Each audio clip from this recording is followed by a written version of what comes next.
Rockstar announced that GTA 5 made $800 million on day one. Analysts previously estimated that the game would earn $1 billion in its first month, but it appears they heavily underestimated just how excited people are to wreak havoc in Los Santos. But is financial success the only indication of a classic game? Or is it something else? And with the impending release of GTA 6, is it even possible for Rockstar to repeat history and have lightning strike twice? On this episode of IGN Rewind, we're taking a look back at one of the most influential, critically acclaimed, and popular video games of the 2010s. Nah, you know what? Scratch that. Ever. And why its genre-defining success may very well be the reason why it's taken Rockstar over 12 years to release Grand Theft Auto 6. This is the legacy of Grand Theft Auto 5.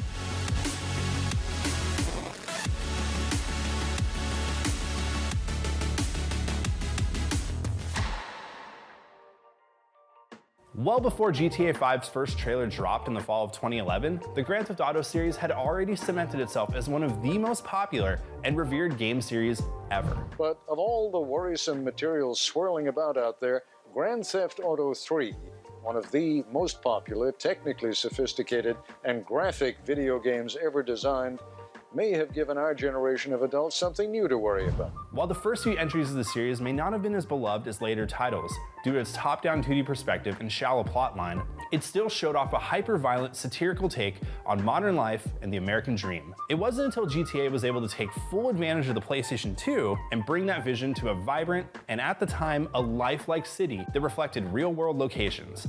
Along with that realism and graphics upgrade came an even bigger leap forward in Rockstar's storytelling capabilities and presentation. Gone were the simple smash and grab missions and one-dimensional characters of the earlier games in favor for more realistic depictions of criminals from all walks of life. The PS2 era protagonists were full of personality and motivation, and had backstories that made their attempts at the American dream even more engaging and believable as the series matured. With each entry, this new style of writing, where multi-dimensional characters interacted with an abrasive and satirical world, helped both GTA and AAA games at large. They got me right fucking here. The end of the road.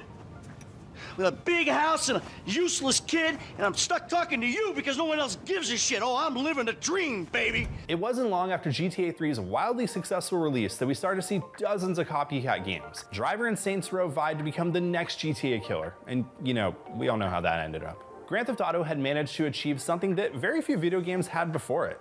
It had not only cemented itself as one of the main pillar franchises of modern mainstream games, but also broke through to a mainstream audience via lyrics and rap songs, skits on popular TV shows, and even memes. Oh shit, here we go again. But like all things that evolve, there were some growing pains.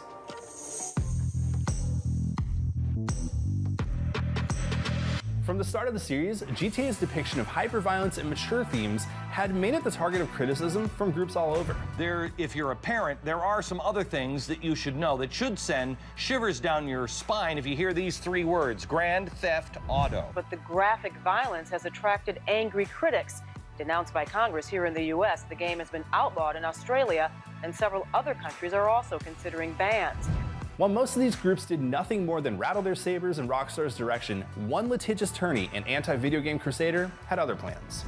And therefore, we're simply saying to the industry, if you're going to label these things and admit that they're harmful to minors, stop selling them.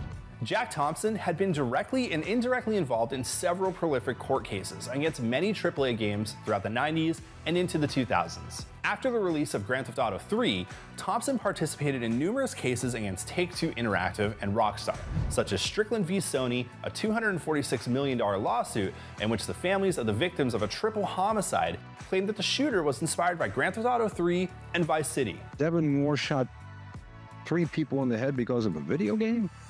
What we're saying is that Devin Moore was, in effect, trained to do what he did. Thompson's numerous cases against GTA didn't go anywhere, but he was able to shine a light on how easy it was for kids to get access to a game where committing a mass shooting was gamified, which in turn amplified any negative sentiment against the series by its detractors. None of that seemed to slow down Grand Theft Auto's success during the PlayStation 2 era. As of the time of this video, all 3 mainline games have sold tens of millions of copies. In the years following GTA 3, Grand Theft Auto Vice City, San Andreas, and a plethora of side stories, ports, and expansions were released, all to a larger audience than the predecessors.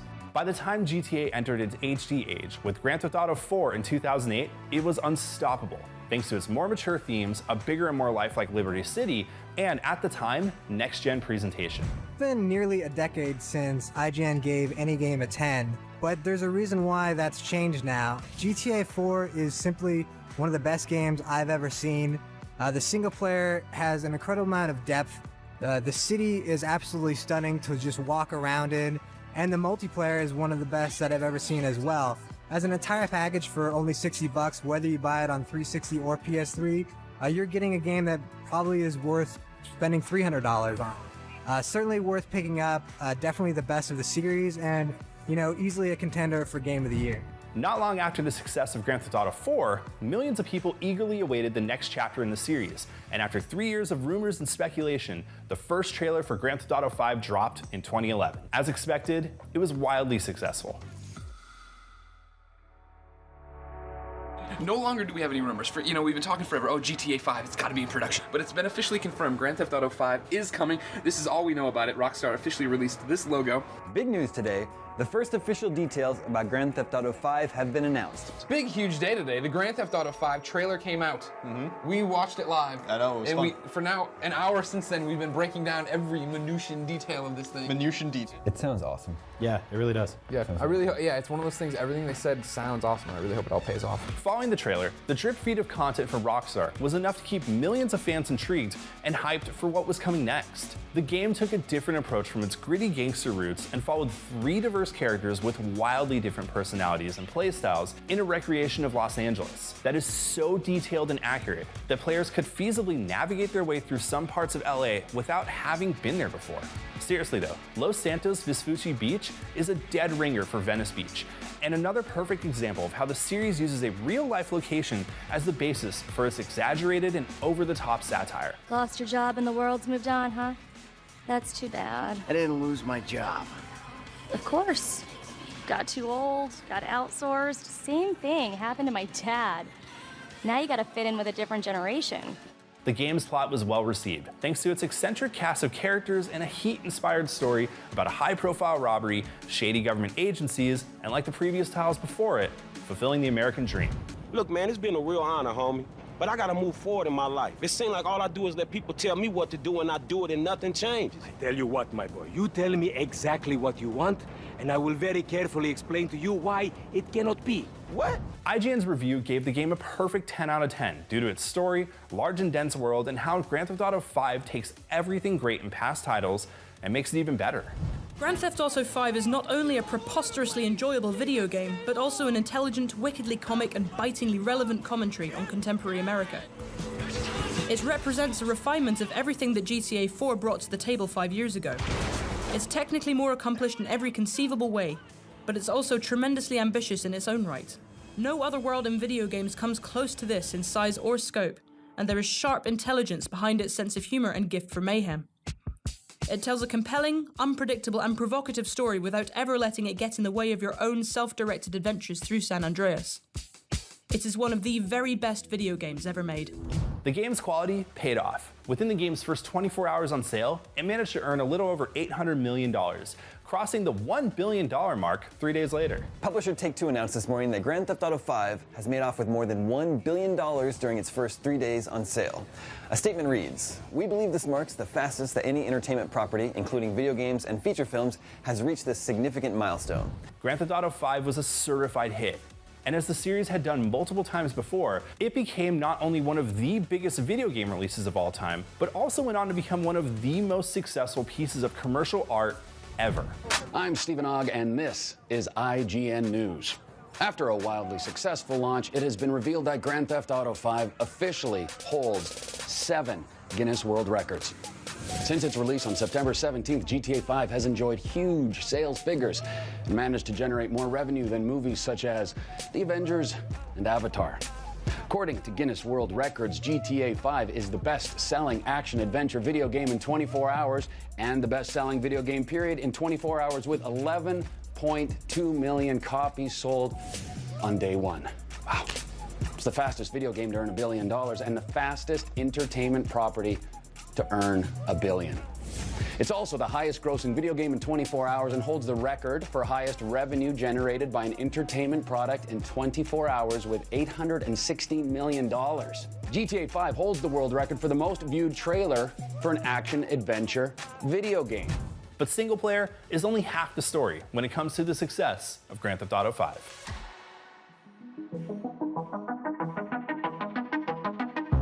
When it comes to GTA 5's long-lasting success, most of that can be attributed to the smash hit that is GTA Online. While writing this video, GTA Online still sees an active 6-figure player base on Steam alone. GTA Online has kept itself more relevant for over a decade, thanks to its open-ended nature and constant stream of meaningful updates. With the release of Grand Theft Auto 5 on PS4 and Xbox One imminent, Rockstar has revealed a range of stats from GTA Online's first year via the Rockstar Newswire. The publisher's GTA Online census reveals that just shy of 34 million players in 224 different countries have logged into GTA Online. But impressive player counts and a healthy amount of official post-launch content aren't the whole story. GTA 5's online mode has permeated the zeitgeist thanks to its open sandbox gameplay and passionate community.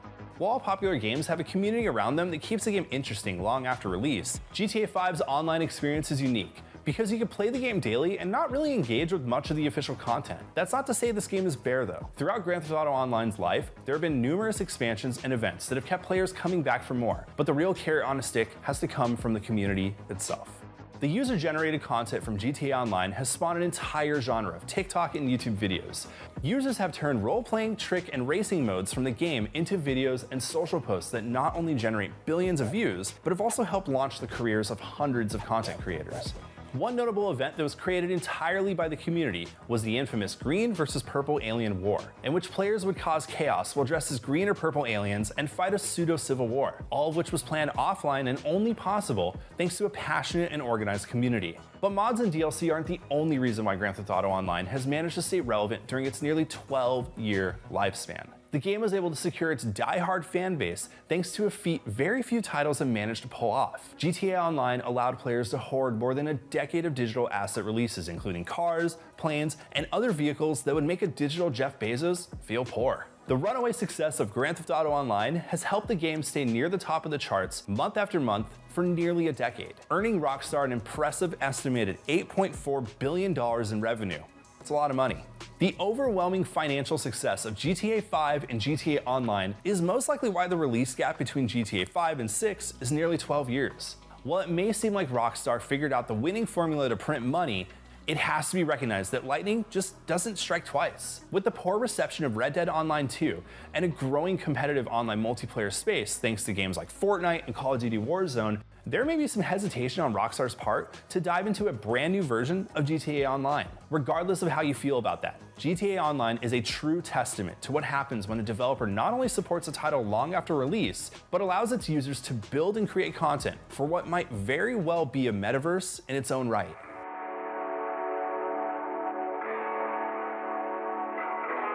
To put the popularity and lifespan of GTA 5 into perspective, the entire series, starting with the original Grand Theft Auto in 1997 to the final expansion of Grand Theft Auto 4, The Lost and the Damned, was released over the span of 11 years.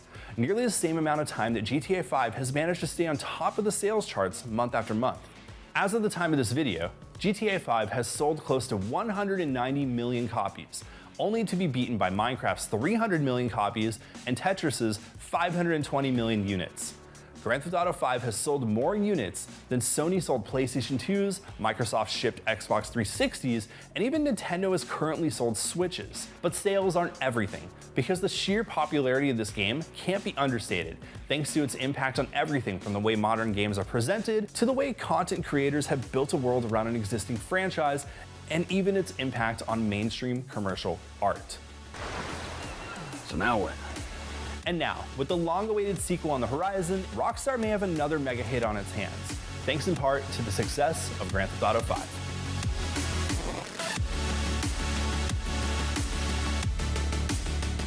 In 2021, Round 8 in NeoWiz announced Lies of P, a moody Souls-like that answered the question that no one had thought to ask. What if Bloodborne was actually a Victorian reimagining of Carlo Collodi's Pinocchio? When it launched in 2023, it surprised skeptics and over-delivered in both how great its dark fantasy setting was and how incredibly fun its aggressive combat was.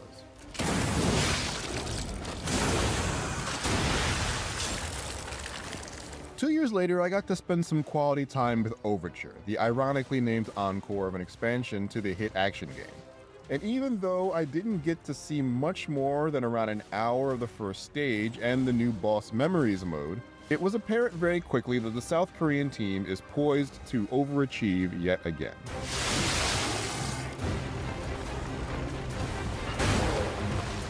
Overture is a prequel to the events of Lies of P, right before the puppet frenzy starts and robotic thralls massacre everyone in the city of Krat. But as it turns out, many of the ideas for settings, weapons, etc. were actually meant for the base game, but got cut out to keep the original release from being too bloated. Round 8 game studio director Ji-won Choi told IGN in an interview that he and his team weren't content with letting these ideas go undeveloped and unrealized. Through a translator, he described Lies of P as finally complete with the addition of Overture.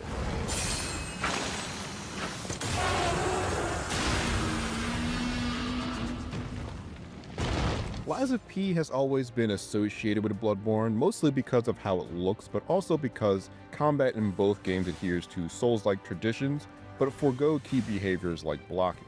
Even releasing a big DLC well after launch to put a bow on the original project has become a From Software signature at this point. The Choi's team embraces the comparison, quote, "It's an honor to be compared to From Software," end quote. He added that it motivates the team to make something that can clear the high bar of expectation, and they can only hope that they did that with Lies of P, and will continue to do so in Overture. The first steps you take back in the boots of the titular character P is into the snow-packed region around the Krat Zoo, a building your disembodied guide Gemini seems very confused to see standing and not a pile of embers. Yes, it is. That's Krat Zoo. How in the blazes? And I mean that literally. The zoo burned down a long time ago.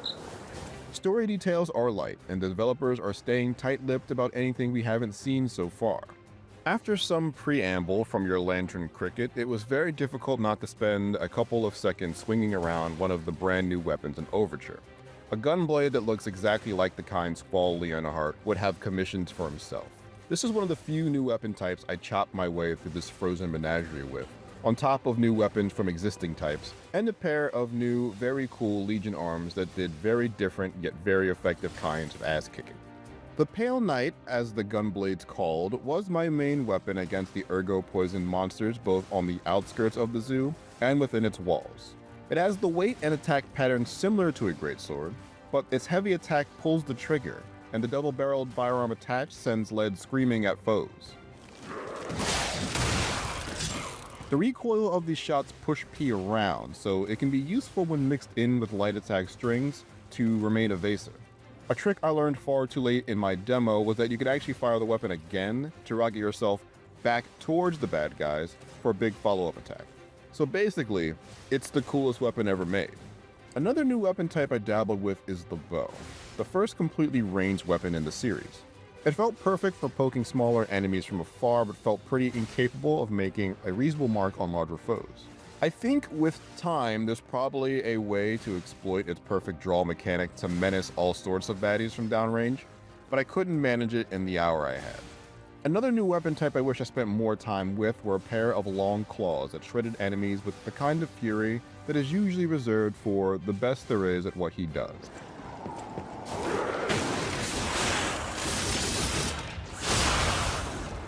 This didn't scratch the surface of weapons I glossed over that were clearly new additions to existing weapon types, but it was abundantly clear to me that people who really love the weapon customization aspect of the base game will have a lot of new toys to mash together in Overture.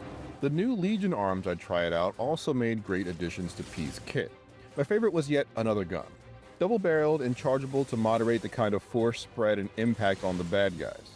It's more a close-range option, but even at half charge it made short work of all the fodder that roamed around the snowy grounds or dilapidated halls of the zoo itself. At full charge, it was a reliable tool to stun bigger foes, or at least interrupt their bevy of attacks for a second.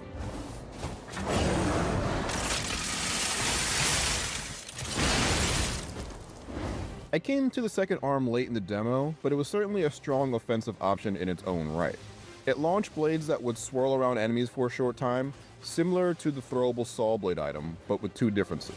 One, it can fire multiple blades at once to do some significant damage over time to one target, and two, with a quick press of a button before releasing the flying blade, you can change the attack completely to a set of blades that dance around P instead, great for doing solid AoE damage. Speaking of targets, the cast of enemies in this section was pretty unremarkable outside in the beginning of the level, but got very interesting as we got deeper in the zone. Some bitey wolves and grabby zombies were run-of-the-mill, but standouts like some very angry kangaroos and an ergo-plagued elephant with a Resident Evil style surprise really wowed me. I spent so much time against the latter that I only just made it to the end of the level to see the boss, an enormous crocodile twisted by ergo.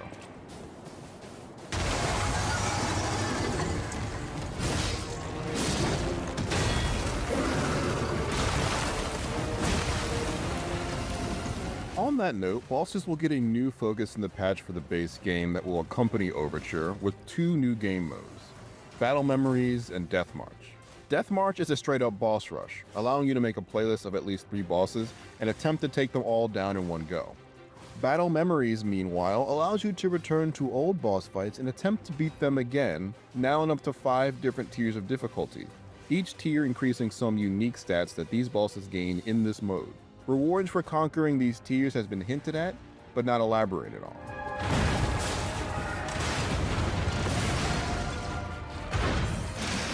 I went back to one of the old bosses, the Black Rabbit Brotherhood, to see how different it was on tier 3 than my memory of them in the base game.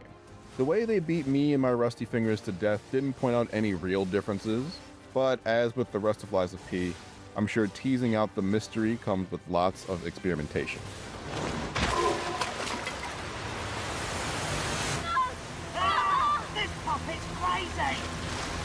Lies of P was one of the standout games of 2023, and among the best games in its action RPG subgenre not made by From Software.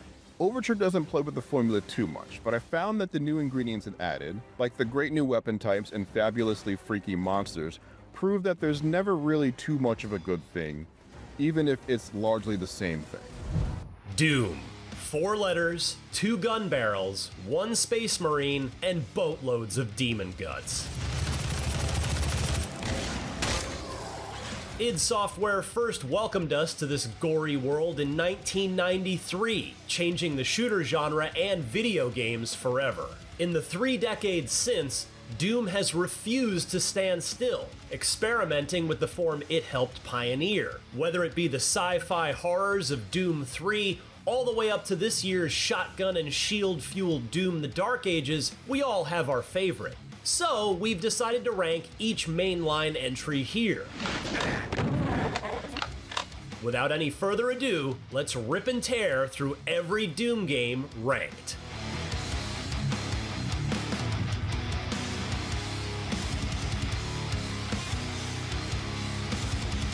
2004's Doom 3 is the result of an ultimatum that technical director John Carmack issued to the rest of id, and it kind of feels that way. Carmack was dead set on making a next-generation remake of Doom to showcase the impressive new lighting and shadow capabilities of the id Tech 4 engine. His Doom co-creator, John Romero, was long gone at this point, and the remaining id OGs were staunchly opposed to what they saw as a retread, a tech demo in search of a purpose. Carmack very publicly overruled them, and thus we have Doom 3.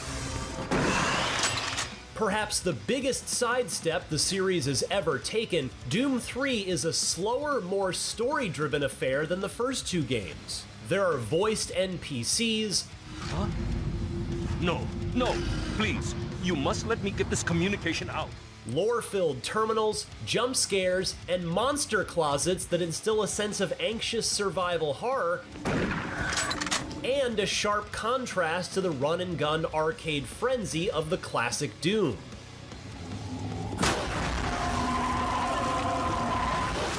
It's a valiant effort to bring Doom to a new generation of gamer culture. The problem is that this generation was extremely ugly. id's decision to showcase the game's lighting engine is its fatal flaw. You can't see anything, intentionally. The game is tuned to be super dark until you switch to your flashlight, which you cannot use at the same time as your weapon. This was largely met with derision from fans, but the combat is actually tuned around it. Juggling between seeing your enemy and shooting it creates a huge amount of drama and tension. It's actually kind of cool, just not that fun. A popular duct tape mod addressed this, as did Doom 3's BFG Edition remaster though. Okay, so here we go. This is a flashlight moment. So if I had to actually switch to my flashlight here, you can see how that would be different because I would basically be in the dark while I'm trying to avoid fireballs. The new demon designs are sapped of color and charm, turning iconic abominations into run-of-the-mill umbrella BOWs, and it's impossible to envision them as anything but their counterparts in the 2005 movie.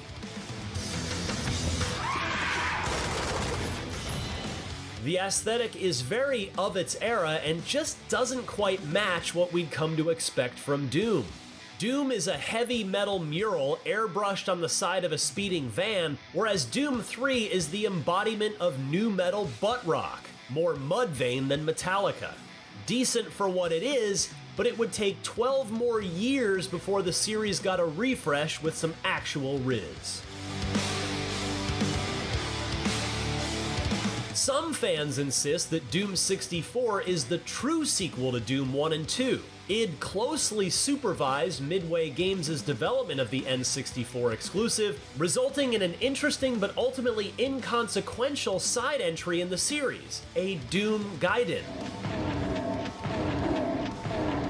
Doom 64 isn't hurt too much by its titular console's limitations, but there are fewer enemies thanks to small cartridge sizes, and the reduced animation frames on the shotguns really robs them of their kick. Worst of all, Midway couldn't get multiplayer working despite 4-player split-screen Doom deathmatches being a perfect fit for the system that gave us GoldenEye. Still, on the whole, the game looks great. Doom 64 has a uniquely bleak, gothic vibe with a gorgeous colored lighting system that's impressively sophisticated for the era. Instead of MIDI speed metal, the soundtrack is a dark ambient drone.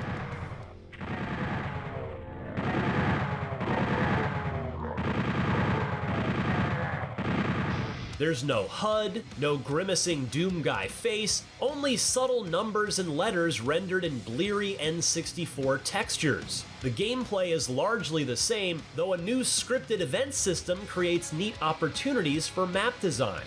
Doom 64 seems like the game Carmack's co-owners were afraid id was going to make. More Doom, slightly different. It's just not different enough to warrant a higher place on the list. Doom 64 is a fun, fascinating, evolutionary dead end. 32 new levels designed in-house by id, a bunch of new enemies, and just one new weapon was more than enough to make Doom 2 the highest-selling software program of 1994.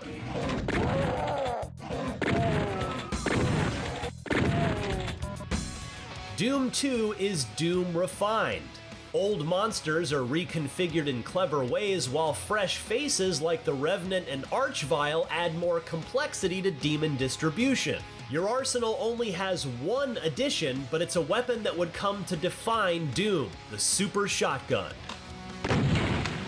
So, with all this great new stuff, shouldn't Doom 2 be a straight upgrade to the original?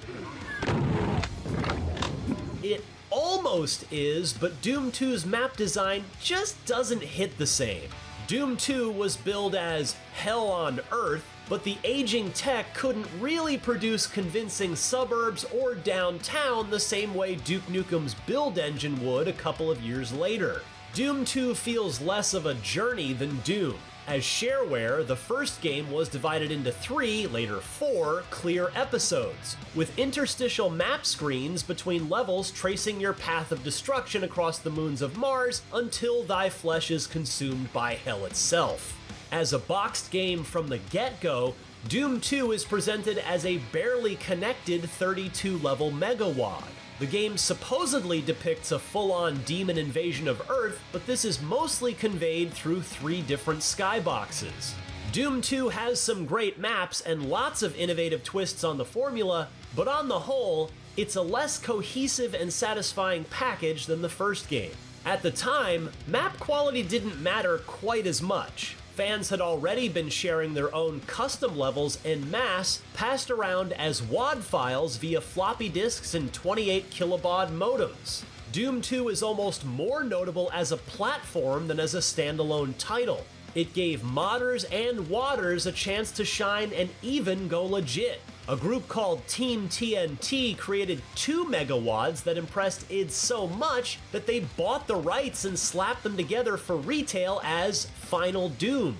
Originally considered as the official 3rd game in the series, today these maps and others have been fully incorporated into the canon by modern releases of Doom 2. It makes the game a more comprehensive product, but that's not enough to elevate it above our next and most recent entry.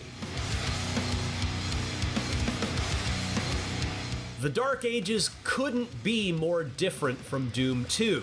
A sequel that refuses to offer more of the same, it takes a sharp turn away from the neon frenzy of Doom Eternal into a grim and gothic new setting with drastically altered gameplay to match. Stand and fight is more than just a marketing slogan, it's the only way you're going to take down some bosses and batter enemies. Melee combat means getting up close and personal with monsters, trading mace blows and shotgun blasts in a boxing match from hell.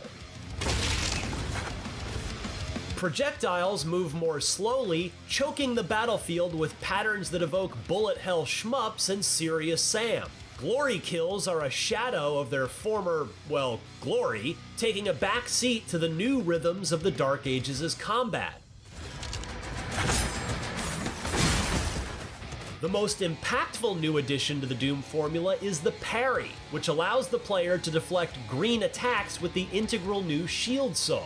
It's the backbone around which the game is designed, and while it may not click with everybody, once you're locked in, there's nothing quite like charging buckler first across the battlefield to smash some skulls. The Dark Ages brings a few firsts to the franchise, like friendly NPCs fighting alongside the Slayer, and difficulty sliders to make the series more accessible. It's also the first game since Doom 64 to lack any kind of multiplayer. The Slayer trilogy's online components may have been a noble but largely perfunctory effort. id decided to ditch it entirely and focus on making the most compelling campaign they could, exchanging multiplayer and snap map for dragon riding and giant mechs. You have to give modern id credit, they just will not make the same game twice.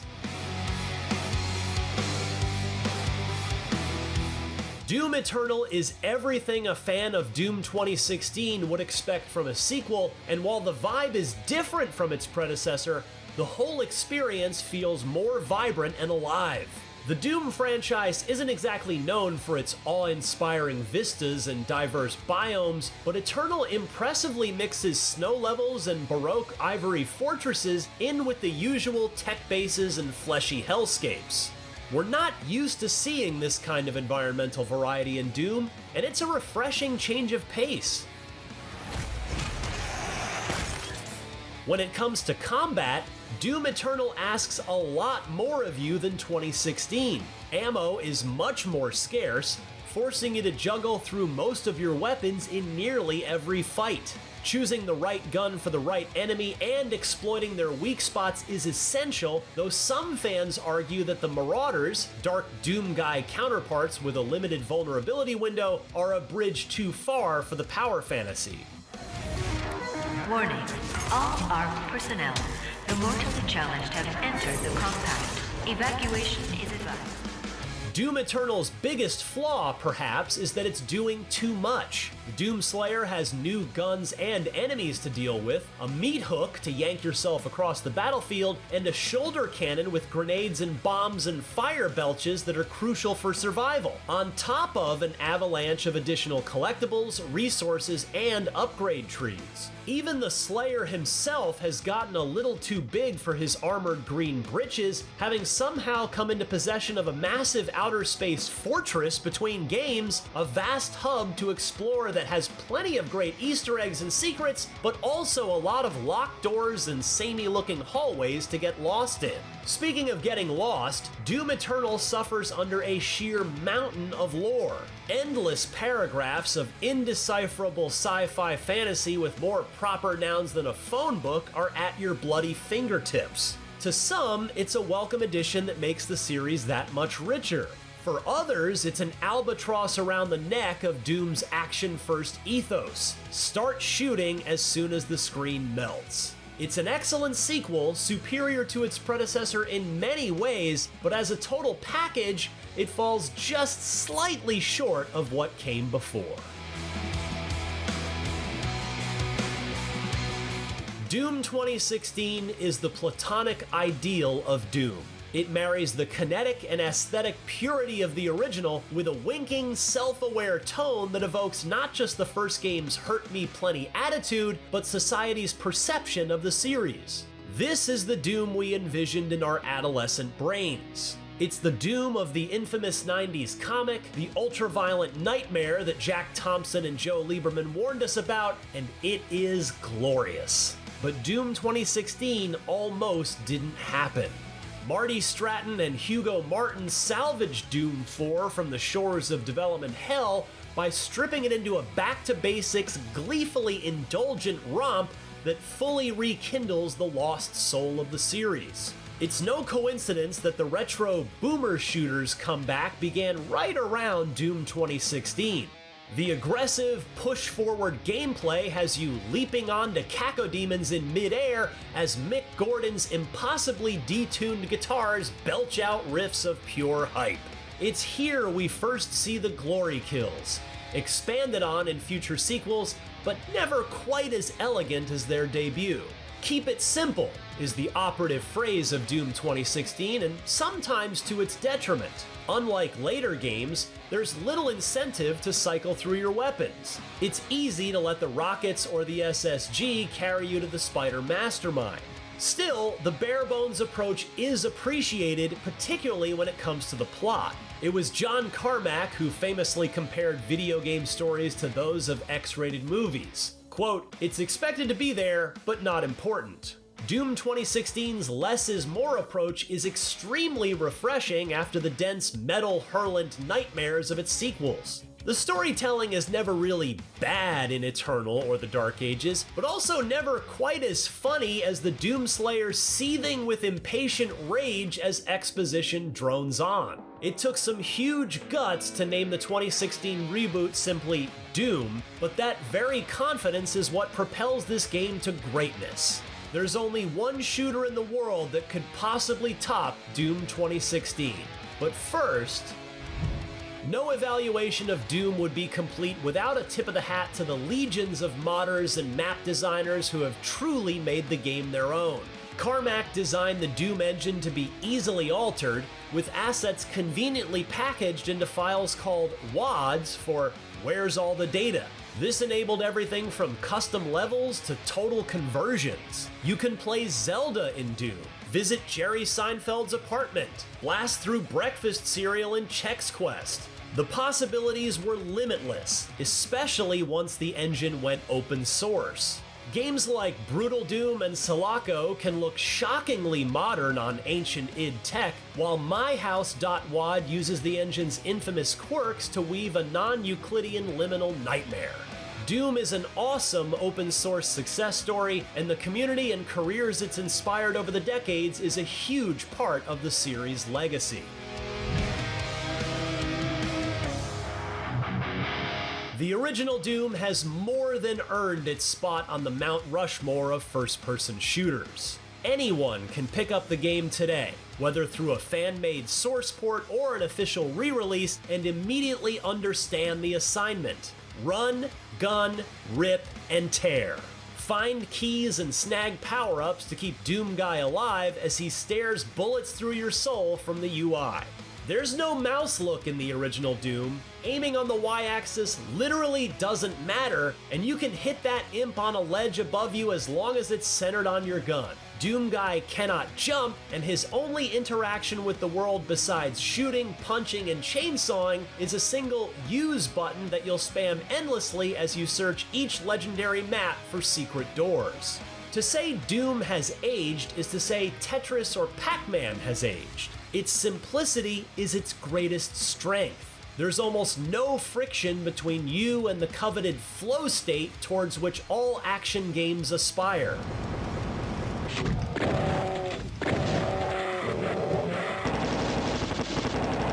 Doom's kinetic appeal makes it immortal. Released as shareware, anyone with a working PC was free to play the first episode of Doom, from the iconic first moments of E1M1 to beating the Bruiser Brothers in Phobos Anomaly. You could mail a check to id if you wanted more, but the sheer accessibility and availability of Knee Deep in the Dead's 9 perfect levels all but assured Doom's dominance. Doom became shorthand for gaming itself. The moral panic over video game violence resulted in pundits and politicians alike warning parents of the gory, demonic slaughter simulator warping their children's minds, blaming the shooter for real-world tragedies. It's a sad footnote in an otherwise unparalleled success story and a formative moment in gaming history that helped shape a still developing industry. At the start of every new project, the current developers at id play through the original Doom to refamiliarize themselves with its brilliance and look for interesting new ways to expand the formula. Every single entry on this list is in some way a response to the first game, either trying to recapture its glory or recreate what makes it fun. Some games succeed, others have faltered, but they're all chasing after perfection that was already achieved in 1993. Doom is still the best Doom.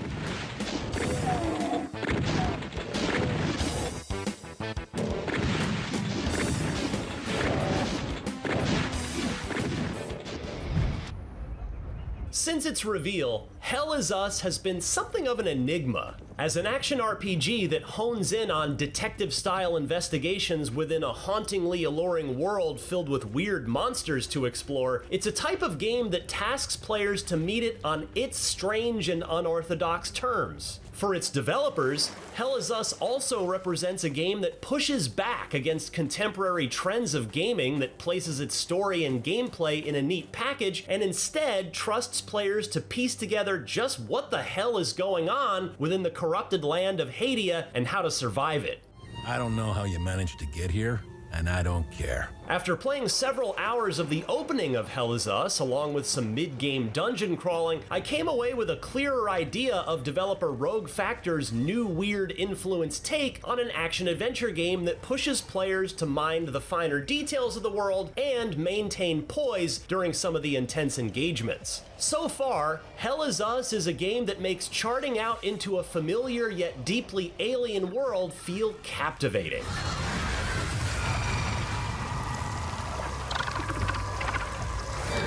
Hell Is Us takes place in an alternate 1990s, where the fictional European country Hadia is in the midst of a civil war following the events of a mysterious, supernatural incursion known as the Calamity. Playing as Remy, a United Nations peacekeeper and former resident of Hadia, he's detained by a mysterious organization following his mission into Hadia to find his parents. With the organization and its leader pressing down on Remy, he has to recall the fateful decisions he made with the surviving factions and how he fought off the seemingly otherworldly creatures known as Hollow Walkers. The main plot of Hell Is Us reminded me of a mix between Death Stranding and Prince of Persia: The Sands of Time, which focuses on immersing players into a world that takes a sudden and violent turn to the weird, and with a seemingly unreliable protagonist recounting his interpretation of events. Hell Is Us fully commits to its premise of a bleak setting and being a stranger in an even stranger land, one that feels familiar with its backwoods and small towns clinging onto survival, but feels so disorientingly strange with the rise of hollow walkers and portals that have turned the European countryside into an alien landscape. They're either brave or stupid to have made a run for it. My money's on stupid. What immediately drew me into Hell Is Us was its unusual approach to storytelling and immersing players within its strange world. The sense of mystery is palpable in Hell Is Us, and I was constantly walking into areas that had grotesque monsters or strange anomalies that drew my eye. I was especially taken in by the plight of the surviving characters, who struggled to endure in their ramshackle sanctuaries held together by duct tape and dwindling hope. This story very much chucks you into the deep end with its narrative and gameplay flow as you explore the different open zones filled with their puzzles and points of interest. Why is this happening? What I found most intriguing, and what I suspect many players will have to come to grips with, is how Hell Is Us takes a largely unguided approach to gathering intel and charting out to complete quests with no mini-maps or waypoints to help you in your trek. This very 90s adventure game approach puts the onus on players to listen to the details that the surviving characters bring up in conversations and read the well-organized intel from Remy's personal datapad. It's the type of game that demands a certain level of attention, or else you can find yourself wandering at length to figure out where to go next. How the hell did you find us? Outer Wilds is a particular example that inspired the development team for its approach to a largely unguided adventure game that gradually expands in scope as more players use their growing knowledge. Speaking with creative director Jonathan Jacques Belletet, the approach the devs took with Hell Is Us was about trusting players with figuring out the mystery and embracing the campaign's more methodical approach to progression. You must be lost to wander around Sinedra Forest. I'm afraid I have very little to offer. Hell Is Us is equal parts an investigation game and an action RPG, and there's a surprising amount of combat to engage with while you're on the desolate road. On the surface, Hell Is Us has the makings of a Souls-like, and it certainly has some of those elements under the hood, but it goes in a direction with combat and power progression that's more about managing your poise and picking out the best moments to strike against enemies that can easily take you out. Some of my favorite moments came using my powered-up weapons to dish out some chunky damage while sending in my drone to stun other enemies off in the wings.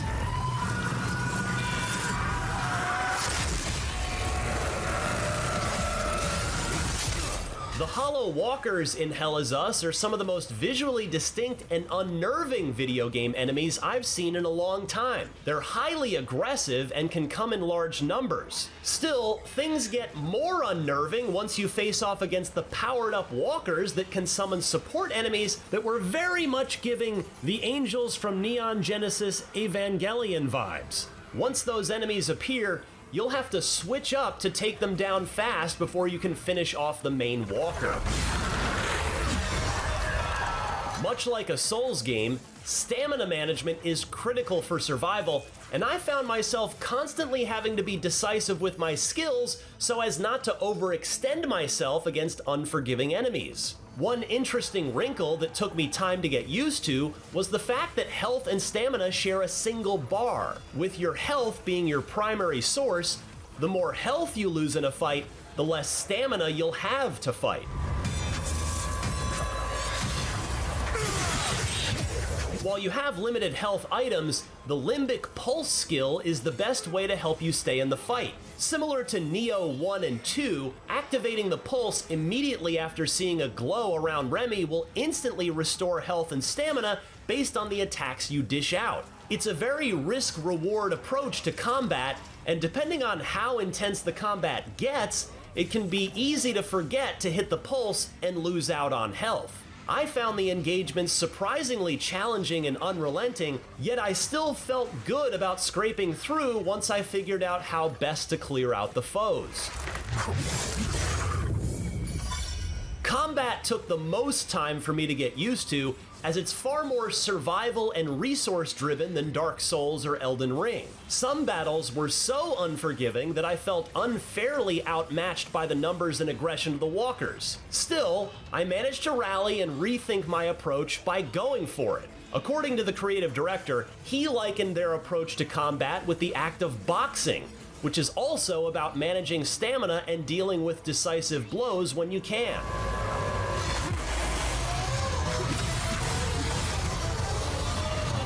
I was thoroughly impressed with the visuals and atmosphere of Hell Is Us, and it presents such a compelling yet still bizarre mix of fantasy and science fiction. Along with the other games mentioned, another piece of media that served as a key influence was Alex Garland's 2018 film Annihilation, which dealt with exploring an environment that underwent radical and violent change. It presents such an intriguing setting, but at times, the hardened and traditional adventure game approach Hell Is Us takes to taking in the details and surviving this world felt a bit too stoic for its own good.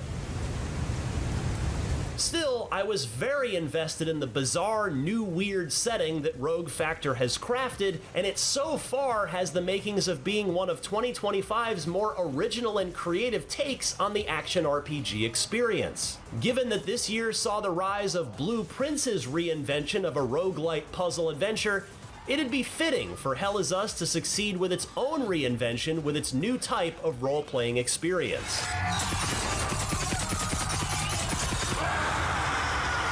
For more on the latest upcoming games, check out our recent previews of Lies of P Overture and Shadow Labyrinth.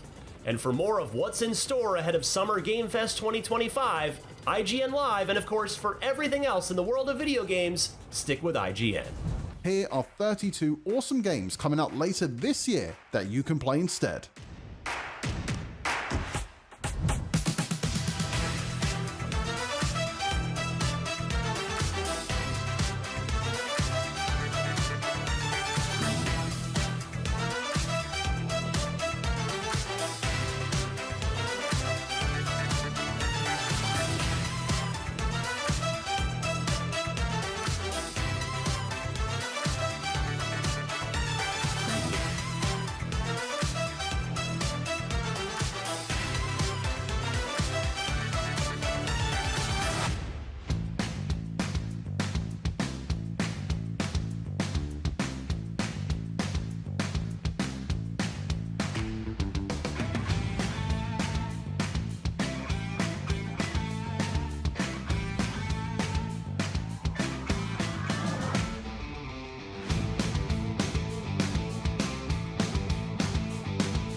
What's up, everybody? Day 2 of IGN is going strong, and there's plenty of fun stuff lined up. But right now, our incredible hardworking crew needs to break for lunch. But don't worry, we've got a solid hour of game trailers to keep you entertained while we step away from the stage. You'll definitely want to stick around, though, because coming up when we're back, we'll be talking to some folks from Remedy about FBC Firebreak, the new multiplayer game set in the Control and Alan Wake universe. Plus, I'll be hosting a special Game of the Year Watch episode of Game Scoop. But now, let's check out some new game trailers. First up, a bunch of games you can play with your friends, family, classmates, professional acquaintances, lovers, and even complete strangers. In other words, multiplayer games. Ready or not, here's Ready or Not. 911, what's your emergency? They're shooting people. Please help. I remember my first call. Blood. All over the floor. Eyes on the hallway. Lights still flashing. Tossing flash.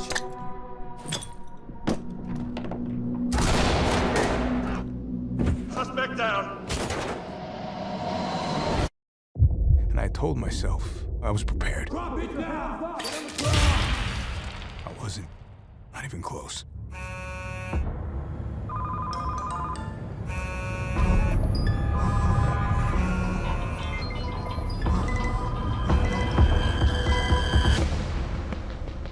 Then there was the armed robbery. They were cornered animals. Officer down. With nowhere to go but through us. Move in.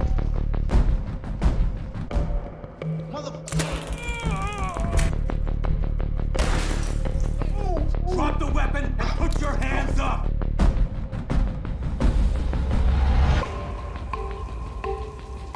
Even when no one dies, I wondered, we fix anything? We fix anything at all? Down on your knees. Don't shoot.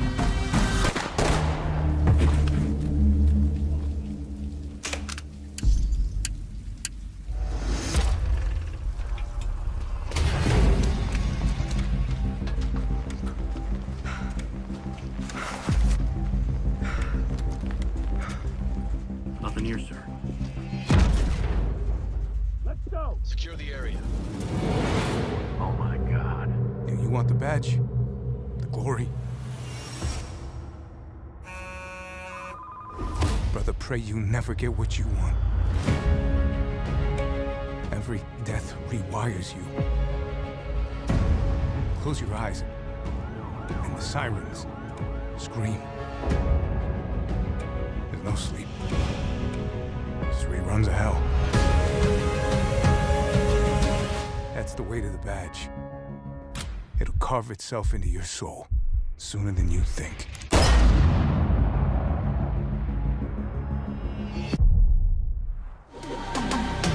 Always underestimated, baby. You're just young and dumb, baby. This ain't like it. You don't wanna mess with us. Mess with us. Who's gonna save us now? World is tumbling down. Just take the crown 'cause we had enough. Don't care to sit at your table 'cause we've got our own now. Don't care if you think we're unable. We'll see the travel town. It's you and me fighting as one. We're the A-team. Won't stop till the world's been beat, baby. 1, 2, 3, go. No more apologizing 'cause we're making history. When you run in the show, just you wait and see. You wait and see. So what's the new unexpected? I know that you committed. It doesn't matter what you think, we be running it around. We go round.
thumping heart of the universe. All contenders pit their skills against the most deadly dungeons, menacing monsters, and puzzling puzzles. Gather your pals, gear up, and hit the road to stardom in King of Meat! Hi everyone, I'm Johnny Hopper, studio head at Glowmade, an independent game studio based in Guildford, just outside London in the UK. We've been hard at work on King of Meat, a co-op party platformer launching later this year on Xbox Series X, PlayStation 5, PC and Nintendo Switch. We're really excited to be part of ign-live, to show you more about the game ahead of launch, and in particular to give you a sneak peek at the bananas content in the game's create mode. The game is set in the mystical world of Lorgok, a joyfully unhinged fantasy world, pitting you as a contender in a fictional TV show against challenging co-op dungeons. You and up to 3 other players must battle through cunning dungeons filled with puzzles to solve, challenges to master, and ridiculous monsters to fight. There will be around 100 official dungeons available for players at launch, and we already have a private community of players called the Constructor Collective who are building more dungeons for us. In King of Meat, there is also Create Mode, where players have the ultimate opportunity to express themselves by crafting their own dungeons to test fellow contenders. Construct never leaves you empty-handed. One of the things I'm most looking forward to is seeing all the wild and wacky creations that will come from the players in the game. Thanks again for joining us today, and I hope you enjoy your time with King of Meat.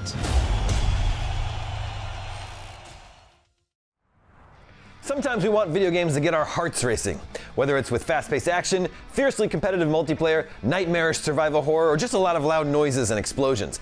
Other times, we just want to relax, and that's when we turn to cozy games. So pour yourself a cup of tea, put on your softest sweatpants, and curl up with these nice, gentle, non-threatening game trailers. Our first one is about adorable baby animals who find a mech suit.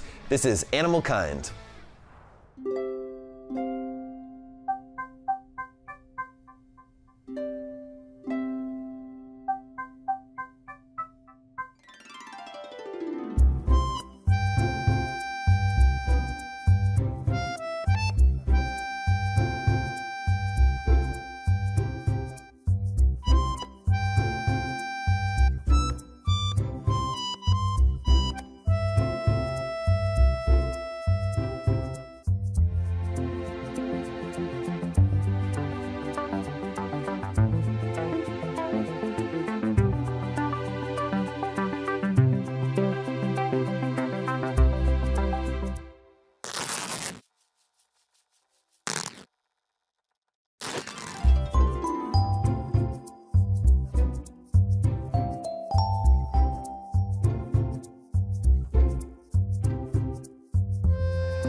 I told you I'm done.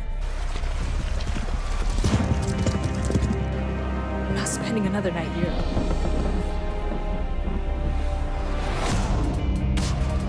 Feels weird being back in the barn. Me and Mom did exactly end things on a good note, but I gotta figure out what's going on. It's all in your head. Weird things are happening on the island. Welcome to Alderwood. Weird is what we do here. You're not alone in this. I'm here for you, okay? I can't do this alone. I'm leaving. You can't stop me. Your dreams, they mean something. You're sick, Mom. We'll get to the bottom of this, I promise. Things are happening now, Alex. Things that will have consequences you cannot even imagine.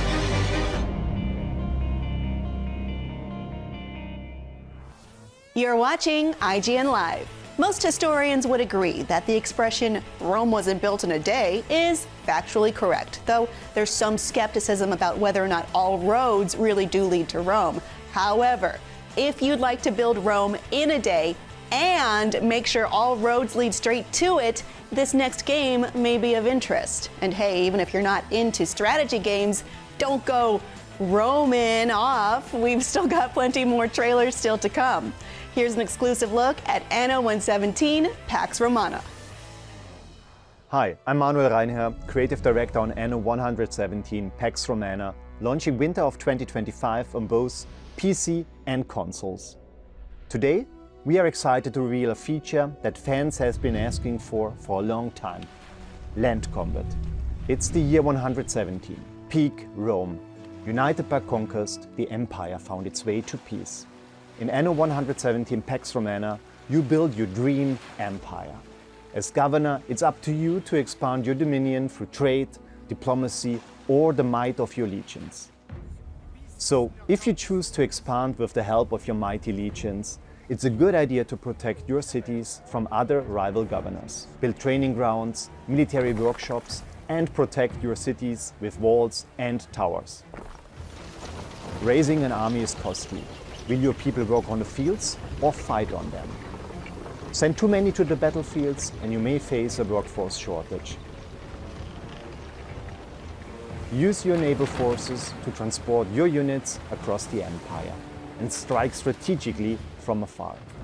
Your ships can bombard coastal defenses and tear down enemies' fortifications, reducing cities to rubble, then clearing the way for your advancing legions. But when you are on the battlefield, strategy is everything. Today we are demonstrating a flank, a classic move to break enemy morale.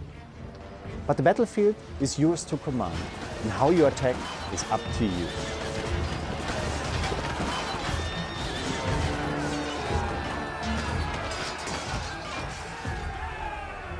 Fight in dense city streets, create choke points, or bait enemies into traps.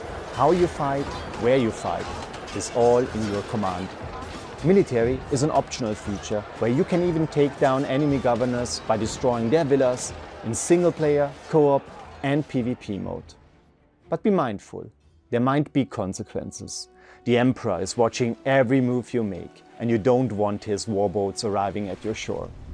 Or, if you are craving a big battle, maybe you do, the cost of peace is yours to decide. Thanks for watching. We hope you enjoyed this deep dive into one of our exciting features. More to come, wishlist now, and see you soon.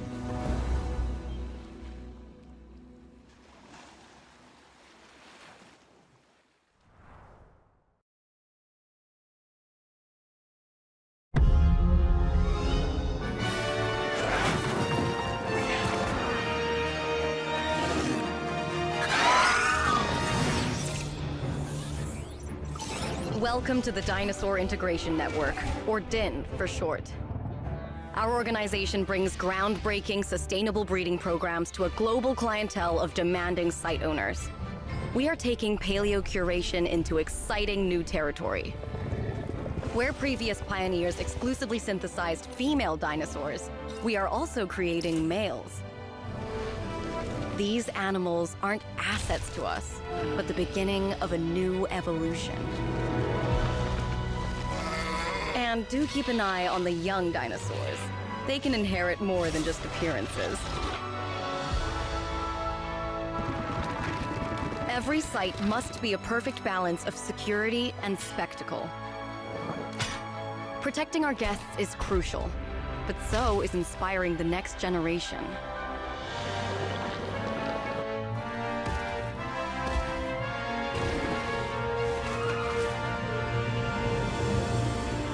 As with any project of this scale, not everything will go according to plan.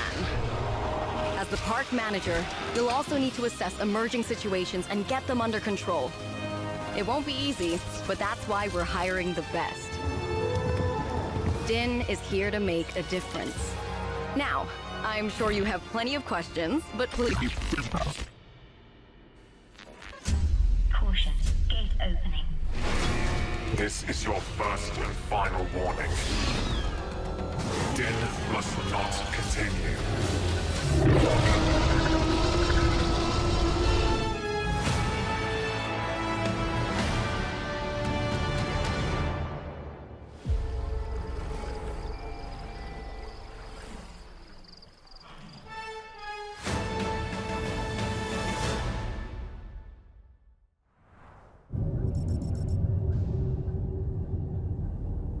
Zafar, pull up NavTech. Just a sec. Got it. Taki. We gonna find out about your Kopang right quick, okay? Just want to do him justice. Stuck his neck out for us. Least we can do is get him out alive. We've got big enough guns to make justice, all right? Oh, Michael. To a man with a hammer, just about everything looks like a nail. In for show. Time to say oh yeah with our hammer. Missile range in 1 minute. Brace yourselves. We're going for a spin.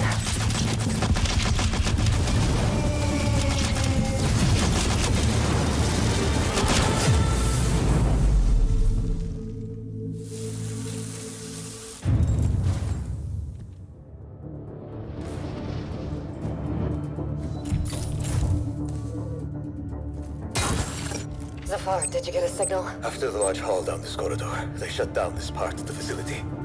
Long time before our arrival. Fine. Let's deal with those guys first.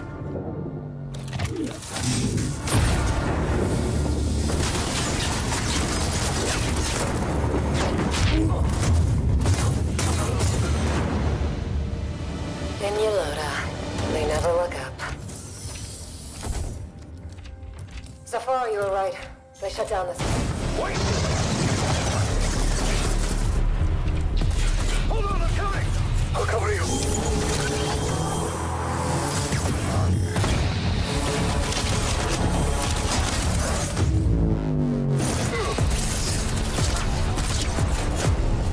I shall be thine eyes.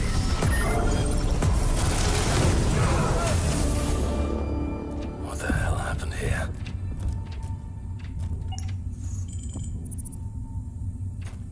Hey, buddy.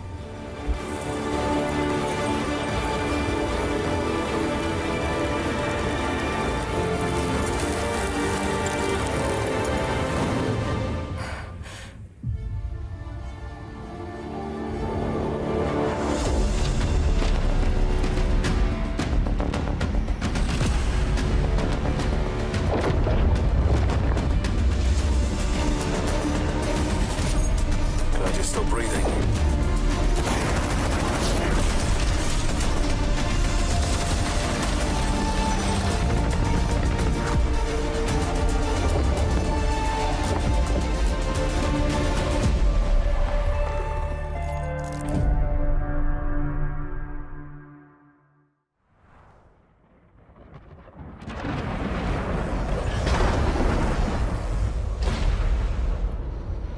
What is a wealthy man? I stole the power of the gods to defeat my enemies. I wielded unimaginable power.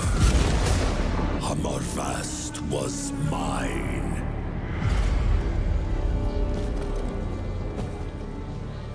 I had a mighty kingdom that stretched all the way from the cold peaks of Raunfjall to the shores of the Rowland Sea in the south.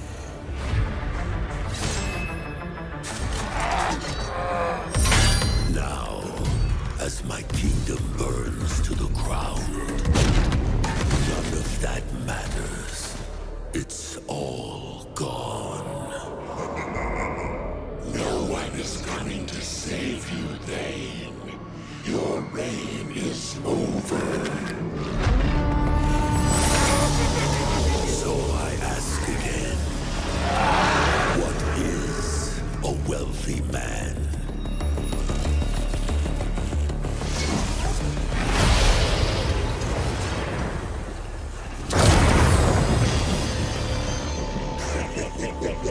Cheap tricks won't save you. A wealthy man is a man with friends.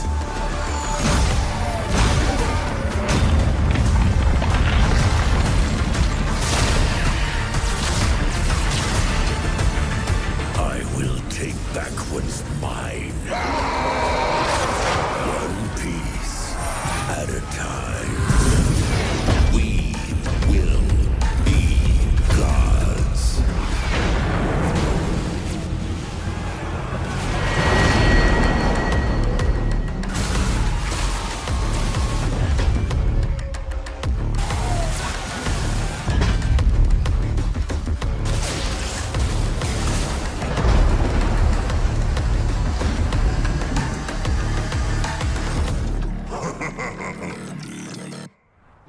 Hi there, my name is Anders Haydenberg and I'm the creative director at River & Games.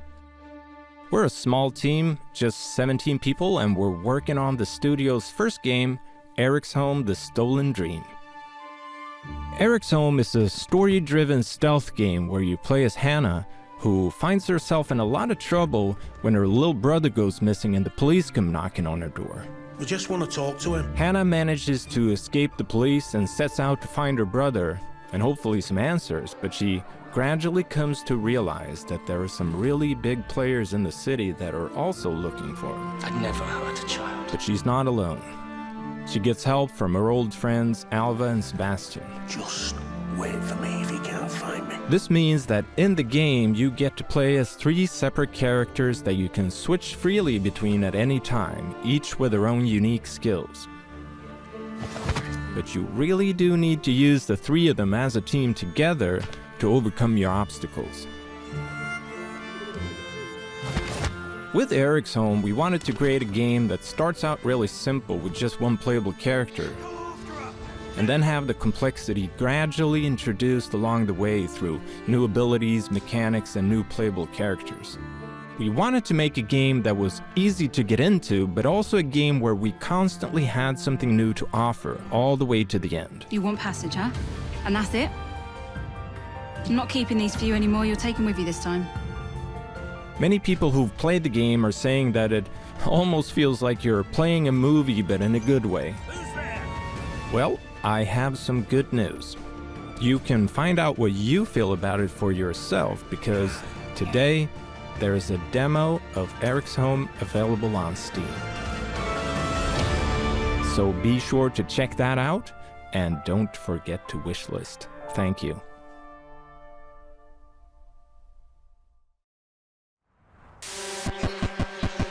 Every 3 days, a shadow looms. Portents foretell of impending doom. At night, in darkness, the dangers grow bold, stirred into frenzy by powers of old.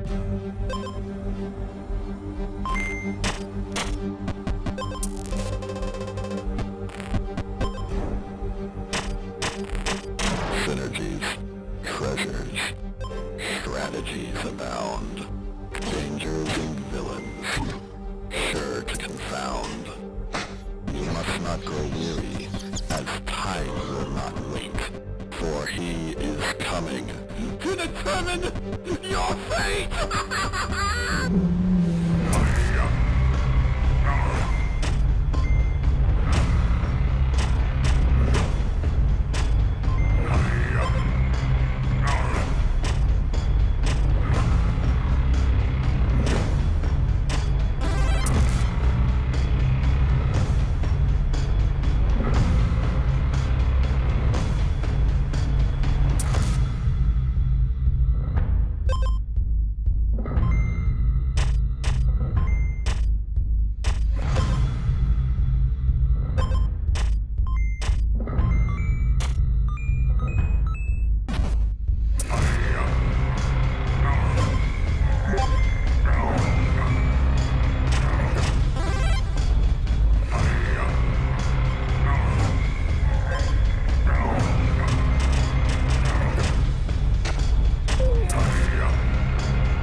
Time flies when you're having fun, and sure enough, ign-live is a blur. If time also flies when you're completely terrified, well, great news, because up next we're checking out some very creepy horror games. Up first, Kronos: The New Dawn, an all-new survival horror game from Bloober Team, the studio that gave us the Silent Hill 2 remake, The Medium, and Layers of Fear. Take a look, if you dare. Did we bring the sickness to the world? It's not worth giving up yet. Such is our calling.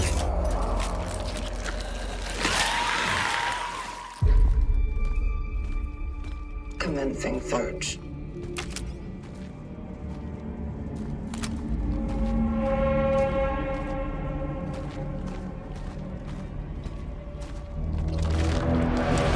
An orphan.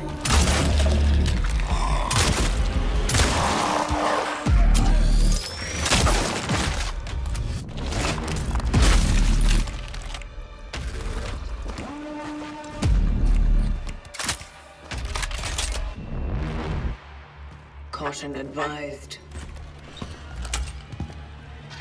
Some Something is here.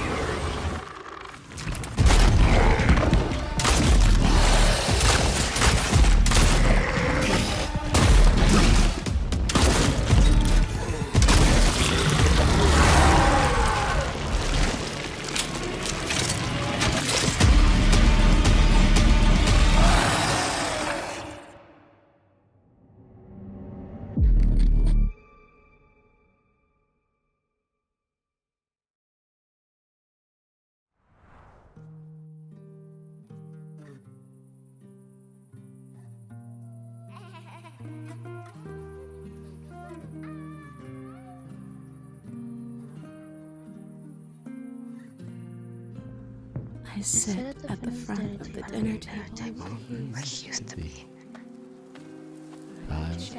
empty. 5 plates full. Plates of food. Plates of tomatoes. Plates of hay. Plates of angels. Plates of her legs. Beautiful. Broken. Plates of flowers. Plates and plates. The garden is lush in the rain, and Dinner's ready.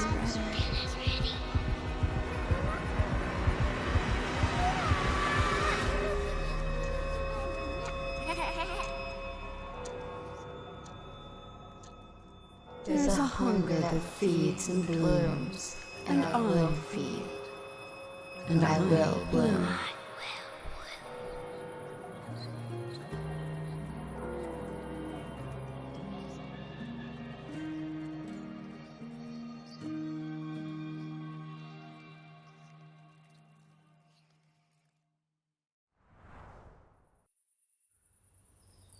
Hey everyone, I'm Z, founder and CEO of Serenity Forge and director of Fractured Blooms.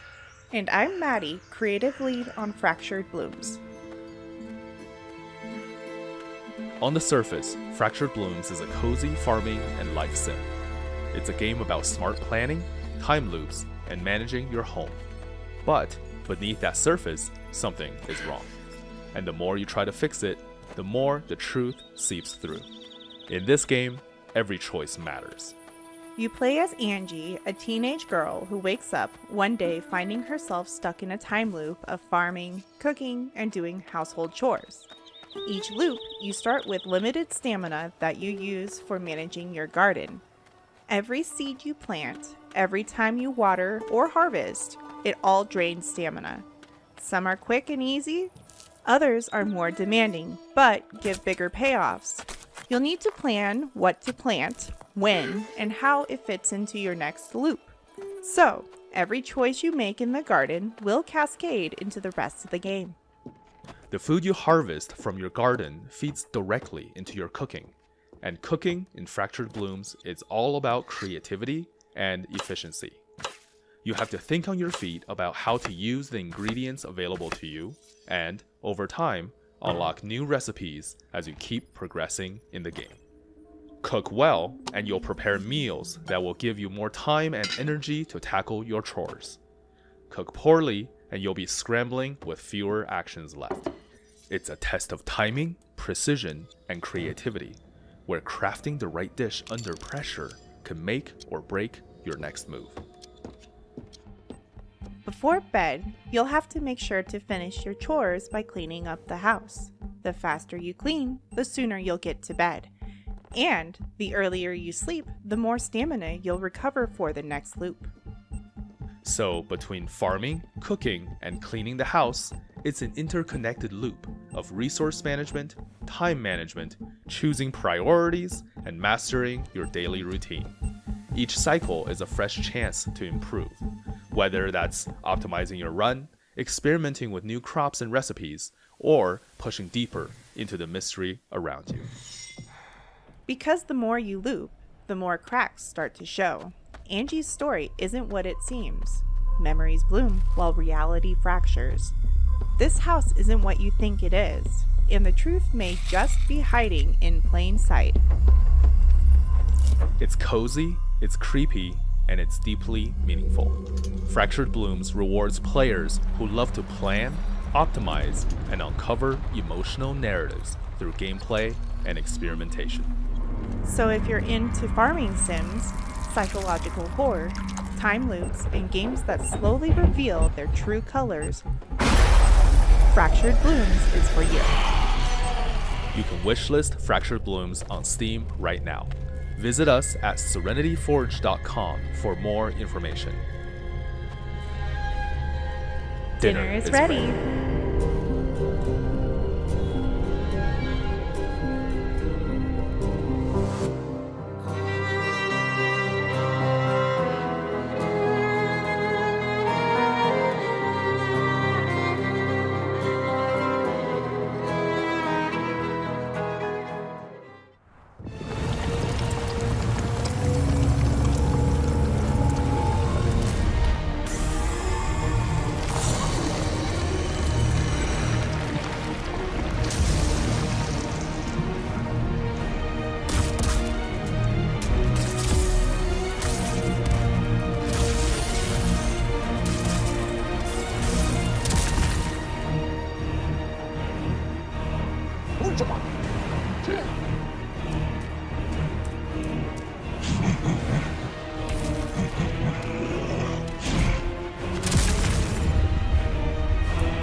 An ancient relic of unknown origin floats in the sky, a beautiful fortress full of secrets known as the Oasis. But one day, an attack from forces of terrible darkness shatters a harmony known for thousands of years, and suddenly, the fate of the world below sits on a knife's edge. Oasis is the ultimate dungeon brawler, a revolutionary physics-fueled throwdown where you jump, slide, and collide your way around dynamic shifting arenas where momentum and mayhem reign supreme. This is the world premiere of Oasis, a brand new IP from developer 17-Bit published by Cult Games, with a soundtrack from the living legend himself, Hirokazu Chip Tanaka. Let's take a look.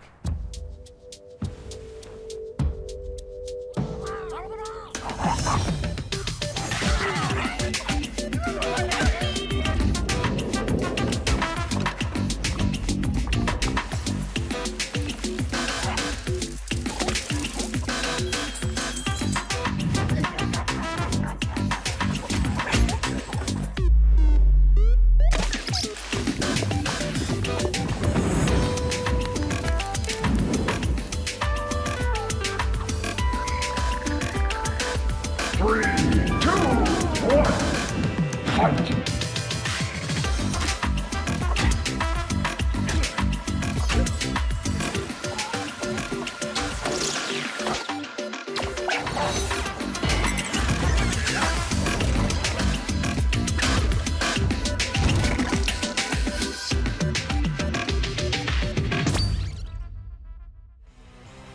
Well, we're almost out of trailers, so we'll have to ration the few we've got left. And hey, if careful resource management is your thing, you're in luck because these are all games that put your survival skills to the test. Take a look.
Back from the living legend himself, Hirokazu Chip Tanaka. Let's take a look.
Well, we're almost out of trailers, so we'll have to ration the few we've got left. And hey, if careful resource management is your thing, you're in luck because these are all games that put your survival skills to the test. Take a look.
This game uses her sash as a weapon. It has the strange ability to absorb humans. That's why I couldn't find a hidden passage big enough for a human to fit through. All she needs to abduct humans is a space big enough for that sash. Can't you do anything more than flail around, kicking up dust? Your fighting style is as ugly as you are. I can do this. I know I can. Don't stop. Keep attacking. I can't afford to second guess myself. Not against an upper rank. I must steel my resolve. I have her. I know it. I can do it. I can cut off her head. Oh dear. Don't tell me you actually believe you can stand a chance against me, because that will be your downfall. You really are hopeless if you can't see the sheer difference in our power. Don't let her push back. Keep attacking.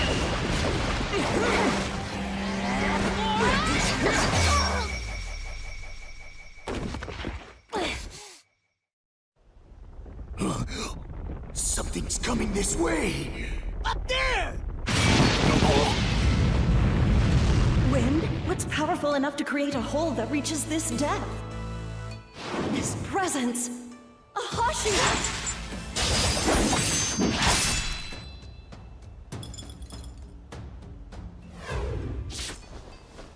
Lord Tengen!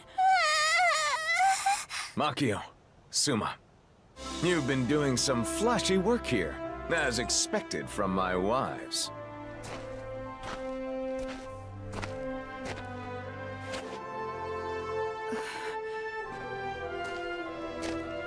Okay, everyone's been accounted for. I rescued Hinatsuru earlier. I told her to leave the entertainment district. Whoa, awesome! Just what you'd expect from the god of festivals! All right. From here on out, things are gonna get real flashy!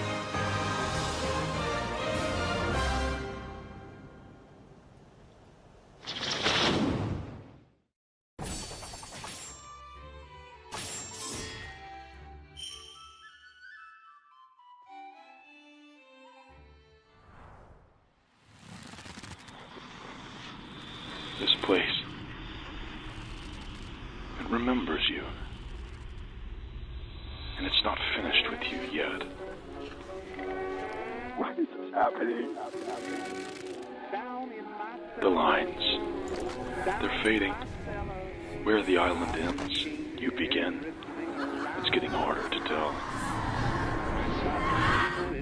I've been trapped for what seems like an eternity. Just give it time. You'll learn to live with it too.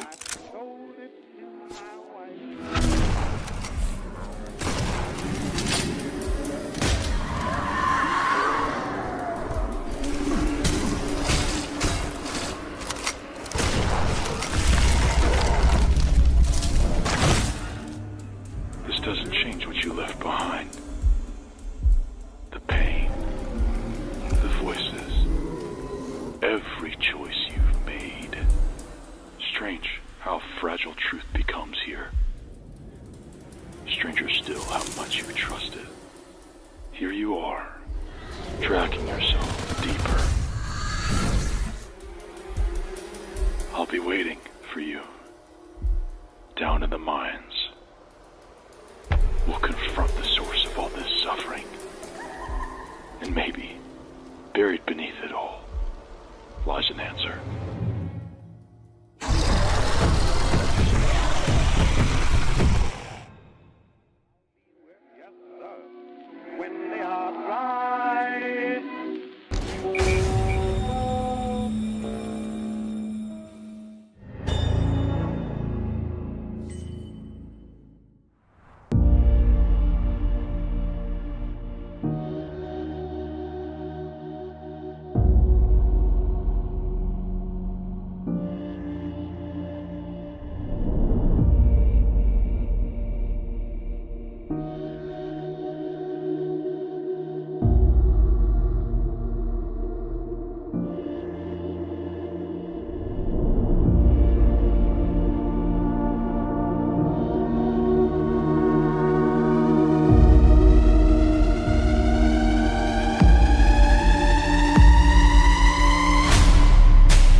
Welcome Pioneers to our very first look at the development build of Spacecraft.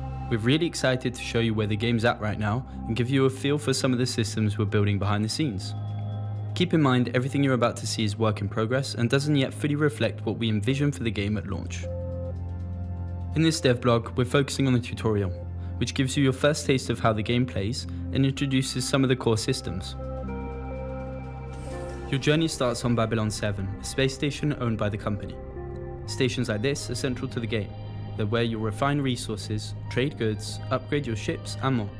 In the tutorial, Babylon 7 is a solo instance, but in the full game, stations will be important multiplayer hubs for interaction and cooperation. We've designed piloting to be intuitive, built around two key concepts, flight path and flight speed. Your ship moves based on the direction you're facing, and you can smoothly throttle up or down to manage your speed. At its core, Spacecraft is an expansive, open-ended sim where you can explore, build, trade, and fight across the living galaxy. You'll pilot your own ship, mine resources, craft parts, and design your own vessels. From setting up automated production chains to engaging in tactical space combat, how you play is up to you. You can play solo or team up with others to shape the economy, grow powerful corporations, and leave your mark on a newly forming galaxy.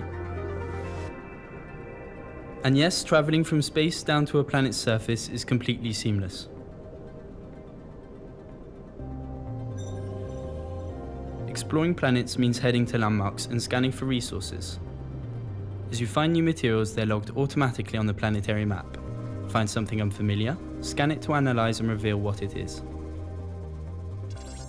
Resource gathering starts simple with a mining laser, but quickly branches out. Different materials need different tools.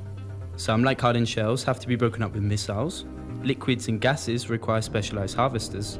Volatile resources can explode if they get too hot, so you might need cooling systems to handle them safely. For certain materials, you'll need to land and go on foot, adding variety and risk to how you gather resources. Eventually, you'll automate this process. That's when things start scaling up. You'll build bases on different planets, install extractors, and set up drones and cargo ships to handle mining, refining, and transportation. You'll manage power, storage, housing, and supply chains, building out entire networks that stretch across the galaxy. If you're the kind of player who loves optimization, there's a lot to dig into, and you can do that as a corporation with your friends for extra help. Back at the stations like Babylon 7, you'll navigate between areas using elevators. Each zone serves a different purpose. Some, like the shipyard, are private, perfect for refining resources, crafting advanced components, or working on your ship without distractions. Others, like the docks, are instanced by ship traffic. We're also building shared spaces, like marketplaces, where you'll trade with the company and other players. Some stations will also have unique zones tied to quests or introduce new mechanics entirely. Ship editing is a major feature too. You can customize and upgrade your ship by swapping out modules or go even deeper with the assembly system, letting you physically reshape your vessel. Add new engines, wings, or blocks and tweak performance to suit your playstyle. As you progress, you'll unlock the ability to build entirely new ships from scratch, with every part affecting how your ship handles, how fast it goes, and how much it can do. That's just a glimpse of what we've got in store for Spacecraft. We'll be back with more updates soon, diving deeper into the game and how all these systems come together at scale.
Hi, I'm Dinosaur, studio founder of Omniok, and I hope you enjoyed the trailer. Ferocious is our love letter to action, adventure, mystery, and dinosaurs. You're not just surviving the island, you're exploring it, uncovering its secrets, and even teaming up with the creatures that you used to fear. The demo is currently live with 2 playable levels, mixing survival, exploration, and intense combat. There's so much more to discover, so please follow us on Steam or socials to stay in the loop. Thank you.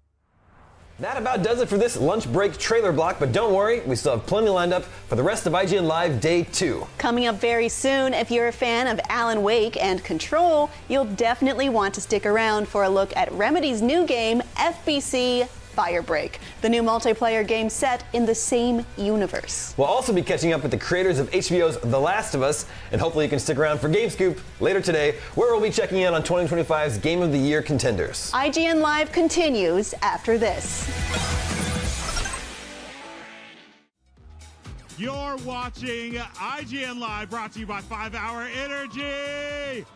We launched Devs React to Speedruns 5 years ago. We've done so many episodes with so many developers, but this is the first ever voice actors react to speedruns, and I'm here with the cast of Clair, Obscure, Expedition 33. What's up, guys? Here we are. All right, we're gonna need a little bit of audience participation here. This is Mitchell, he's a speedrunner. You guys buy Oh Snap online. Bravo! He's shy. So what we're gonna do is we're gonna count down from 5, and we're gonna go 5, 4, 3, 2, 1, go, and that's when the speed run is going to start. Everybody ready? Yeah! 5, 4, 3, 2, 1, Bonani! Okay, so what we're doing here is we are starting from the Forgotten Battlefield, which is almost the end of Act 1. But that's fine, because nothing sad happens at the end of Act 1. No. Right, guys? Right. Nothing sad at all. So, yeah, this is your guys' 3rd interview with us. Yeah. And how have you guys been enjoying IGN Live thus far? I'm having a terrible time. Yeah. Ben! I hate it here. No, it's been amazing. The audience have been so welcoming to us, and to kind of seeing the love for this game that people have and experiencing it really firsthand for the first time since it's been out, it's so cool. Yeah, I forgot, because of all the things, I didn't even intro you guys, so let's do that now. We got Ben Starr, the voice of Verso. Kirsty Ryder, the voice of Lune. Max Songs, I can't do it, I'm sorry. I love you. One more time? Cazorla. He is the voice of Eskia. Rich Keeble, voice of Minoko. Shalanik, CL. And everyone knows Jennifer English as Mael. So, we're doing the speed run. How many hours have you put into Clair so far? Too many. Probably about 300. I probably play 3 hours a day. Yeah.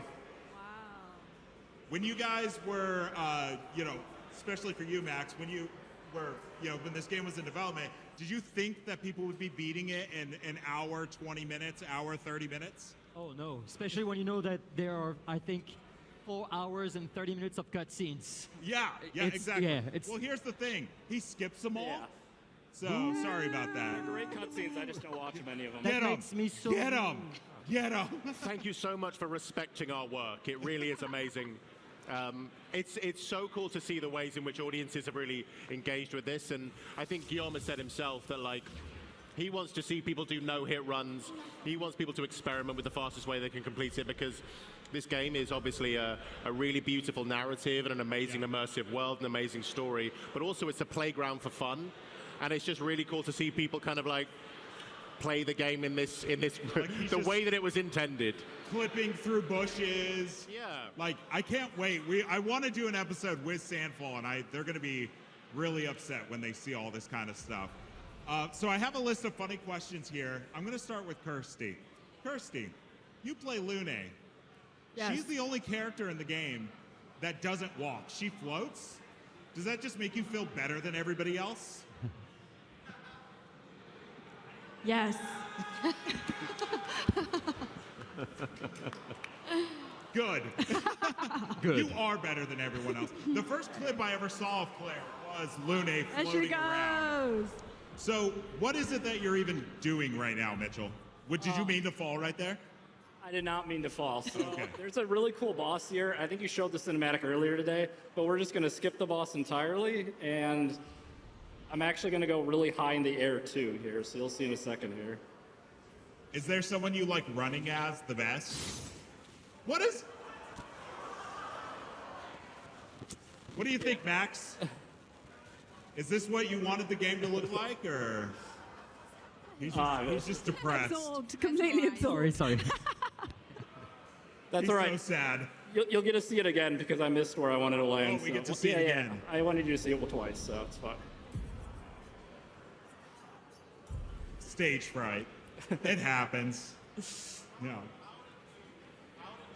You can do this. How did you realize you can do this? There's a lot of people who look into a lot of different things in this game, so I didn't realize I could do this, but someone else found it, and yeah, it's just a lot of messing around with different stuff to figure it out. It's so beautiful seeing Mael just plunge to her. Did you do it? Yeah. We did it. Okay. So good. Speaking of Mael, Jennifer, I have a question for you. Yes. If people here don't know, which is like, okay, this is also the voice of Shadowheart from Baldur's Gate 3. Any Baldur's Gate 3 fans? So my question for you is quite simple. What's it like just being in the best games ever made? Look, it is coincidence, can I just say. I didn't just like handpick the, well, I kind of did with Expedition. I'd like got the audition through and I was like, yes, this seems like it's fucking amazing. So I did choose that, I suppose, but they chose us. I think everyone here blind auditioned. So the developers, so Guillaume and Jen, just heard us. They had no idea who we were. Yeah, so thank you, Guillaume and Jen. But no, it does feel very good. That's it. I'm glad. Thanks. I love Baldur's Gate, and I'm sure everybody here does too. So, I mean, what are you gonna do? Hey, look, it's you, Max. Bonjour, mes amis. Can we get a? It's time for swim, swim. It's time for swim, swim. I am speed. What was it like filming all of those things? Well, it was funny because at first Esquier was not part of the motion capture process because he's Esquier. I mean, apart from a few scenes, but so I didn't know a lot about. Most of his dialogues are in the camp. But now once you get to know him and everything he feels and the past with also Verso, it's so touching. Yeah. So I tried to be as honest as I could, almost like a child, like he feels something and he just, like if he's mad, well, he's gonna tell Verso, Here's a bit of trivia. Does anybody remember? Don't answer. Does anybody remember what Esquier is filled with? Yes. Me. Wine. Verso's wine. Yeah, well, I remember when we were recording it, and Jen Svedberg said that they want to do Esquier plushies that are also wine coolers. Yes. Which would be a really cool thing. So make it happen if you want it, make it known. But like Esquier wine coolers would be really, really good. I'd like that. I want one of those. Just like a wine pouch that you can squeeze and wine can come out. Oh my god. Shala, how are you doing? I'm doing good. You've been in a lot of games as well. I have. How has being in Clair been different than Cyberpunk or Baldur's Gate?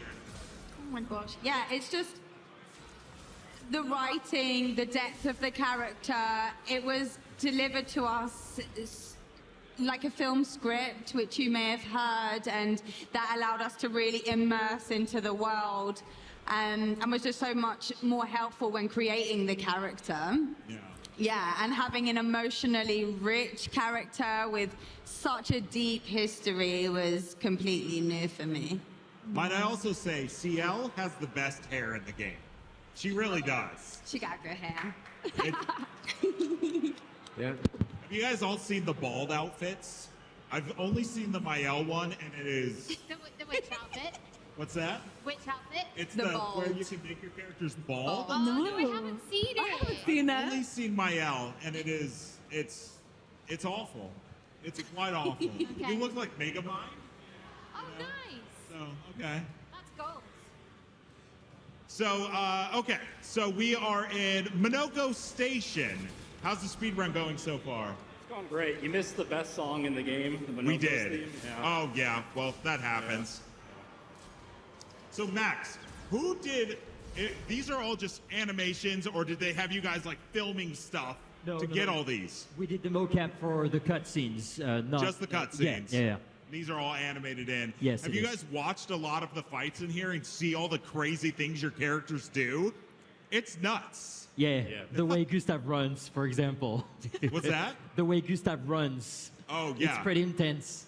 So nobody filmed all these running animations? No, They no, just no. filmed somebody just sprinting, and they're like, yeah, that looks good. I mean, we kind of did some for sometimes they needed to pick up from one cutscene to the gameplay, but no, all those animations were made by the studio. So this wasn't you, for That's not me. I'm sorry. Yeah. That wasn't you, just on all fours, just running around?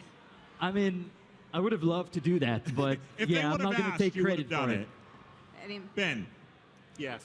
You know a little bit about Final Fantasy. I do. You were in a Final Fantasy. I was. Final Fantasy 16. Yes. Now, this game is nothing like that, but this game is very, a callback to Final Fantasy 8, 9, Yeah. stuff like that. Are you a fan of those as well? Yeah, Final Fantasy VIII is my favorite game of all time. So Okay. I preach the good gospel of Final Fantasy VIII, so thank you to everyone who comes up to me and says they feel seen when I talk about that game. But, I mean, Guillaume is also a huge fan of Final Fantasy VIII. And actually, he sent me a clip about a year ago of all the characters running around the world map to blue fields from Final Fantasy VIII. Just because he was like, I want to show you the world map, but inspired by the game that both of us love. And I think there's so much of the DNA of RPGs of years past in this game. Yeah. And you can see it. It's this team have made a game that they would want to play and inspired by the games that made them fall in love with video games. And I think the reason that everyone's here supporting us right now is because they feel that love in this game. And I think that's what makes it feel so special. Yeah, as I was playing it, because I didn't look too much into it before I played it, and it's like Eskia, he becomes your boat, and then he becomes your airship, and you're in this open world. Like, I didn't know there was like an open world in the game. Everyone's like, oh, it's kind of linear, and then you leave the like breezy meadows, the first area, and you're on this open world, and I was like, I'm 12 again, playing a game on my PS1, because that's honestly how it feels when you're playing this game. I mean, the overworld map was, the solution to a problem of scale back in the 90s. And I think maybe video games decided that that was a thing of the past. And, there are fantastic video games out there that have overworld maps. Like, I'm a huge fan of Ni no Kuni. That has an absolutely stunning overworld map. And there are, I think Dynasty Warriors did it recently this year as well. But, it's really, really great to pay homage to what is not just a solution now. It's a wonderful thing that made us get this sense of scale in these games without having to actually do the scale. Right. So, I'm going to turn to Mitchell here. You're on the hot seat, buddy. All right. So, when speedrunning this game, is it all just about, perfect parries, perfect dodges? Because, I assume you're not leveling up much. Yeah, we're definitely lower level than most people would be casually, so it does rely a lot on making sure you just don't miss any parries. So, yeah. I see you're already fighting Renoir. I did. I fell from the sky again. You kind of missed that point, but we do that a lot here, so I just kind of fell from the sky and ended up here. Got it. Spoilers for everyone who, you eventually fight Renoir. So none of you got to work directly with like Andy Serkis or Charlie Cox or anybody, right? I mean, none of us got to work directly with each other, really. It was about, there were opportunities for us to be in the booth, but not really at the same time. You know? Yeah, we were lucky that we got to meet each other at a dinner, like halfway through your filming. Was it at the beginning of your? Well, not all of us, but some of us got to meet, and that's so rare with voice acting. So to get to meet the body along with the voice, so that you can imagine it when you're in the booth, is like very helpful, but very rare. But we got that on this. I remember hearing you in my first session, and I didn't know you were in it, and I went in the booth and I heard you, and I was like, oh, friends.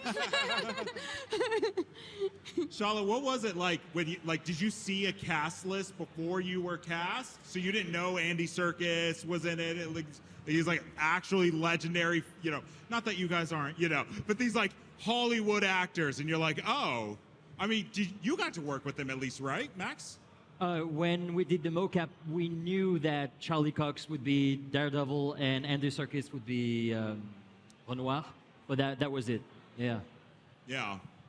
So, what's it like? Like, have you guys watched back any of your scenes, like specifically you with Renoir, and being like, look at me, I'm just hanging out with Andy Serkis, you know? Yeah.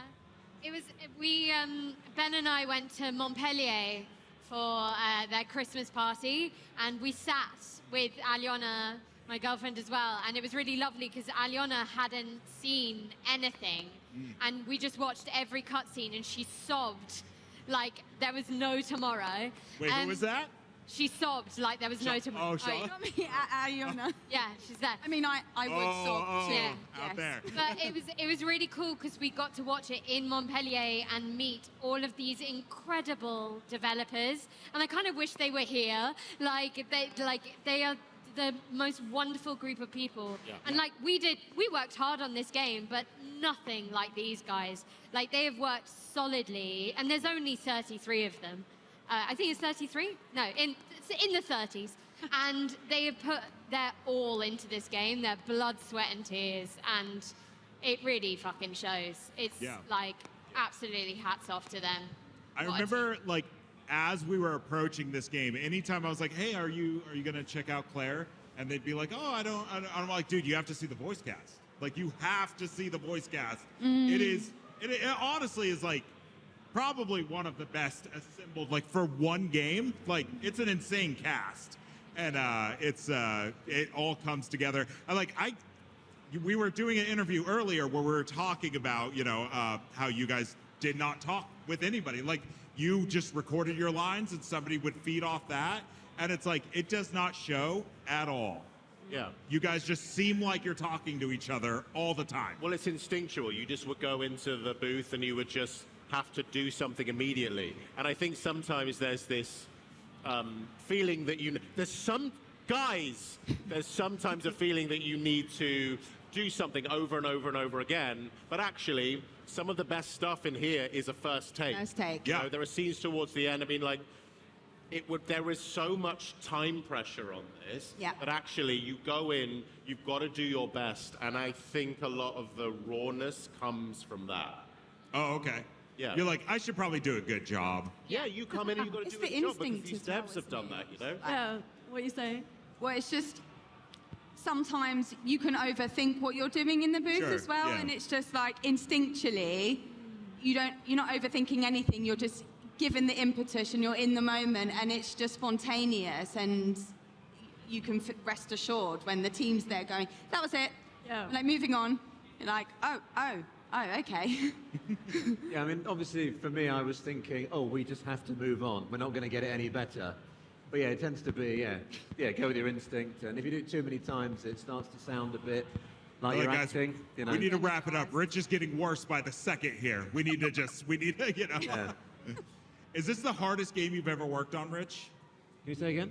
Is this the hardest game you've ever had to work on? The hardest game? Yeah, the hardest game. Is the hardest game you've ever had to voice act for? To work on? The hardest game to play, you mean? No. Your performance. Oh, sorry. I can't hear very well, sorry. I mean, actually, it was quite, I think because everyone else was really great, you know, so they're feeding in the lines, And Jen and Guillaume in the sessions were really good at contextualizing where we were. That made it kind of easy, really. I mean, that sounds arrogant, I think, but because, you know, when they were feeding in Ben's lines and I was reacting to that, because he'd done it so well, it kind of made my job easy, you know. So you were acting with Ben, but Ben wasn't acting with you.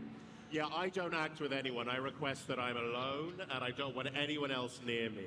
No, it was just the timings of how it worked out. Yeah. Sometimes, so when Jen and I were recording, sometimes I'd be listening to Jen's performance, and I'd get to act off her, and then other times you have the same. And it really is just a scheduling thing. Yeah. It like blows my mind though, because like, okay, you guys have so many scenes where you are acting with each other. So like, Shala, were you working with somebody that just wasn't Kirsty filming those lines? Or are you just reading your line and then you read the next line? Or is there somebody to bounce off of? Yeah, so we're given like the context for the scene, and then we might see the visuals for that scene, which was really helpful. Sure. We've obviously had the narrative before, and we've been with the script, but it very much is an imaginative kind of somatic experience. And then Guillaume or Jen or Joe will give us the line before, and then we're just hoping for the best. You know, digging deep and hoping for the best. I find it just so hard to believe with you, Jen, because you have like the most emotional scenes in this game, and you're just in a booth crying by yourself, and just no one to console you. You're not actually hugging a giant SKA. There's no. I would have done so well with the giant, and maybe that should be in my rider for the next game. Exactly. Yeah. So You're giant like, I SKA require a giant plushie. I prefer it to be filled with wine, if possible. If possible, if possible. No, it's genuinely quite hard, and I think I'm really lucky in that I did Baldur's Gate 3 right before and had that experience, and I think I got to use that, everything I learned, to put into Expedition. But yeah, not the easiest job in the world, I have to say. How much did it differ filming, like doing this versus like Baldur's Gate 3? Did you do the mocap for that? Yeah, so Baldur's Gate 3 was all mocapped, whereas we had wonderful mocap. She's right there. performances. No one can see her. No, I was pointing to Max Ons, but also girlfriend. Yeah. Max is pretty good too. Max is He's pretty good. Yeah, so it was all fully cooked, really. Like, we had the cinematics, we had the music, we had the beautiful animations, and we had the beautiful performances from Max Ons and Nacelle and Charlotte. So yeah, very different, but we had to lip sync as well to your voices, which is a really technical thing to do. Right.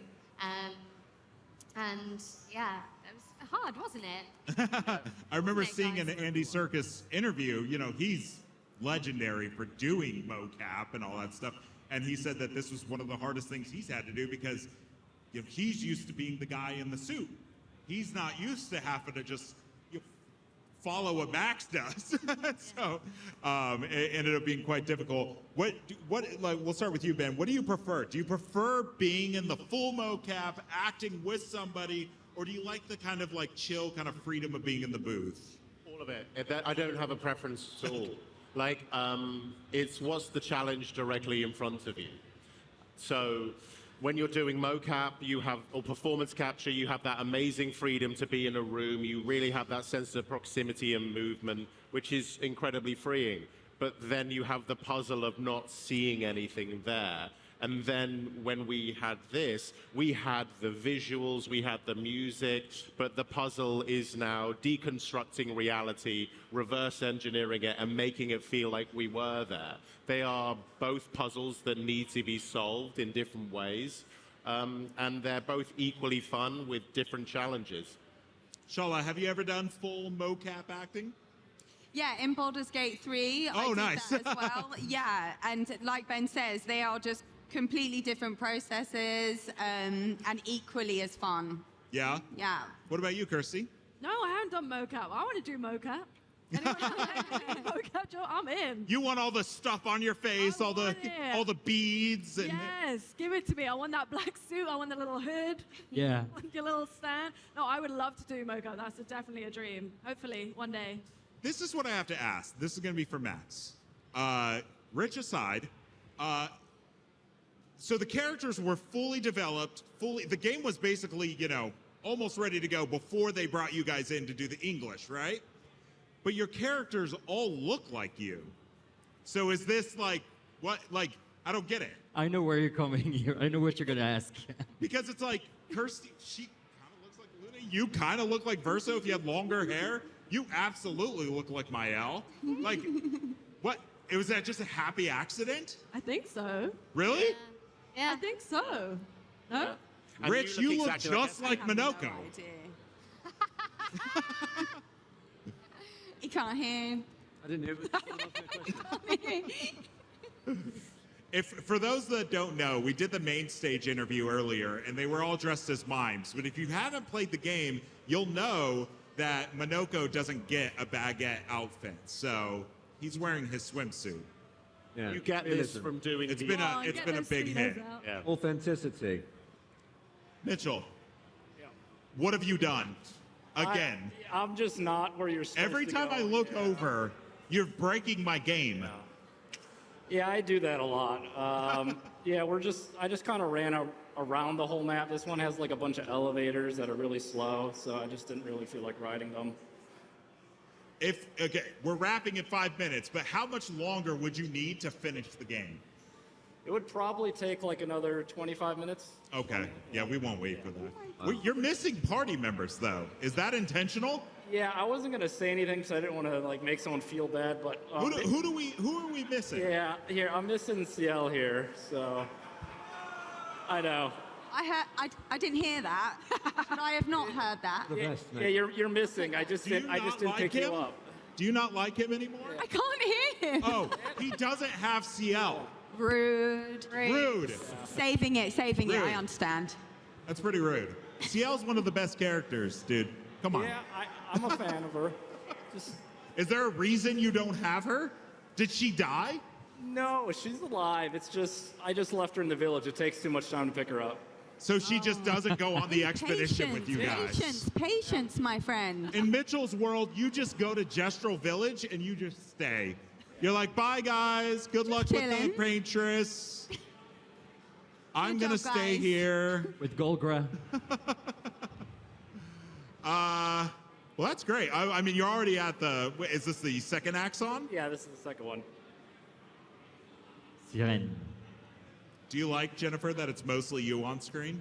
Say that again. Do you like that it's mostly you on screen? I mean, I am a double Leo. The double Leo. Yeah. She explained to me before the shoot what a double Leo was because I didn't know what that meant. No, it's really fun having Shadowheart explain zodiac signs to me. Is that what they are, zodiac signs? So sorry, I can't No, it's hear. fine. And It's fine. Can we just say we can't hear each other? Oh, yeah. Or you. Oh, yeah. We don't know what's Half happening. the time when We're Ben's really talking to me, confused. I'm just going, Yes. Yeah. I don't know why you're clapping. Like, that's how confused I am.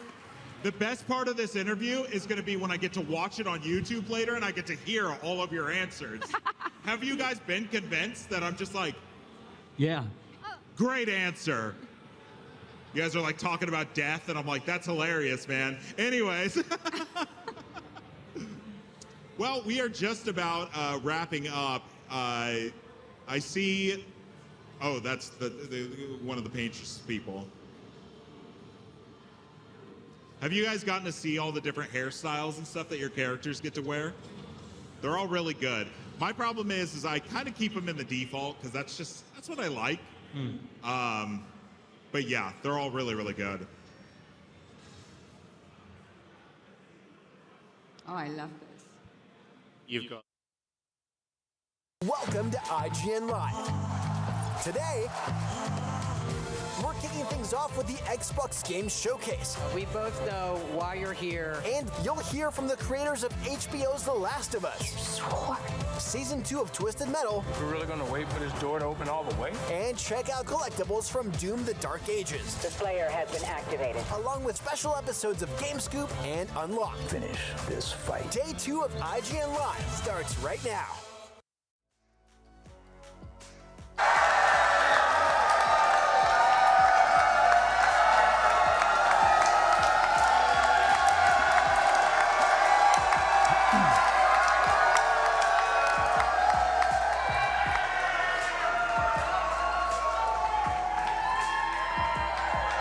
Hello and welcome to Day 2 of IGN Live 2025. I'm Ryan McCaffrey, and I'm coming to you from the Magic Box at the Reef in downtown Los Angeles. And it's been a phenomenal show so far, but today things are only going to get better because it is Xbox Showcase Day. Are you guys ready? That sounds like a yes. All right, today I'm joined by Miranda Sanchez, Sydney Goodman, and Michael Hyam to help me break down and recap all things Xbox. Welcome to my friends. How are you guys? I'm chilling, man. I feel good. I'm hyped for this. Yeah. Well, I wanted to start with kind of a, like, almost an existential question, which everybody's like, wait, what? What are we doing here? But, like, from where we sat here a year ago, things are pretty different for Xbox 1 year later. Like, in that they're shipping just about everything on everything at this point. So I'm kind of curious to hear from you guys, like, what kind of is an Xbox showcase anymore, right, Miranda? Yeah, Any thoughts on this? Yeah, it's just like a showcase of things, of course, that we're going to look forward to. But I think that is honestly a question they have to answer this year, right? Of like, what does the Xbox brand mean when they're shipping everything everywhere? Like, obviously, the controller is iconic. They're really big on PC, and they really, I think, pioneered the way in saying, hey, we're going to make sure our Xbox games are also on PC for our PC players to get an optimal time if that's what you want. But by going to other brands, it's kind of just opening this door of like, well, what do you do with your loyal fans at this point? Like, what are you going to offer them that is special? Or is there anything? Is it just an exclusivity period at this point? So I think that is just a big question they're going to have to answer very soon. How many of you guys out in the audience have bought an Xbox game on your PS5 recently? Yeah, I'm seeing hands out there. Like, That's a decent amount. They're topping the sales charts the last couple months. Sydney, your thoughts on this kind of just bigger question about like what an Xbox showcase is in 2025? Yeah, and it's interesting because I grew up, I'm a bit of an Xbox purist, so there is part of me that misses the exclusivity of that and the fun of like, oh, this is for us. Yeah. Like, this is for the Xbox community. At the same time, though, I think it's kind of exciting. Like, my friends who have PlayStations that have traditionally always been PlayStation players, they also get to be excited for today. So I don't want to call it bittersweet because ultimately it's a positive thing. But yeah, I don't know. Everybody gets to be excited about today's announcements. Theoretically, right? Yeah. Because Xbox hasn't said, okay, blanket statement, everything's coming to everything all at once, right? So I don't know, maybe it adds an element of surprise and suspense. Yeah, like Michael, what's your over-under on how many games in the showcase will be exclusive to Xbox? Probably none of them. So zero's the over-under? I don't think they're in that business anymore. They're very clearly not in this business anymore. Yeah. So when you talk about what an Xbox showcase is, don't forget that Xbox Game Studios is like 20, 30, they got a lot of studios, and I think one of the things too, going into the showcase is that they have proven that they're like kind of back on track. For a while, Xbox was struggling to put stuff out with delays, cancel games that didn't really hit the way they want, but they've been putting out bangers after bangers recently, and I think they're still going to ride that momentum as studios kind of get into this rhythm. I think Xbox has established a rhythm, and like I have all systems because I kind of have to, but when I'm looking at the lineup on Xbox, it's like one thing after the other. I'm on that platform, whether it's PC, Game Pass, or on the console. Like, hey, like Clair Obscure, that's Game of the Year material, and you could get that on Game Pass. Yeah. Now, granted, that's not an Xbox studio, but not everything is going to be under the Game Studio umbrella too. So they have other third parties who are probably going to showcase on this thing and make big waves. The first time we saw Clair Obscure was at an Xbox showcase. So I think like the track record for their showcases and the games that they kind of curate to say that they are supporting, their track record is really good. So I have high expectations for this showcase, and maybe I'll see my next favorite game. I don't know. Yeah, so to your point about Xbox finally shipping great stuff, I kind of want to hear, I'm curious the audience reaction of which of these is their favorite. Like, you look since about October, November of last year, they've shipped Flight Simulator 24, they've shipped Stalker 2 as an exclusive, they've shipped any fellow Indiana Jones fans out there? That's my game of the year from last year. Yep. Then into Avowed early this year. That's Michael, I know you're a fan. That's a banger. We've had Doom the Dark Ages super That's a recently. banger. That's a banger. Yeah, like they're getting it done these days. Like they're finally like the egg took a long time to hatch, but we're finally starting to see some little baby chicks running around, which is nice to see. So I'm just sort of curious, like, what's each of your excitement level for this? Kind of sitting to your point, knowing that it's not all just going to be Xbox exclusive, that everything's going to be coming to pretty much all platforms. So Sid, how you feeling going into this one? You know, I'm really excited because I woke up with a really good feeling that we're going to see something about Wolfenstein 3. Oh. I don't think it will be much, but I will be so satisfied because part of me is almost, I mean, the last time we heard about Wolfenstein 3 was, I think it was 2018. Pete Hines confirmed more or less, like, yes, we're going to finish this story up. Everybody wants to see that done. We want to see that trilogy happen. But I mean, 2018 was a while ago. Like, I would love to see some sort of confirmation that it's like, hey, we are working on this now that we've shipped Indiana Jones. I don't need to know that it's coming in 2025 or 2026. I don't need to know that it's coming in 2027 even. I just want to know that somebody is working on this. Yeah.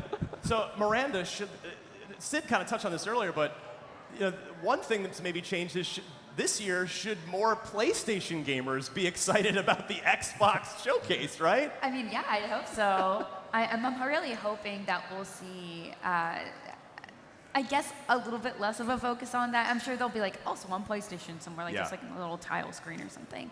But yeah, I mean, honestly, what I'm hoping for, we get into predictions. We doing that a little bit? We'll get to that in a little bit. We're right, saving the best for last on that. I would say, as far as excitement level goes, though, it's like moderate. I mean, I think we're kind of in an off year where everyone was sort of holding on for GTA. We know Fable's getting pushed. The next year's game, E-Day, is probably still pretty far away. We know they tend to like show it once and they just kind of go quiet for a bit. So I think this is just going to be one of those slower years, and I think we kind of saw that from Sony as well. It's just a bit of a not a lull, and there's definitely stuff to be excited about, but it's just not going to be as full force as some of the other showcases we've had. You've just given me a very pleasant thought, which is, in a year from now, when we're all here doing this again, we'll all have Grand Theft Auto 6 on our consoles at home, right? Yes!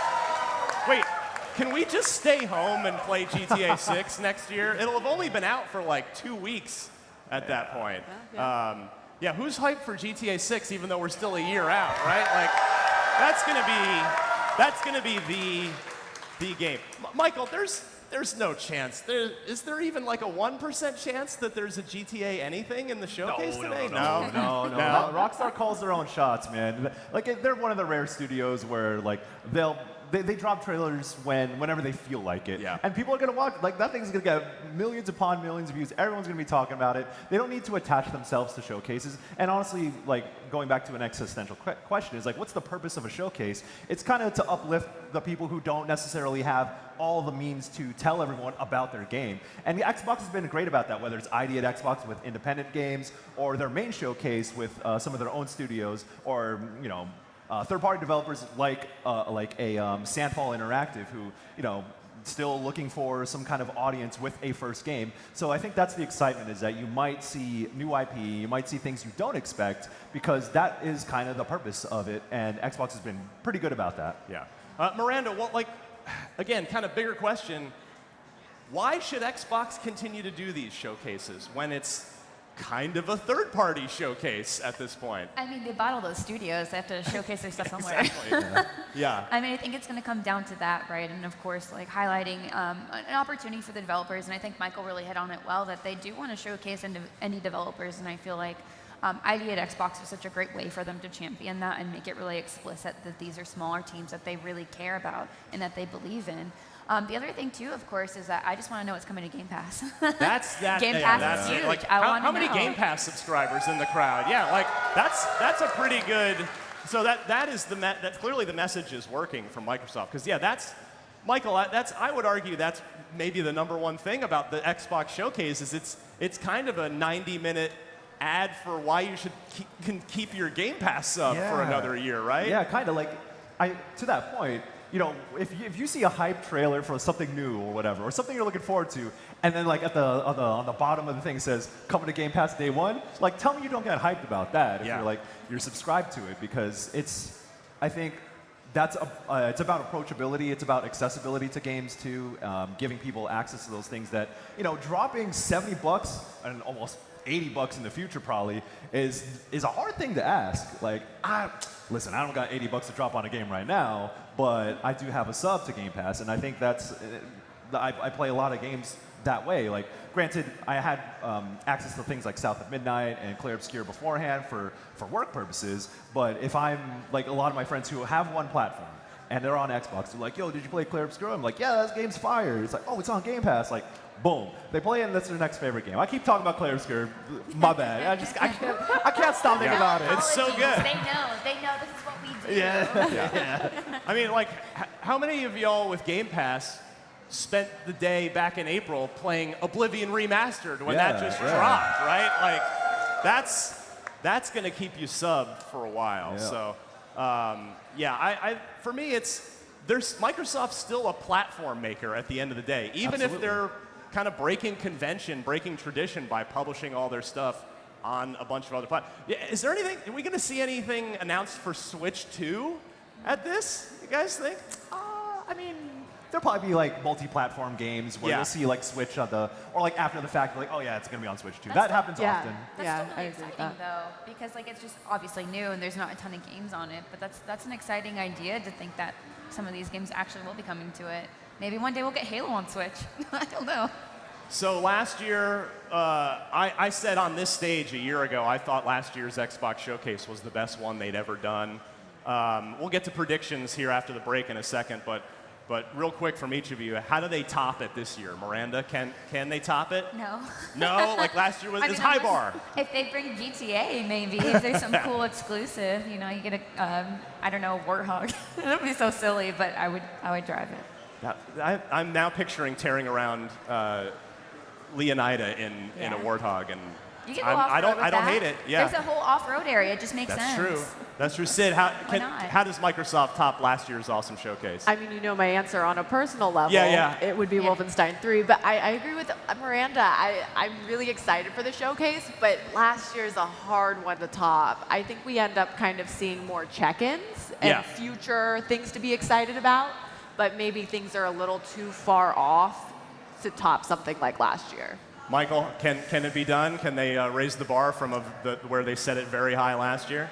For me personally, if they come out with a lot more weeb stuff, for me, I think that would top it for me. But in terms of like mass appeal, you know, but the bar is high. I don't think they have to clear it.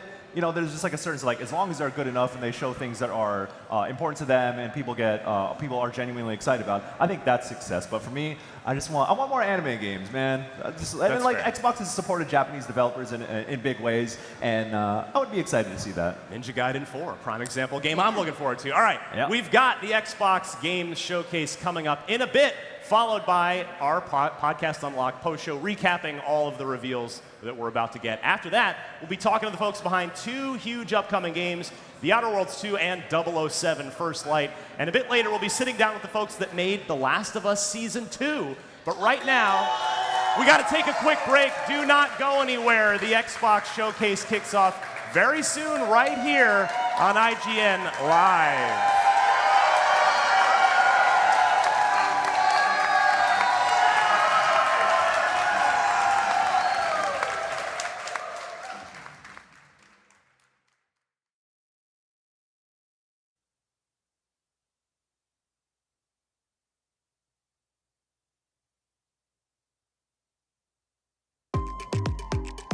IGN Live is presented by Lenovo Legion.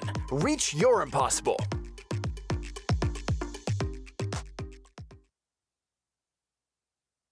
Thriller from Build a Rocket Boy, the studio founded by Mind's Eye is a new single-player action-adventure thriller from Build a Rocket Boy, the studio founded by visionary game director Leslie Benzies, known for his work on the Grand Theft Auto series. In Mind's Eye, you play as former Special Ops soldier Jacob Diaz as he fights his fate against high-tech experiments, AI, and an unchecked military power in Red Rock City, a metropolis where corporate greed and political ambition are in constant friction. Let's take a look at the latest trailer for Mind's Eye.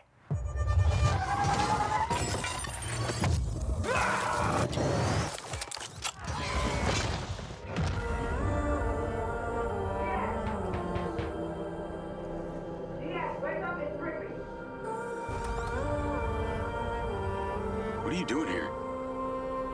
Come with me.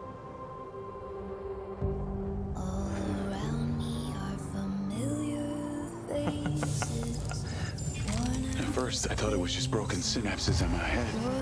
Keep your lens speed on. In years. I've been seeing things. Like a part of me that's been buried down deep feels like it's just knocking to get out. I'll be seeing you around, Charlie. Maybe this is the real me. Diaz, you were a good soldier.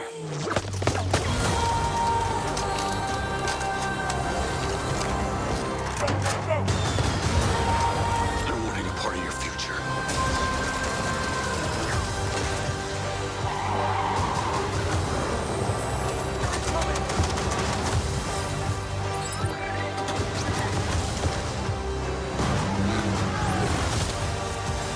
You don't deserve what they gave you.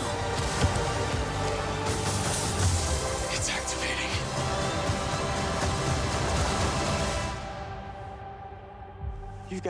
You're one of them. You're working with them. No, please. What do you mean one of them?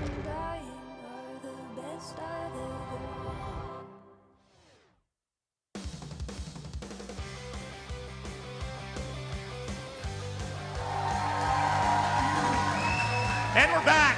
You're watching IGN Live, and if you're here for the Xbox Game Showcase, don't worry, you're just in time.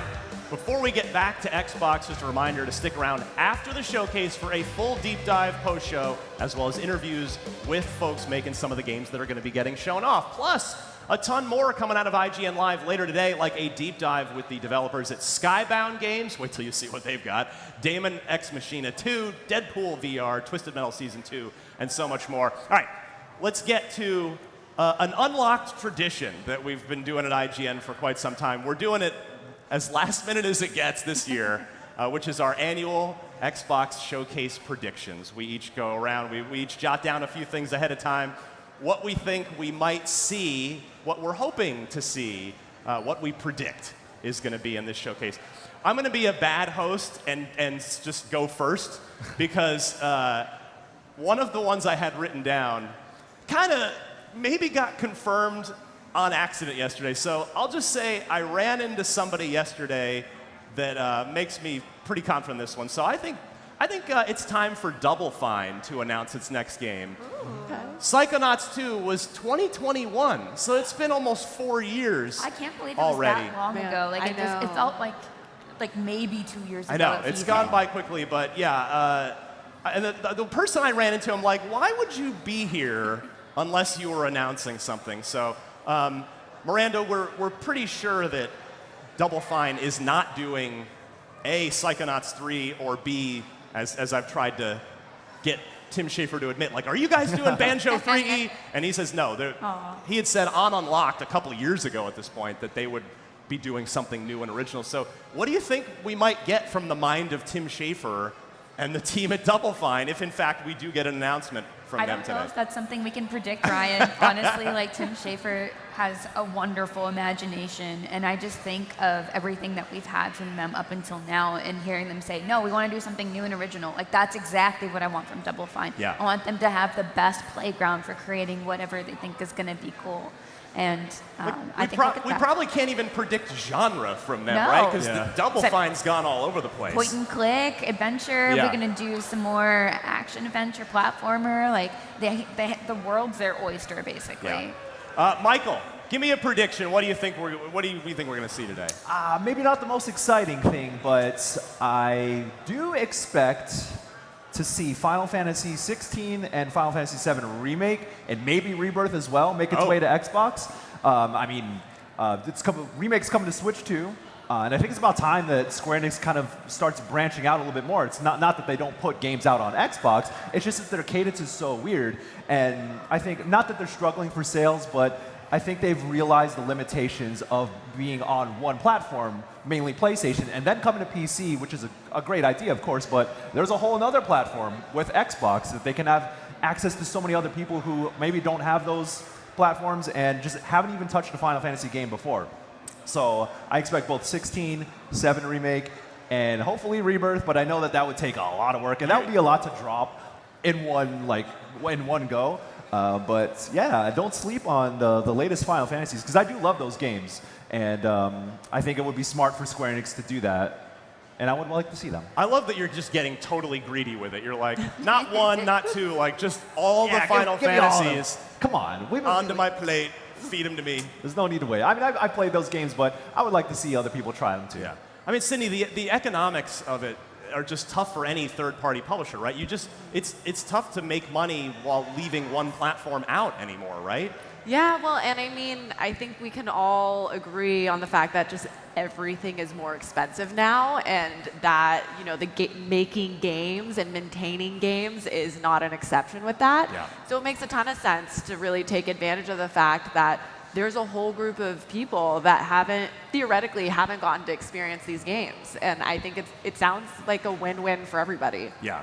Well, have you got a prediction for us, Sydney? Something you think we'll see at the Xbox Showcase today? So I will once more ask for Wolfenstein 3. However, thank you. I do think we're going to see something, and this might be wishful thinking, but something around Halo, the Halo universe. Oh. I don't think it will be basically anything, but only because I don't think they're going to say anything about Gears.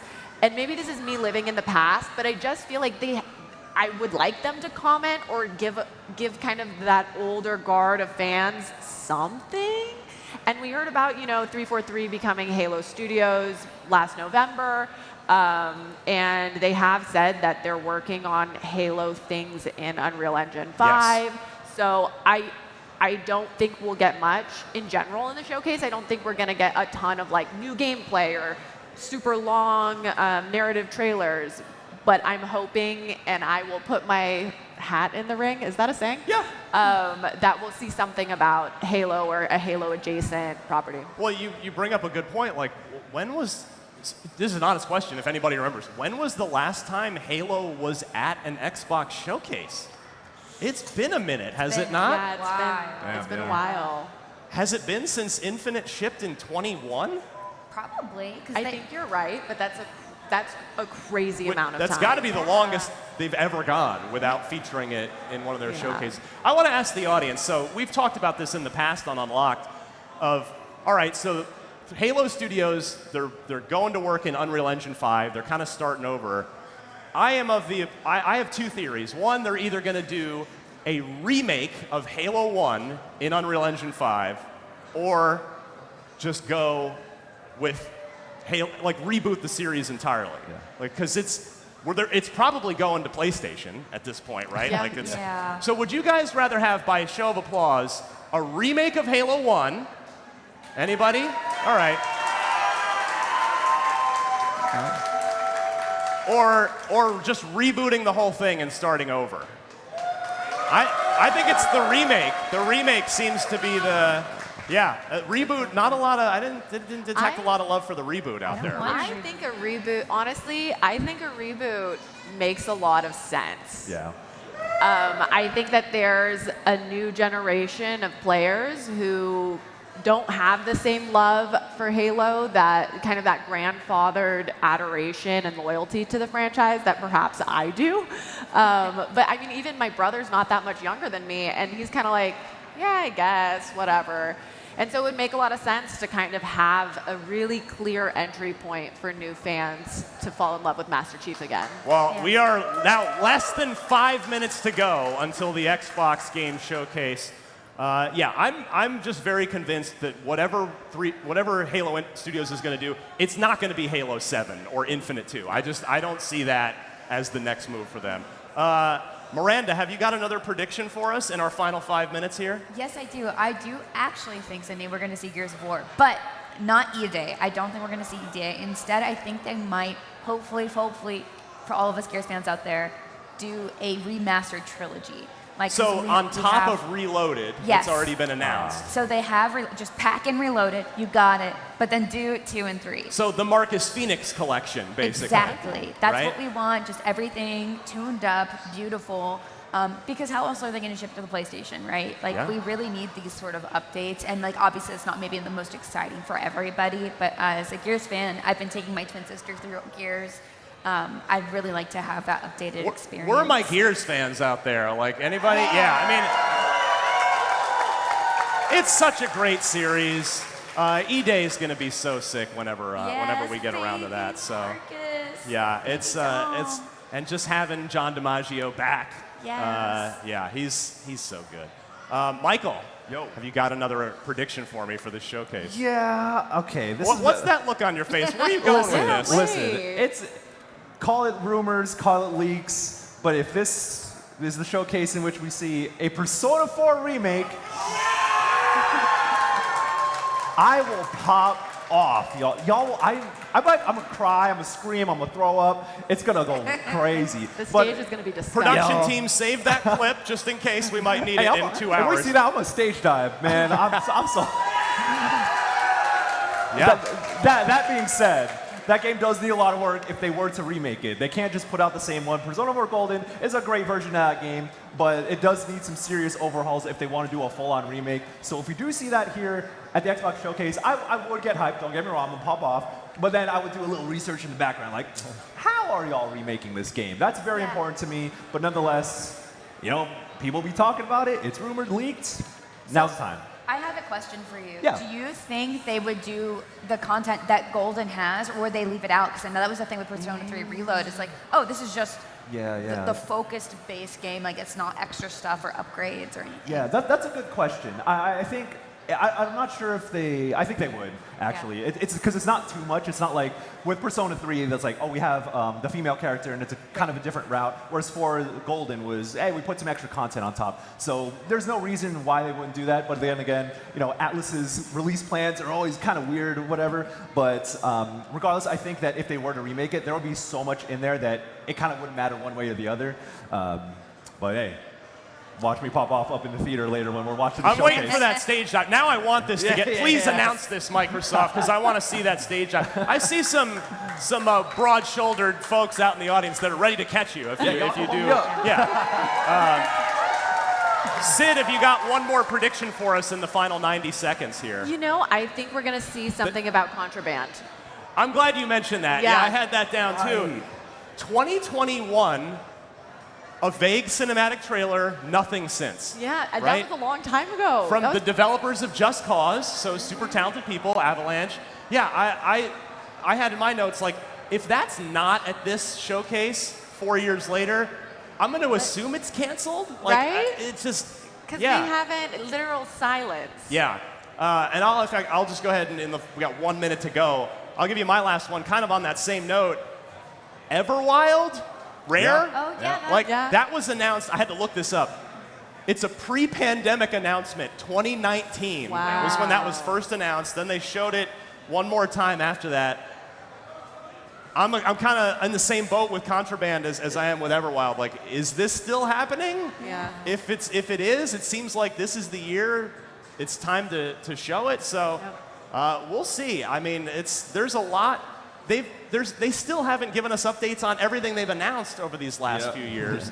So it's going to be interesting to see what we get coming up in less than 20 seconds. So on that note, it looks like the 2025 Xbox Game Showcase is about to start. We'll see you back right here right after the post show, so stick around. Count it down 5, 4, 3, 2, 1. Let's go, Xbox.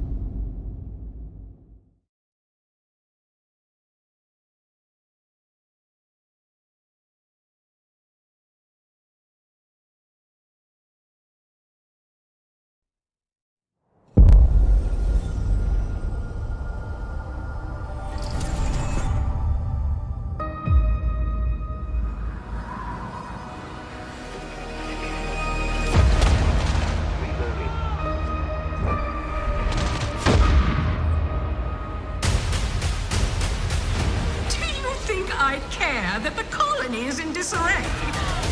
We didn't come to Arcadia to get bogged down in pointless warfare. We came to spread freedom and liberate resources for profit. But this pesky Earth Directorate agent is mucking things up. They're not alone in doing so. And they think they can just choose how things play out. They could stop us from stealing the Protectorate's brainwashing technology, which we need to improve our market share. What if this stranger aligned with the Order and that world computer of theirs? That could be the key to closing the rifts that threaten the colonies. So, you see why this menace must be wiped from the face of existence. Or, better yet, brought to our side through the power of capitalism. Now, let's get out there and buy our way to victory! I'm yearning and yearning for you. My heart and revel in you. Every last bit of my way, every last bit that I'm paid, every last bit that I save is intended for you.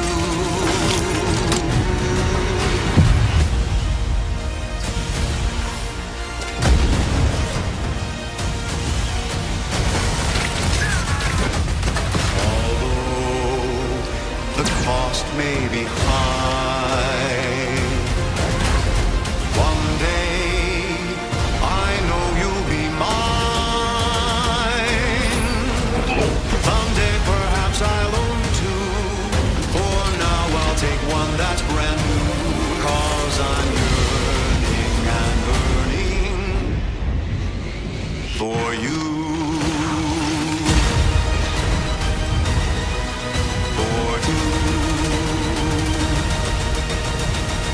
An adventure made for capitalism by capitalism. Inflate our impressions and egos by staying tuned after the showcase.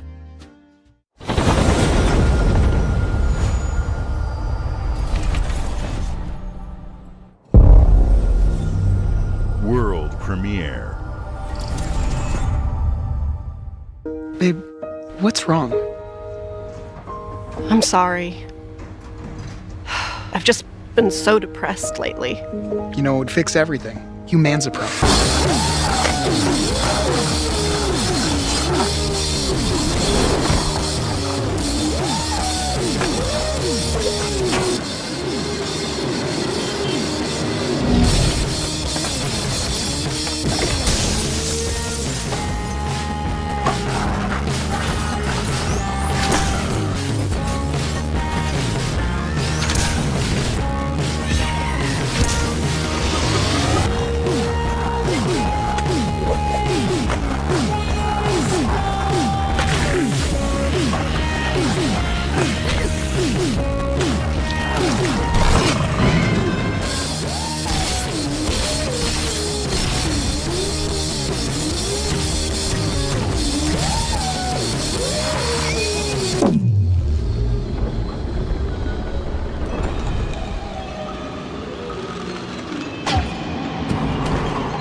Yeah, humans are barely sentient.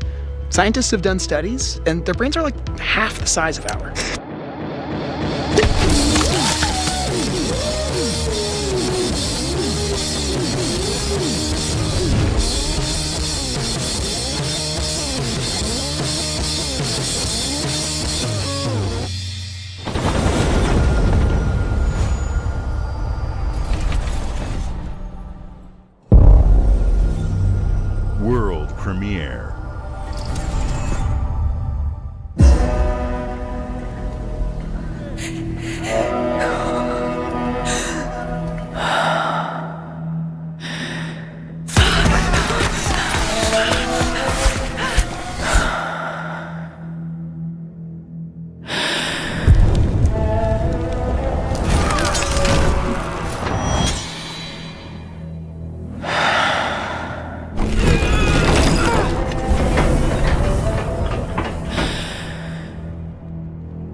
At Xbox, we strive to put the player first.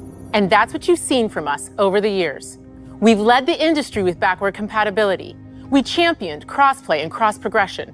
We delivered Game Pass, first on console, then on PC, and with cloud gaming. So what's next?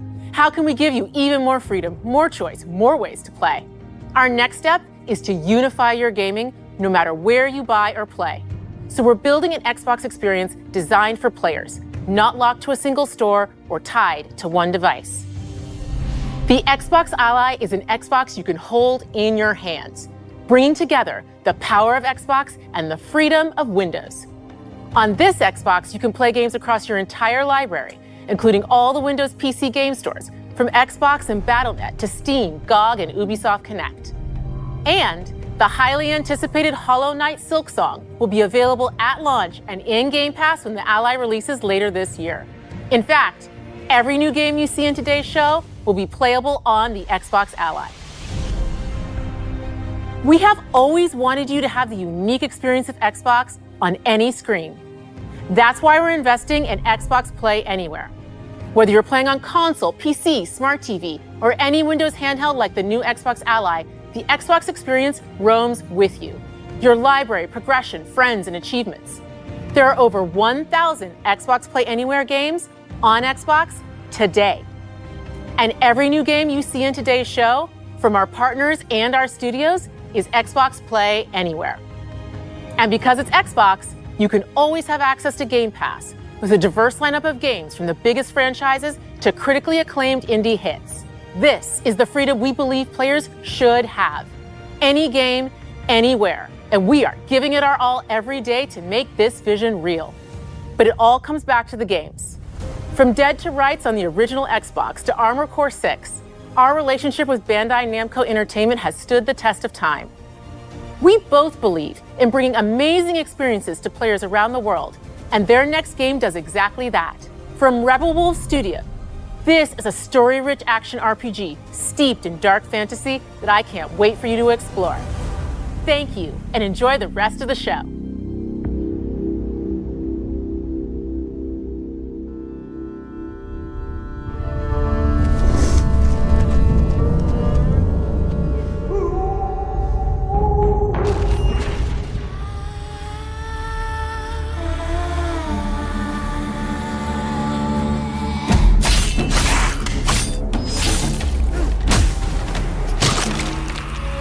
Monsters have always been here,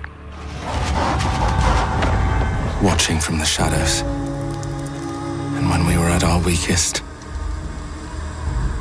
they came out into the light. We feared for our lives, but we should have feared for our souls instead. The vampires didn't come to kill us. No, they came to rule.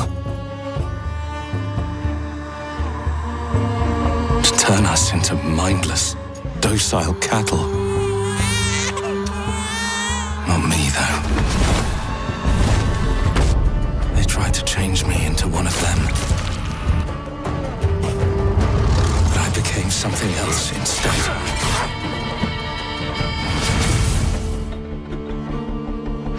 Their worst nightmare.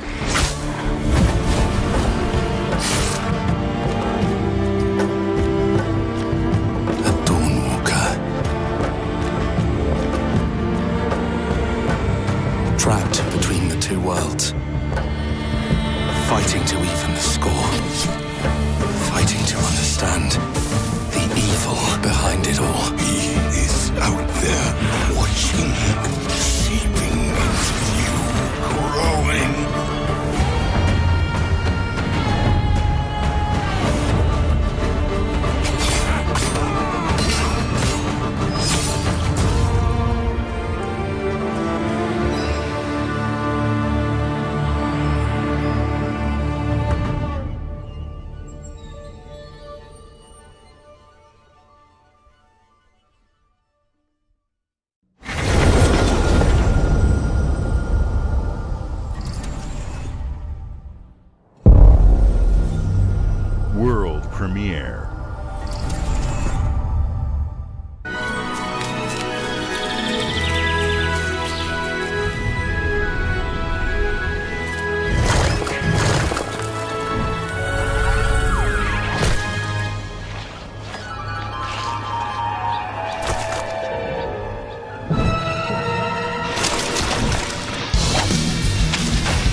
Super Meat Boy 3D!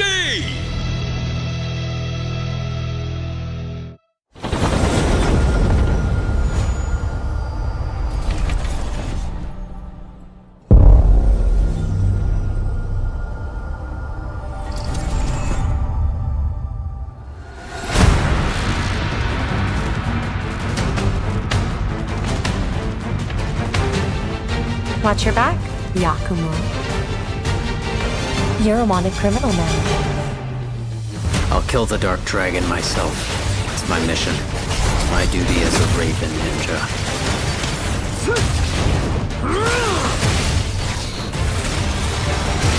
Breaking the Dark Dragon free has its consequences.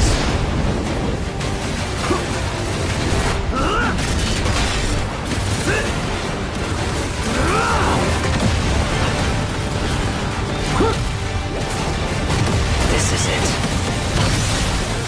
Sayori. Ryu, there's something I need your help with.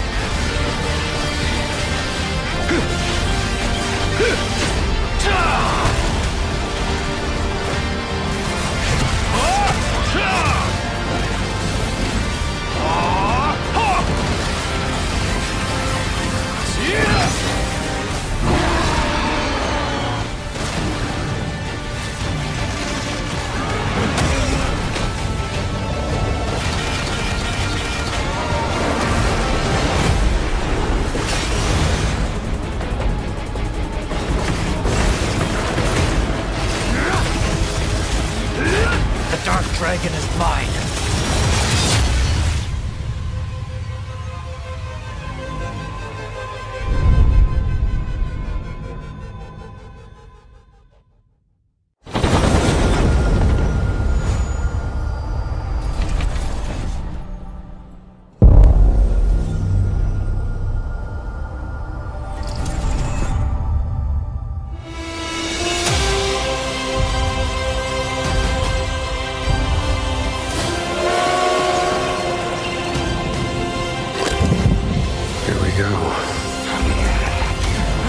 Good luck, Indy. What are you doing, Jones? Are you crazy?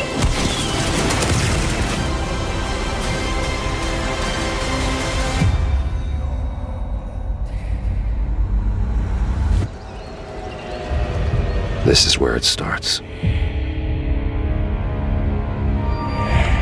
Beneath the streets of Rome. Enter the city of Antioch. Find the secret relic. Bring it back to the Holy See. Defend the secret. They worshipped the giants.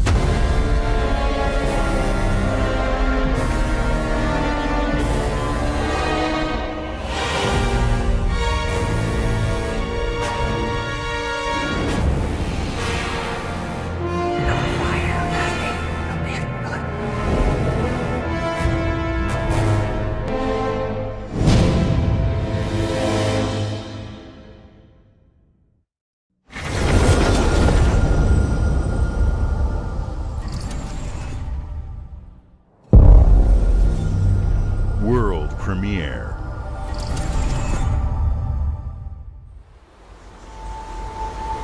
Haruka mukashi, この国に輪廻の獣が現れた。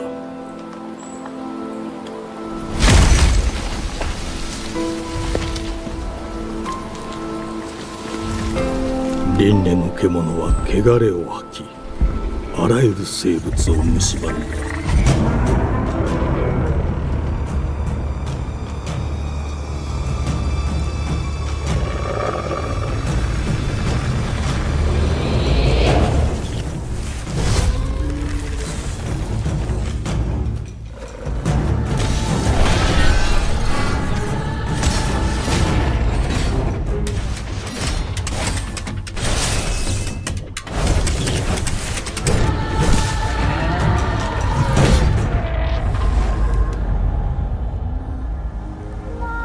西暦4026年、人類は滅亡を待つのみ。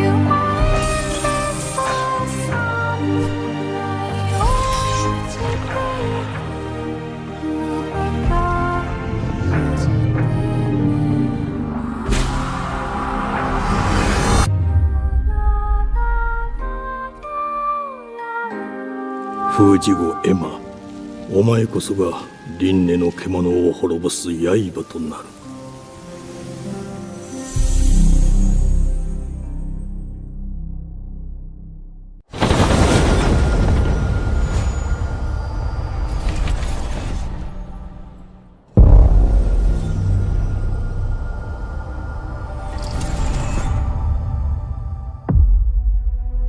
The glittering streets of Avalon sure do shine, because they sweep their filth down to us.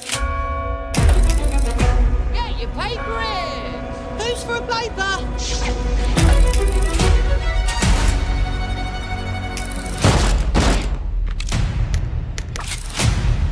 Here's to playing in the mud.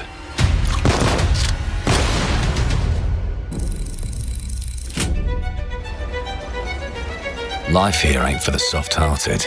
You will be paying me back until you fucking rust. It ain't for the spineless. Keep your filthy pickers off me! And it sure as shite ain't for the decent. That's a clean sweep for one and There has been a crime! Justice itself has been affronted! I have been burgled! Lord Griswick. Bertold! Yes, I got that part. Do you know anyone who might wish you ill?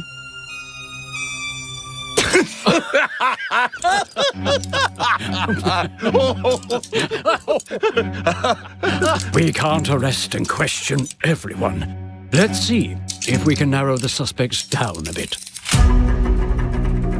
They were, Trust your instincts, sir. tall, Yes, sir. built rather slim, well, muscular. Mm-hmm. Was very quick, agile. Go on. With a mustache. No, larger. I see. Quite fashionable. That's the fiend who robbed me. They got my good side this time. Breaking in is the easy part. Your brandy, sir. Getting away with it is the real trick. These candlesticks ain't gold. Worthless and dull, just like you. Nah, I have a customer. How can I help you? I'd rather talk to you, Errol.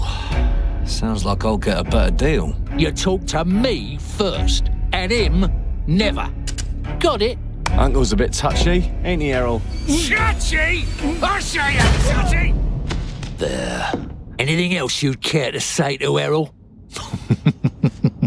Brains. If I hadn't seen it with my own eyes, I wouldn't have believed it. Round here, it's all sharp edges, empty pockets, and blood on the cobbles. Goodbye, Silas. No, no! I'll hurt you, you fucking meatsack! I'll leave you with a pissing bed of peaches! You'd either got a gang at your back, or a knife in it. We're family here. Family takes care of its own. Can't put a price on that, can you? Them's in charge. They don't keep order. They keep power. Take this thing into the crucible and melt it. They just want us beaten, broken, and too scared to fight back. I don't want to kill him. That's why it pays to be clever and well-armed.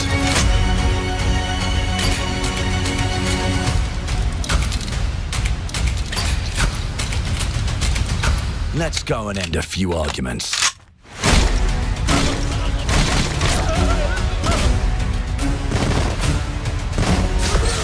Don't get cocky. They've got a weapon far worse. Time. And if they can rewrite history, they can rewrite us. But look who just found Mummy's keys. Now I can fiddle with time. Put the bullet back in the barrel. Bring the chaos to a crawl. Take a mistake and make it like it never happened. We can change the world as we know it. One one choice at a time. And I can even go back and change the past to change the future. And let me tell you, the hunters don't like it when the rabbits got the gun.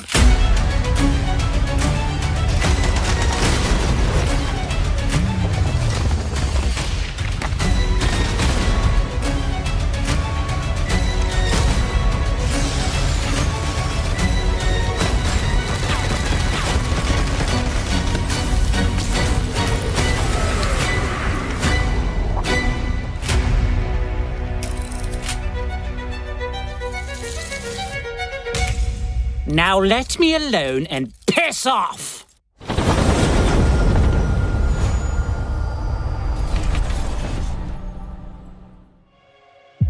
Our creative teams are dedicated to bringing players award-winning, record-breaking, critically acclaimed games. Call of Duty, Black Ops 6 from Activision, Doom, The Dark Ages from Bethesda, Diablo 4, Vessel of Hatred from Blizzard, and Avowed from Xbox Game Studios. All of our teams across Xbox First Party are shipping their most played games ever, and they're also delivering more content than ever before.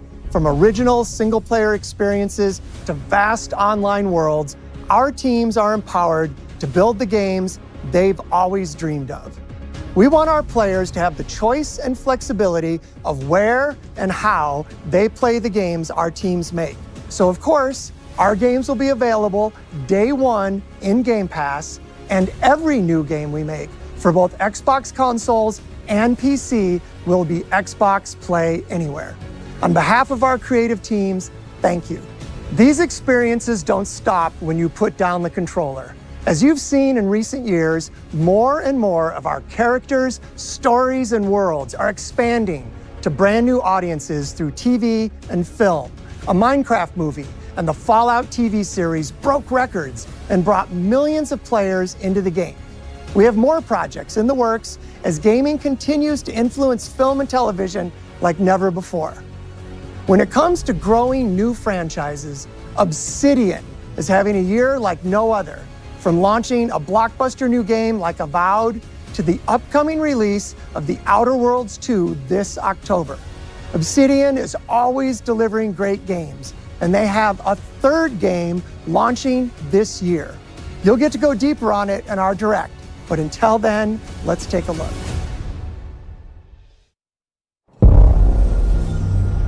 World premiere.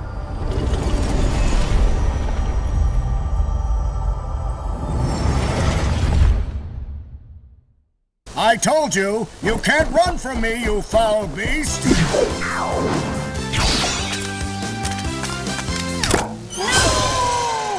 With new flexible legs, the Yoke Girth action figure can ride anything!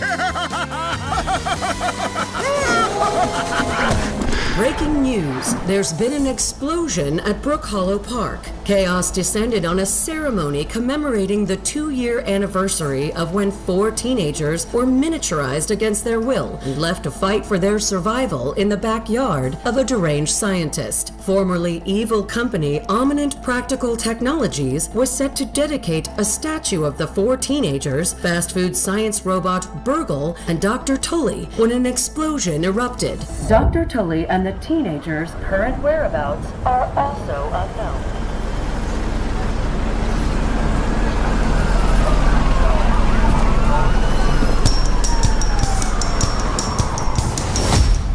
You gotta keep them separated.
predecessor. ND3500 reached. Accessing predecessor's travel log. Attempting data salvage.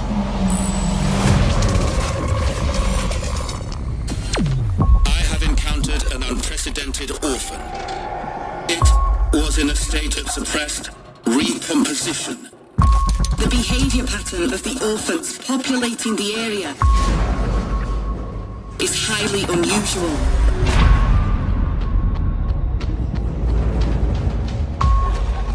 They become exceptionally aggressive.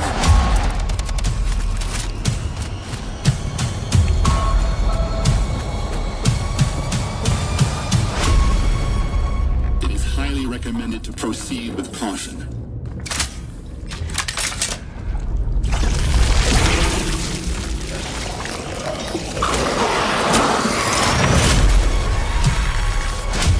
They seem to act more consistently, in coordination.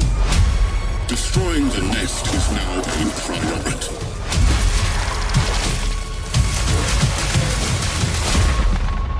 Such is our calling. Such is our calling.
World premiere.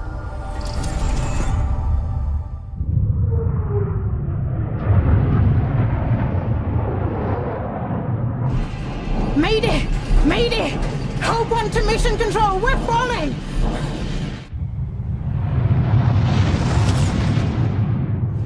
Thomas, the ship's breaking apart! There's no time! Evacuate! Now! Thomas, come in! Ariane, you sacrificed everything for a new world, to save mankind. And I'll always love you for that.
Wherever you are, I'll find you.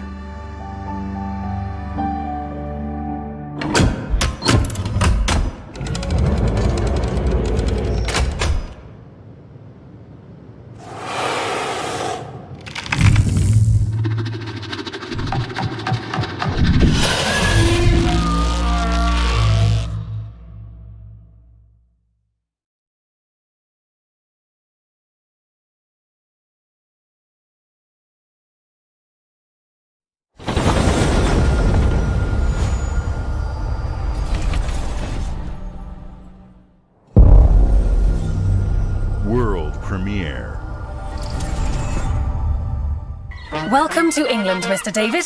I know this must be a shock, having never met your real father, but he left you this hotel in his will. It's been in your family for generations, much like the caretaker. He's a little eccentric. You'll see.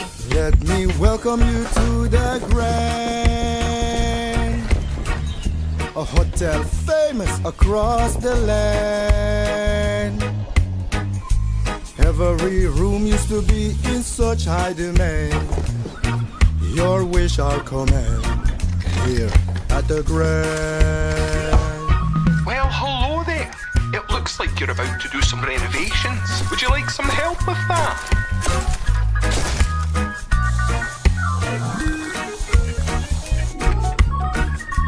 So, my father was renovating the hotel when he disappeared?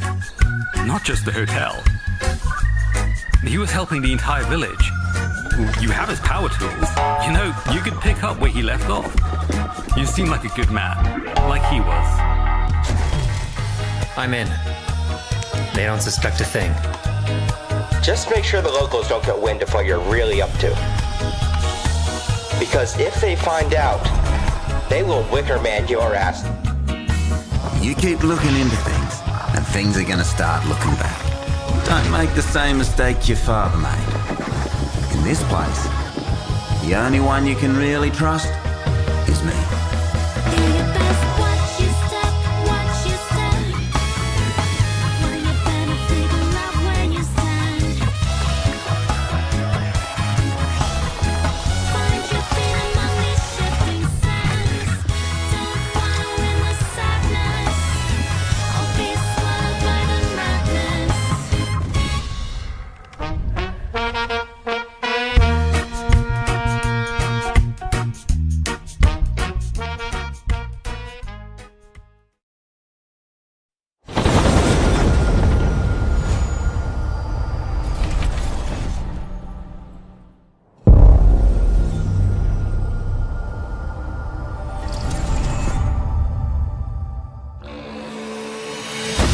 There are as many gods in the world as there are stars in the heavens, and when we need their help, they send us a hero. Who would have guessed the defender of my homeland would be my daughter? She unlocked the heavenly spear, but is she worthy?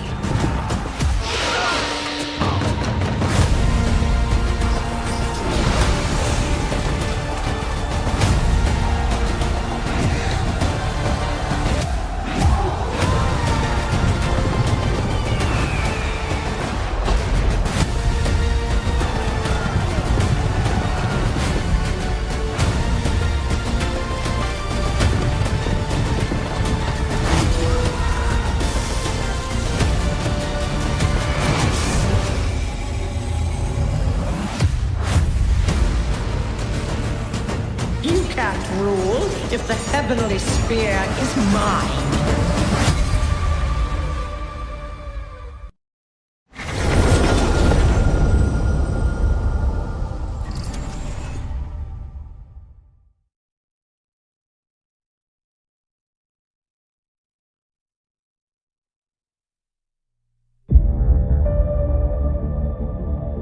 주권 국가의 자주적 결정을 누가 허락하는가? 만약 이 결정이 패권 국가의 특정 정치 집단에 이익을 저해한다면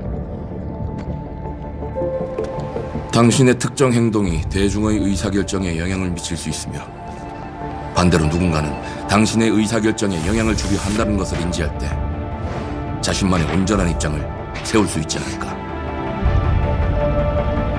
당신의 입장은 온전한 본인의 판단인가? 그렇게 믿고 있거나 믿고 싶을 뿐.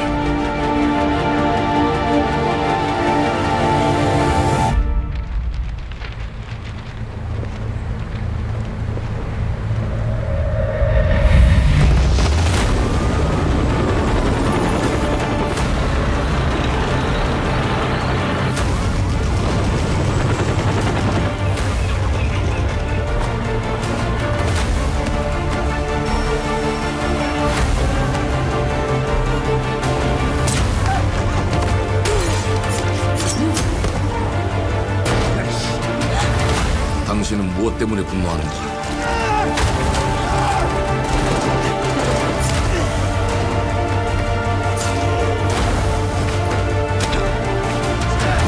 당신의 분노는 스스로 결정한 것인가?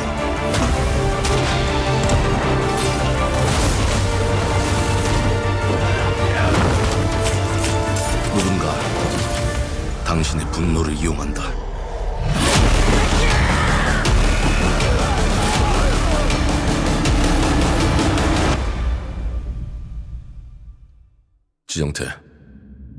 지정태!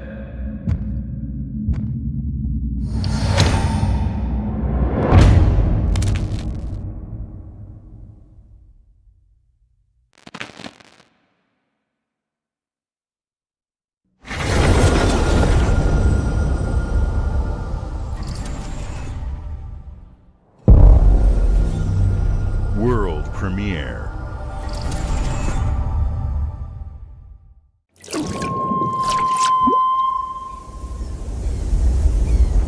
E ora olaiem loite fativi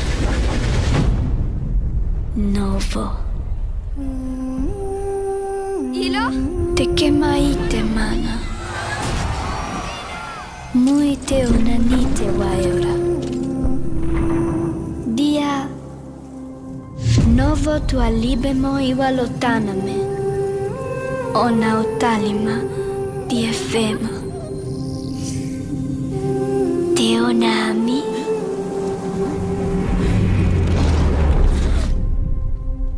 Toma tua calio terali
Well, hello there.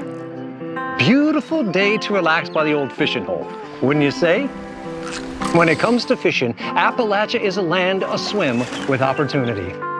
Yes, you'll find fish of all flavors in every walk of waterway, from its mightiest of rivers to its humblest of ponds.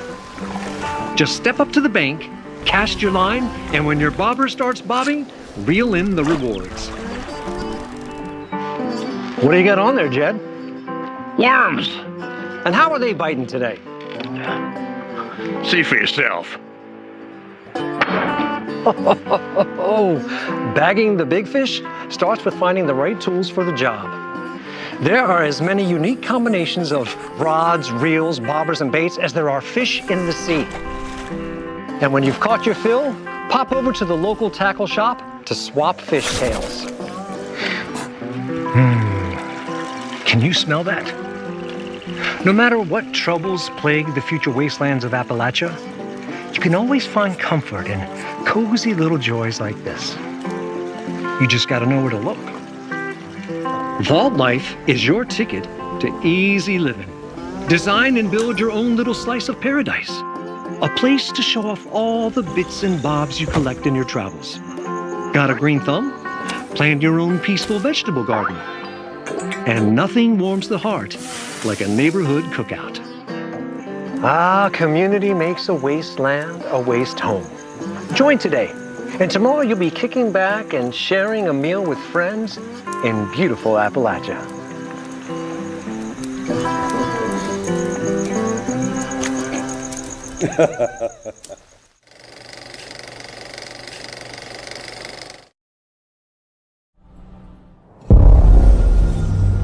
World premiere.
World premiere.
Hey, what's up everyone? It's Tony Hawk Pro Skater. I just want to say thanks to everyone for all the love and support we've seen since we announced Tony Hawk's Pro Skater 3 and 4 a few months ago.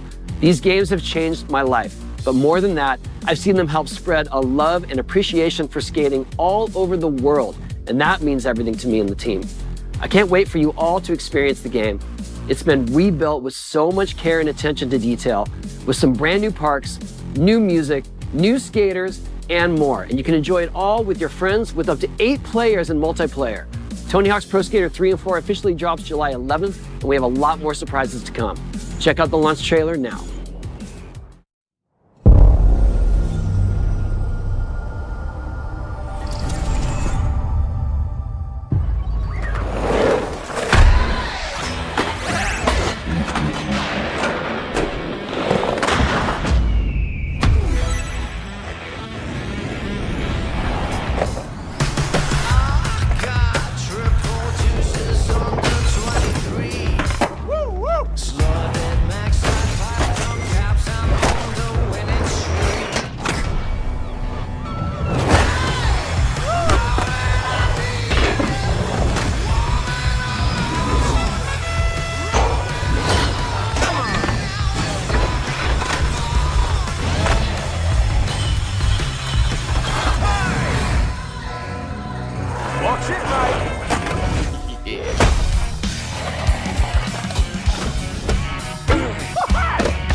Premiere.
Decided to show up.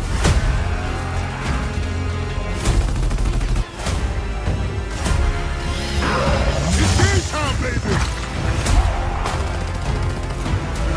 think you can still find your way back home, Phoenix?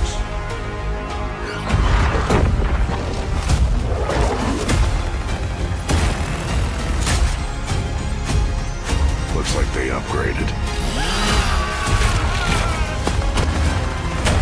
Nausea, baby!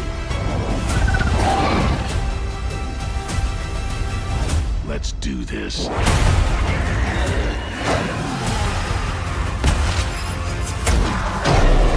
This is gonna be awesome.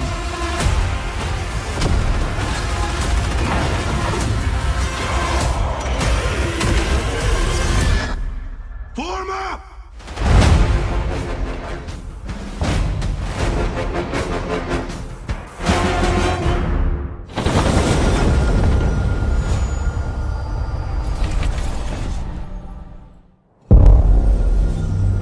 World premiere.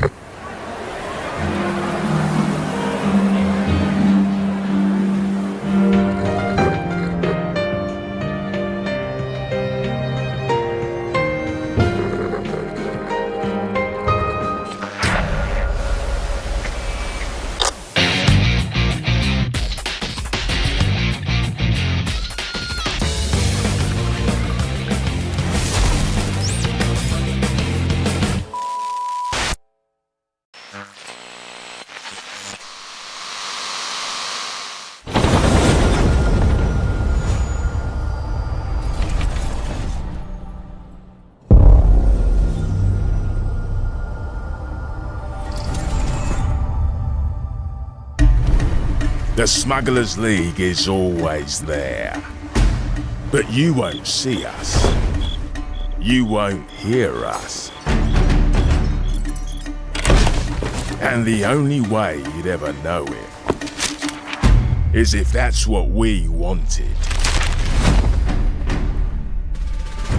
As smugglers, we deal in the goods others are afraid to handle. Guns, explosives. And don't forget the rum. It's a life of danger like no other. So I guess my question is, can you handle that?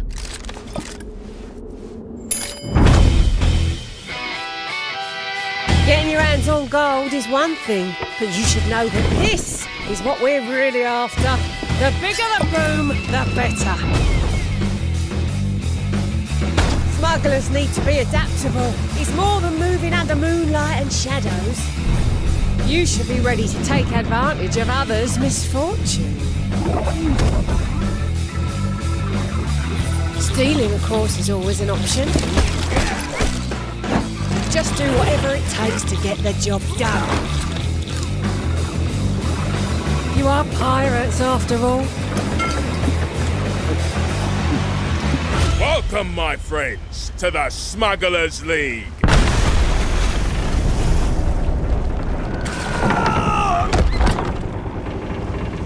You're paying for that.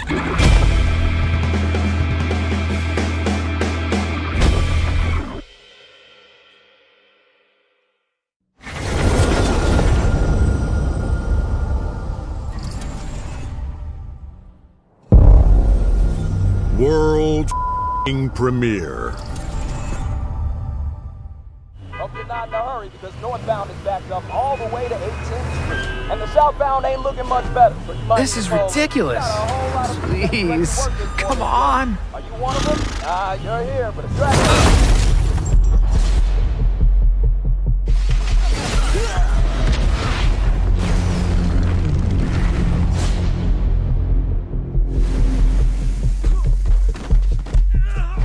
Had enough yet? No, Dad, not even close.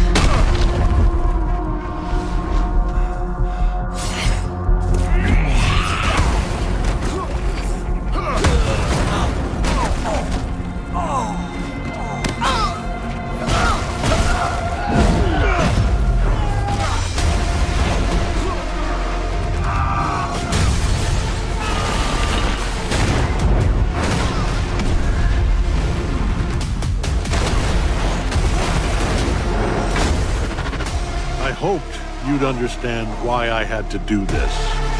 Accept our rule, or die.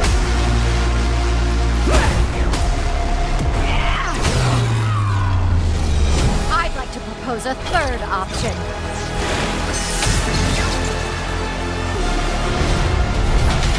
I'm not your son anymore!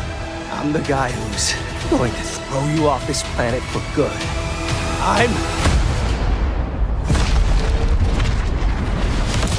I trusted you! Fire!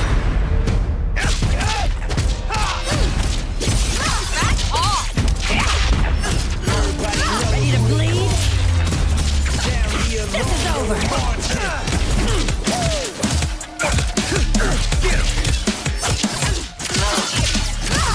All right, coming through. Let's do this! Gotcha! Going up. Come here. Need a hand? Might want to look up. I'm up! See how you like this? It's an army! I am ending you. I see it all now.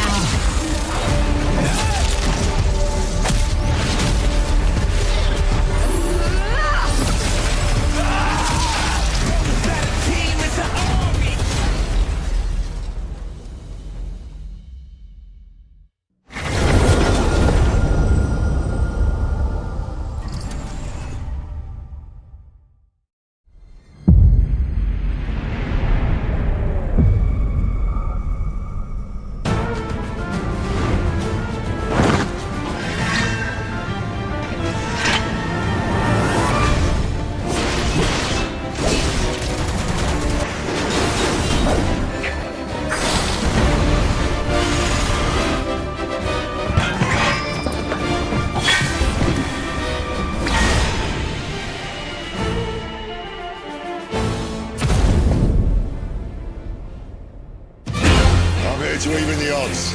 Any objections? Know your place, little lamb. There's no one to save you now. You will answer for what you've done! The flames are our own, and they burn as one!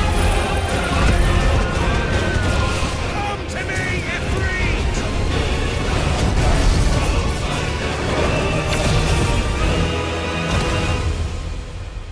Valisthea cannot endure a second claim upon her being, but she may yet be saved by you.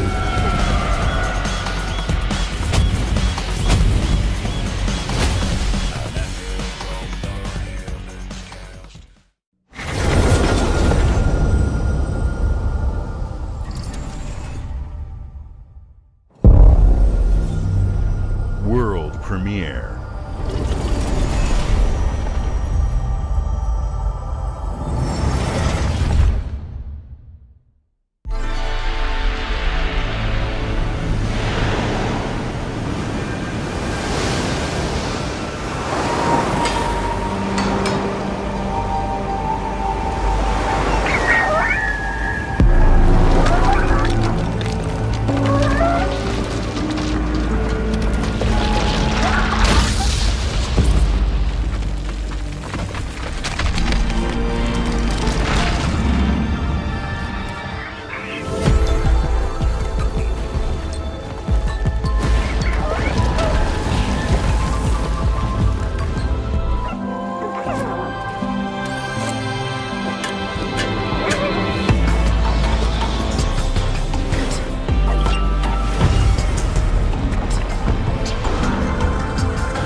Games like Psychonauts 2 showed how Double Fine excels at creating unique and innovative experiences, and Keeper is no exception. Looking ahead, next year marks 25 years of Xbox. It's a big milestone for the platform and franchises that you helped build and make popular. We couldn't have done this without everyone who's been with us on this journey. As we think about bringing a new generation of players to these iconic franchises, I'm excited to share that players will get to celebrate 25 years of Xbox with a new Fable, the next Forza, Gears of War E-Day, and the return of a classic that's been with us since the beginning. Today, you've seen an incredible range of games from creators across the globe. Creators like In Exile, reaching for new heights with Clockwork Revolution. Sluggerfly, making Team Meat's modern classic platformer into 3D. Square Enix, bringing more of the critically acclaimed Final Fantasy franchise to our players. And Team Ninja, returning to the beloved series they debuted on Xbox. You've also seen the next Xbox hardware release, our Xbox Ally handheld, which lets you bring your Xbox experience and your library with you anywhere. I hope you enjoyed the breadth and depth of the games, updates, and experiences that are coming to Xbox from our partners and our own creative teams. We're seeing more players on our platform and in our games than ever, thanks to all of you. We're proud of the creativity that Obsidian is delivering this year. Immediately after Showcase, our Direct begins, where you'll go inside the studio for an extended look at The Outer Worlds 2 and Grounded 2. Thanks for joining us today. But before we get into the Direct, we have a final world premiere. Enjoy.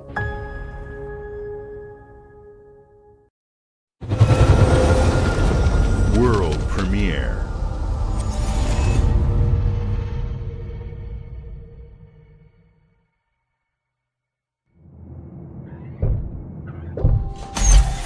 Welcome to the Guild.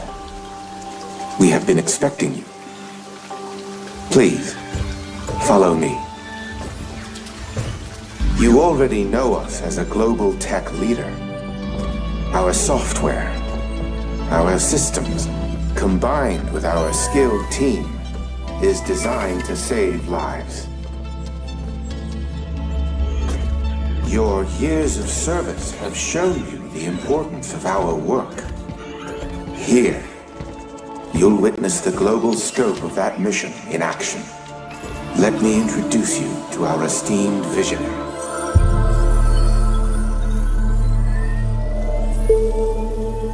For too long, we have been bound by outdated systems, accepting limitations instead of redefining them. The Guild is safeguarding tomorrow, now. We are pioneering the future of protection worldwide. Our advancements are designed to elevate everyday life, reshaping the future of technology on a global scale. I'm Emma Pagan, CEO of the Guild.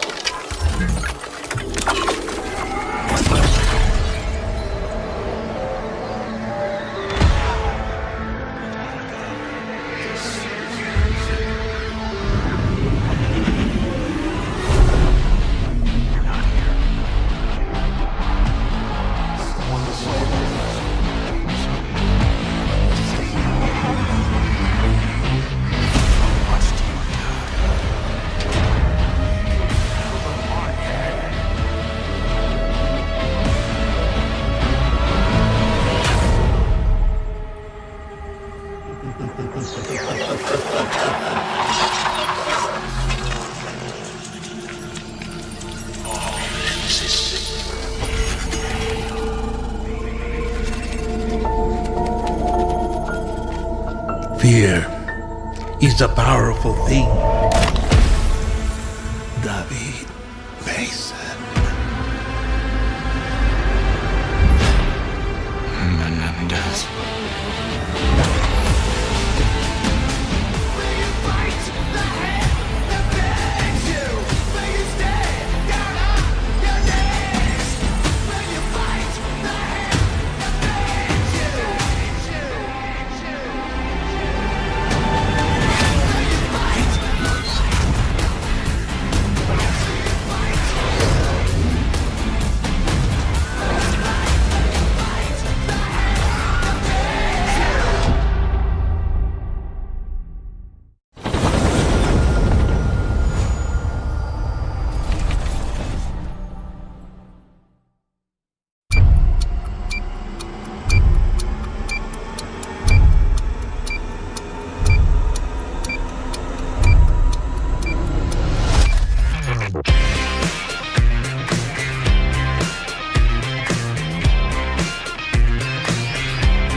Welcome to Obsidian Entertainment.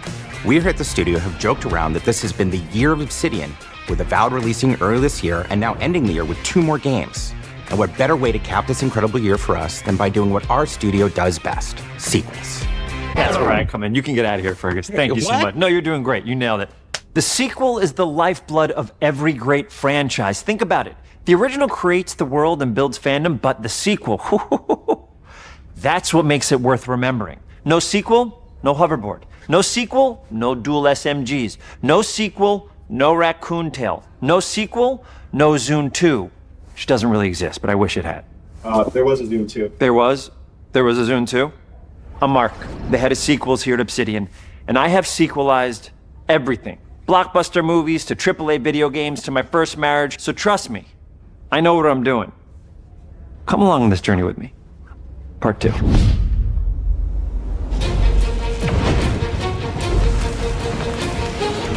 Let the killing commence.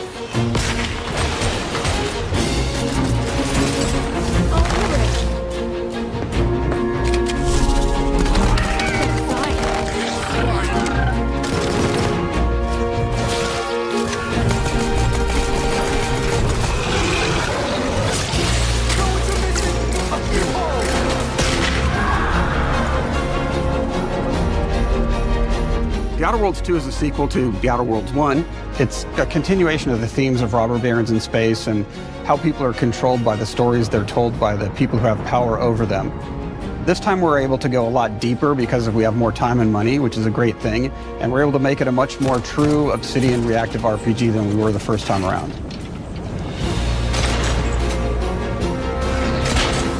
So we're going deeper and more complex with everything for this sequel. Deeper story, lore, RPG interactions, reactivity, all the things we've been known for as a company. It's really a complete realization of everything people want from an Obsidian game. Surprisingly, this is the first time in over 25 years that I've had the chance to do a full sequel for a world that I helped co-create. It's really just a fantastic opportunity to explore and expand the universe in interesting ways, and to go even further with the themes of how people are affected by living in a dystopian corporate reality. You can shoot your way through it, you can talk your way through it, you can sneak your way through it. And so no matter what kind of play style that you like, this is just an awesome franchise and an awesome game to jump into, even if it's your first one. The first Outer Worlds was a great base to start from, as it has all the elements of a great Obsidian RPG. Interesting characters, deep worlds, important choices. In the Outer Worlds 2, not only did we want to double down on those elements, but we wanted to give players even more of it. We've also put a lot of investment into skills and traits that impact things like combat, conversations, and areas that we call RPG interactions, which are the part of the world where players can use their specific skills, perks, and backgrounds to solve problems in unique ways in our new, bigger worlds.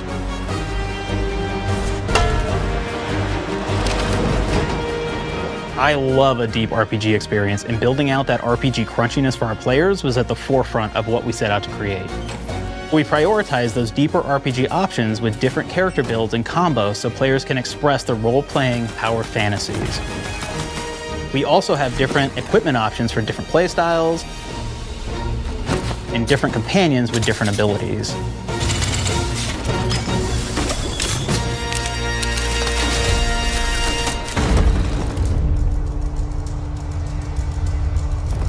In the first Outer Worlds, you start off as the Stranger, which was basically a blank slate to build on top of with various attribute points that would begin to define your personal experience in the game. You can make any kind of character you want, but we've given you a role. That role is an Earth Directorate agent. You can think of them as kind of like space cowboys or space sky marshals. They're the good guys that go into places and kind of fix everything that's wrong. You're gonna be one of those. But we don't tell you why you joined the Earth Directorate. There could have been a lot of different reasons, right? It could have been because you're an actual lawbringer and you want to go in there and spread law throughout the galaxy. It could be that you're a roustabout and you just had nothing better to do. After you pick your background, one of the really important choices you have next is choosing your traits. While we had attributes in the first Outer Worlds, we've leaned into traits for the Outer Worlds 2, which are these big changes to your character depending on which ones you pick. So it could be something like Brilliant, where you can tag extra skills and you start getting extra skill points. And that's obviously really great if that's how you want to build your character. You can also go and do something like Lucky, where you get extra critical chance, and you also get a lot of really cool options throughout the game as well. Of course, we brought back dumb, so players love the dumb option. Tell me, do you believe in signs?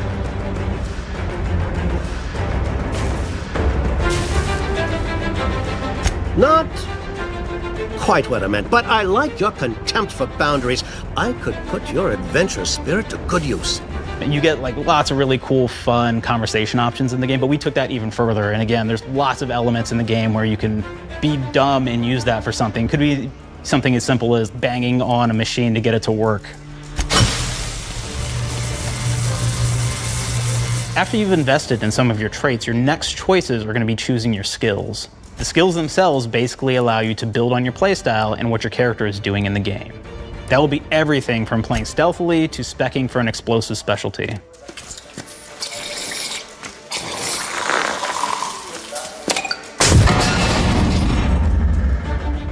Throughout your entire journey, your character continues to change with the different choices you make. In the Outer Worlds 1, it actually had more skills than we have, so we condensed them down to really the core and essence of what we really wanted there. But we made each point that you put into a skill much more impactful. So instead of getting small percentage changes, we actually did much larger changes per point that you put into each skill. And again, all these things, because of how they're checked inside the world itself, can matter quite a bit. You know, just even having one additional skill point in something can open up a lot more options in the world itself. If anybody's played Fallout New Vegas, they'll be very familiar with like the perk system. We basically borrowed that, but went even grander. We actually have more perks than Fallout New Vegas did. But here's the cool thing, right? We check and use perks for literally everything, right? So you can do everything from, hey, I want to make a stealthy build that steals stuff and is really good at that. Okay, great. Well, you can take maybe the pickpocketing perk. So that's not available to everybody, but if you select that, now you can actually go around and steal things out of people's pockets.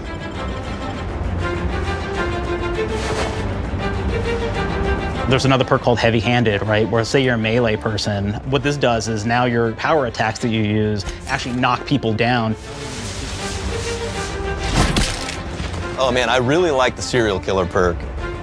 As you start killing people, they will drop hearts. And you can take those hearts, and essentially you're taking these trophies, you could say, and it's actually giving you a permanent health bonus every time you do it. We have this perk called Assassin. Now, this is an early game perk that you can take, which every time you stealth attack an enemy, you're actually going to get a movement bonus for a certain amount of time.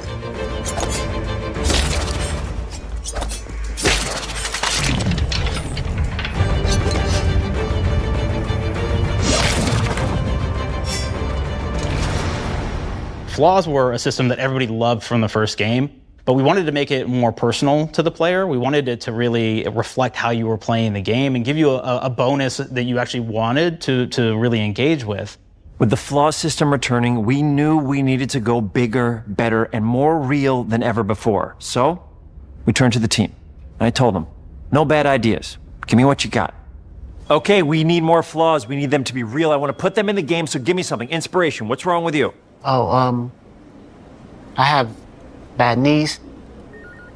You got bad knees? They hurt when you walk a lot? Yes. When you walk too much, they hurt? No cartilage. Sounds boring. Makes you sound like a boring person, but it's in the game. I know it. It's a good flaw. What about you? I like to take small things sometimes. So you're stealing? No, I'm taking. When do you give them back?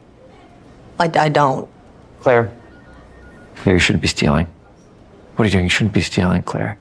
Tiny crimes. Tiny crimes? Do you hear the second part, though? It's a crime. Well, You're stealing. Claire, that's wrong. You can't steal things, okay? But it's an amazing flaw, and I'm putting it in the game. But you're a bad person. And are you the one that took my stapler? do you need it? Yeah. Give it back. Okay. Please. You, what do we got? Flaw. I like to stare at the sun. How long did you stare at the sun? Just lunch break. An hour? Oh, I only get 30. You guys get an hour? I get an hour. Oh. Makes me feel energized. How many fingers am I holding up? 3? No. Anything else? We'll put it in the game. We'll put it in the game because I feel bad for you. Anything else? One of my favorite flaws is something called bad knees. It will actually give you the option to take this flaw that'll make it so that you move faster throughout the game. But the problem is, anytime you stand up, your knees are going to make a loud popping noise that makes it so that, well, everyone around you is going to hear you. There's one called Kleptomaniac. This is really interesting because what it does is when you steal something, you can actually sell it for more bits than normal. And like that sounds really great. The drawback is sometimes when you're looking at things in the world that are owned by somebody else, you'll automatically steal them. So you have to be very careful about how you use them. One of our more wacky perks is the Sun Gazer Flaw, and it just gives everyone cataracts while playing their game. So everything becomes like light shafts and blooms and hazes, and makes the game pretty unplayable if you happen to choose that perk. If you happen to be the type of player that habitually reloads your weapons like I do, well, you'll be offered the flaw of over-prepared. Now, you'll get larger magazine sizes on all of your weapons, but if you ever fully empty your magazine, you're gonna take a debuff for a while.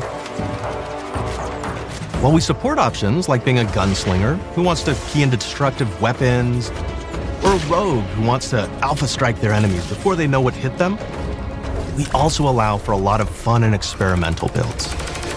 You can be a mad scientist who utilizes gadgets and wacky science weapons and armors, or even a psychopath who gains permanent bonuses to health by murdering their friends.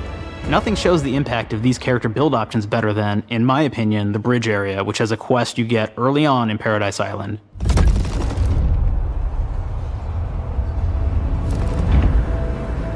Not only do you kind of encounter this very early, and it's a very core one to the story, but it really expresses our philosophy of allowing the player to solve problems in a bunch of ways. So you may solve it by speech options. You may talk to them and maybe have to go do a quest for them and really kind of prove that you're a friend of the Protectorate to get by. I may have need of your help, stranger, if you are ready to seize an opportunity to show fealty to the Protectorate. You could go guns blazing and you could just take everyone out inside the POI, lower the bridge itself, and kind of get across.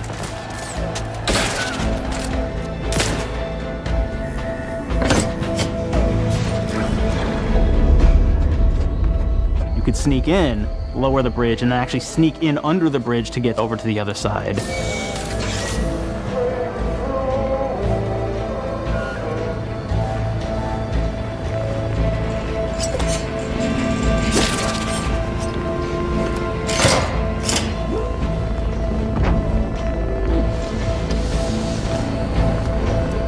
You can bypass the bridge entirely if you found like certain gadgets, like the shield gadget that protects you from poison gas as you go across, or the double jump boots, which kind of allow you to jump across the chasm and get across that way.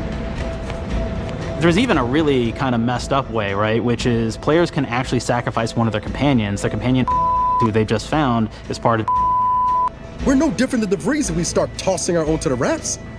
I sure as law ain't gonna follow someone who can't see the wrong in it.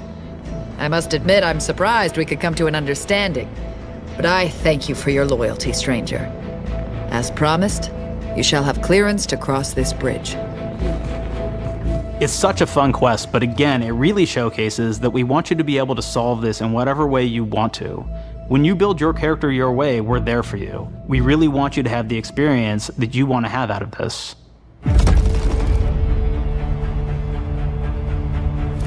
From the very beginning of our discussions about the Outer Worlds, we really knew we wanted every game to take place in a different colony. This lets us expand on all aspects of the universe. Every colony can be its own thing with its own flavor, and we can center them around anything we want. Any ideas or setting we're interested in. Arcadia is an isolated colony with abundant resources, and it's run by an authoritarian faction called the Protectorate. Their dictatorship is thematically based around the question of how much freedom people will give up for security and luxury. For Protectorate subjects, unfortunately, that answer is everything. The Protectorate is also incredibly wealthy because it was founded by the inventor of the skip drives, which are the Outer World's faster-than-light engines. But those skip drives are starting to cause rifts in space-time, which are cutting off all the other colonies on Earth from being able to trade with each other. The Order of the Ascendant is an offshoot of the Order of Scientific Inquiry from the original game, and like them are a science-based religion with the same goal of solving the universal equation, which will allow them to predict and alter the future to the benefit of all mankind. They used to be part of the Protectorate, but they split off to focus on solving the equation for the good of everyone, not as a way to simply control the masses. The player's been sent to Arcadia as an Earth Directorate agent to find out how the skip drives are causing the rifts and what can be done to stop them. Each of the factions have their own solutions to the rift problem and their own goals. The Protectorate wants to close them to protect their legacy as the inventor of the drives and their wealth. The Order wants to close them not only for the good of everyone, but also because they're complicating the math they're using to solve the universal equation. And Antes just wants to be able to open and close them at will to control all the trade routes between the colonies. In addition to expanding the themes and lore of the Outer Worlds, we're also expanding the humor, so each faction has its own flavor of absurdity. Ante's Choice is a merger between Anti-Cleo and Spacer's Choice from the original game, and there are corporate representatives in the Outer Worlds too. They've invaded Arcadia to liberate their resources for all of humanity, at a profit, of course. One of my favorite things from Fallout New Vegas is the radio system. It was just iconic for me, and I wanted to make sure that the Outer Worlds 2 had that. So we actually built out 3 different radio stations, one for each of the major factions. You also have a ton of music. Each station might have, like, I think 20 tracks of unique music that we've made for it. It's a lot of stuff. But the really cool part about this entire thing is that we actually put a lot of reactivity into the radio. So it will respond to the things that are going on around the world that you've been interacting with. So if you go into a location, let's say you solve a problem for the Protectorate folks, if you listen to the Protectorate radio station, they're gonna be cheering you on as a hero. Wonderful news, everyone. The Zeranium gas leaks at the Automech repair facility, strongly believed to be caused by Ante's Choice malefactors, have been corrected. Some hotshot for hire just managed to fix the electrum leak in their repair facility. Now, I'm not saying we caused it in the first place, but we sure like the idea of all those broken auto mechanicals and all the excessive gasping and choking involved. The factions and companions are great examples of how we're going deeper and more complex this time around. They're integrated into the game's storyline much more than we did on the first Outer Worlds, and like with everything else in the game, they have a lot more reactivity. There are 6 companions in the Outer Worlds too.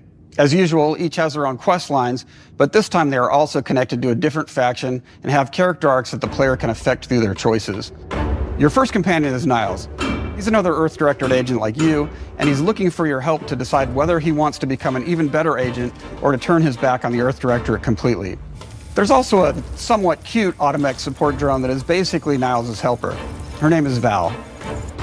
Marisol's part of the Order of the Ascendant, and she's an aging but still deadly assassin. That's right, she's a deadly mathematician who may or may not have some unfinished business to attend to with the player's help.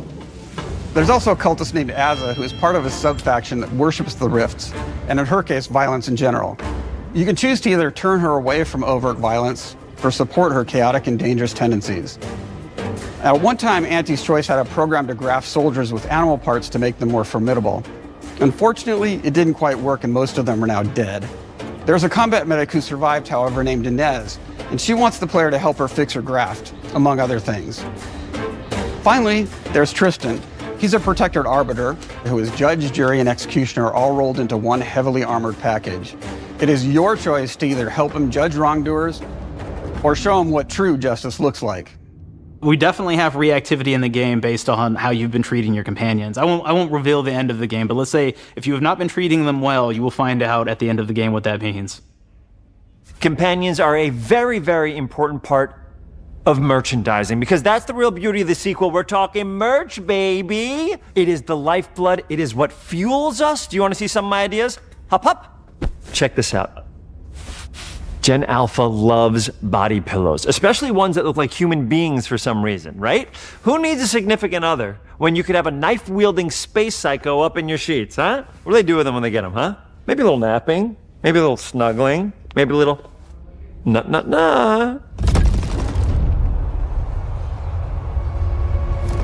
The visuals of the first Outer Worlds depicted a frontier colony in space. The Outer Worlds 2 is driven by an invasion of the Arcadia colony system by Ante's Choice, which shifts the visuals to be more reminiscent of a World War I-like setting in space. That evolution is seen across all aspects of the game, starting with the factions. How do you militarize everything, including extreme capitalists or math-crazed scientists? In a World War I setting, war comes with propaganda. The Sovereign uses it to maintain control. Ante's Choice uses it to help their bottom line. The Order just wants to show how it exists within the grand plan. We want players to feel like Arcadia is a living, breathing place scarred by a long-standing war. Fairfield, one of the first towns you encounter, was once under Protectorate control, but has recently been taken over by Ante's Choice. They don't just occupy the town, they rebrand it with their signature style, repainting buildings, posting guards, and adding propaganda-based holograms featuring Anti and the Moon Man. Showing the towns evolving after the invasion helps us push immersion for our players. One of our priorities in visually realizing the world of The Outer Worlds 2 was making sure everything is clear and recognizable from the player standpoint. We want to make sure each faction has a particular look and design. So when the player is running across these vast, different environments and landscapes, they're recognizing the motifs and visuals of who they're talking to, what they're going to be talking about, and how that progresses throughout the story. The first Outer Worlds was really about the player interfacing with corporations. And while we have that in The Outer Worlds 2, we really want to express not just the corporations, but how the player interacts with other facets of the world, like government entities or religious structures. And then we elaborate on those. With larger environments, we wanted to encourage exploration by improving player mobility across the board. Now you can run, slide, double jump, mantle, and parkour your way through all of the nooks and crannies of these worlds. It really allows the player to just explore and have fun finding really cool stuff.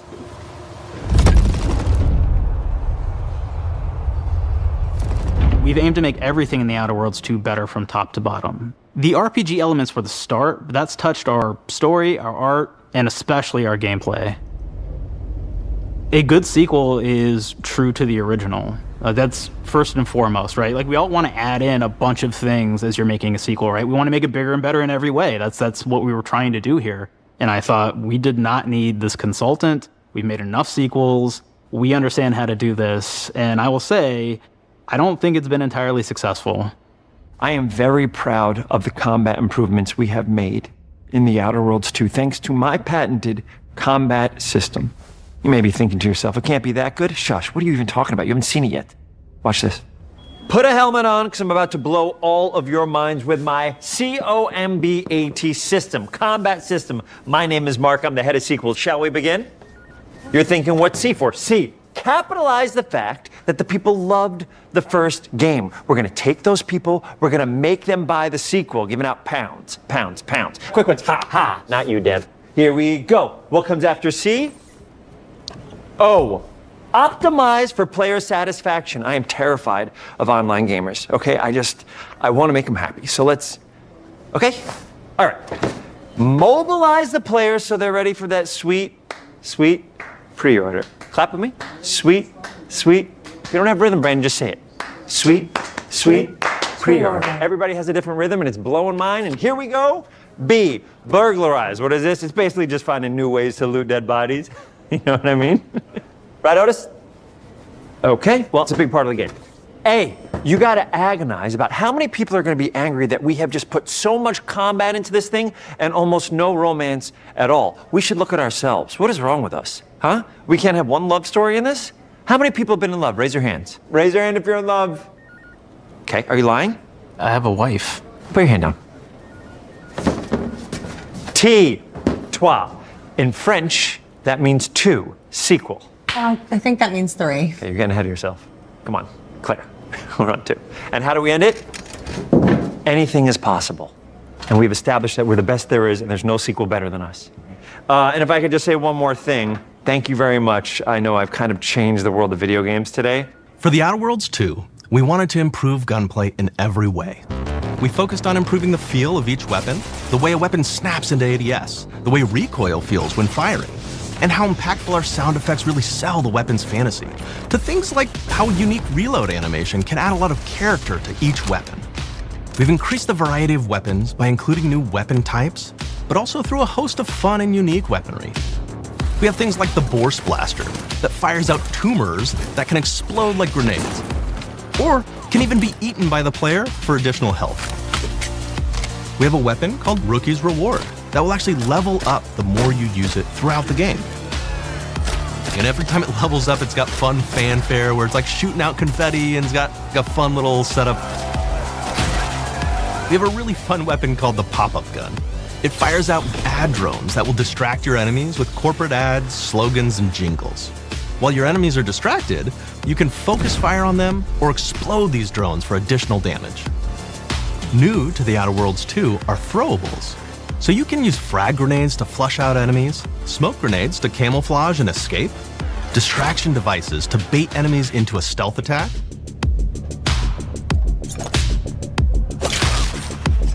and even science grenades that will levitate enemies, allowing you to fire upon them while they float helplessly.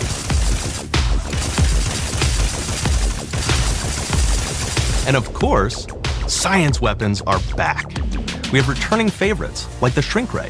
This time it's been upgraded so you can shrink your enemy down to the size of a sprat and run over them, exploding them into bits. The shrink ray, that was probably my favorite one from the first game, so we brought it into the second game, but we improved it though. So instead of shrinking your enemies for a short period of time and having them re-expand, this time they stay shrunk, and we actually added in the ability to step on them and kind of squish them and kick them, because we knew that that was the player fantasy. We knew that's what everybody wanted to do. They wanted to step on the enemies, they wanted to kick them, so we made sure to double down on that stuff. In addition to things like our returning favorites, we also have some really fun and unique new science weapons.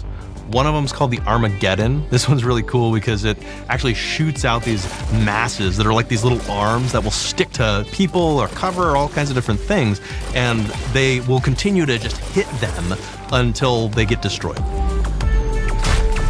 And we have another one that's just super cool called the Spectrum Dance Saber.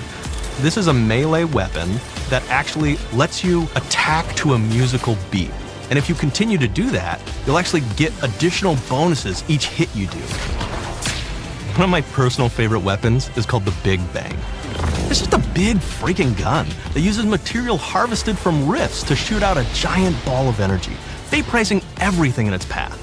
Now, ammo's extremely rare for this weapon, but you can use it in just the right situation to devastating effects.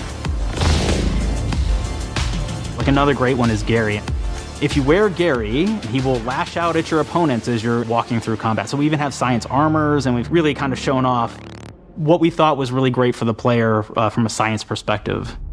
We're all about letting people play the game their way. There are some players who prefer to be immersed in a first-person view, taking in all of the details. But there are others who really prefer to take the world in from a third-person perspective. Why not allow both? Well, now you can swap between the two, letting you enjoy the experience in whatever way you like. One of the things I really like about having the third-person mode is being able to see all of the fun and unique armors and armor combinations and weapons that you can equip your player with.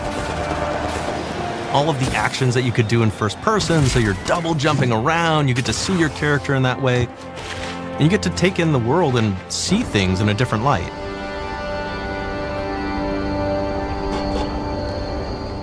The Outer Worlds 2 is really the biggest game we've ever made. Bigger choices, more reactivity, more weapons, more things to find in each of the worlds the players can visit. The team has done incredible work bringing the Outer Worlds 2 to life, and we can't wait for you to play it. Even though we've always been a multi-project studio, this is going to be the first time we've ever released 3 games in 1 year. It feels amazing to do. We're so excited for more people to be playing our games. It is truly an exciting time here at Obsidian. We're exploring worlds big and small while expanding on franchises that we've created, and we have no plans to slow down. We hope you all continue to come along with us as we do what we do best, make your worlds your way.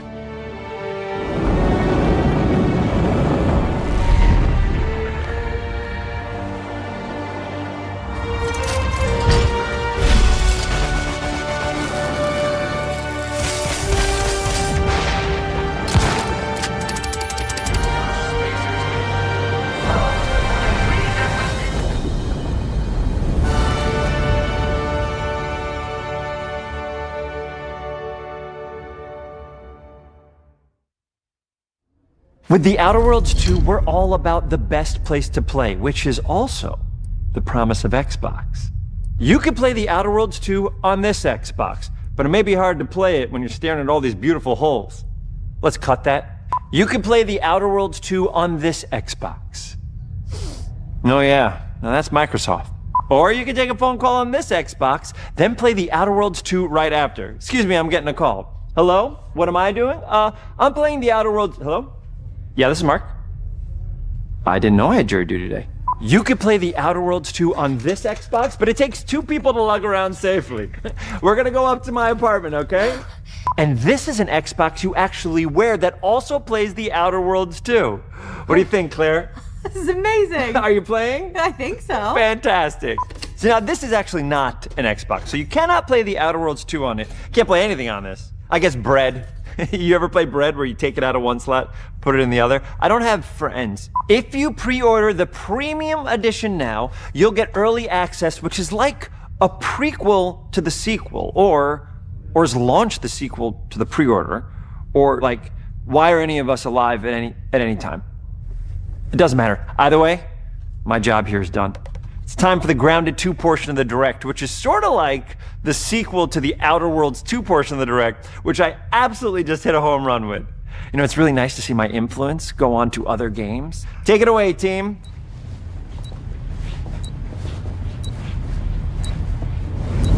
And big exit.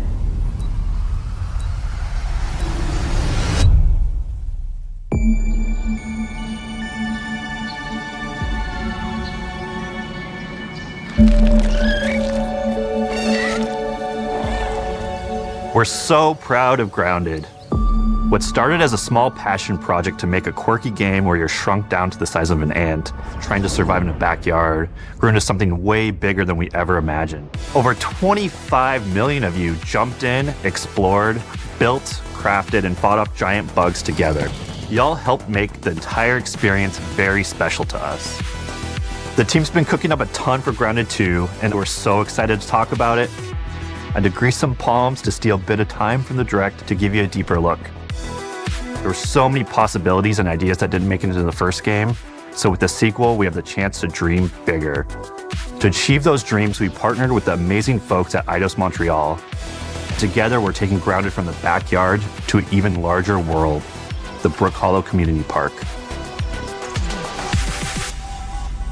When we started working on Grounded 2, we knew that we wanted to make a bigger world. Fortunately for us, Eidos Montreal became our main partner on developing Grounded 2. They have a lot of similarities to the sorts of things that are important to us at Obsidian. They tend to make very narratively strong games. They make games with really deep characters and great character progression. They make games with great gameplay. Everyone at Eidos Montreal is thrilled and honored to be working with Obsidian Entertainment. Our two studios share a lot of DNA. The same things that are important to Obsidian Entertainment are important to us. Choice and consequences, player communities, and doing justice to great IPs and great franchises. The fact that we're the first partners that they're working with to make a sequel to their franchise feels like we're an important part of their history. The events of Grounded 2 take place 2 years after the first game. The same 4 teenagers are returning. So there's Max, Hoops, Willow, and Pete. They're a couple years older, which means they've gone through a bit more high school, a bit more mature. It's 1992. The world's a little bit different, but we're still in that fun, nostalgic era of the early 1990s. In Grounded 2, we're moving the action out of the backyard and into the Brook Hollow Community Park. Not only is it bigger, it allows us to tell a lot more stories and expand the world of Grounded by exploring what the community of Brook Hollow has been up to and what they've been through. The park overall is about 3 times the size of the backyard, and our initial starting area is actually the same size as the entire backyard from the first Grounded.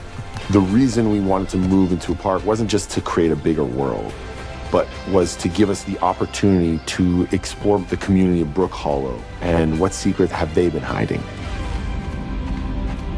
What we love and what we're excited about in terms of the park is the opportunity to create environments and landmarks that are mundane at normal size, but are colossal wonders when you're the size of an ant. Everything from a giant trash can to a community picnic table or a snack bar. All of these areas come to life in a brand new way. Part of the fun in Grounded 2 is that the park was evacuated really quickly right before our teens were shrunk. And that means that the park has been sort of turned upside down and is in a topsy-turvy state. And that leads to really fun environmental storytelling, but it also leads into the creation of amazing biomes for our characters to explore. One of my favorite examples of this is the ice cream cart. In all of the commotion, the ice cream vendor's cart has been knocked over and its contents have spilled out into the ground. And what this means for our young adventurers is that they'll be able to explore this frozen cave of interesting challenges and colorful Lovecraftian horror. We have one anthill that's actually somebody decided to bury a bunch of toxic stuff in the park. And so there's all these toxic chemicals under the ground. The environment looks very cool and very spooky with all of these sort of chemical pools. And of course, nothing can live down there except for one type of insect, the cockroach. We are oftentimes reinventing environments, and in future updates, you're gonna see a ton of new stuff. You do a lot of fighting against insects of all shapes and sizes. We didn't just want it to look better, we also knew we wanted to add a new layer of strategy. The changes that we've made aren't limited to tuning animations or adjusting attack or defense numbers or making characters or insects move faster or slower. But we did all that too, but there's also an entire sort of rock, paper, scissors strategy involving light attacks, heavy attacks, and blocking. We've also added dashing as a new way to both get out of danger quickly or jump in for a quick attack. And almost all the insects in the game will have these abilities now too. Sort of like a chess match, but one that's super frenetic, looks super cool, and is ultimately just a ton of fun. We're leaning into clear playstyles for tanky warriors, low defense, high damage rogues, effect-wielding mages, and ranged hunters.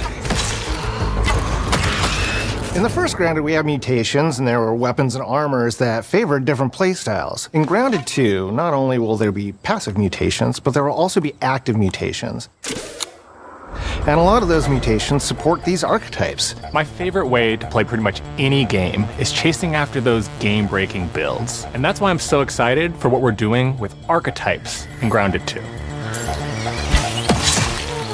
I'm all in on the rogue. Now, you can even dual-wield daggers. I've been dialing in this glass cannon build that stacks ambush, assassin, and cardiofan mutations with the wolfbane daggers and the wolf spider armor. It lets me open up combat with massive backstab damage that also inflicts venom. Then, I can use the extra stamina to reposition and try to dodge, rinse, and repeat.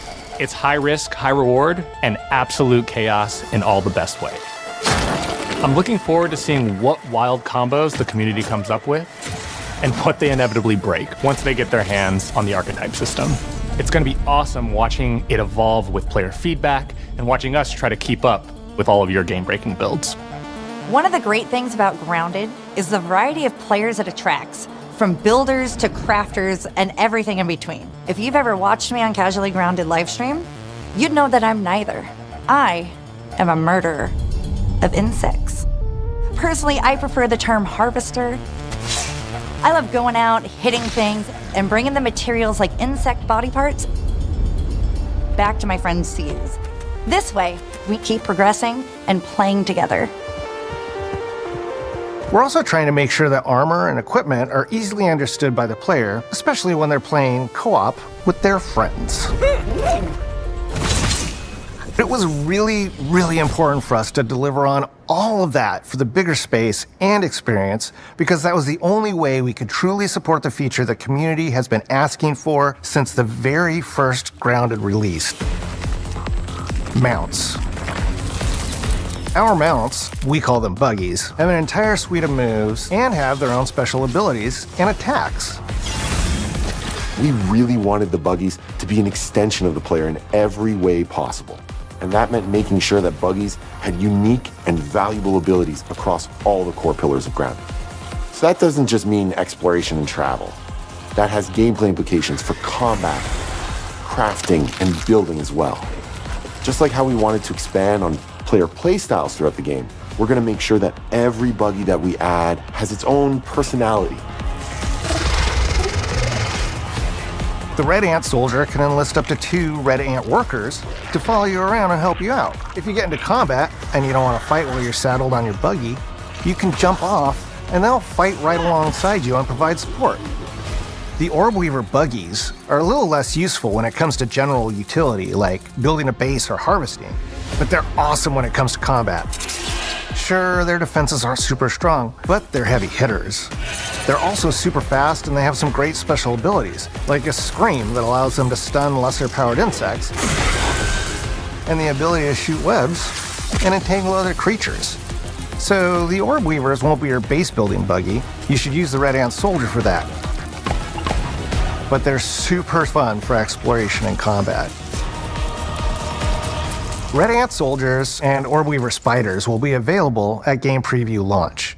There will be others in the future, but those are the 2 we're starting with. The connection that our Grounded community has with us is something we want to keep forging with the sequel as we make an even bigger game than the original. Pretty much from day one, we knew we wanted to return to game preview for Grounded 2. Sure, it comes with some trade-offs, like the game's not done and it's out to the world, but there's so much value in building it alongside the community.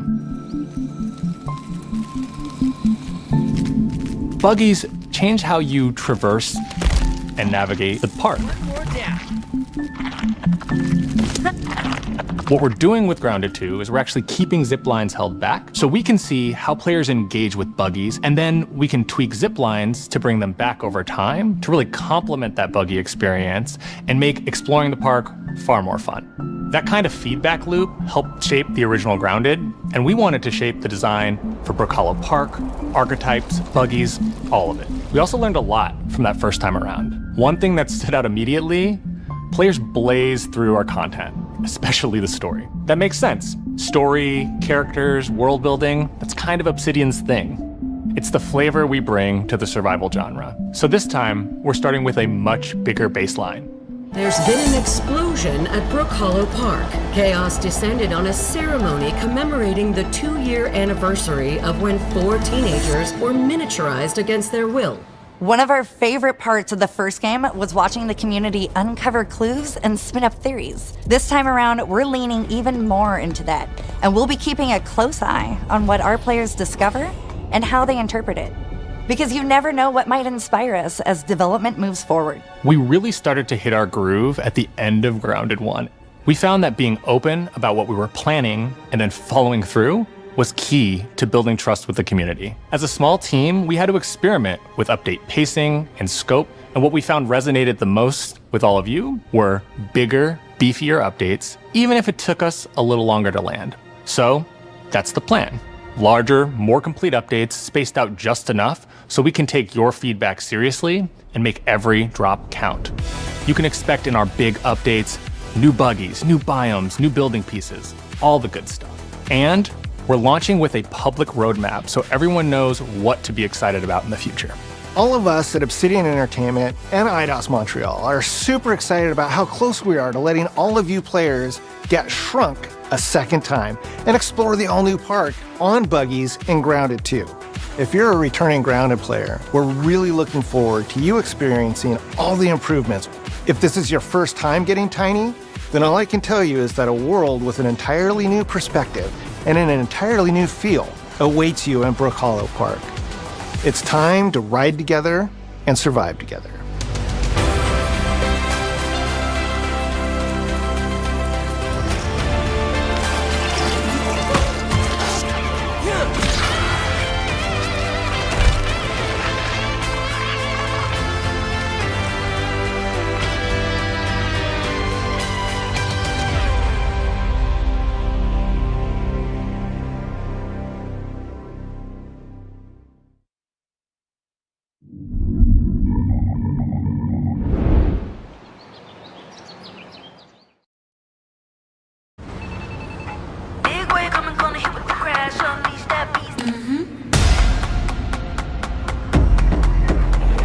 We have been expecting you.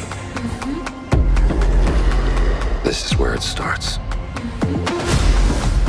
We can change the world as we know it. Can you handle that? Let's do this. I'm in. I'm here to even the odds. Any objections? Here's to playing in the mud. And when we need their help, they send us a hero. Here we go. Please, follow me.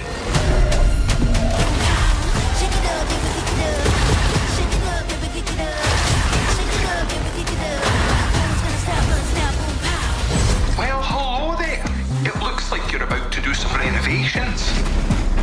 Keep your filthy pickers off me! You think I care?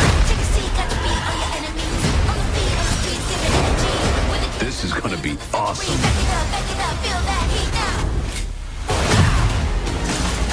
Mayday! Mayday! Hold on to mission control, we're falling!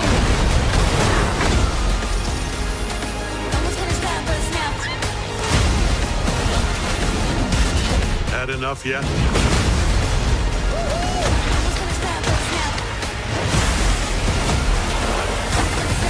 Form up! It's game time, baby! Who's gonna stop us now? Boom, pow!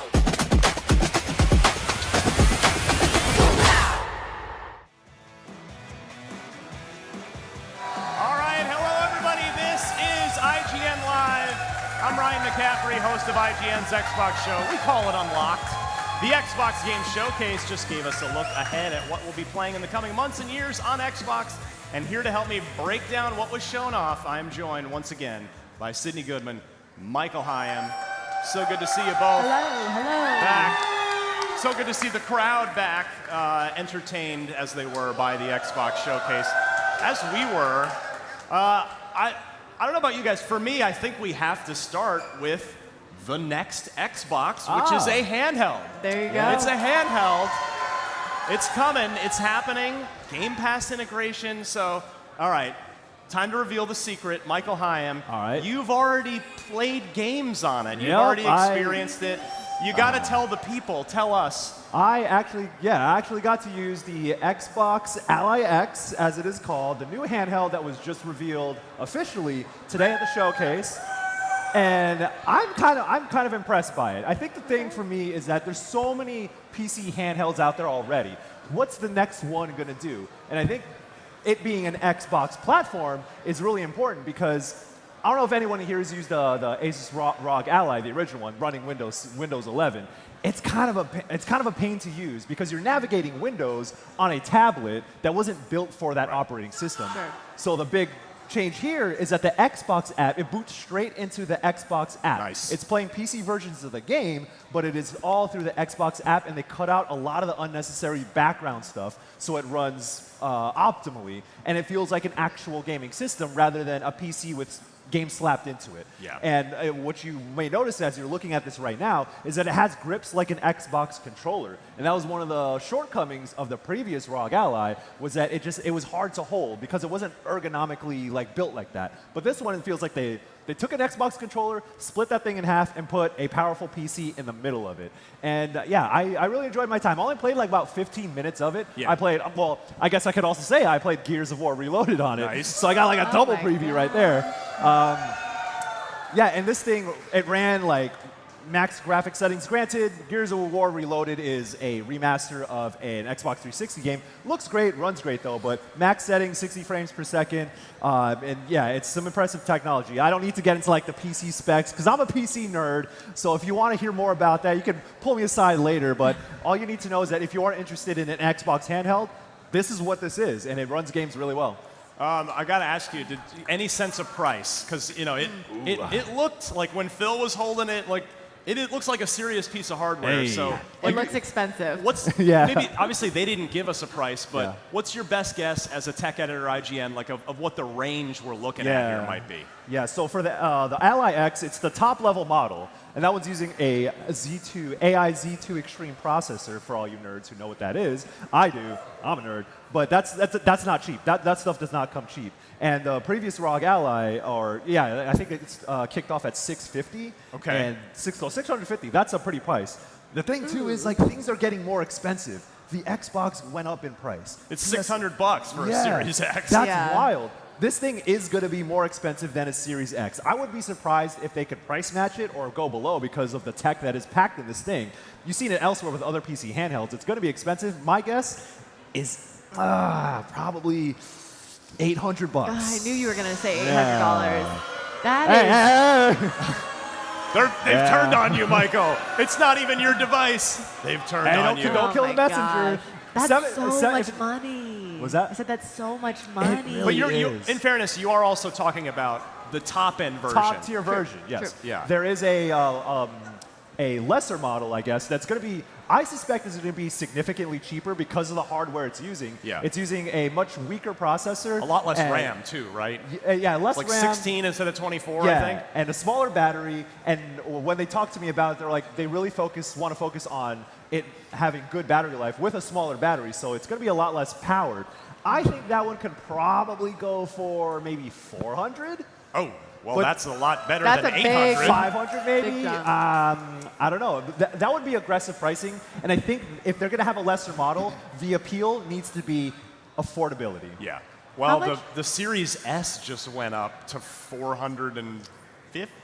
How much is a Steam Deck right now? Does anybody know? I don't know what they're at now. I just remember what I paid at launch, and I know. Yeah, the prices same. changed I a got little mine bit, at but, launch. I'll remind you, if anybody was here at IGN Live last year, when Phil Spencer was sitting right next to me, Right here. he straight up said, like, we're building a handheld, and it's not going to be a cloud device like the Portal is. So 1 year later, it's here. We've got it. We've seen Man it. of his word. So, Sid, an Xbox handheld, taking Game Pass on the go, carrying your save file from your desk, your either PC or your Xbox console into the handheld and on the go, and then back again.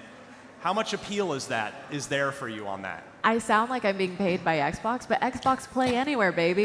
Like, it really is super convenient. This feels like something that we only dreamed of maybe even like 10 years ago. Yeah, true. Which is nuts. It definitely was a complete fantasy when I was a kid, and this idea of like, oh, I have to go. I mean, I guess when you're a kid, you're being chauffeured around a little bit more, so you have more Right. time in the car. But I think it sounds amazing. I mean, I think as you get older, personal experience, you're always trying to find those moments to like jump into your game for a second because you don't have those huge blocks of time anymore. Yeah, true. So the idea of being able to take, oh my gosh, the distractions are everywhere. It's a lot. Don't worry about it. The idea of being able to take it anywhere is amazing. Yeah. I mean, for me, I think, like, I definitely want this, number one. So if my wife is watching, maybe for birthday, Christmas, just take the hint. But two, like, I honestly think that I'll probably play more Game Pass games because of this. Because at home, I'm kind of locked in on whatever game I'm really playing at the moment. Yeah.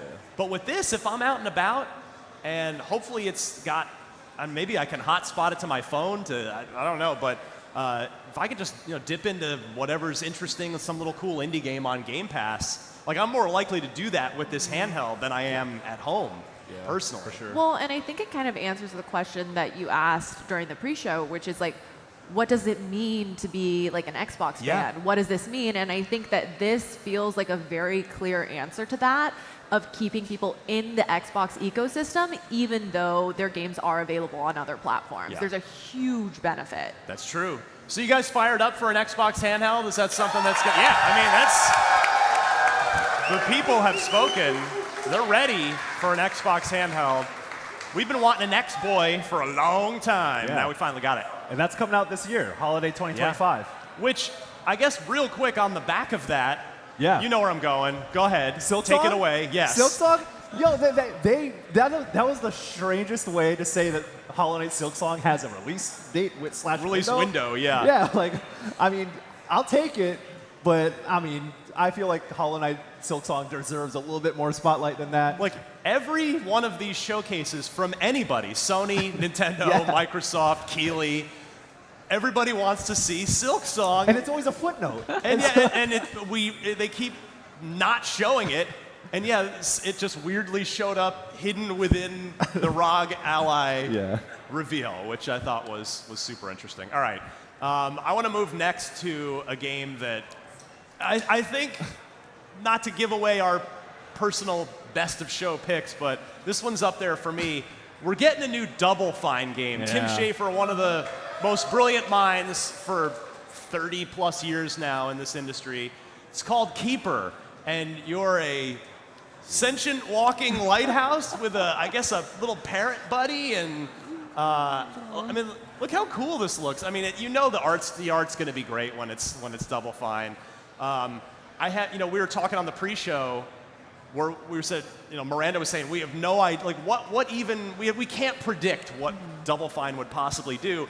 I definitely would not have predicted that you play as a walking lighthouse. That would not have been on my Xbox Game Showcase bingo card.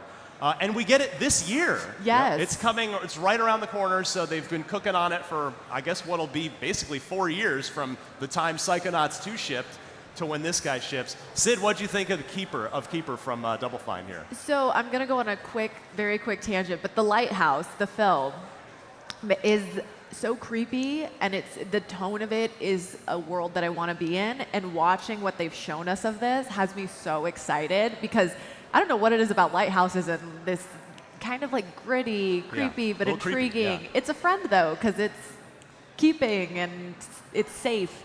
I'm so excited, and I just love a colorful world. I love a colorful world, so very excited. Michael, your thoughts on Keeper? Yeah, I mean, I want to see what's next from Double Fine. If this is going to be it, that's what's up. But because they're always so creative, like it kind of doesn't matter what the premise is. You know that they're thinking up ideas. Even like when I think about something like, was it Headlander was a cool game? Yes, good one. Yeah, and then like that's so different from everything else. And then I actually think Rad was a pretty cool idea, which was their top-down roguelike. Yep. Before Hades, the way they did progression in a roguelike game in Rad was kind of, you saw that in Hades, and then it was like, yo, Hades has like this story built around the roguelike idea, and Rad did that a couple years prior. And then obviously everyone loves Psychonauts. Psychonauts 2 was like Game of the Year material. Game of the Year nominee. Yeah, absolutely. So, I mean, not that I'm like putting those expectations on Keeper, but I mean, the variety you get from a studio like Double Fine, something completely different. It's not a shooter. It's not like this crazy action game. It's not another Souls-like or whatever. Not that I would expect that from them, but I think that kind of variety, those creative ideas are necessary within the Xbox umbrella. And so, yeah, I'm looking forward to this one. Out October 25th. Who's downloading that day one on Game Pass? New one from Double Fine. Absolutely. I will be there day one. I know a game that Michael Hyam's going to be ready for on day one. So I don't know if we have cameras ready. You promised a stage dive if we got Persona 4 Remake. Are you going to get your ass off that couch and go dive into that crowd? Hey, listen. I'm sorry. I can't do it. I can't do it. I think you also mentioned vomiting. I guess I don't know if they signed liability waivers on the way in where it's like if they get hurt trying to catch you, they can sue IGN. So I don't know. We don't want that. But. Yeah, I don't want a liability. Well, I did say, so here's the thing. I did say I was going to scream, cry, and throw up. I'm sorry I didn't do none of those things either. And so, all right, let me preface this a little bit. Don't get me wrong, a Persona 4 remake, I'm watching this right now, I can't believe it's real, but the reveal trailer was, come on, I wanted a little bit more than that. That reeked of like, how much, what's the minimum amount of footage we can get away with in a reveal trailer? Like 3 seconds of running? Okay. Yeah, so like you're really happy about the announcement. Yeah, so I'm happy that it exists and we got confirmation. There's no more leaks or rumors or anything like that. And like seeing, I'll be real with you, that place, like Inaba in Persona 4 where it takes place, that place does mean a lot to me. Those characters mean a lot to me. That story means a lot to me. So the fact that it is real, I'm excited. I just didn't pop off in the way I thought I was going to because, yeah, it didn't show much. But I think now the question is, what are they remaking about it? Yeah. What are they changing? What are they keeping true? How are they evolving the Persona formula? Or are they just relying on how they did with 3 Reload, what they did with 5 Royal, maybe are they incorporating other things they've learned from Metaphor? Atlas's RPGs have been great, but I think that it's got to get to a point where I want to see them take the next step. Granted, this is a remake of a previous game, so keep my expectations in check, but I still want to see them push the bar in some way. Sid, Clockwork Revolution. What'd you think of that one? That was one of the more unique games. In Exile, you know, veteran RPG makers there.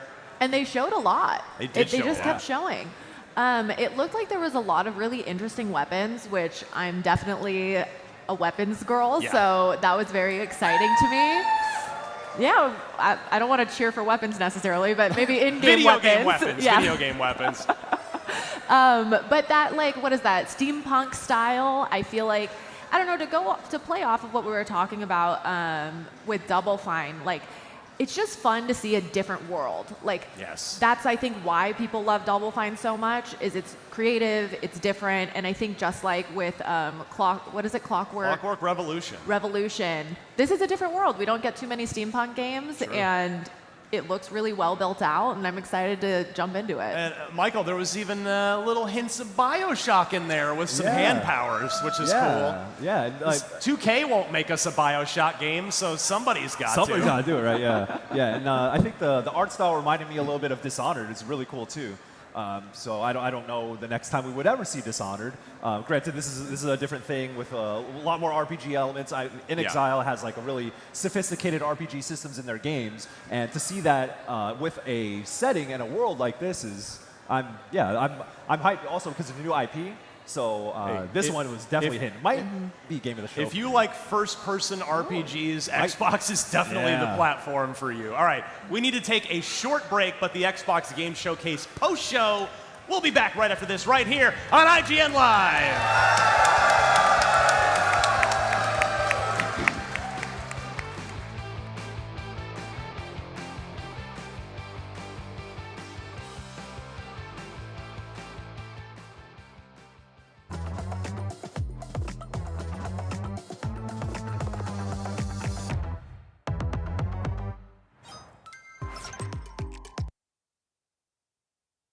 IGN Live is presented by Mind's Eye.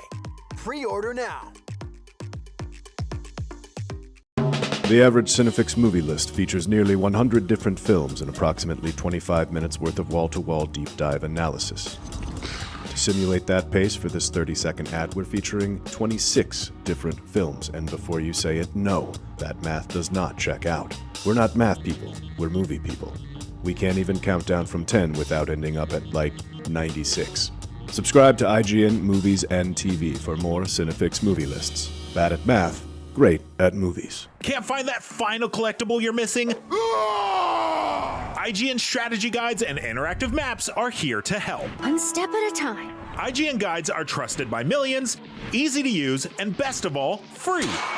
IGN has the very best, most complete and accurate guides for Shadow of the Erdtree, Baldur's Gate 3, Tears of the Kingdom, and so much more. See? It's good, right? Every guide is tested and verified for you by experts. Just search for IGN when you search for guides.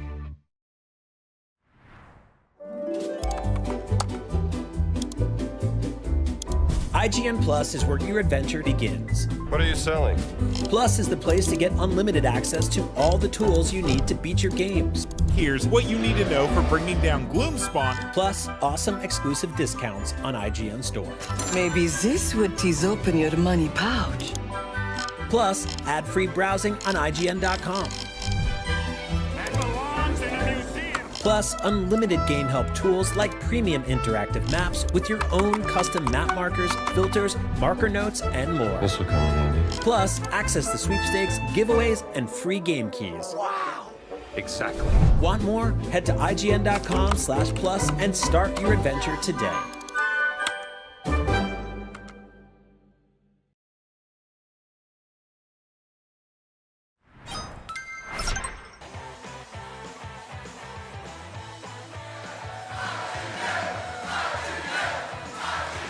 Welcome back. This is the Xbox Game Showcase post-show right here on IGN Live. All part of Summer of Gaming. We just saw Ninja Gaiden 4 release date, yes. Call of Duty Black Ops 7. We'll talk more about that in a minute. And so much more, but let's see what the folks online are talking about using our Lenovo Legion 7i, a laptop designed for everyday use, including live productions like this one. Enjoy a thinner, lighter gaming experience with the latest NVIDIA GeForce RTX 50 series GPU. the advanced performance of the Intel Core Ultra 9 processor, and a breathtaking OLED gaming display.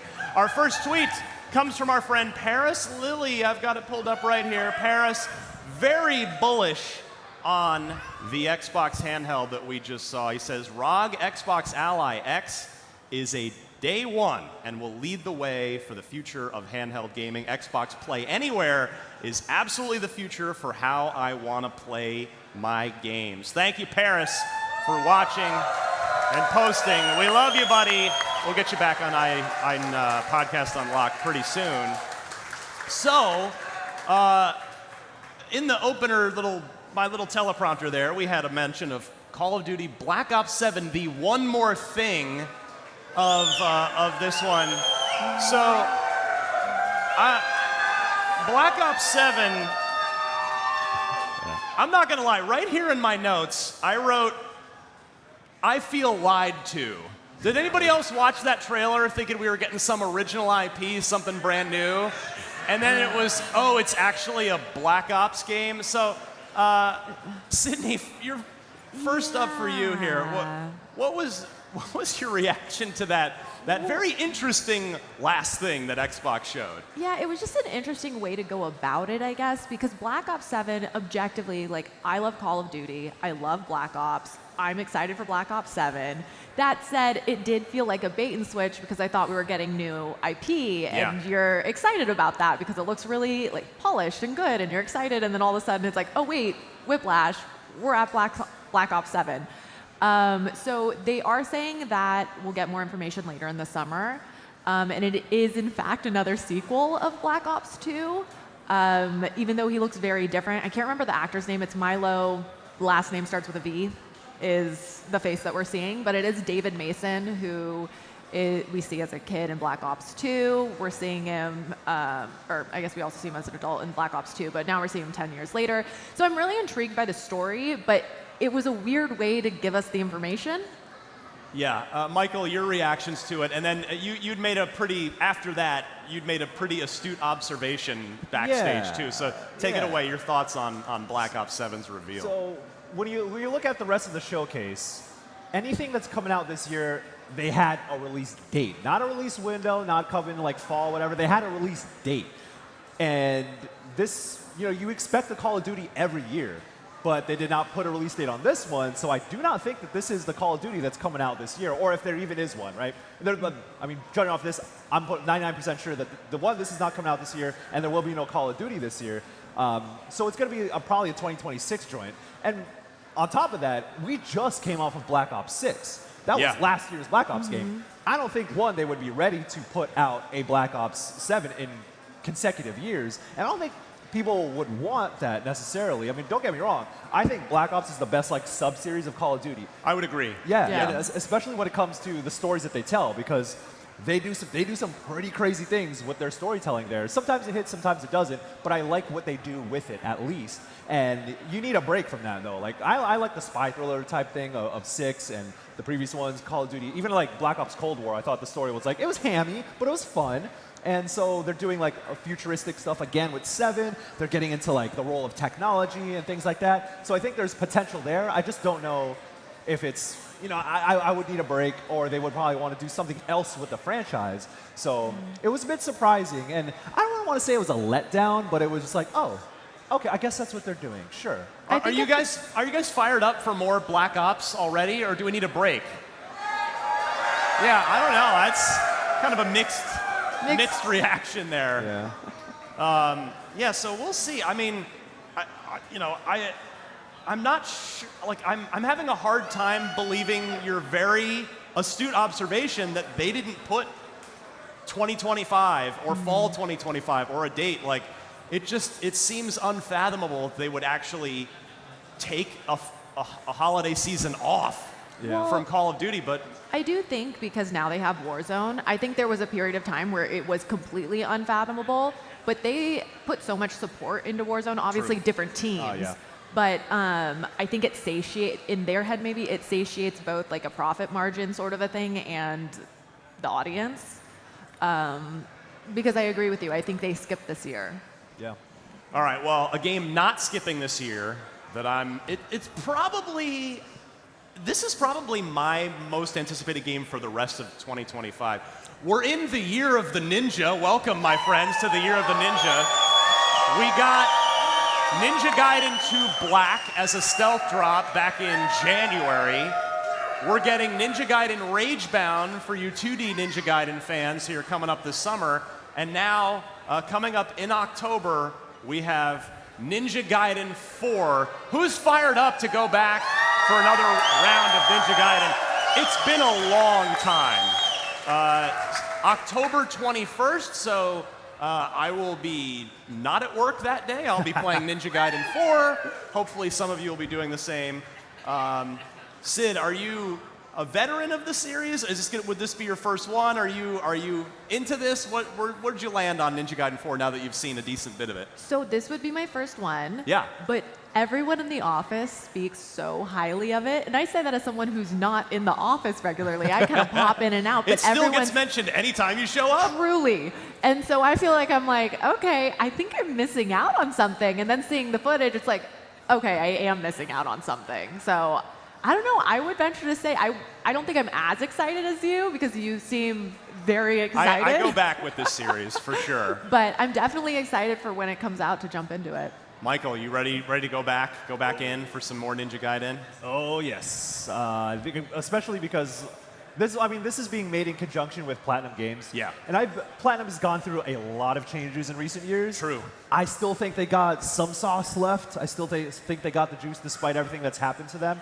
But I mean, it's Koei Tecmo with the support of Platinum Games. And these kinds of action games, like, yeah, I'm ready for this. And it's been so long. I mean, granted, we did get Ninja Gaiden 2 Black to like whet our appetite for the return of the series. But yeah, like a fresh new Ninja Gaiden game.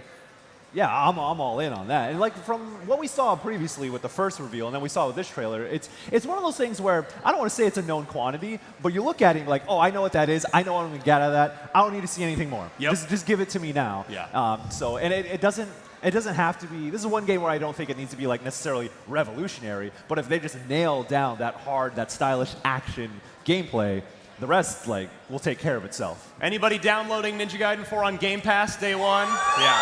I mean, why wouldn't you?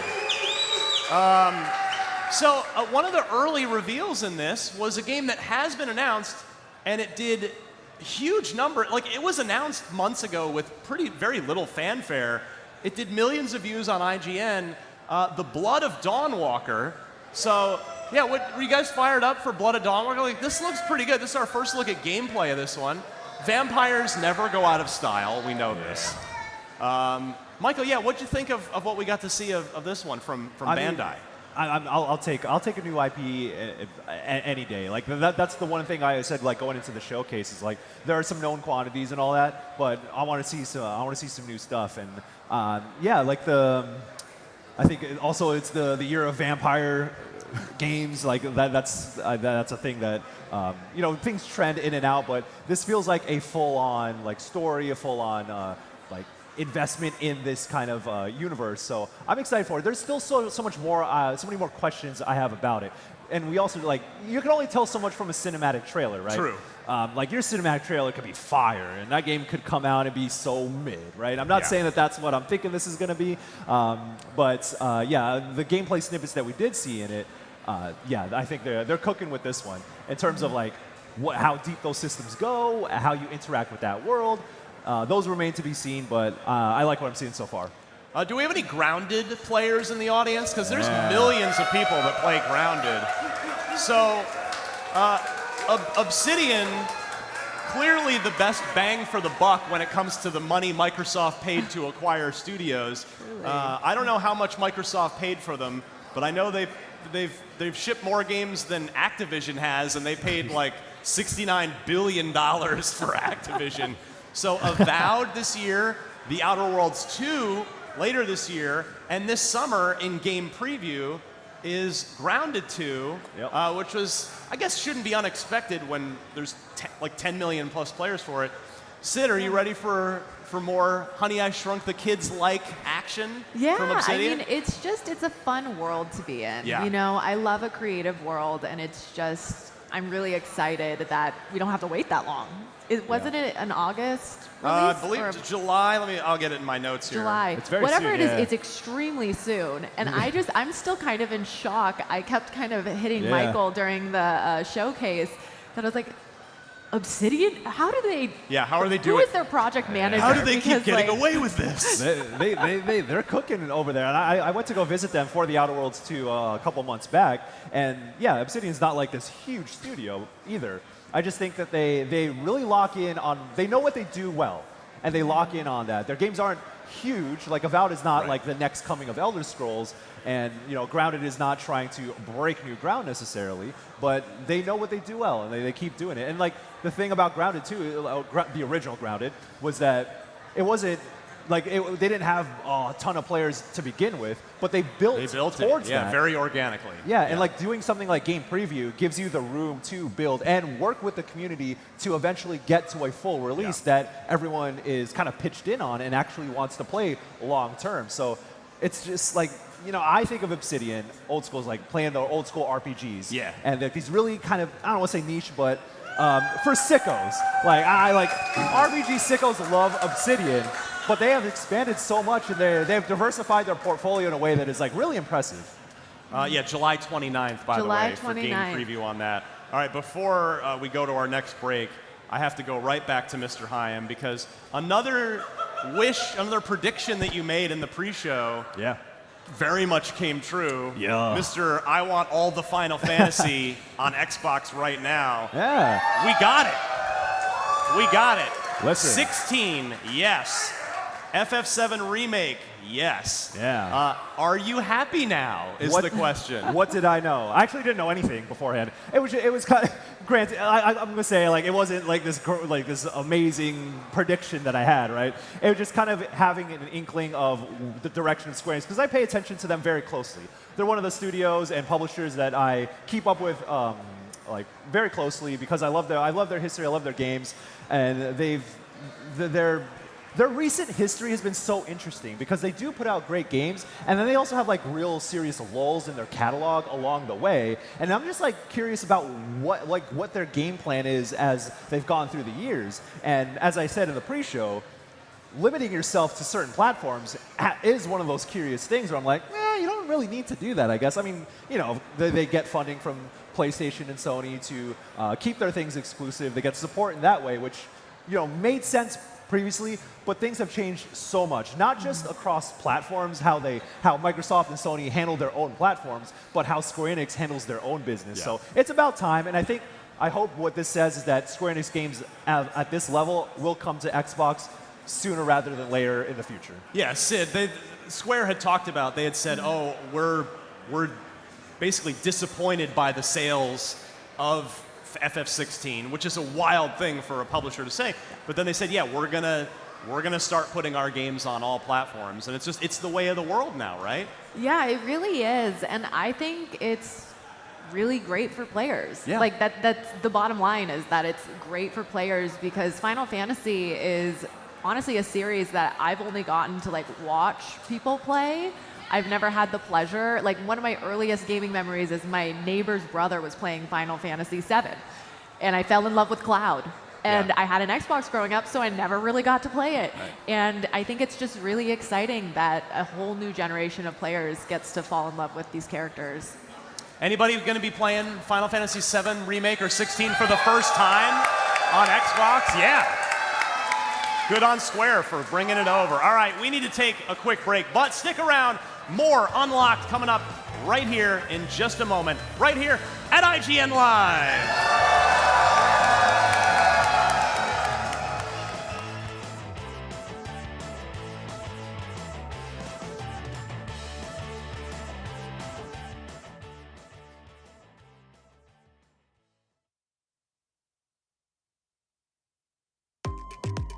IGN Live is presented by FX's Alien Earth. Premieres August 12th on FX and Hulu. The Cinefix Top 100.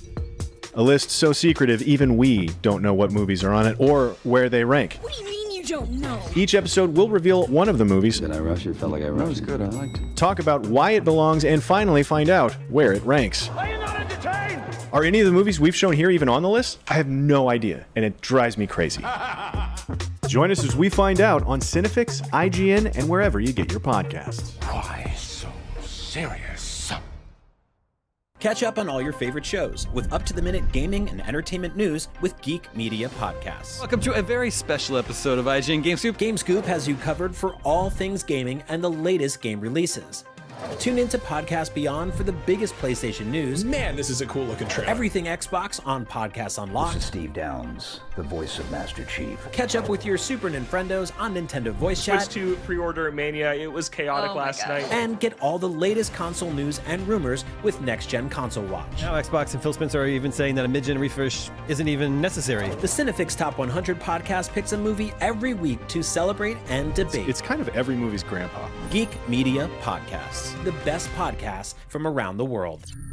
IGN Playlist is the best way to track your game collection. Now you can even import your entire Steam library to Playlist, making it easier than ever to review games, show off your collection of the world, and finally chip away at that massive backlog you keep meaning to get to. IGN Playlist, check it out. Can't find that final collectible you're missing? IGN guides are trusted by millions, easy to use, and best of all, free. IGN has the very best, most complete and accurate guides for Shadow of the Erdtree, Baldur's Gate 3, Tears of the Kingdom, and so much more. It's good, right? Every guide is tested and verified for you by experts. Just search for IGN when you search for guides.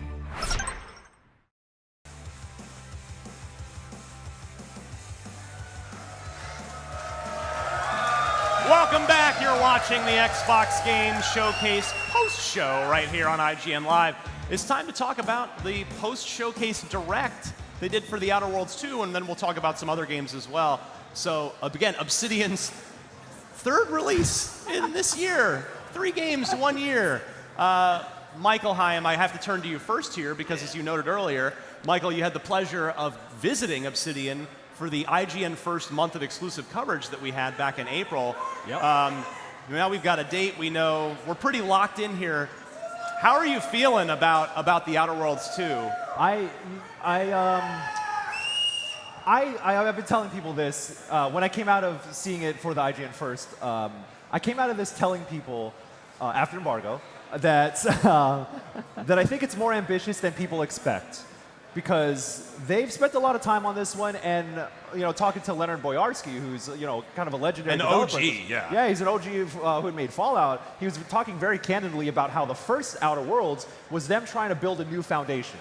It was a template. They were just like, we need to make a competent game, and hopefully this is our new foundation for a second game. And with the Outer Worlds 2, what I'm seeing is that, hey, we already have the basics down pat.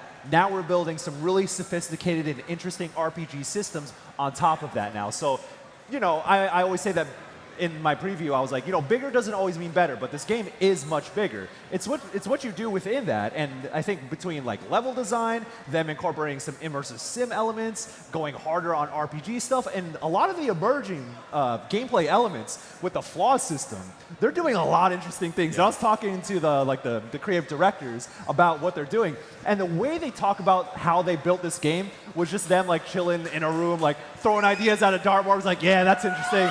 Yeah, let's try that. So I think I'm so kind of interested in the way they approach the game, the way they develop games, because it feels like they understand the Obsidian magic. They're not. They haven't been funneled into like a creative hole where there's like, hey, you got to make this kind of game. You have to make this kind of game. They have the room to still be themselves and build off of the things that they've previously done, and they had the time to do it. Again, like Avowed and Grounded 2 this year is still really impressive, but yeah, speaking before, it's like the way they're structured is like really smart, it seems. And yeah, I'm excited to. I didn't get to actually play it when I went there. I watched like an hour's worth of gameplay in a room, and I was like, can you just give me the controller? But alas, I did not get hands-on with it, but for everything I've seen and talked to them about, Outer Worlds 2, I think it's at the top of my hype list. Sid, has the Outer Worlds 2 won you over with everything you've seen? Absolutely. It is also at the top of my hype list for this year. Yeah. I'm really excited about the flaws system. It feels like a fun game, and I've watched some of the IGN first that you put out. Amazing job, by the way. You all should watch it, and I just, listening to them talk about their game, it makes me even more excited than like what I've actually seen. And so I think I have a lot of confidence that the full game will be just as great as what they've been showing us. Who's downloading Outer Worlds 2 day one on Game Pass? Yeah. Again, why wouldn't you? Why wouldn't you? You've got to do it. Yeah, if you're an RPG fan, particularly Western RPGs, although not even necessarily, now we got the Final Fantasy, it's like, you basically need to be playing on Xbox or on the Xbox ecosystem, because we've got Avowed, we've got, I mean, Grounded's kind of an RPG, right? It's still, still kind of counts. We've, of course, got the Outer Worlds 2. We've got Clockwork Revolution from In Exile. We've got Fable coming next year. Didn't see Fable today, which wasn't a huge surprise to me. I kind of figured once they delayed it to 2026, that probably meant they were going to sit out this particular showcase. But yeah, like, and now Final Fantasy 16, 7 remake, Persona 4 remake. Like, you've got to be playing on Xbox if you're into RPGs. Like, it is arguably the best platform for role-playing games. I want to talk about, I'm going to throw my production team a slight curveball here, because this is one we should have flagged before. We were just talking in the break. There's a new, very AAA, high production value game coming from Game Freak, who, remind us what Game Freak has done previously. Pokemon stuff. And so they have made, they're making a new game called, where'd it go in my notes? I just had it up a second ago. Where'd it go? Beast of Reincarnation, thank you. Yeah, my notes are not well organized, as you can tell, but set in the year 4026. Sid, what did you think of this from Game Freak? Honestly, I feel like there was a kind of like a delay, because I saw the Game Freak, and then all of a sudden I was like, wait. Trying to process it. What's happening? And it is so beautiful. That was my big takeaway of it, was just how beautiful this is. And I think you might have said it, but when you give them the tech specs off of a Nintendo device, it's like they're cooking. Michael, what'd you think of this one? It's another Game Pass day one for this one.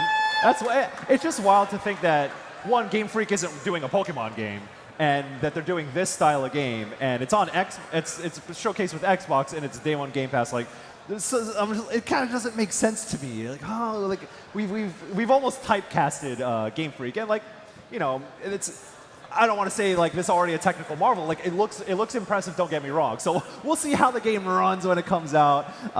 But yeah, it makes me, seeing this, if anything, makes me think about, what does the development process of a Pokemon game look like then? Yeah. Like, if this is what they could do outside of, being pigeonholed as the Pokemon developer, what other creative ideas do they have? And have they been in a drought with ideas with the Pokemon company? Are they sticking to certain guidelines when they make Pokemon? It's like, no, it has to be this. You can't really go outside of that. But they've had some innovations here and there with like Pokemon Arceus and some of the things that they're doing with Pokemon ZA later this year.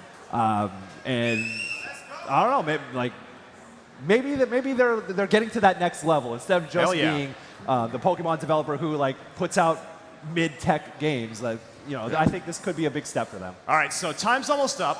Let's end on everybody's favorite game of the showcase. I love this part where we just get to pick out our little games of show. I am going to default to Sid here first, because I know when we talk backstage, you've got a game that we all love that we haven't mentioned yet. So please. And it's Mundane. Mundane, Two Hearts. I think it's exciting to see a game set in Korea, because we oftentimes don't see very many games set in Korea. I did a little bit of research after the showcase, and it's based on a webtoon, a South Korean webtoon. Wow. Yeah. I think the speculation, nobody's really sure how closely it's gonna stray or stay close to the original plot. But it's a North and South Korea have come together, and the day that the bill's going to be signed, there's a terrorist attack.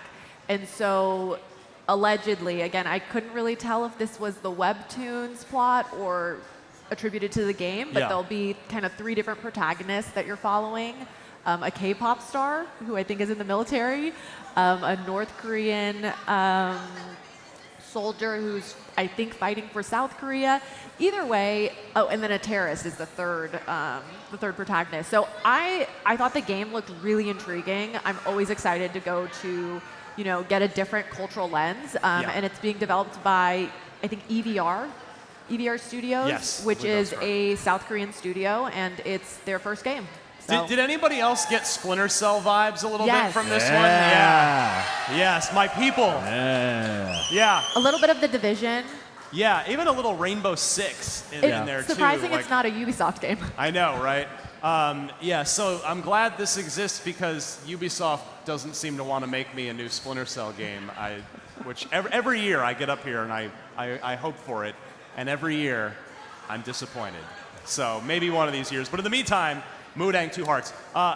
Michael Hyam, your pick for Game of the Xbox Showcase. I know that I said the hype died out for me, but I'm going to be a shill, and I'm going to say Persona 4 Revival. Oh, man.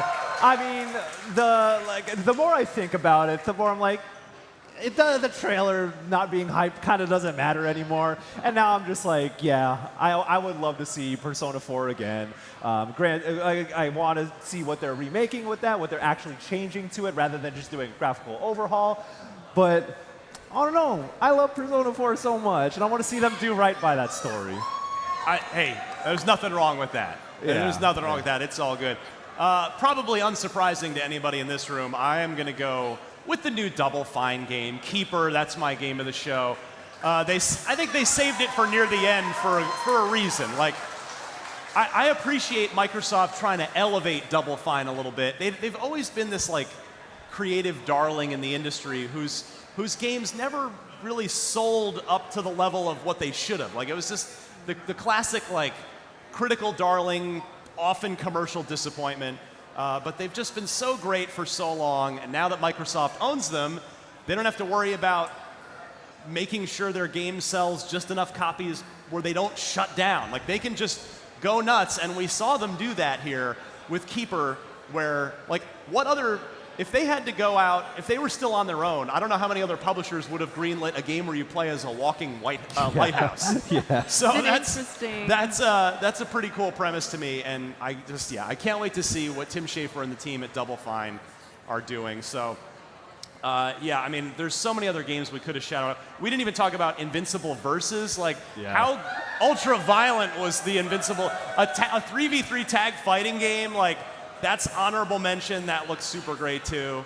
It was a great show. Like, did you guys enjoy this Xbox showcase? Did Microsoft do well? Yeah, they did well. It was a good one. They did good this year. Bravo to Microsoft for bringing us a whole bunch more video games, and a lot of them this year too. It wasn't like everything announced we're not going to be playing for a year. No, like a lot of this is stuff we'll be playing in the next 1 to 6 months. So good stuff. That is about all the time we have for today, but we'll have plenty more to say about the games that Xbox showed off today. And you can be a part of the conversation when a new episode of Unlocked drops each and every week on IGN, typically Thursday mornings. We're also on YouTube, Spotify, or wherever you get your podcasts. Podcast Unlocked, that's right. Right now, there's tons more coming up on IGN Live. So don't go anywhere. Stick around.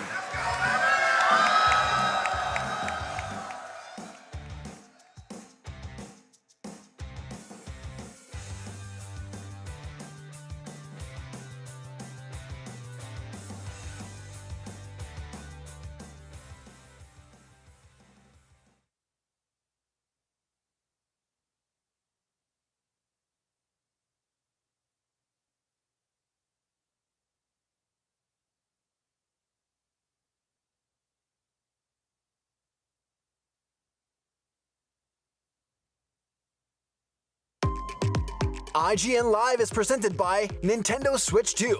All together, anytime, anywhere. The average Cinefix movie list features nearly 100 different films and approximately 25 minutes worth of wall-to-wall deep dive analysis. To simulate that pace for this 30-second ad, we're featuring 26 different films, and before you say it, no, that math does not check out. We're not math people, we're movie people.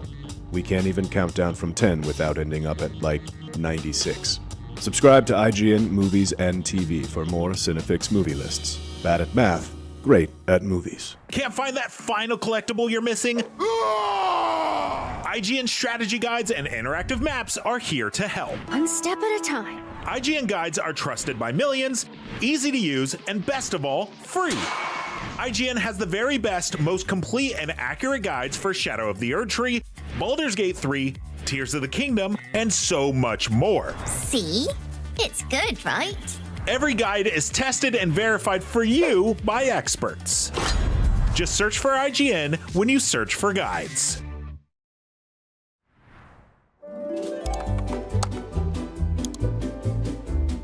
IGN Plus is where your adventure begins. What are you selling? Plus is the place to get unlimited access to all the tools you need to beat your games. Here's what you need to know for bringing down Gloomspawn. Plus, awesome exclusive discounts on IGN Store. Maybe this would tease open your money pouch. Plus, ad-free browsing on IGN.com. Plus, unlimited game help tools like premium interactive maps with your own custom map markers, filters, marker notes, and more. This will come in handy. Plus, access to sweepstakes, giveaways, and free game keys. Wow! Exactly. Want more? Head to IGN.com/plus and start your adventure today.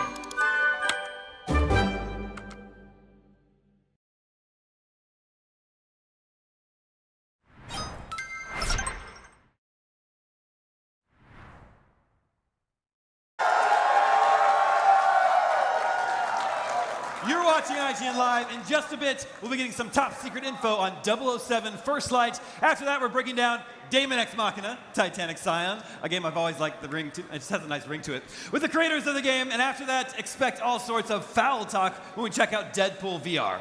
But right now, it's time to get a look at another ultra-violent superhero comic that's getting a new game courtesy of Skybound. IGN Live continues right after this.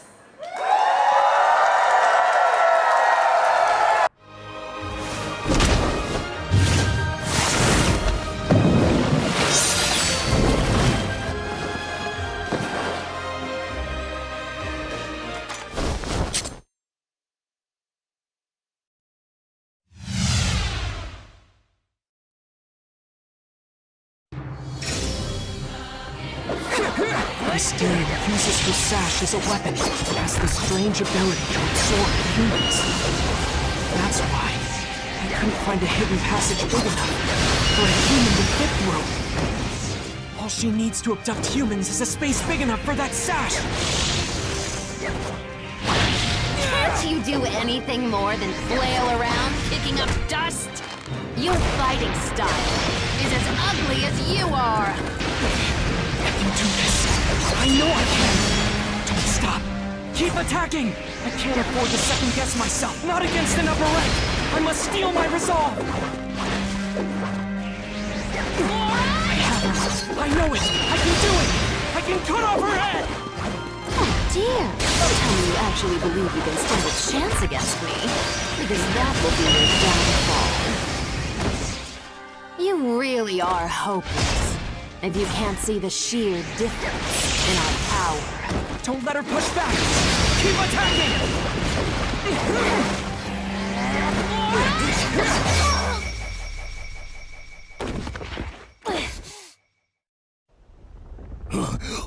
Something's coming this way! Up there! Wind? What's powerful enough to create a hole that reaches this depth? His presence! Ahashi!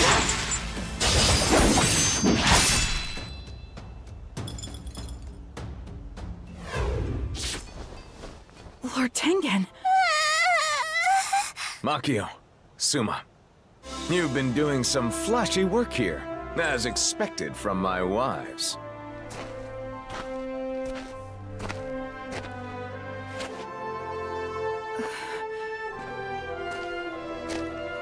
Okay, everyone's been accounted for.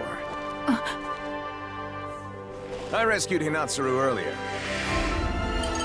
I told her to leave the entertainment district. Whoa, awesome! Just what you'd expect from the god of festivals! All right. From here on out, things are gonna get real flashy.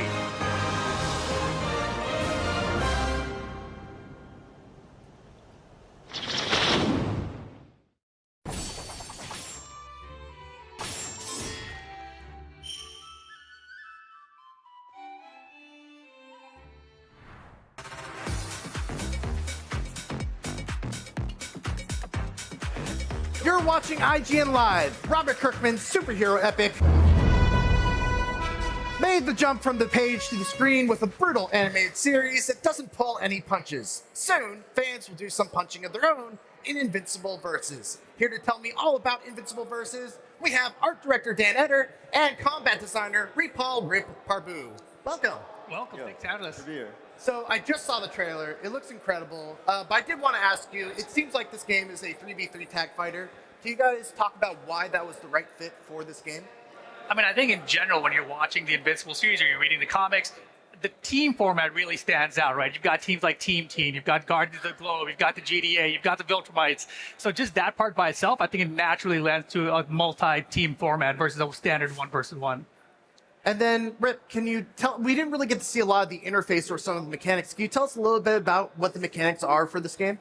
You have you repeat that one more time. Oh, it's loud in here. Can you talk to us a little bit about the mechanics of the game? We didn't really see a lot of the HUD or anything like that. Yeah, obviously it's a 3-versus-3 tag fighter. It's brutal action. It's very bloody. There's overkills.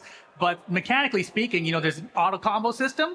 So it's a really easy way for new players to get into the game. You can just do a combo by hitting one button repeatedly. That'll go into a special, into a super, and then you can easily tag and bring in your characters. And being a tag game, you want easy access to your assist, essentially. So our active tag system allows you to extend your combos using your teammates, and there's also a two-way dynamic that happens across there because of our Killer Instinct background, where you're able to break those assists and actually stop those combos midway through. I'm going to come back to that Killer Instinct background in just a second. But Dan, Invincible has a very unique art style. Can you talk about how you went about recreating that art style in the game and what else you did to kind of, invoke the comic of Invincible?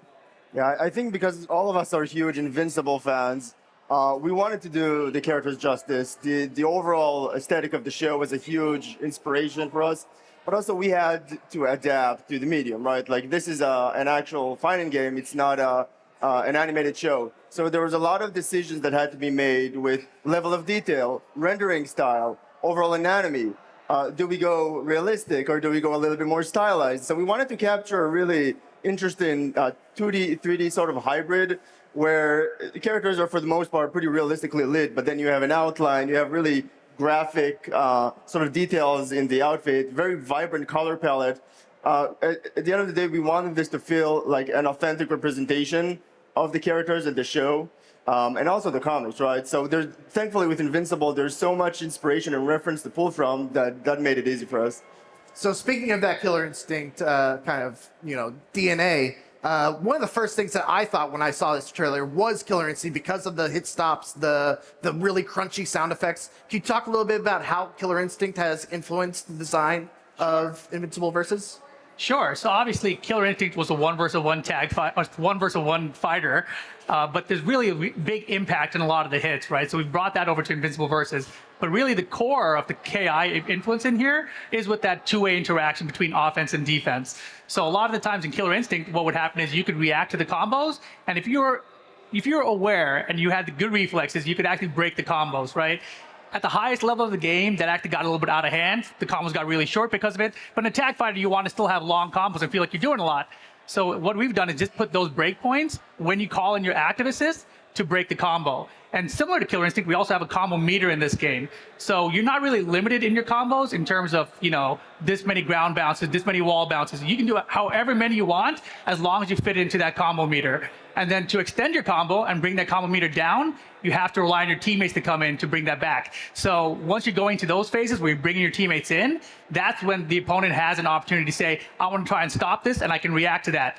But just like Killer Instinct, the other opponent on offense has the chance to mix you up as well. So the trailer is a really good show of this, but Invincible is shockingly violent at times. How are you guys incorporating that violence into the fighting game? Oh my gosh, it has got to be the bloodiest, most brutal tag fighter of all time, right? I mean, it's bloody as hell. Exactly. Yeah. People clapping out here. It's amazing, and you expect that from this, right? But I think one of the big things we have in this game is the overkill system. So you are literally gonna hit a superhero so hard that you're probably gonna knock off a limb or two.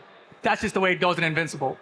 So satisfying when that happens, when you get the overkill and you get someone's head like getting just blown off. It's like mission accomplished. It looks like it. Robert Kirkman, obviously the creator of Invincible, how involved has he been in this whole game development process? I think Robert is heavily involved artistically, but also, again, as you know, the one who kind of put this world together. We value his opinion big time. We don't want this to feel detached from the source material. If anything, I think there's a lot that we can kind of use from his knowledge and find ways to mix it up, right? Like, we don't want to just kind of retread old ground. Like, hey, if we did this in the show, let's do this 1-to-1 in the game, because then I think that can get a little bit boring. But instead, we're always looking at ways to elevate it. And Robert is a very core part of that conversation, right? Because who knows these characters better than him? And Ryan and Corey as well, the other creators. So I think that's the good thing about being part of Skybound, is that you have access to that knowledge and that creativity. Once you blend that with the sort of skills that we have on the gaming side of things, with Rip and the gameplay and all, you know, everyone else involved, and then on the art side, I think it sort of creates something that feels wholly unique, but also, again, feels authentic to whatever Corey, Ryan, and kind of Robert are thinking of. So that's really cool. It's been a real pleasure working with them. So there's a lot of tag fighters in the space, Marvel vs. Capcom, you know, Blaze Blue Cross Tag. Have any of those kind of served as your guiding light in terms of developing the mechanics, and can you expand on how they have or have not? Yeah, so definitely, obviously, we have a tag fighter background in this game, obviously. But I truly feel like our tag fighter is unique because of the Killer Instinct influences that we've put into the game. And I think the cool thing now in the tag space, you know, 2026 is looking like the year of tag fighters, right? It's looking like the golden age of tag fighters even. And I think it's so cool how these games have all kind of evolved the genre. So you take that base of what you expect from a tag fighter and you add on to it, right? And so that's what we've done here. The two-way interaction with the combo system is a big part of that. Also, the overkill, the blood that we have, the brutality in general, the destruction in the arenas. That, I think, is all very unique to our tag fighter. One interesting thing that I noticed is that Omni-Man is wearing his Viltrumite costume and not the typical, you know, Omni-Man outfit that you would expect. Can you talk a little bit about why that is? Dan? Yeah. Well, so we are creating an original story for the game with the help of the creators again, which is really cool. So, you know, how that's gonna play into the story remains to be seen. But again, we're always looking for ways to be creative with the characters and add some sort of added value for true fans of Invincible, right? Because you don't play the game just for gameplay, even though gameplay is awesome. We want people to actually feel like, hey, holy shit, this is a moment that I couldn't even imagine taking place between, I don't know, Eve and Mark. And you know, I think that's an opportunity that we have, because if you think about it, Invincible fans don't have that many opportunities to be actually hands-on with the characters. So we wanted to do something that feels really cool, but also feels like it's taking some risks, right? And because we don't want to play it safe. So when it comes to the story, we want something that has some sort of weight and drama to it, but also is something that the players are going to enjoy. Either you're like, even if you're not an Invincible fan, we want this to really resonate with people who play our game. Rip, did you want to add anything? No, I did actually. So he brought up a really good point. When I read through the Invincible comics, I got towards the end of it and I was like, I want more. Where do I get more Invincible, right? So this is the first full featured game of Invincible with Invincible Versus here, and you do get to see those matchups that you never got to see in the comics, right? So something like Bulletproof versus Thula, like what happens if they get together, right? Bulletproof versus Eve even. You never get to see any of that stuff in the comics, but now you'll get to in the game. Speaking of Omni-Man, he has been a guest character in Mortal Kombat. I just wanted to know, has that had any influence on how you designed him in this game? It's actually pretty interesting because obviously in that game, you know, they came up with the moveset for him. And when we came to design part of it, you know, it's like, well, what's this character going to be like? And obviously right now you've only seen him from the story side of things. So like, is he even going to be a playable character? We got to find out and see. But from what we've seen so far, I think it's pretty different than what we've seen in Mortal Kombat. So really quick to wrap up, I got 3 questions that every fighting game fan is going to want to know. Rollback, crossplay, and are you going to be at EVO? Rollback? Yes. And speaking on the rollback front, obviously, Brandon Misak was also doing the rollback netcode for Killer Instinct back in 2013. He's the lead network engineer on this game as well. So you can count on the rollback being fantastic. Crossplay, definitely going to be included. What was the third question? Are you going to be at EVO? At EVO, that's a great question. But, you know, one of the things about our team, we really value FGC feedback, and it's something we've already done. We've reached out to a lot of the top influencers and top players around the world already at this point. They've given us their feedback, and we've already incorporated that feedback into the game. So we love feedback, and hopefully by the end of the year, people are going to have more time to get hands-on with the game. All right, well, thank you guys so much. I cannot wait to kick some butt in Invincible Versus. We've got more IGN Live ahead, so don't go anywhere.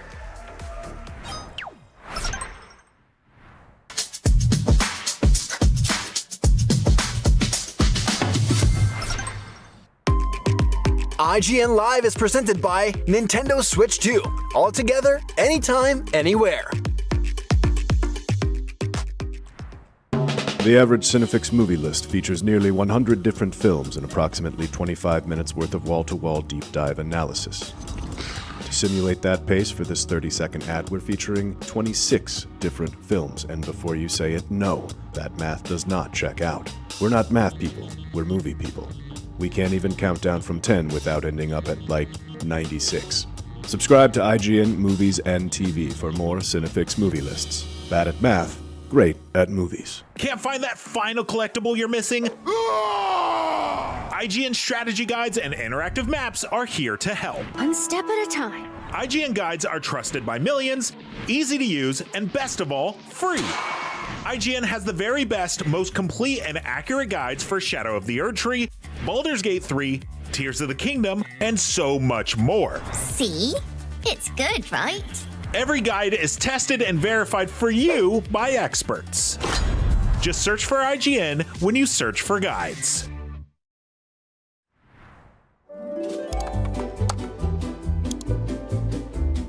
IGN Plus is where your adventure begins. What are you selling? Plus is the place to get unlimited access to all the tools you need to beat your games. Here's what you need to know for bringing down Gloomspawn. Plus, awesome exclusive discounts on IGN Store. Maybe this would tease open your money pouch. Plus, ad-free browsing on IGN.com. Plus, unlimited game help tools like premium interactive maps with your own custom map markers, filters, marker notes, and more. This will come in handy. Plus, access to sweepstakes, giveaways, and free game keys. Wow! Exactly. Want more? Head to IGN.com/plus and start your adventure today.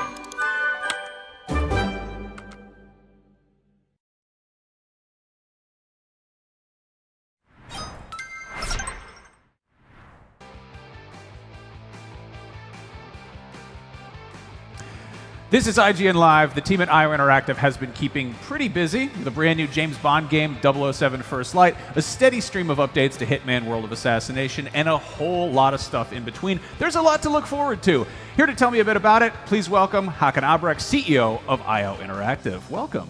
Thank you so much. Thank you for having me. Thank you for making a James Bond game and also Hitman World of Assassination. In a lot of ways, Hitman World of Assassination is already pretty close to being a perfect Bond game. Can you tell a little bit about how First Light is incorporating established systems from IO's earlier games and also what it's doing to stand out as a unique experience? Yeah. Well, thank you, first of all. And, World of Assassination is a product of us doing Agent Fantasy for 25 years now. And throughout those years, we've obviously evolved our engine, our technology, and our game systems to create these, living, breathing locations, an experience where globe-trotting the world, and where we have all these systems with the AI for creating these social spaces where you can really, become an agent and act less an agent, have that gameplay experience. So obviously, those features and that expertise we are bringing into 007 First Light because we don't want to make a game where it's only about shooting and running, but it's also about delivering that fantasy for Bond, where he can traverse in social spaces and speak to people and figure out in creative ways how to solve the obstacles in front of him. So there's a lot that we know from Hitman, Will of Assassination, that we brought into that. But James Bond is a very different experience than Hitman, right? So obviously from a technological perspective, we've evolved our engine for delivering these spectacular action set pieces as well that you would expect from a James Bond experience. We have really evolved the action, like the combat, creating a very, I think, a very great system, seamless system for hand-to-hand combat, seamless into range combat. So we really try to push our capabilities on the fidelity and action part as well to deliver these 360 experience, including, cars, exotic vehicles, and stuff like that, which we haven't had in World of Assassination before. So it's very exciting.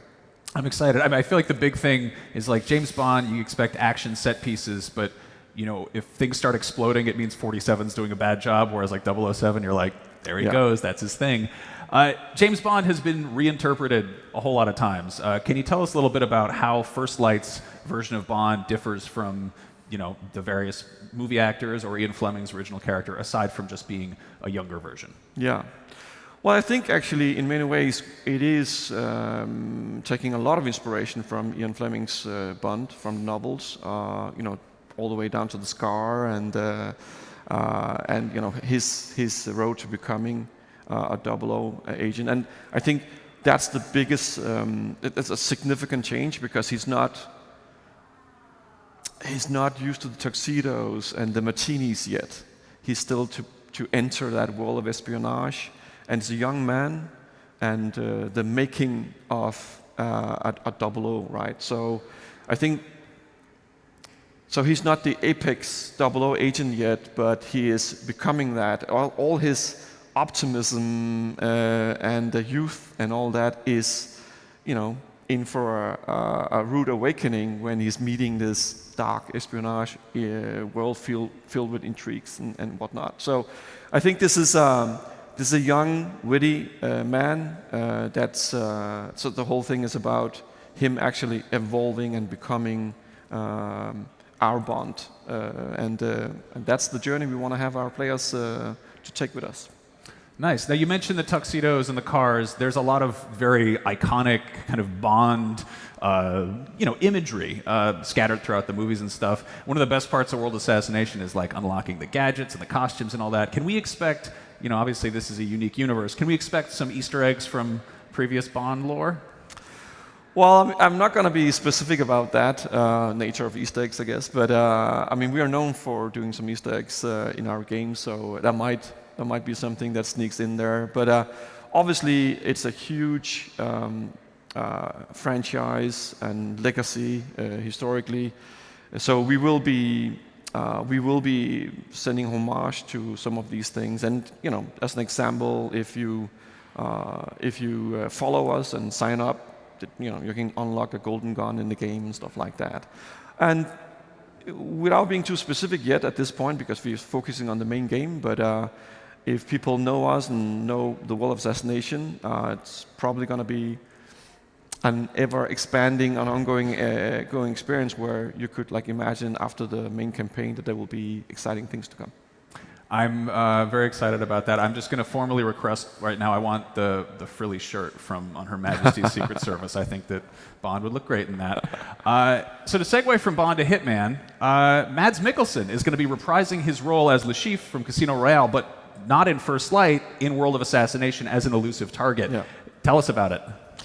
Yeah, that was, first of all, Mads Mikkelsen is Danish, and, Iron Interactive started in Denmark, so I'm Danish, so we kind of absolutely love our Mads Mikkelsen, and Mads Mikkelsen has been doing a lot of these amazing villain roles out there. So we always had a good eye for him to figure out to work together with him, and now that when we started working on Bond, kind of was an amazing opportunity to bridge the gap between the release of Bond and doing something in World of Assassination that's going to be in its own right extremely exciting, but also something where it's kind of a homage to Casino Royale and his role there. So I think this is a good opportunity for having a bit of a taste of Bond beforehand, and for as an elusive target. I think it's a very exciting mission, so I'm looking forward for people to play that. I'm into it. I got unfinished business with that dude after Death Stranding, so I'm coming for him. You're also adding co-op to World of Assassination. Yes. How is that going to work? Well, I mean, we ourselves, Nio Interactive, have been dreaming about this for a long time. The World of Assassination is an evolving platform. That was a vision for 13, 14 years ago.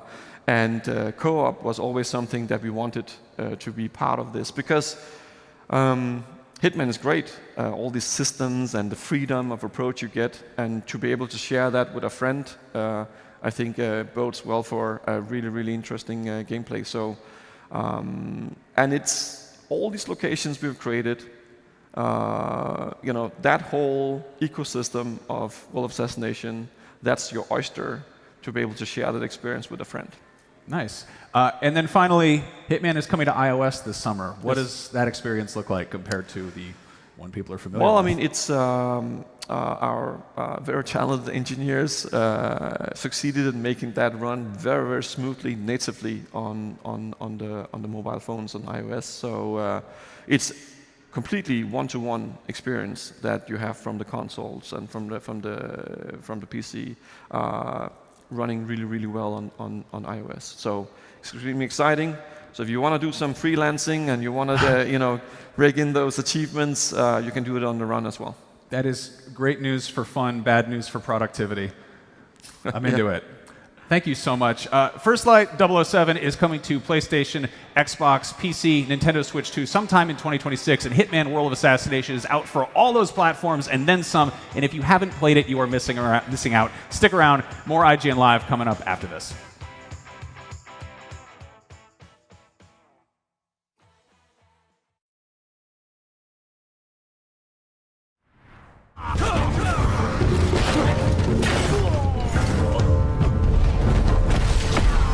Hey everybody, Ryan McCaffrey with IGN here at Summer Game Fest. I just took a look at, actually played a bit of Crimson Desert, which from the numbers on IGN, we know you guys are super interested in as well, and you know what, after playing it, it's for good reason.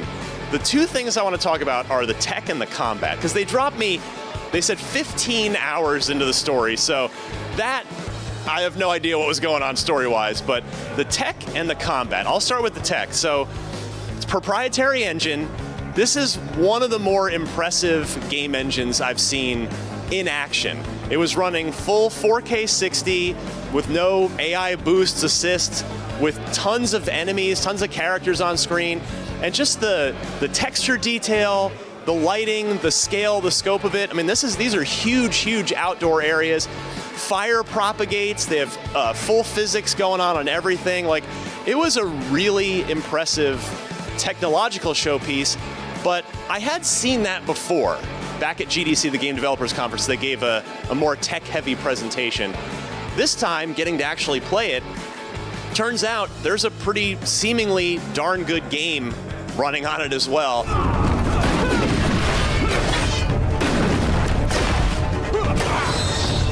So the combat, I would almost say it's like in a way, and this isn't a one-to-one thing, but a 21st century, super evolved next version of Dynasty Warriors.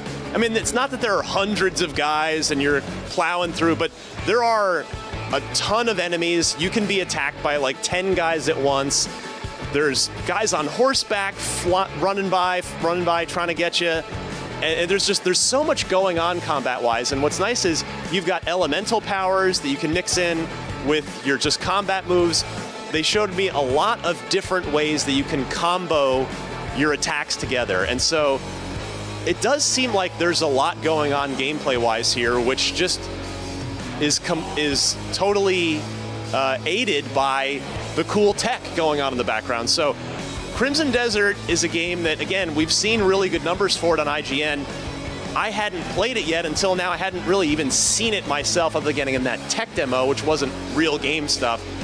But everybody that's been clicking on IGN's Crimson Desert stuff, you're on to something, because this game, I think, has some serious potential to be a really, really big game once it finally gets done and into people's hands. But for now, super impressed by the first hands-on, and for a lot more on Crimson Desert, stay tuned to IGN in the coming weeks and months. We will have a lot more on this game. Stick with us.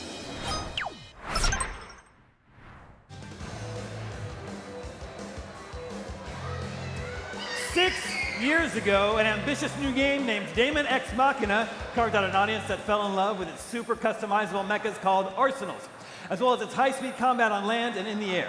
Recently, a sequel was announced, Daemon X Machina Titanic Scion, and today we have an exclusive look at the brand new trailer that will take you into the story and dark sci-fi world of this action-packed new entry. Let's take a look.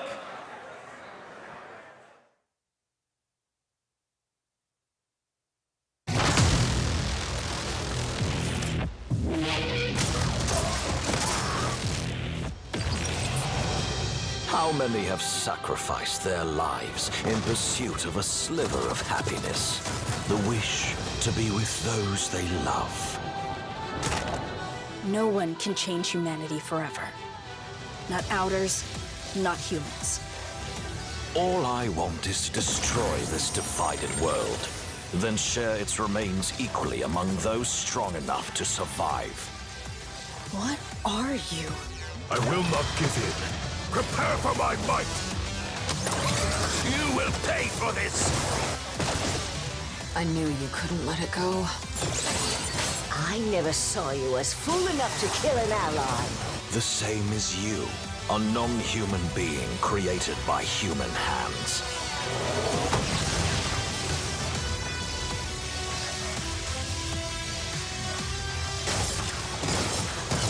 Gear One's dead, and you feel nothing. I fight for myself, and no one else. I'd be happy to take your lives. Every last one! For a world to stand tall, its pillars of rule must remain indestructible. Pretty cool. All right. There is so much to unpack with that trailer. I'm thrilled to introduce a special guest to discuss the trailer and evolution of this series. Please welcome Kenichiro Tsukura, producer of the Daemon X Machina series and formerly of the Armored Core series, along with his interpreter, Jason Iga. Welcome. デーモンさん、皆さんこんにちは。今日は、皆さんにお会いできて嬉しいです。マーベラスという会社はですね、牧場物語やルーンファクトリーで知られている会社だと思うんですけど、前作デモン X マキナをですね、制作して、たくさんのファンの方に愛されていただいて、新しい挑戦もできたと思っています。そしてですね、スタジオのメンバーたちもですね、こうしたメカや SF のジャンルでより多くのファンの方っていうのを獲得したいと思っていますし、僕自身がいろんなこういうメカのジャンルを作ってきたこともあって、このジャンルにすごく愛情があるということもあります。でこの「タイタニック・サイオン」というタイトルはですね、オープンワールドで、このメカが、空中や地上を、自由に駆け巡るっていう新しさがあります。Great. So this is obviously a series that's built on delivering high-speed, high-action battles. Now I noticed a significant change to the core design. The pilots in the game are no longer in giant mechs, but are wearing armored suits. Can you tell us more about what this change is and what's behind it?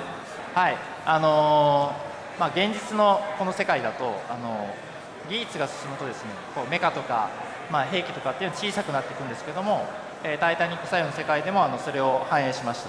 そしてまたですね、アクションスーツとしてですね、自由にフィールドを駆け巡るっていうプレーできることをやるとですね、メカジャンルにおいては新しい可能性を開いていけるだろうと思ってそれを入れています。その結果ですね、メカとフィールドをチャレンジしたことで、RPG のような遊び方っていうのもできるようになったので、メカジャンルこれまで触ってきてない人でも楽しんでもらえるようになっていると思います。So tell us about customization. What in these new armored suits, what options do players have, and do you have a favorite loadout? 今回ですね、たくさんの武器を自分に装備するっていうコンセプトは変わっていないんですけど、近未来のですねアーマースーツを着てよりかっこよくて自由にもう自分の好きな戦い方ができるっていう、ゲームになってます。そしてですね単に武器を使うっていうだけじゃなくて、スキルとかアクションを組み立てていくっていう新しさがあります。そしてですね武器は今映ってますけど、6つの装備と5つのアーマーっていうのを装備できます。そしてですね自分がよく使っているのが自動で攻撃をしたりとかですね、あとパリングができるシールドと、ブレード、そして自動で攻撃してくれるミサイルっていうものを、よく使うんですけど、これはいろんな戦い方ができるどんな場所でも対応できるのでよくそうしてるんですけども、攻撃に特化したり、いろんな組み方で皆さんの自由な遊び方ができます。So in the trailer, we saw battles against other characters in armored suits, as well as battles against, excuse me, battles against more alien-like creatures. Can you give us a bit of insight into the world and what the player is fighting for? このゲームはですね、他の惑星からやってきた人たちが、移住をしてるんですけども、その惑星でですね、人々が築いたコロニーがある惑星が舞台になっています。そしてそこでですね移住した人たちっていうのが、独立の宣言をするんですけど、戦争になってしまってですね、そこで、AI の兵器であるイモータルというものが使われます。そしてこのイモータルというのがですねその後戦争が終わるんですけどAI なので独自に進化してしまって、それが今の人類の脅威となっています。人間もですね、僕ら人間も進化して、アウターと呼ばれる超能力者になってるんですけど、プレイヤーの皆さんはですね、そのアウターの一人であるノバというキャラクターをプレイしてもらいます。そして人類とアウターが対立をしていてですね、でその中で、皆さんは、ノバとして人類の側になって戦います。イモータルとか、他のアウターたち、そしてですね人類を滅ぼそうとする支配者たちと戦うことになります。So at times players are hunting down immortals and trying to obtain rare items. What are those for?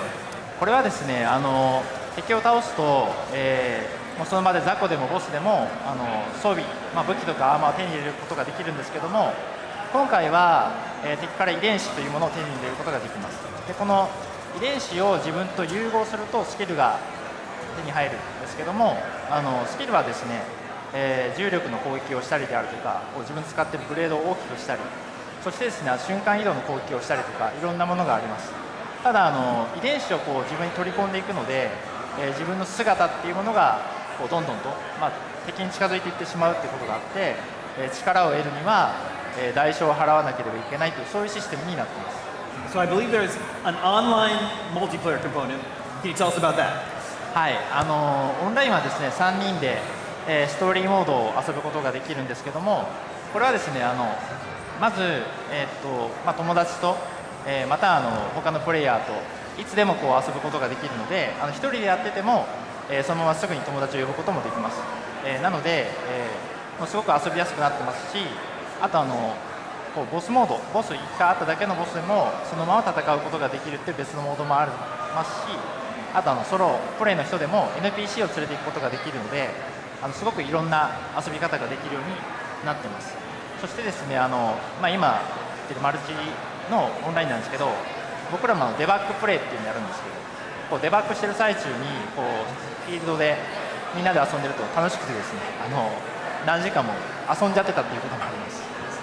そしてオンラインの装備なんですけど、回復周りのパーティープレイとして回復させたりとかですね、防御を強めたりとか、いろんな装備もあります。そしてソロプレイであってもですね、ソロプレイと一緒のところなんですけど、装備を、きっちりやっていくんですけど、勝てない敵がいても装備を変えればやっぱ勝てるようになるので、友達ともそういうで遊んでほしいです。So can you tell us about the asynchronous multiplayer and how that works? ベースっていうものをフィールドに置くことができるんですけど、これはもう誰が置いてもよくて、誰かが置いてくれれば使えます。それがあればフィールド上で、装備を変えたり回復っていうのができるので、フィールド上拠点に戻ることなくフィールドをずっと旅することができます。そしてですね時には、誰か他のプレイヤーの、倒れてる姿っていうのを目にすることがあると思うんですけど、そこからは装備とかアイテムが手に入ります。でも装備を取られた方はなくなることはないので安心して死んで大丈夫なので、誰かが遊んでくれていれば、誰かのためになってる、みんなのためになってる、そういったシステムになっています。Well, so what's the deal with riding a horse while wearing the arsenal suit? How does that work? 過去ですね、やっぱり小説、小説の中でですね、Impressive. はい、すごい。バローズ氏が描いていた火星シリーズというものがあるんですけど、SF とファンタジーの融合とか SF とメカの融合っていうのは昔から行われてきていて、やっぱそこへのリスペクトとかメカのジャンルに新しい風を吹き込みたいというところで、新たな挑戦でもありますし、タイタニックサイオンでは移動手段の一つとして実装しました。All right, is there anything you'd like to leave the audience with before we go? ちょっと名残惜しいですが、僕らですね、これ、今開発してですね、本当に多くの、本当にたくさんのチャレンジが詰まった、タイトルになってます。これはですね、僕らのスタジオっていうのはまだまだ皆さん知らないと思うんですけども、未来を皆さんと築きたいと思っていますし、デモエクスマキナタイタニックサイオンですね、ぜひ応援して皆さん買ってください。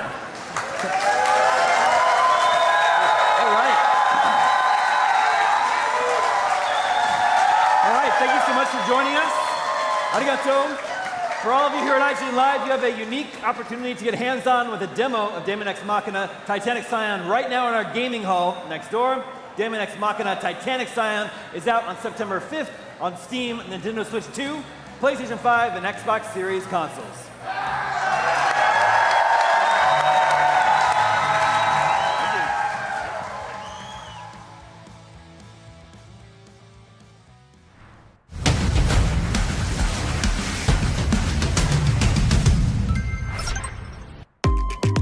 IGN Live is presented by Nintendo Switch 2.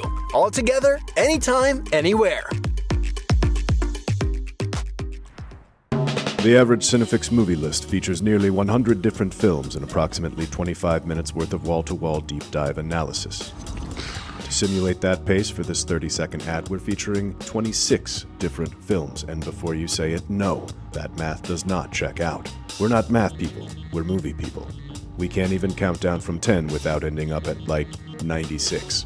Subscribe to IGN Movies and TV for more Cinefix movie lists. Bad at math, great at movies. Can't find that final collectible you're missing?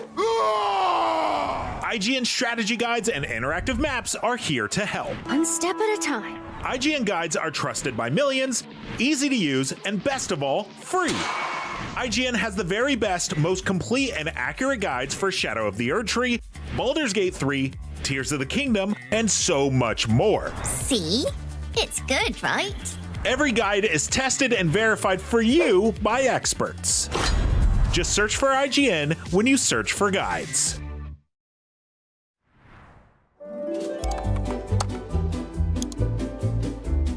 IGN Plus is where your adventure begins. What are you selling? Plus is the place to get unlimited access to all the tools you need to beat your games. Here's what you need to know for bringing down Gloomspawn. Plus, awesome exclusive discounts on IGN Store. Maybe this would tease open your money pouch. Plus, ad-free browsing on IGN.com. Plus, unlimited game help tools like premium interactive maps with your own custom map markers, filters, marker notes, and more. This will come in handy. Plus, access to sweepstakes, giveaways, and free game keys. Wow! Exactly. Want more? Head to IGN.com/plus and start your adventure today.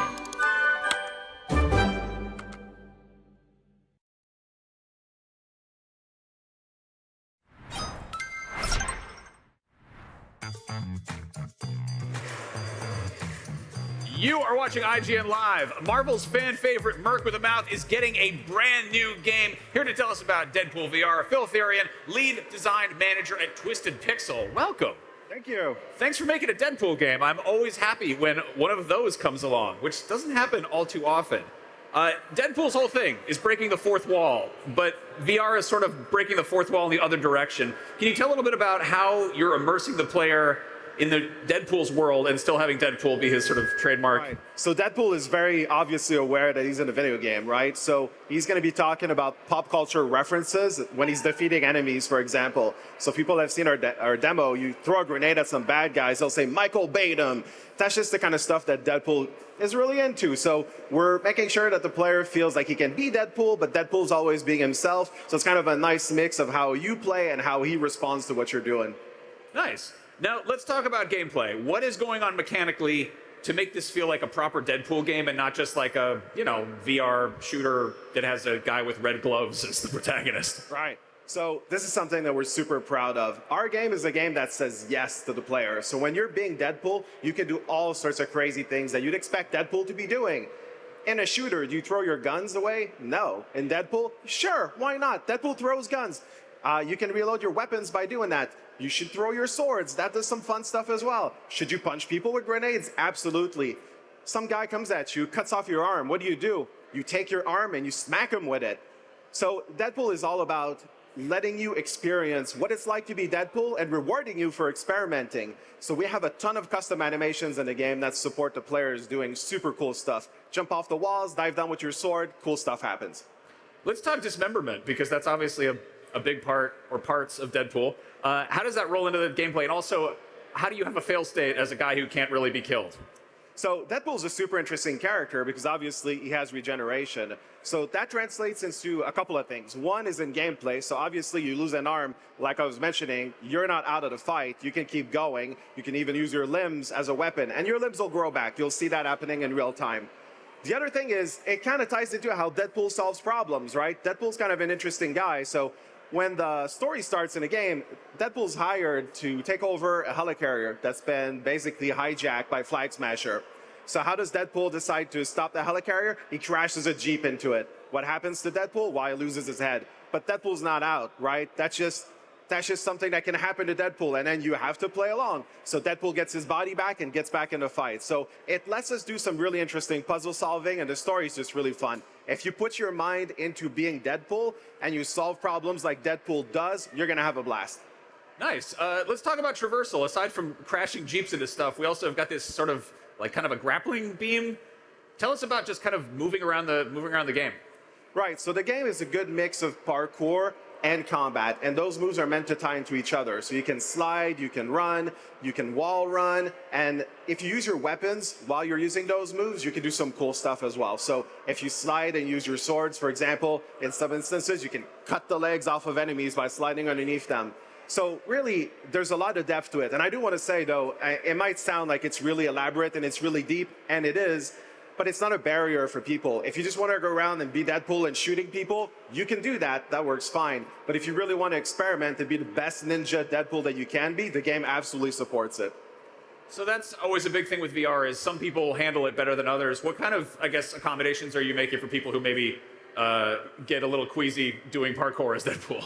So this is the 5th game that Twisted Pixel's been working on, and really we've learned a lot about what makes people comfortable in VR. So we have a lot of comfort options in the game, and I'll say that I think they're probably some of the best that we've put together so far. We've had a lot of people come playing saying, hey, I'm a little worried VR might make me queasy. They've tried our options and they had a really good time playing, so I think we're doing a really good job. We have presets for comfort options, but they're also fully customizable. So if somebody wants something very specific, they can do that as well. Right on. Yeah, this is Twisted Pixel's 5th VR game. Before that, Twisted Pixel was making, weirdly enough, good Kinect games. That's kind of a freakish concept. Can you tell us a little bit about like how this game is building on previous experience and really taking advantage of the hardware? Right. So I think if you look at the DNA of Twisted Pixel and kind of what the studio is like, we've always wanted to do some fun, edgy, cool, interesting gameplay. And when we had the opportunity to pick up an IP, like Deadpool was kind of an obvious fit for us. So we're putting a lot of our personality into what that gameplay is like. It translates into the humor of how you fight the enemies, the writing, which is read by Neil Patrick Harris, which is doing an absolutely amazing job, by the way. We really wanted to have our own unique spin on Deadpool. So really having Neil Patrick Harris, our own story, our own visual art style, it's really all tying into making a really unique Deadpool experience that really fits the DNA of Twisted Pixel.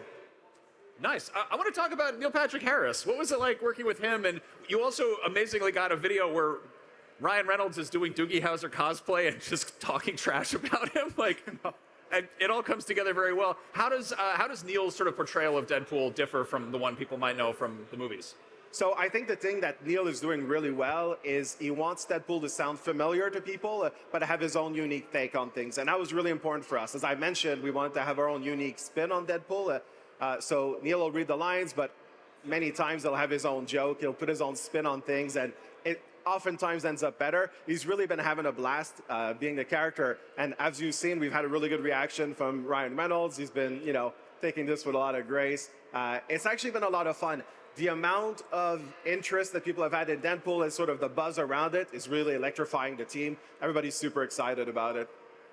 He's a very malleable character. Like, you can really do a lot of fun stuff with him. It seems like a pretty natural fit. Can you talk a little bit about the larger lore and like where this exists in the immensely complex Marvel multiverse? Yeah, so being inspired from the comics, it gives us the opportunity to do all sorts of stuff that we haven't been able to do before. So we're going to go to interesting places like Sincaria. We've got Ashida, the spirit of Xandar. We're going to be going to Mojo World, which hasn't been explored a whole lot, which means, are we going to run into Mojo? Absolutely. You're going to duke it out with Flag Smasher. You're going to go into fights with Lady Deathstrike. We have Omega Red and some other characters that we haven't even talked about just yet. So really exotic places, cool villains, and all that kind of ties together. I talked a little bit about, Deadpool trying to take over a helicarrier. I won't say exactly what happens in between Mojo coming in, but Deadpool ends up signing a contract he didn't read the fine line all that well on, and then he goes after villains for Mojo, and all that's going to culminate into something that happens in Mojo World. So pretty interesting, cool story, and lots of cool bad guys. Nice. Can you talk a little bit about sort of how you move through this world? Because we saw some sequences that kind of look like they're sort of scripted on rails. There's obviously sort of bigger arena type areas, and then something in between. How does the sort of story progress through the universe? Sure. So it's a narratively driven single-player campaign game. We do have one rail sequence at the beginning. It's a Jeep sequence that you've seen in footage, but the rest of the game plays as Deadpool, first-person action game, traversal, combat, range, melee, and basically you do have a sequential story. We have some spots in the game where you get to take a break, upgrade your weapons, which, by the way, we have amazing upgrades in the game. We don't just have like stat upgrades on our weapons. Like if Deadpool upgrades a sword, it could turn into a boomerang. If he upgrades his pistols, all of a sudden they shoot exploding bullets. So you get a little bit of time in between some levels to kind of do those upgrades, kind of figure out what you want to do next. And then we also have replayability features. Some people have seen maybe some doors in our demos. We're not talking about what those are just yet, but we do have some really cool replayability features. Cool. I guess I was going to say, like, VR games are often kind of on the shorter side, and it's, that's fine because it could be a lot. It can be a lot to take in.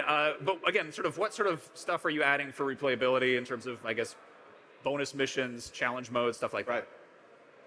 So we do have some secrets that you can find that lead to secret levels. We have all the upgrades. We're going to have some special things that you can do that will unlock stuff. And I'm being super, mysterious.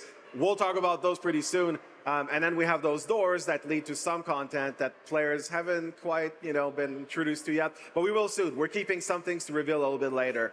But we really want players to feel like they can play through the game, but then go backwards and play levels that they like as much as they want. So the game has a lot of freedom in how you choose to play it. But I will say that it's a full-length campaign, so it's not just a little gimmicky experience. Like, it's a full, strong narrative. It's a great experience.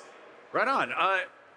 One thing I love in VR is doing incredibly mundane, like, little things. Like, again, you always say yes to the player.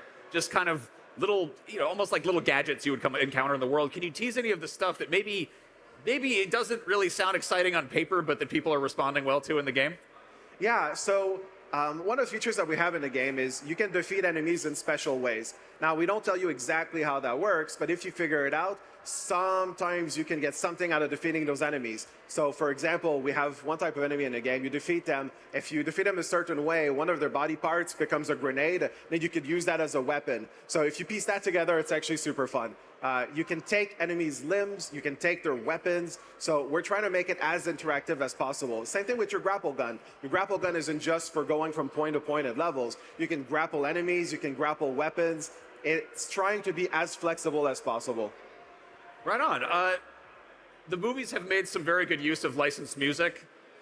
Can we expect more bangers on the soundtrack? Can you talk about that at all? So I'll say that our trailer is basically just the first little hint about how cool our soundtrack is.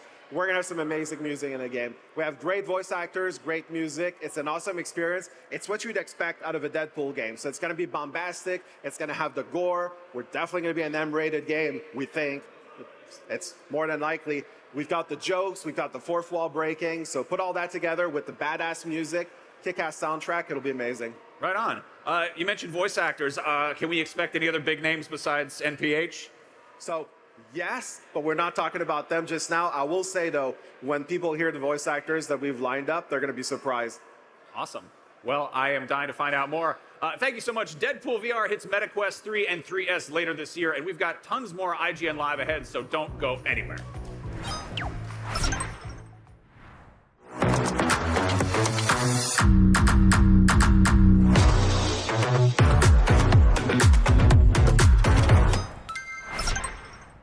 IGN Live is presented by PlayStation Days of Play. Get the PlayStation 5 digital console with the Call of Duty Black Ops 6 bundle, starting at $399.99 while supplies last.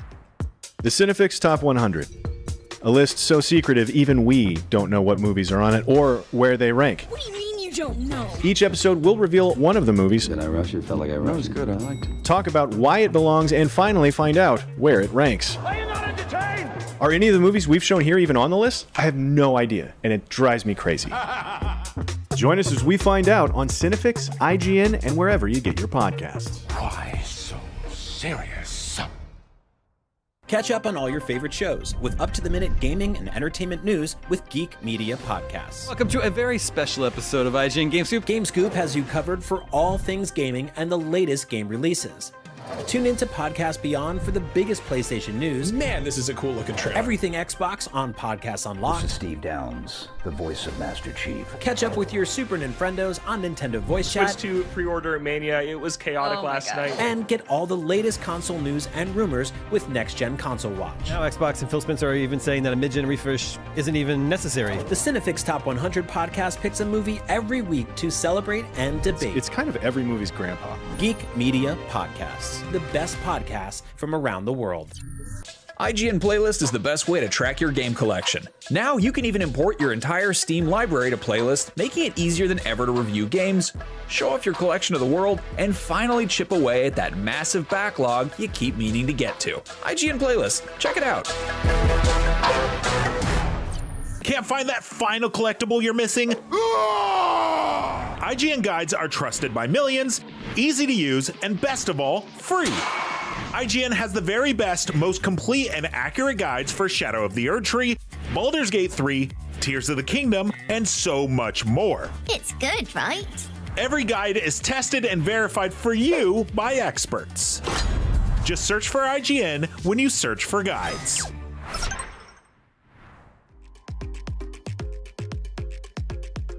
You're watching IGN Live. Coming up, we're checking out Gwent, the Witcher card game, which is now an actual physical card game. And after that, we'll see another overlap of tabletop and video games when we talk to Wizards of the Coast about the new Magic the Gathering and Final Fantasy crossover. Finally, then later, we're talking to the team behind HBO's The Last of Us Season 2. But right now, we're taking a look ahead at Season 2 of Peacock's original series, Twisted Metal. Check it out. Live from the thumping heart of the universe, all contenders pit their skills against the most deadly dungeons, menacing monsters, and puzzling puzzles. Gather your pals, gear up, and hit the road to stardom in King of Meat! Hi everyone, I'm Johnny Hopper, studio head at Glowmade, an independent game studio based in Guildford, just outside London in the UK. We've been hard at work on King of Meat, a co-op party platformer launching later this year on Xbox Series X, PlayStation 5, PC and Nintendo Switch. We're really excited to be part of IGN Live, to show you more about the game ahead of launch, and in particular to give you a sneak peek at the bananas content in the game's create mode. The game is set in the mystical world of Lorgok, a joyfully unhinged fantasy world, pitting you as a contender in a fictional TV show against challenging co-op dungeons. You and up to 3 other players must battle through cunning dungeons filled with puzzles to solve, challenges to master, and ridiculous monsters to fight.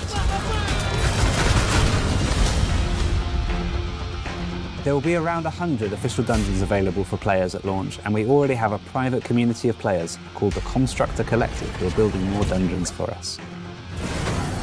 In King of Meat, there is also Create Mode, where players have the ultimate opportunity to express themselves by crafting their own dungeons to test fellow contenders. Construct never leaves you empty-handed. One of the things I'm most looking forward to is seeing all the wild and wacky creations that will come from the players in the game. Thanks again for joining us today, and I hope you enjoy your time with King of Meat.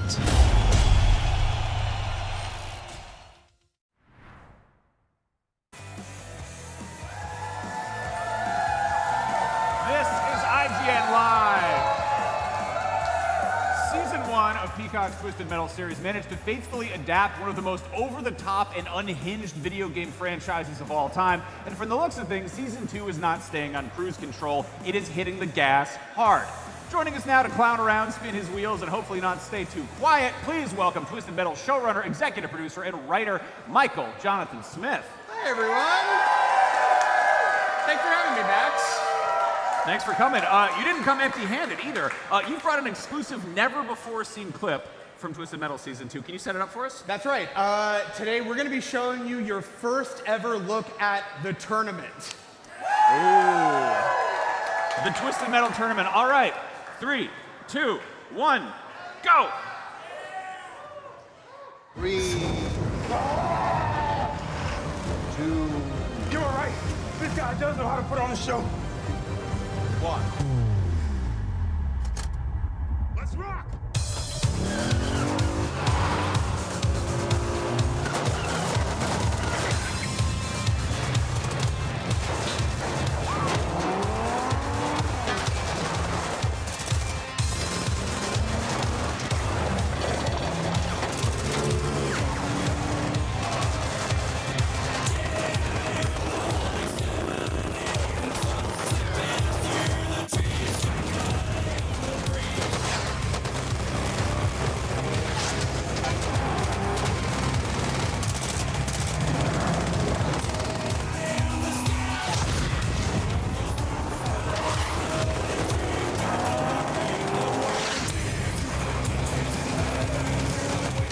Sure you're not worried about the kid? Oh, I'm sure. She's not going anywhere without this.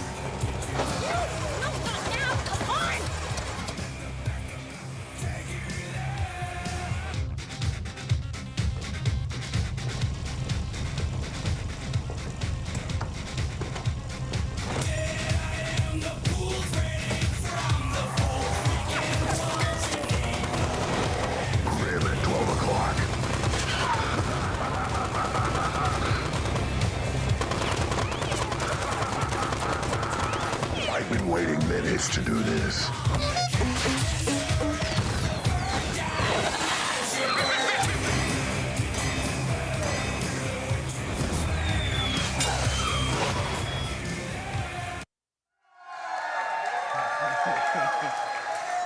I think you understood the assignment. What'd you guys think? So we got a lot of kind of fan favorite glimpses in there. You clearly were saving some of your toys to play with for Season 2. Tell us a little bit about what we just saw. Some things to call out, I guess. Yeah, I mean, look, like John and Quiet are back. You know, Anthony Mackie and Stephanie are spectacular. Stephanie Beatrice are spectacular this season. And, you know, we just wanted to bring the tournament to life. We wanted to bring back fan favorites like Sweet Tooth. We wanted to bring back new guys, new enemies like Mr. Grimm and Axel, of course. Yeah, and we have a full roster. I mean, we have over 16 new drivers, and we kind of wanted to just bring the tournament to life. We wanted to bring cars, we wanted to bring weapons, we wanted to bring specials, and we just kind of wanted to feel like the tournament was just blown from the video game into real life. I want to talk about Axel, because Axel's not really a car; he's kind of a car part. Sure. What can you tell us about bringing that character/vehicle to life? What is the practicality of that? Like, how does? Yeah, I mean, no, totally. I mean, that was the biggest thing was like, how do you do it, right? I mean, and I think for me, it's like everyone's expecting exactly what you said. A man stuck between two giant wheels, and we had to nail that.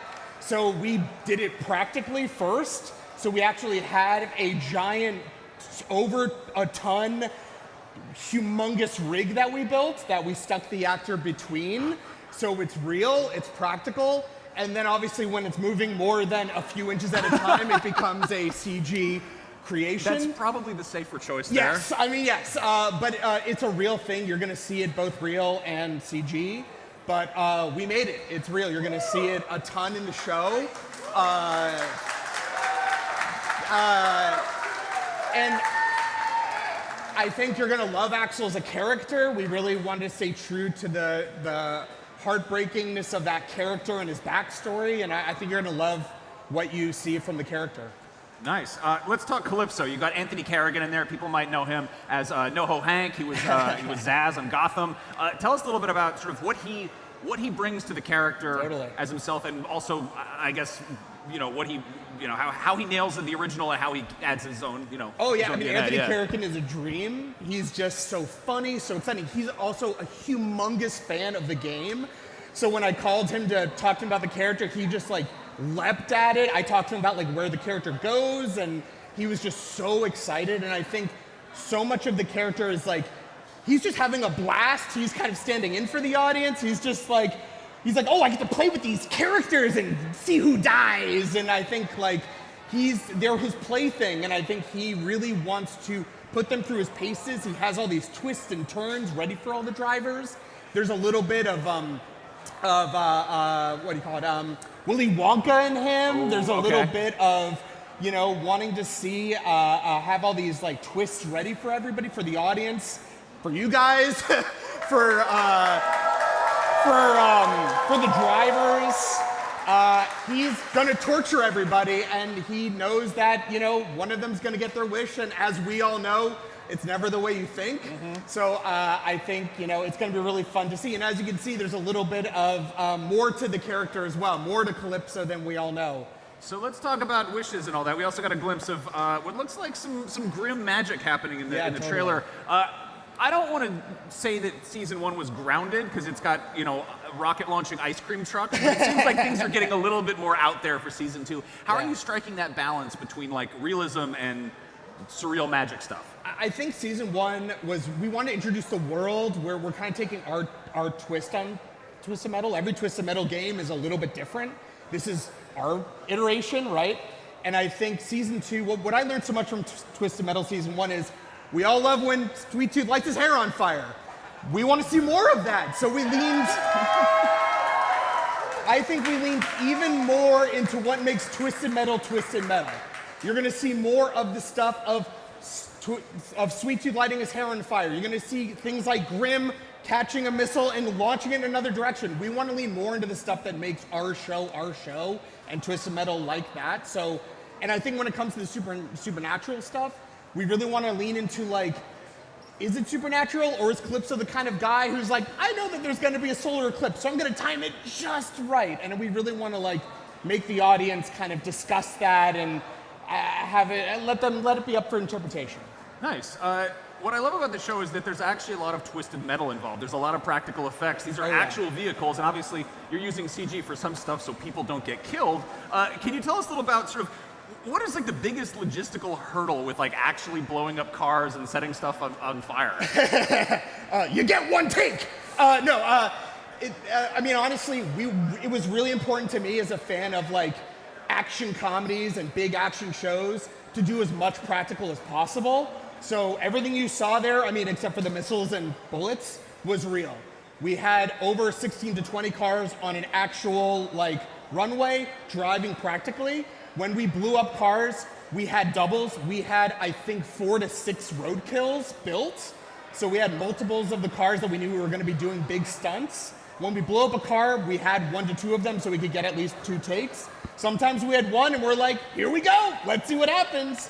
But for the most part, we had 1 shot at it, and we had multiple cameras to make sure we captured it the best we could. That sounds like a really fun job, man. I'm going to be honest with you. Honestly, it rules, and when you see some of these stunts, I have to call out our stunt coordinators who came from like the Fall Guy, and that movie's amazing. Our stunt team was incredible and really pulled off some amazing stuff. I mean, this is literally an amuse-bouche of what we have in store for you this year. I'm really stoked for you to see it. Nice. Can you tease some of the more bizarre lore that's going to get rolled into the show? I guess You don't want to spoil it, but can you kind of just... I mean, that's the thing. I don't want to spoil it because, like, any good, Calypso has so much in store for you guys. But we really wanted to pull, first of all, the roster. We're pulling some deep cuts from all the games. You're going to see some surprises from, like, I can't believe they pulled that guy from Twisted Metal. We're going to do some special weapons from the games. We have an entire storyline about getting your special. We have cars, of course. Arenas, we have some special references to arenas that you remember from the games. I think we really wanted to make sure that if you're a hardcore Twisted Metal fan, we want you to point at the TV and be like, oh my God, I remember that. Nice. And I think it's super important for if you're a Twisted Metal fan that you recognize this stuff. Nice. Well, let's talk Sweet Tooth, because he's voiced by Will Arnett, but played by Samoa Joe, but it's like those are two things kind of happening separately. Totally. Has Joe's performance changed at all since like seeing the finished product in season 1? I mean, I think we saw that the fans loved what those guys did, and I think we leaned even more into it. I think that if you loved what they did this year, you're going to love it even more. I mean, I think Joe is such a great, boisterous, physical performer, and it's so fun because we kind of let both actors do their thing. Like, Sweet Tooth is a beautiful Venn diagram of both these incredibly talented performers, and I think you're just going to love what both these guys do. Awesome. Well, Twisted Metal is jam-packed with pop culture references. You got a bunch of really fun stuff in there. The hot thing right now in video games is just throwing all sorts of pop culture characters in as guest appearances. So I've actually prepared a few pop culture crossover guest contestants for Twisted Metal, taking some iconic celebrity vehicles and giving them the Twisted Metal treatment. So I figured our audience could pick one that could be a contestant in Twisted Metal, and then you can tell me how you would get that vehicle out of there. How would you dispose of it? So, all right, first up, we have an iconic sheepdog. It is the Mutt Cutter. It's the Dumb and Dumber dog car, but it's got chainsaws and knives and a katana on it. So it's what do you think about that? Is that a yeah? All right, so. We also got Chitty Chitty Bang Bang Bang Bang Bang Bang Bang Bang, which is the flying car from the Dick Van Dyke movie, except it's got like tomahawk missiles in a tank. You think that would fly? All right, we got the Recto 1, the Ghostbusters car. Oh, okay, all right. We got some Ghostbusters fans here. All right, then we got Knife Rider, which is it's Kit from Knight Rider, but with an enormous kitchen knife bungeed to the roof. I think it would fall off. Looks like it's coming back from a really big IKEA, just. And then we have the Misery Machine, which is the mystery machine. Oh. Okay, that's another contender right there. And then we have Herdy the Hate Bug, who's Herbie the Love Bug, but he eats people now. All right, I think the two contenders I heard there were the Recto 1 and the Misery Machine. All right, so you can have Scoop and the gang paying you a visit. I think that was the clear winner. We heard some, you got some meddling kids. Yeah, I mean, first of all, I think this is an easy one for Sweet Tooth. Sweet Tooth would see that goddamn dog. I think Sweet Tooth would come after that dog, put the dog down, would say, I would have gotten away with it if it wasn't for you meddling kids. Lean his head into the fire, light it up, and put the dog down. Oh, I like that. I'm into it. Yeah. Sweet Tooth Sweet Tooth blowing up the Mystery Machine. Oh, and obviously he would rip all of the Mystery Machine's faces off, too. I mean, like as if they were masks. It was a human skeleton the whole time. I should have known. I love it. Thank you so much. This is awesome. I'm dying to see Twisted Metal Season 2. Oh, I can't wait for you to see also, it. you got Dragula in there. I had to get Dragula in there. Yes. And before I go, I just want to say, we wouldn't be coming back if it wasn't for all of you guys, if it wasn't for the fans. You guys watched the show, loved the show, shared the show. You're going to love Season 2, so can't wait for you all to see it, so thank you. July 31st on Peacock. All right. Season 2 of Twisted Metal premieres July 31st exclusively on Peacock, and there's lots more IGN Live coming up after this. Thank you, Max.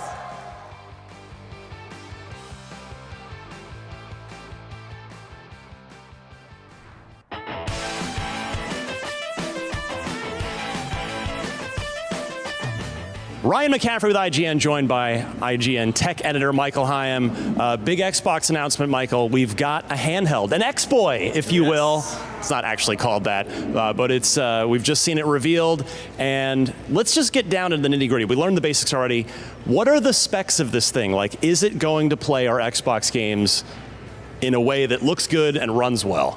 Well, first off, it is a very powerful handheld PC that's using the AMD Ryzen AI Z2 Extreme processor. Now, if you've been following how PC handhelds have been, that is probably one of the most powerful handheld processors out there right now. And there's two models. There's the Xbox Ally and the Xbox Ally X. That's the more expensive model. That second one right there is using the Z2 Extreme. And I got hands-on with it, and it is very, very powerful. This thing is more powerful than a Switch 2, than a Steam Deck, than the previous ROG allies. So this is Asus and Xbox collaborating together on the hardware front and bringing sort of that PC power to a handheld. Now there's much more we can get into, but I think the important part when it comes to specs, instead of getting into like all the PC gaming terminology, which some people will be familiar with, I think it's important to understand that it is a 1080p screen, IPS panel, 120 hertz with VRR. So all right. Yeah, it looks really, really good. And you got to go hands-on with it. Like, you actually got to try this thing out. So, key question, what'd you think? Like, was it impressive? I think from a technical perspective, it was very impressive. I played Gears of War Reloaded, and I got to see it running the Xbox app in the background. That's the only thing I got to experience, but I will say it was running full 1080p, all high settings, solid 60 frames per second. So you will get that level of performance from the handheld. From an ergonomic perspective, I think it's interesting because it's a little bit more bulky, even more bulky than Asus ROG Ally, the previous model, because the grips are essentially chopped off Xbox controllers. And so the system itself is bulky, but you're going to get that full controller feel. And I think that's one of the things that have been lacking in other handheld PCs like the previous Asus ROG Ally and maybe the Switch 2 to some extent. The Steam Deck really nailed the ergonomics, and I think that the Xbox Ally X and the Xbox Ally are really locking in on the ergonomic perspective. So portability, I'm not sure, but in terms of like the gameplay experience, it's really good. And I know it's software dependent, but did they give any hint on battery life of like what kind of range we can expect on this thing? So we got the battery specs, but they didn't. They're still in the middle of testing. So that's the one thing we asked was what is battery life, because this thing is powerful. So the Xbox Ally has a 60 watt hour battery. The Xbox Ally X has an 80 watt hour battery. So make with that what you will, but they are in the middle of testing. From my perspective, I think battery life is going to be one of the contentious things. I don't want to put too much stock into battery life on something that is as powerful as this. Even using the previous Asus ROG Ally, putting that into turbo mode and overclocking the specs on that thing, it's going to drain the battery, but I think it has enough power to where you can set it to a lower wattage and still get really good performance, but that is yet to be determined.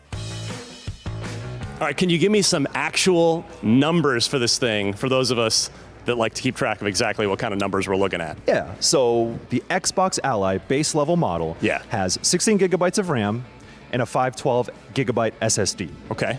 The Xbox Ally X, the upper tier version, comes with a 1 terabyte solid state drive and 24 gigabytes of RAM. Nice. And that's pretty good. Like that's kind of what you expect from a top tier handheld device or laptop or any gaming device really. So you are going to get a lot of RAM, you're going to get a lot of storage. And if you get the base level Xbox Ally, 512 gigabytes is going to go quick. It's going to go pretty quick. So storage is something I'm paying attention to in terms of if it's expandable, but that is what these two models are working with.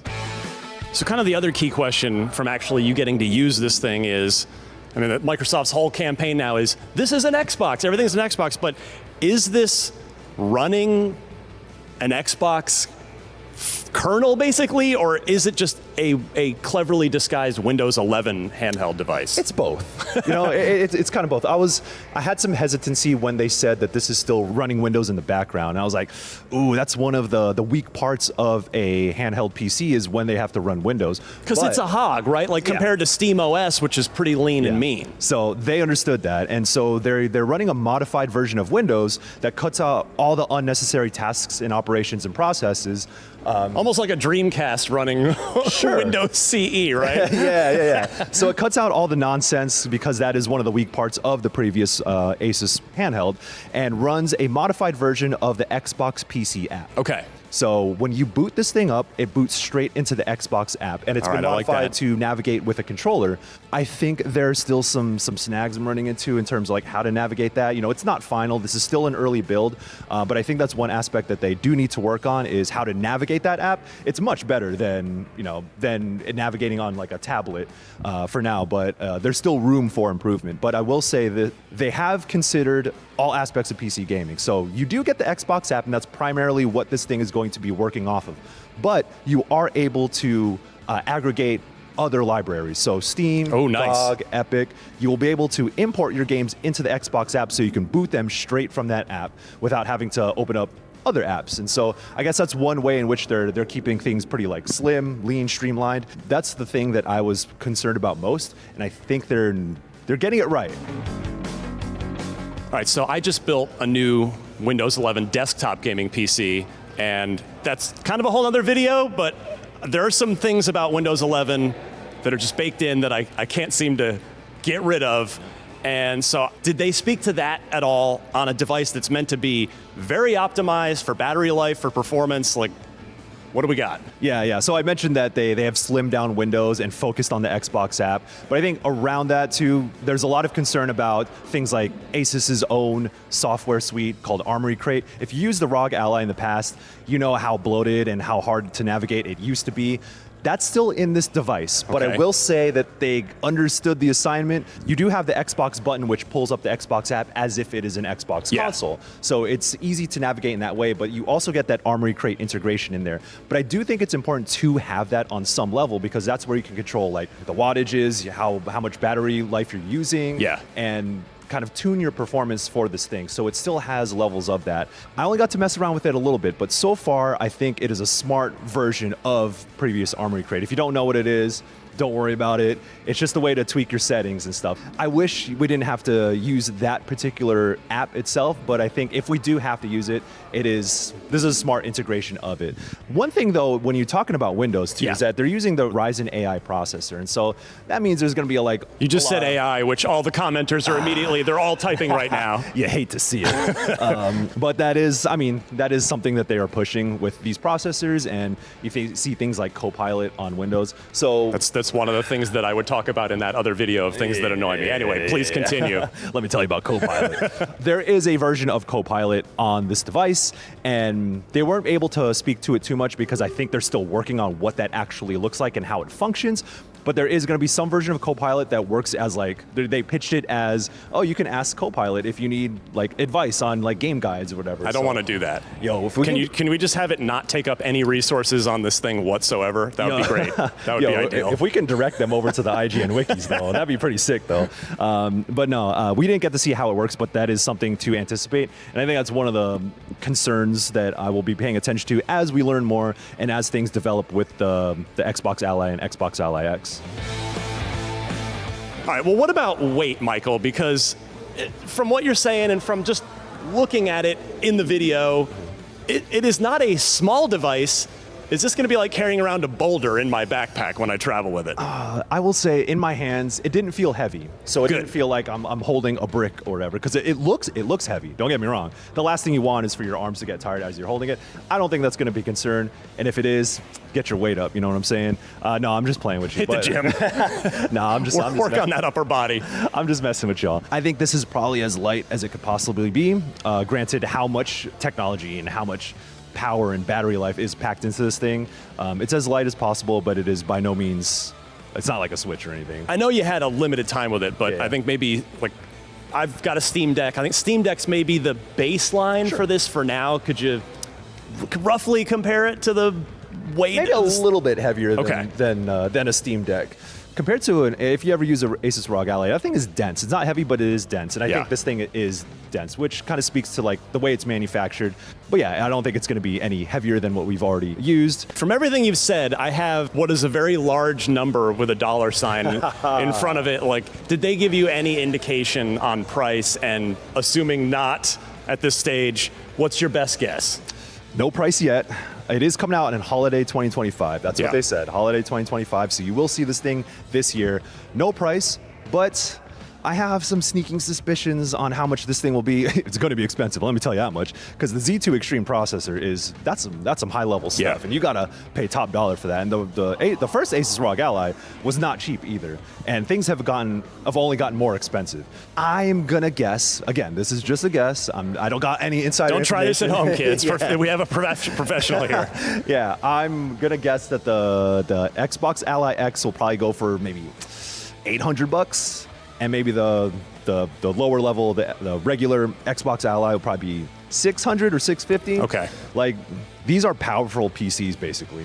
And people pay top dollar for gaming PCs.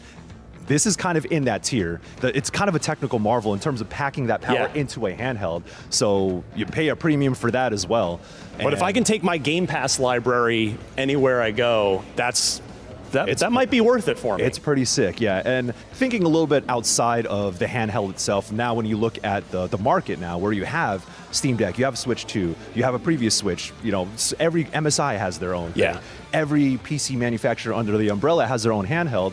And so Asus has been in this game for a while now. They're very good at what they do, but, it's kind of, there's just a lot of options out there, and is it able That's a to good thing, though. That's a good thing. Yeah, it could be a good thing, but also you might struggle with being able to stand out. But I do think the small things like the ergonomics, like the Xbox integration, and that Z2 processor, I think those are the things that are going to really help it stand out from all the handhelds that we can choose from. I'm excited to see more of this thing, to see how it advances, how the Xbox app runs in future updates. To benchmark it on some actual current. Yeah, and I would love to benchmark that thing on something actually graphically demanding. Let's see what Doom the Dark Ages does. Yeah, it would. I have high hopes though, because they're working with some serious power on this one. All right, well, we'll have a lot more on the Xbox handheld in the coming weeks and months. But in the meantime, for all things Xbox, you're already in the right place right here at IGN.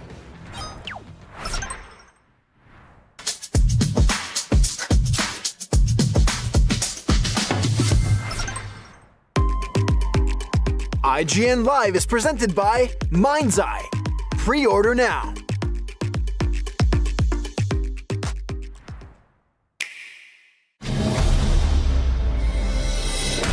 Hey, Uncle Ball. Lisa, how are you going that fast? You don't even have an actual driver's license. Let me show you a little something I learned in the 1900s. She's on a wall. She's on a wall. Lisa, get down. You're not allowed to be up there. No. Yes! Lisa! I'm gonna feel that tomorrow. You know, guys, it's nice playing with power, but this is better because now we're playing together. Super together. Nintendo Switch 2. All together, anytime, anywhere.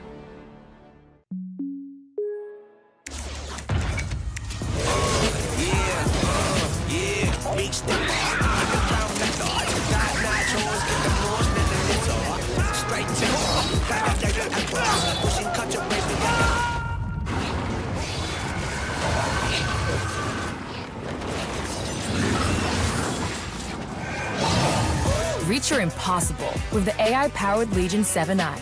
Lenovo Legion. Starting at $399.99. Some say you can't have it all. Clearly, they've never been here. Play the unmissable on PlayStation 5. Rated RP2M. PlayStation.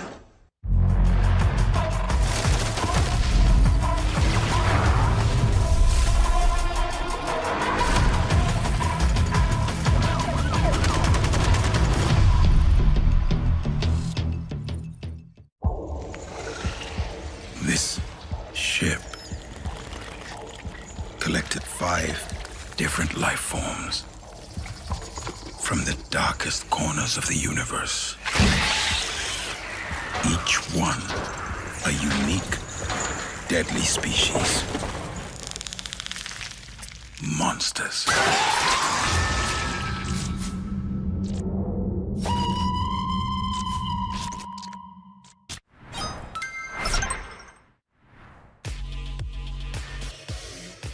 You're watching IGN Live, and 10 years after its debut in The Witcher 3, the popular card game Gwint is finally coming to real life. Here to tell me all about it is Pearl Shu from No Loading Games. Welcome. Hi. And you are standing in front of something very cool looking. This is we'll get to it. This is the deluxe edition of Gwint? That is correct. Okay. It's an exclusive first look. We're doing it for this segment. No one's seen it until now. It's very, very cool. Yeah. So Gwint, physical card games coming out soon, September, I believe.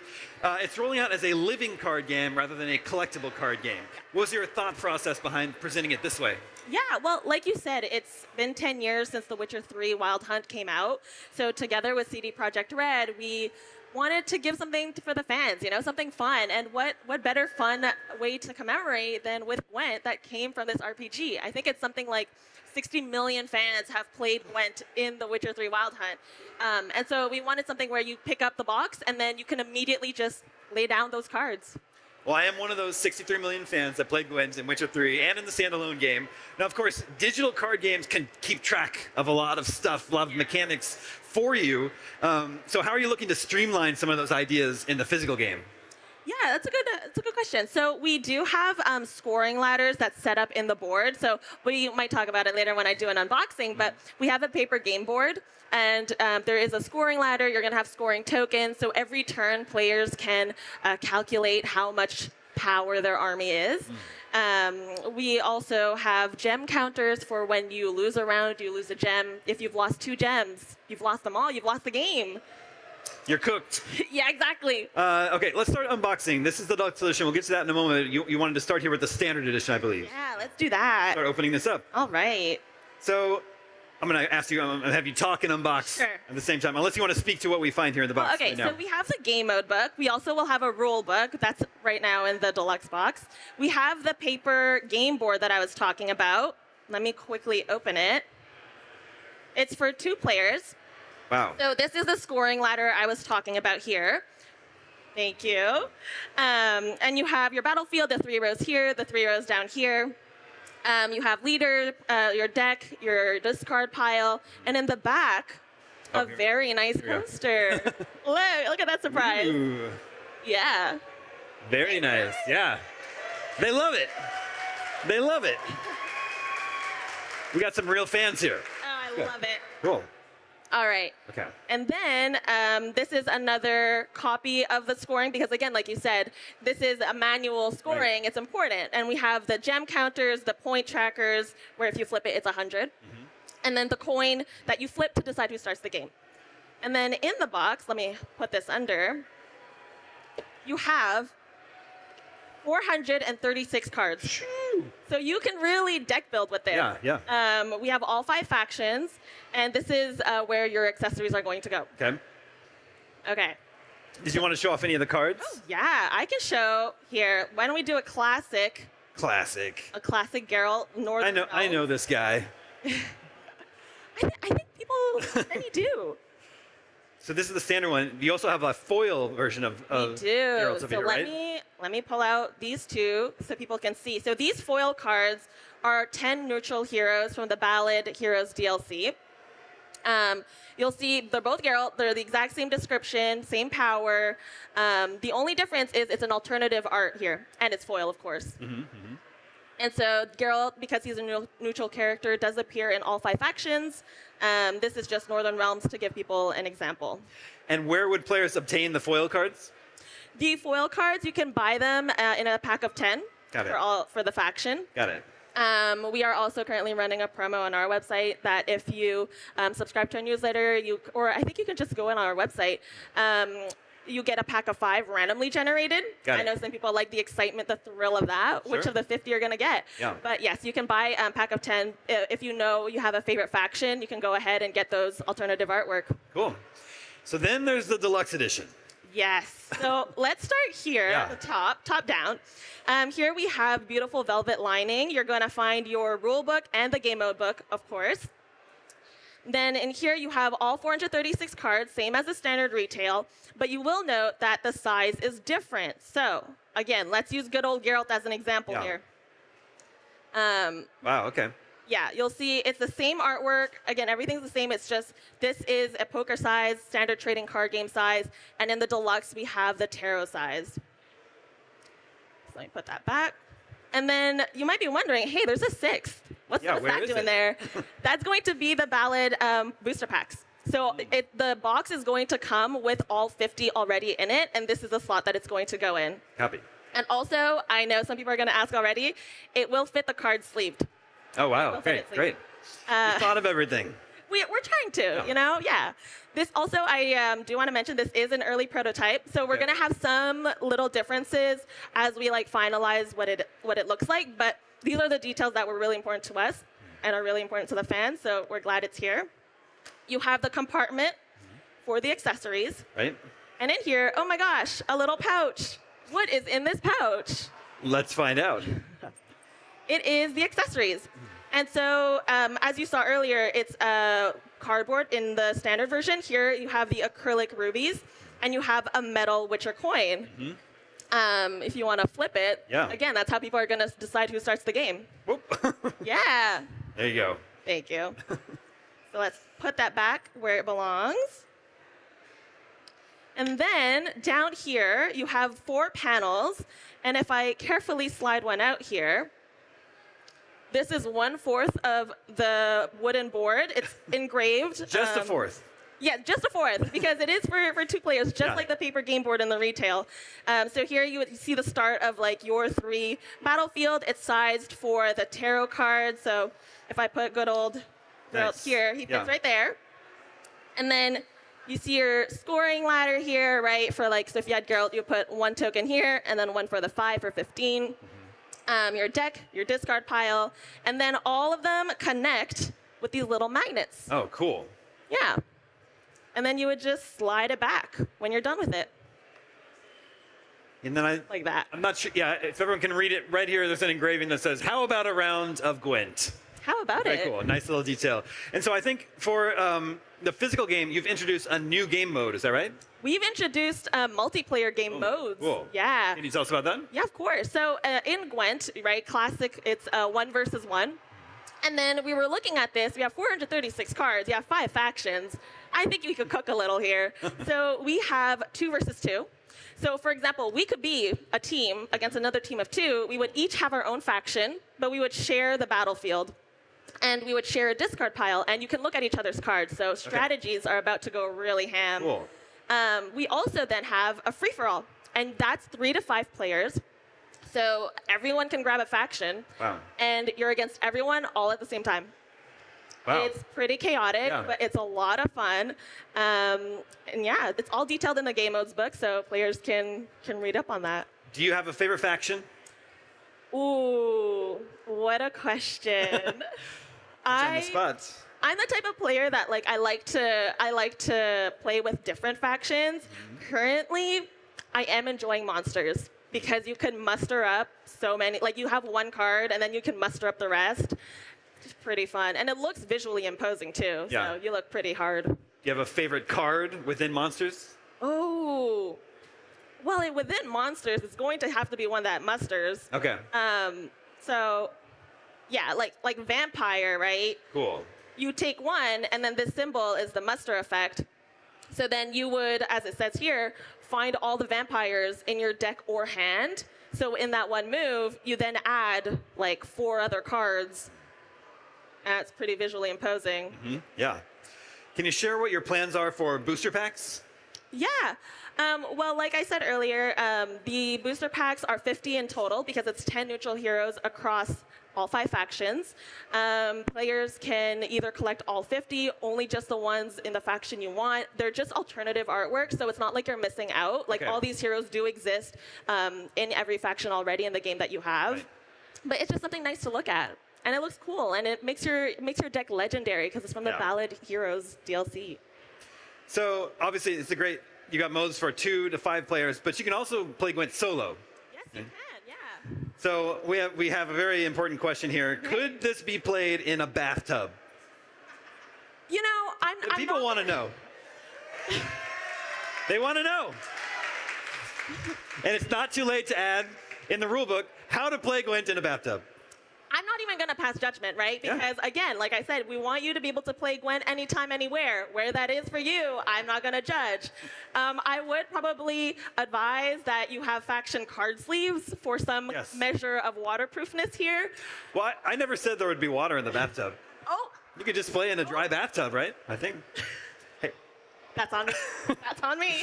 Okay, if someone has never played Gwent before, how are you thinking about onboarding new players? Obviously, there's the rule book, but... Yeah, so we do have initiation decks within each faction. So what that means is there are some cards here. Let me see if I can find some that have a white star in the lower left corner. So if you see here, Mysterious Elf has a white star. You can play him in a regular deck building mode, but in initiation, there are a handful of cards that make up a deck. And they're noted by the white star.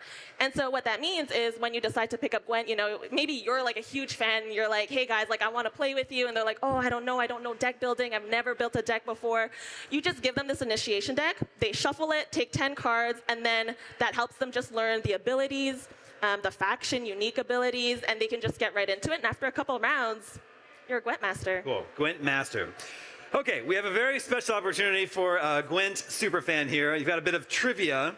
And I think we've got a Witcher fan who's going to answer one trivia question. And if you get it right, they will win the deluxe Gwent game, courtesy of the IGN store, coming out later this summer. Right? So, we have our super fan right here. Hello, sir. Can we make sure his microphone is on? Can you let us know your name? Hi, how you doing? My name is Henaro. All right, welcome. Oh, here's your trivia question drill. Okay. Here we go. A question only a super fan would know. What is the name of Geralt's horse? Oh, Roach. There you go. Congratulations. You have won. You have won a deluxe edition of the Gwent card game. Congratulations. Thank you for playing. Well, Pearl, this all looks so cool. Actually, like I was saying earlier, I'm a fan of Gwent. I've played it before, but it's been a few years. But this makes me want to get back into it and start playing it in real life. Yeah. What's the age recommendation? Because I have kids. Oh. What's the age recommendation? Do you know? I'm pretty sure it's on the box. There we go. 14 plus. Okay, well, in 10 years I can play with my kids. But I am looking forward to play it. It's very cool. Thank you so much for coming by the spotlight stage here. Thank you for having me. This is great. Yeah. Here's hoping Gwent keeps growing forever. We've got lots more on IGN Live ahead, so don't go anywhere.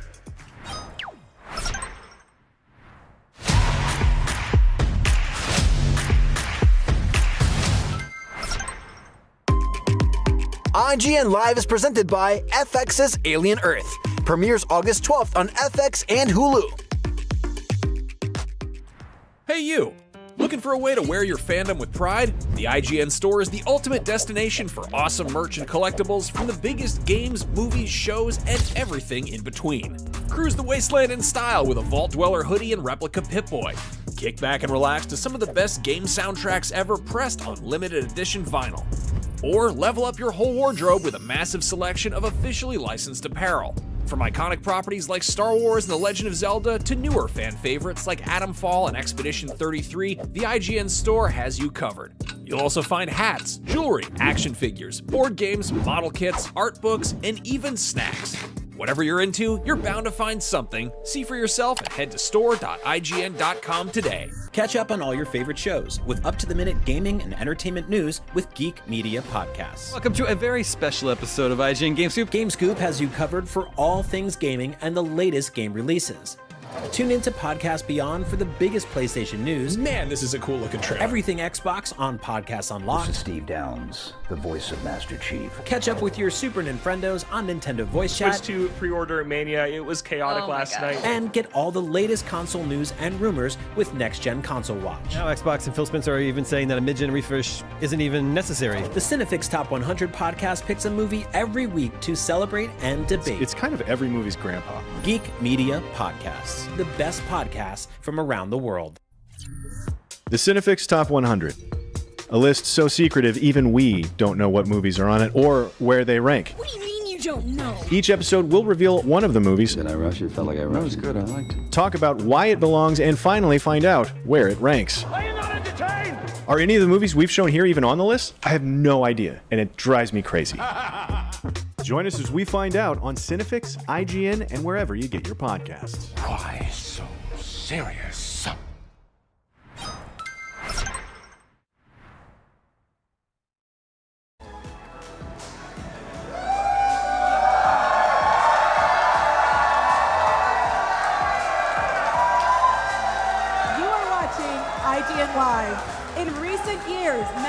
gathering has really lived up to its name by becoming quite a party for different pop culture properties. And the latest crossover has brought Final Fantasy into the mix. Here to tell us all about it, please welcome principal designer Gavin Verhey and executive producer Zakil Gordon.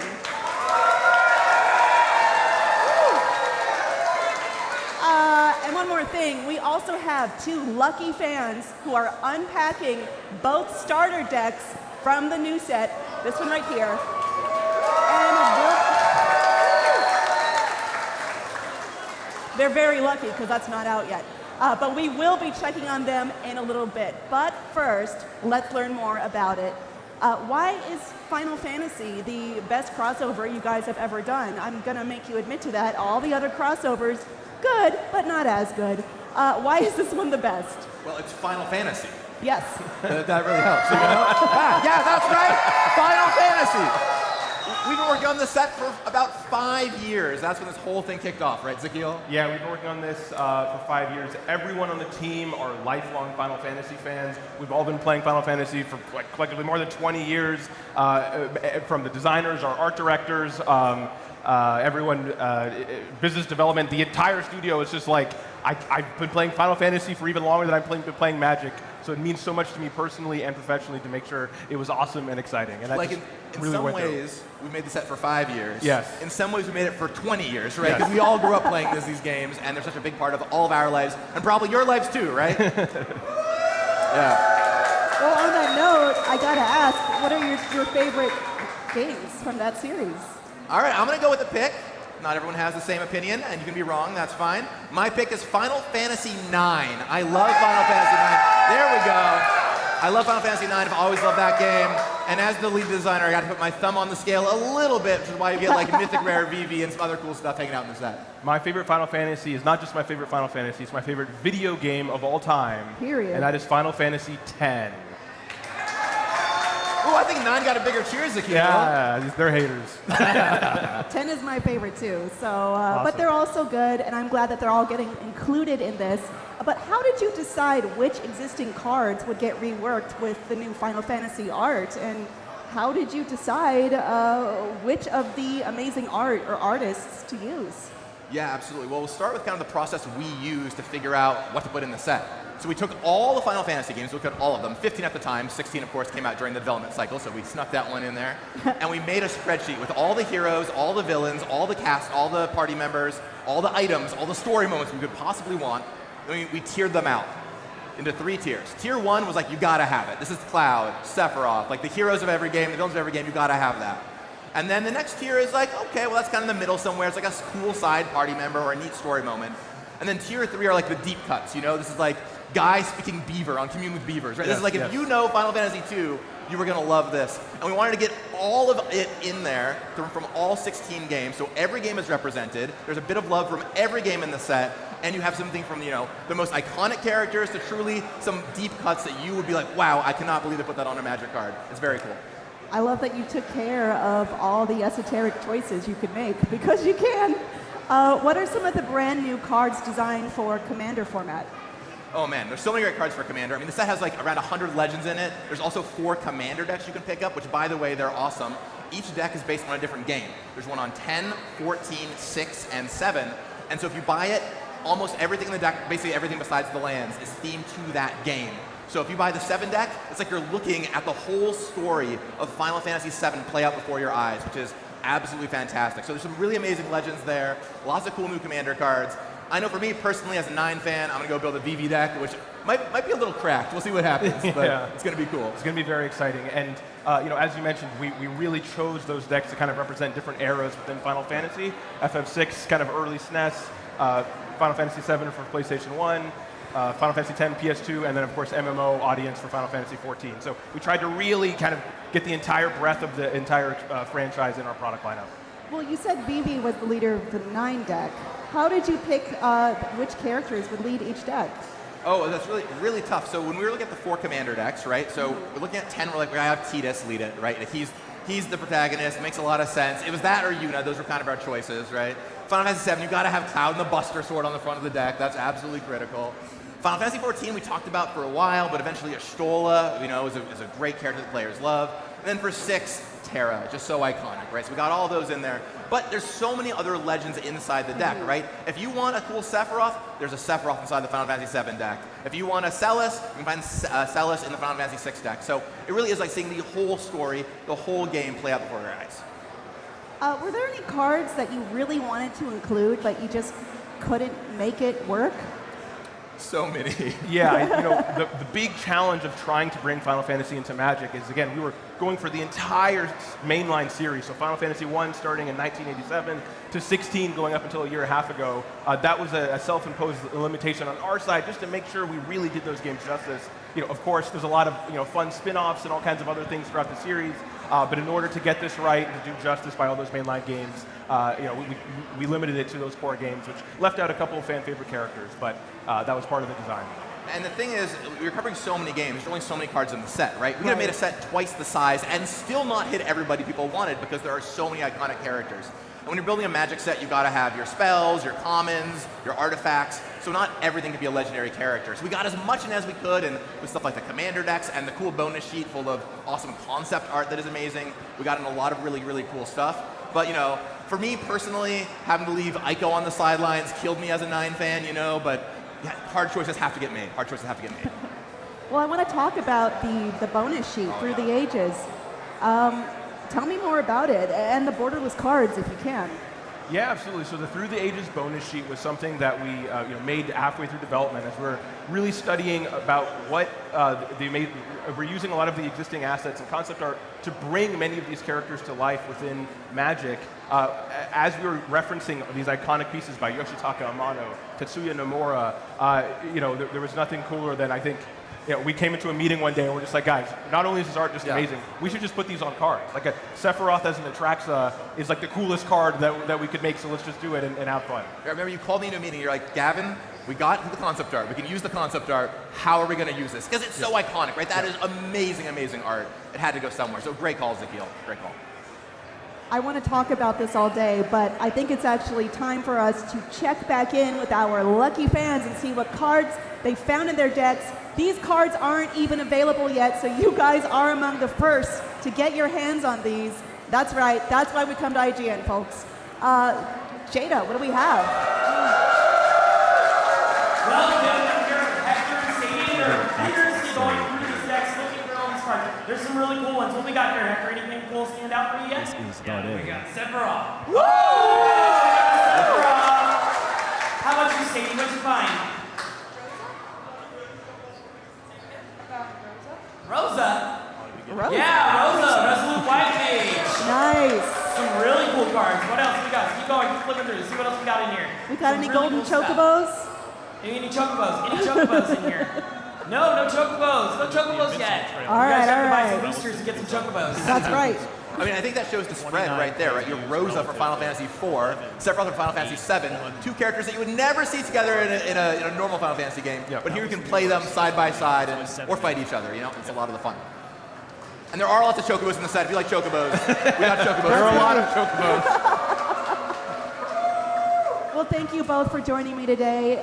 I can't wait to maybe see if there's a loose one of these starter decks backstage. Magic the Gathering's Final Fantasy cards go on sale June 13th, and you can grab a pack wherever card games are sold. But right now, more IGN Live.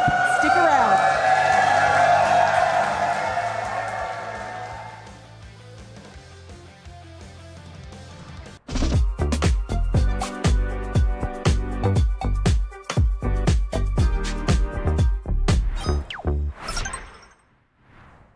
IGN Live is presented by PlayStation Days of Play. Get the PlayStation 5 digital console with a Call of Duty Black Ops 6 bundle, starting at $399.99 while supplies last.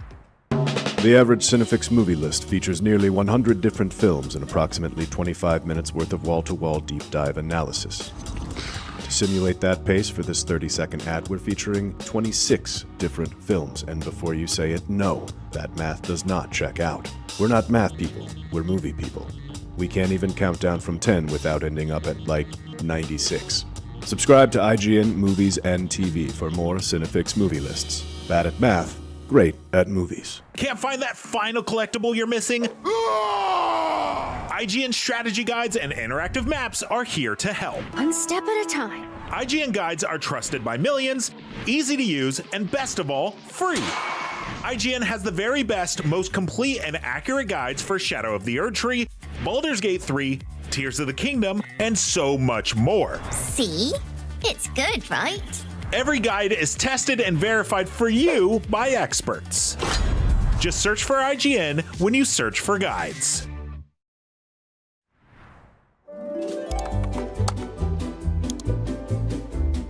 IGN Plus is where your adventure begins. What are you selling? Plus is the place to get unlimited access to all the tools you need to beat your games. Here's what you need to know for bringing down Gloomspawn. Plus, awesome exclusive discounts on IGN Store. Maybe this would tease open your money pouch. Plus, ad-free browsing on IGN.com.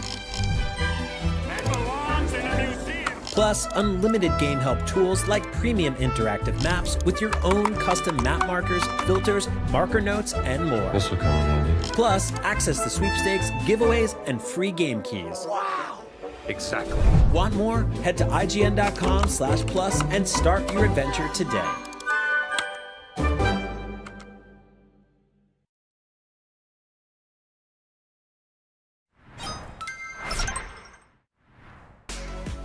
You're watching IGN Live. Coming up very soon, we've got a look at Norse Oath of Blood, a new turn-based tactics game that's packed with enough Vikings to fill one of those really long Viking boats. You know what that is. Then we've got gameplay deep dives on The Outer Worlds 2 and FBC Firebreak. But right now, the second season of HBO's The Last of Us just came to an end, and we've got some of the folks behind it coming by to help us unpack what we all just went through. Stick around because more IGN Live is on the way. About these heists?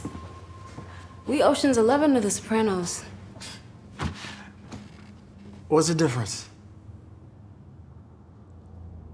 I'm only doing this because I have to. Not because I'm a bad person. You're joking, right? Everyone you're talking about is a criminal, including you. No, I'm not. I'm an engineer. What I'm building is... Important? iconic. Look, anyone who's ever accomplished anything iconic in life has had to do some questionable things to get it done. Before my hood, I was a nobody. But with it, maybe a little unsavory, but yeah, I'm unstoppable. What's up, everybody? Who is excited to celebrate the creators of The Last of Us? All right, everybody, please join me in welcoming the incredible craftspeople to the stage. First up, we have co-composer David Fleming.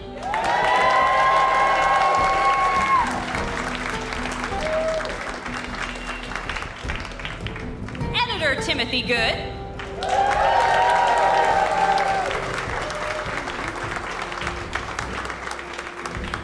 VFX supervisor Alex Wang.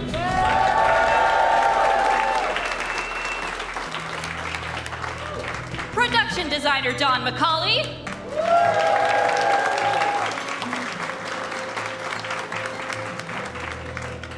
Costume designer Ann Foley.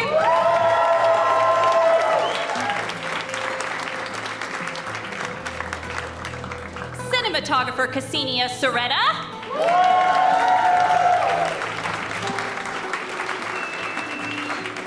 And of course, we have co-creator and executive producer Craig Mazin.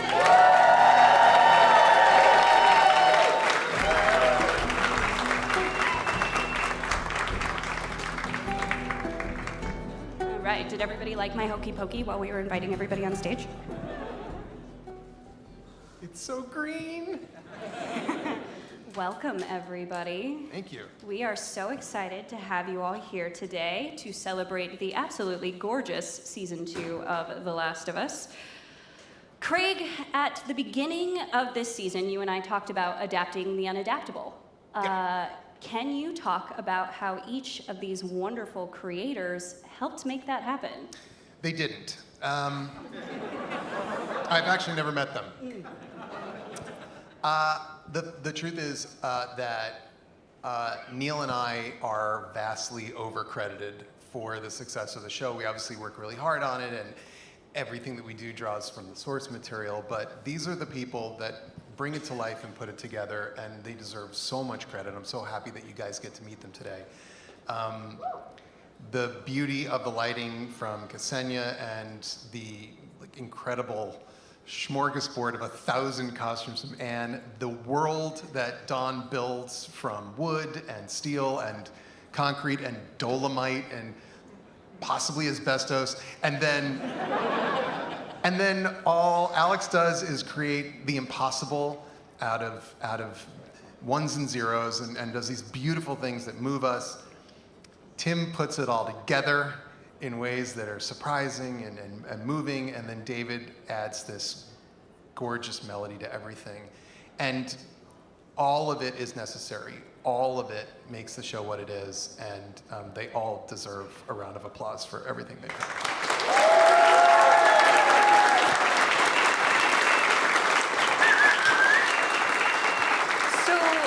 Some of you have been here since season 1, some of you have just come in season 2. Regardless of how long you've been with the show, talk to all of us about your favorite episode to work on and what made it so special. I'll start. There you go.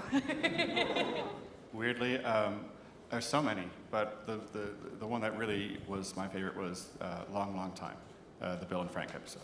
That was like, honestly, one of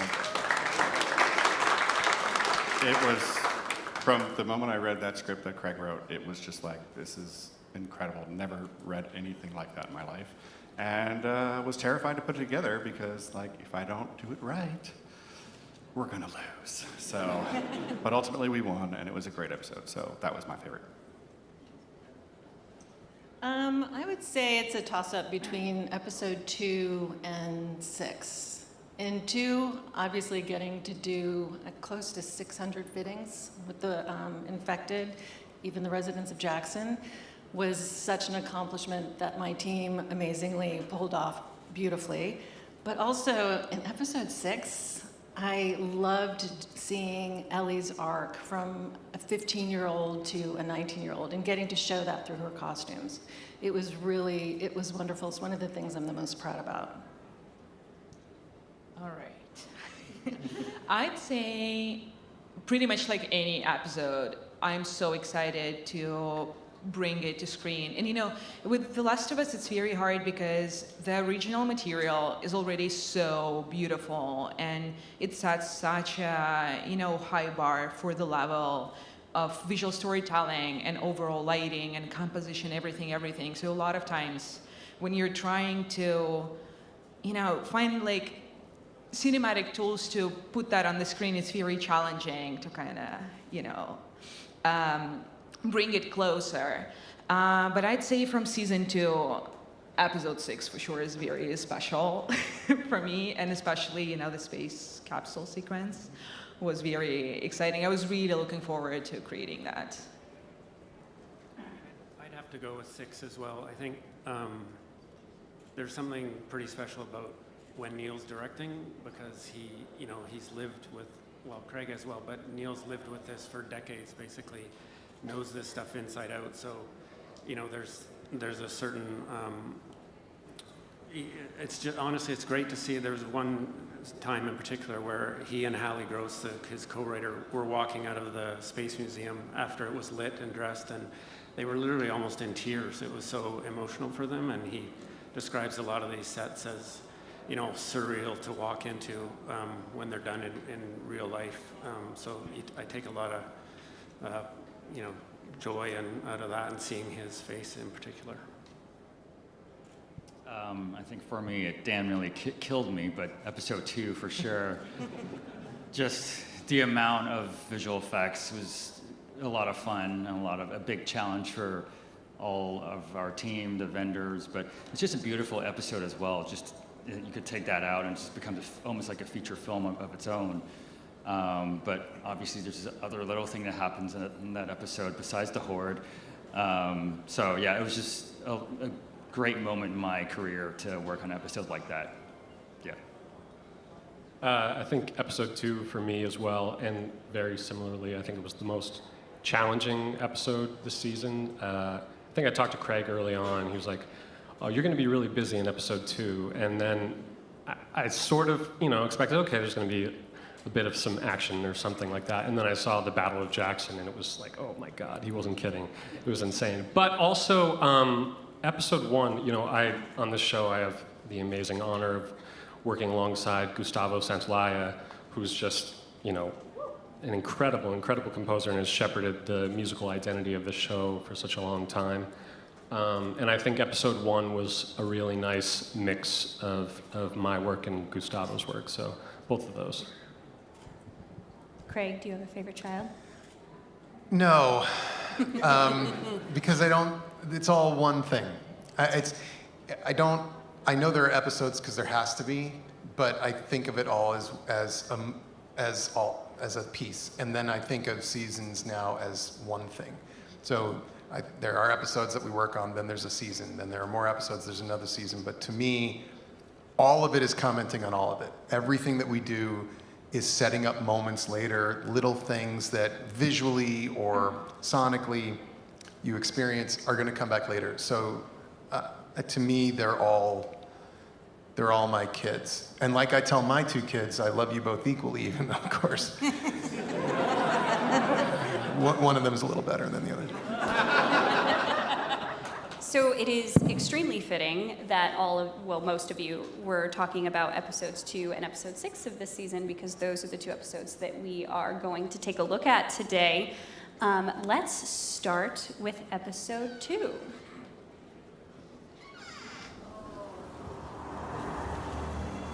Going with the easy part first. Well, not easy for them. Bell! Bell! Hit the bell!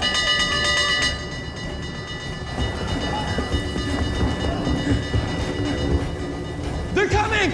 Dinosaur infected! Infected! 5 minutes out! Follow the plan. I'll check the roofs. You take Main Street. I think there's a visual effects shot in every single shot of this.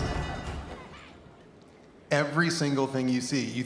Obviously the big things, you certainly know when the horde shows up, there's going to be visual effects, but everything here to make the weather consistent, to the backgrounds, all of it. I think ultimately Alex had to touch nearly everything here. And then this was a little section that you added of the townsfolk going underneath a basement. Yeah. We had always talked about this as kind of like our Helm's Deep, and then, we got this comment back, which I thought was really astute, that just a little glimpse of who was at stake here, the civilians, and then it was like, oh yeah, that's what they did in Helm's Deep also. So we Helm's Deeped it, which is always a good thing to do. Look at this. So right here is a great example. That little shot of that horde coming. Most of those faces are real. That's prosthetic work done by Barry Gower, and then some of them are not. And I can't tell the difference anymore. Good. Yeah. Nice work. David, I had a question for you here. Obviously we've got 2 very important scenes happening in tandem, and the music is so critical to both of them. What was most important to you as you were writing that juxtaposition into the music? Well, this one was really challenging because I think right from earlier in this episode, when you first see the infected come out of the snow, Craig was like, how do we start this at 11 but then keep going up for the whole episode? So it was kind of, this was a real trick of building momentum and feeling like it was just relentless. And it was a little bit of more is more. And then at the end of the episode, it was kind of the opposite with the pivotal scene with Joel. Everyone's been avoiding saying this, saying what this is. So he died. Oh, okay. He did? I wasn't sure. Yeah, he died. It was really funny. Gustavo and I played this show on stage, and we played some music, and And they're like, okay, we're gonna play some video behind you, and we didn't know what they were going to play, and we're playing what we think is, you know, a lovely medley, and they're playing the whole Death right behind us, and the crowd, I can just see that they're like totally disturbed. I didn't know what they were looking at, but with that scene, I remember coming on the first version, something much busier, and Craig sort of, you know, saying like, let's strip it back, and it was a less is more situation with Joel's death, which is, it really tends to be one or the other with the show. Obviously, this requires some heavy ammunition, a scene like this. Look at this. Look at this. Do you know how much time we spent on this? Do you know how much time we spent on that? Oh, it's my favorite. All right, guys, we need to take a quick break, but we will be right back with more from the creators of The Last of Us here at IGN Live.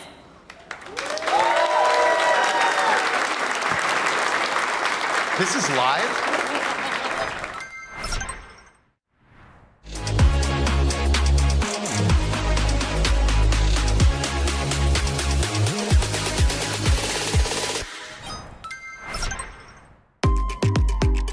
IGN Live is presented by Mind's Eye.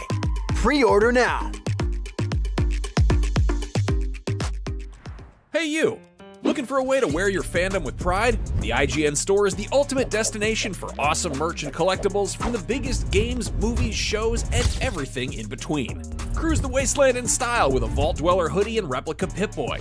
Kick back and relax to some of the best game soundtracks ever pressed on limited edition vinyl.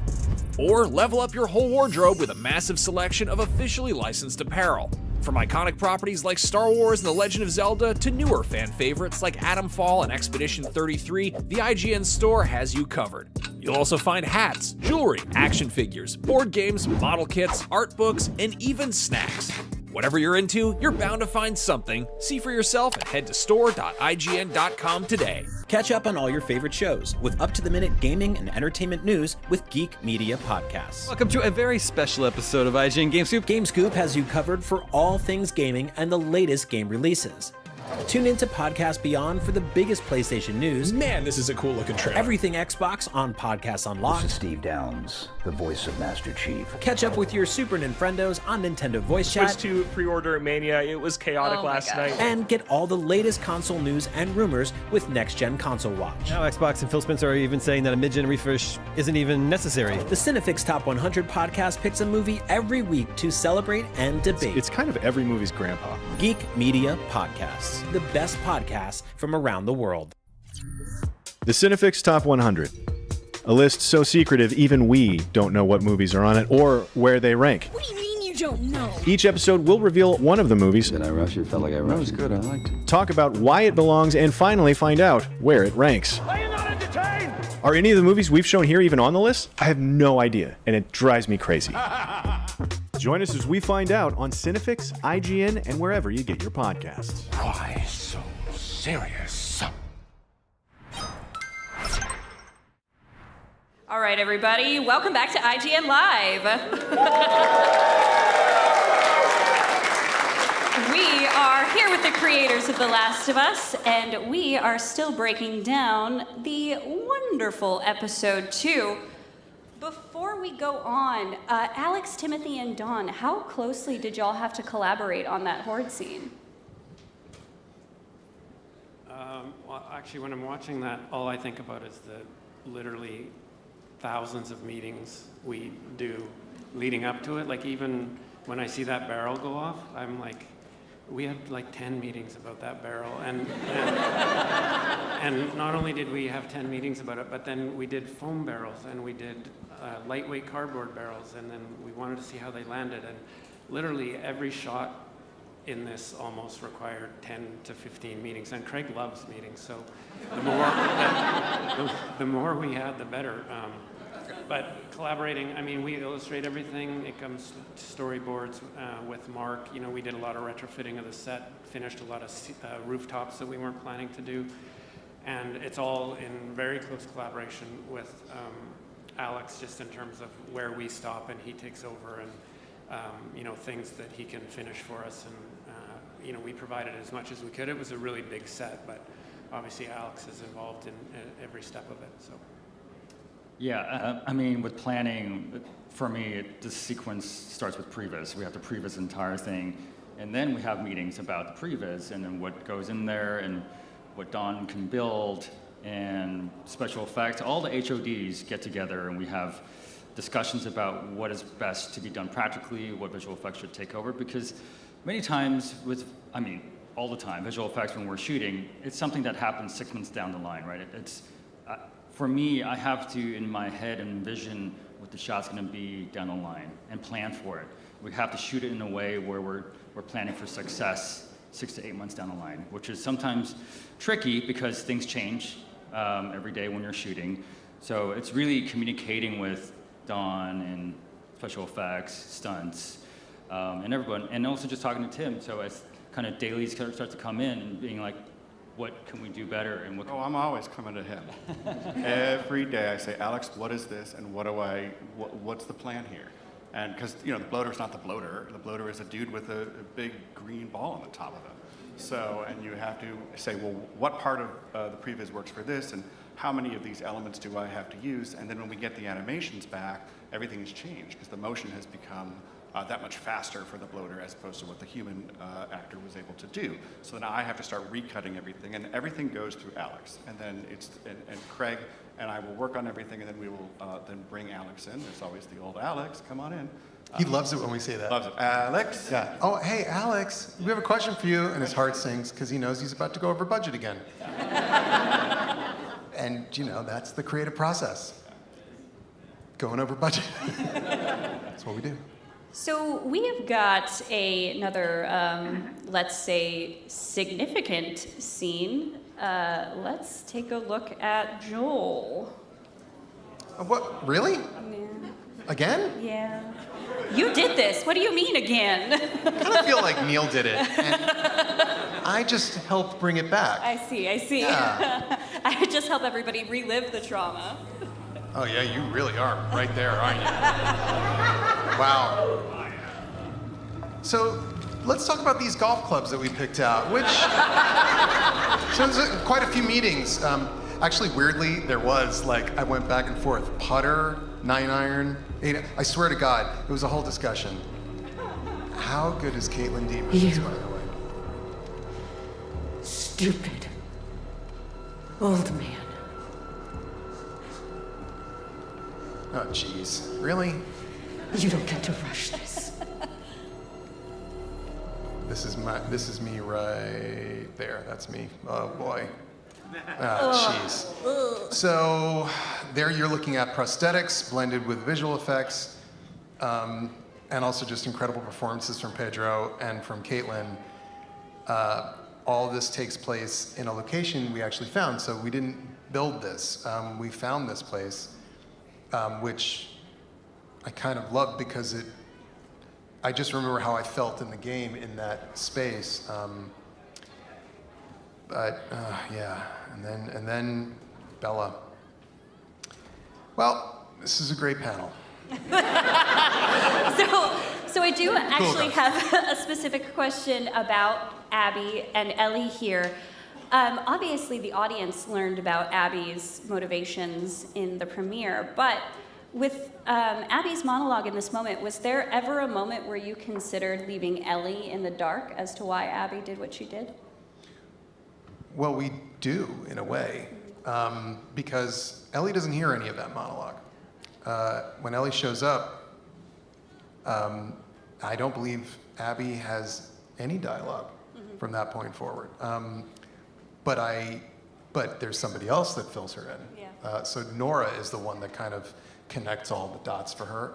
Of course, that's when we also find out that Ellie knew more than we thought she did. But that kind of confusion state, I think, was important to maintain, because I actually didn't want Ellie taking in any information. I remember in the game, there's no information to take in other than Joel. That's it. That's all that matters is Joel. And then once he's dead, I'm going to kill you. I'm going to kill you all. You're all going to fudging die. They've started to die already. I don't know if you've noticed. It's happening. What do y'all say that we lighten things up a bit? Oh, thank you.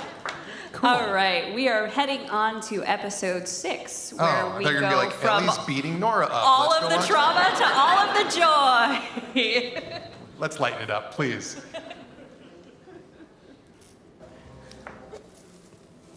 Aww. Oh my god. It is a dinosaur! Joel! Like it? Yep. Likes it.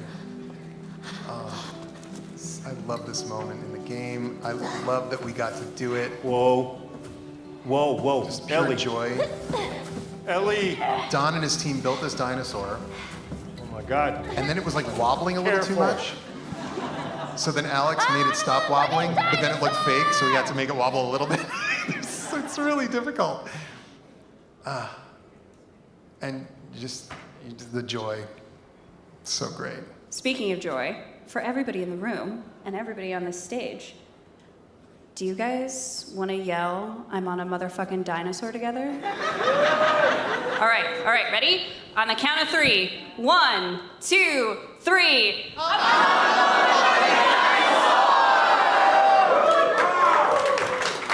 I feel so much better.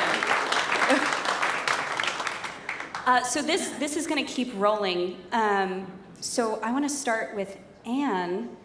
You know, the spacesuits that we see coming up are such an iconic moment in the game. How do you put your own spin on something everybody knows already? Well, I didn't really have a lot to do with those spacesuits. That was Dawn and the art department, I believe. Yeah, we found those here in Los Angeles, actually, at Global Effects, who have wonderful reproductions of spacesuits. But for me, honestly, it was more about the t-shirt, because this was the t-shirt that Ellie wears in the game, but in the game it was a tank top, and then Craig and Neil and I talked about it, you know, changing it from that tank to a tee because we could make it baggier and make her look younger. I felt like the tank top made her look more adult. But we screen printed that t-shirt based off the art right from the game and did it identically, and it was one of my favorite moments of this episode. Look at this. This is Ksenia at work right here. So Ellie comes out of dark into light. And then this is editing as well, because we don't see what she sees until she sees it. We let her see it first. And then we reveal that space capsule, and this is one of those moments, Ksenia, where you can talk about taking something that was so beautiful in the game, but in reality, you have to do it differently or it won't work. Right.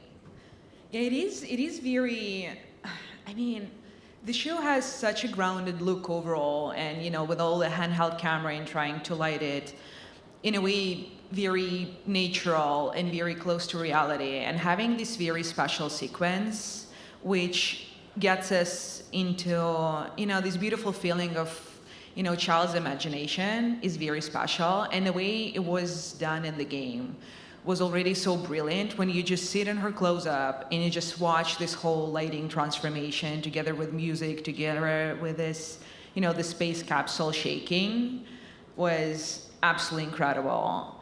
And, you know, it's interesting because for sure, we had a very beautiful, I call it like the most expensive previs I ever worked with. The piece from the game when you already, you know, you can see the dynamic of the lighting, you can see like the lighting pattern. But what was very interesting, while we were talking with Neil about the scene, we kind of started to explore different angles too, and you can see the difference from the game for the particular like space capsule sequence, that now it has this profile shot, which was working so nicely for like watching her smile and for interactive lighting. Suddenly it was giving slightly more, you know, magic to this moment.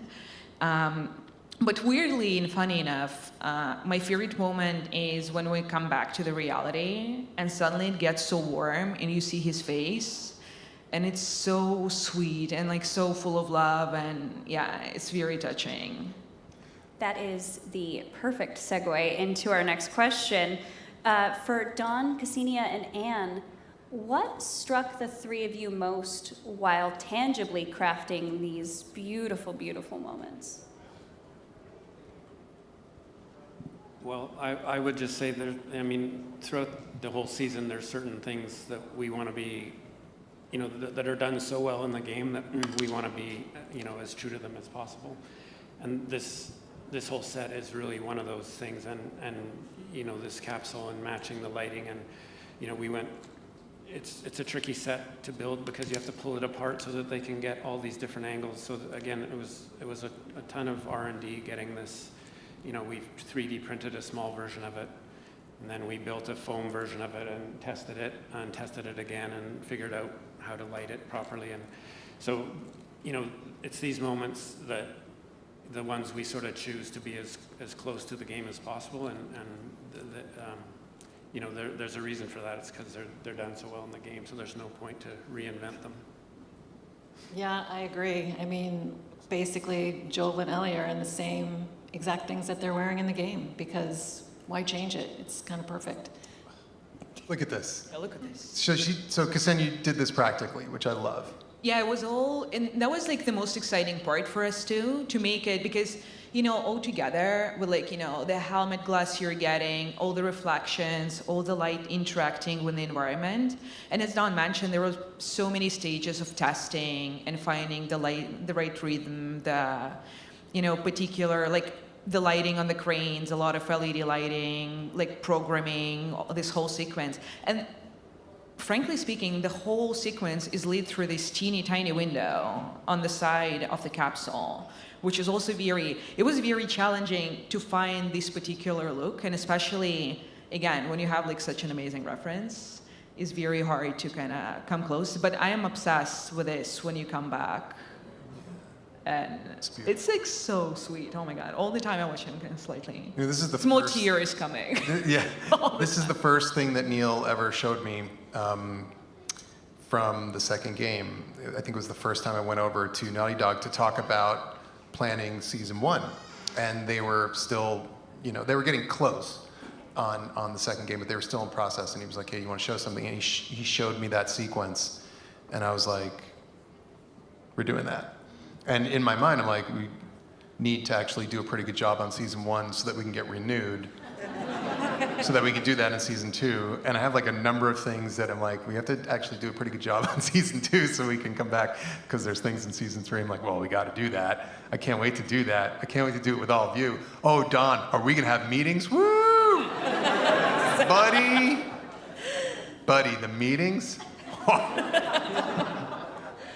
Can't wait.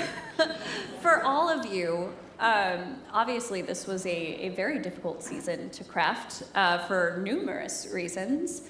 What was the hardest part of creating season 2? I'll go first. I would say while we were doing episode 2 and having multiple units of my team in northern Alberta, and then in Vancouver also doing Jackson, that's when I started the Seraphite build. So at that point, I'm running a costume team of about 65 people in 3 different areas, and you become a project manager, and just trying to keep multiple plates in the air and making sure it's all going smoothly, but it worked out really well. I have a very unexpected answer. There's this very small scene in episode 6 when they're in the star hallway, the dark hallway. I think this was the most testing I've done on the whole season. The amount of should we try crystals? Should we try silver sequins? That was overwhelming. It took a few weeks, and maybe the most, weirdly the hardest thing to find overall together for me this season.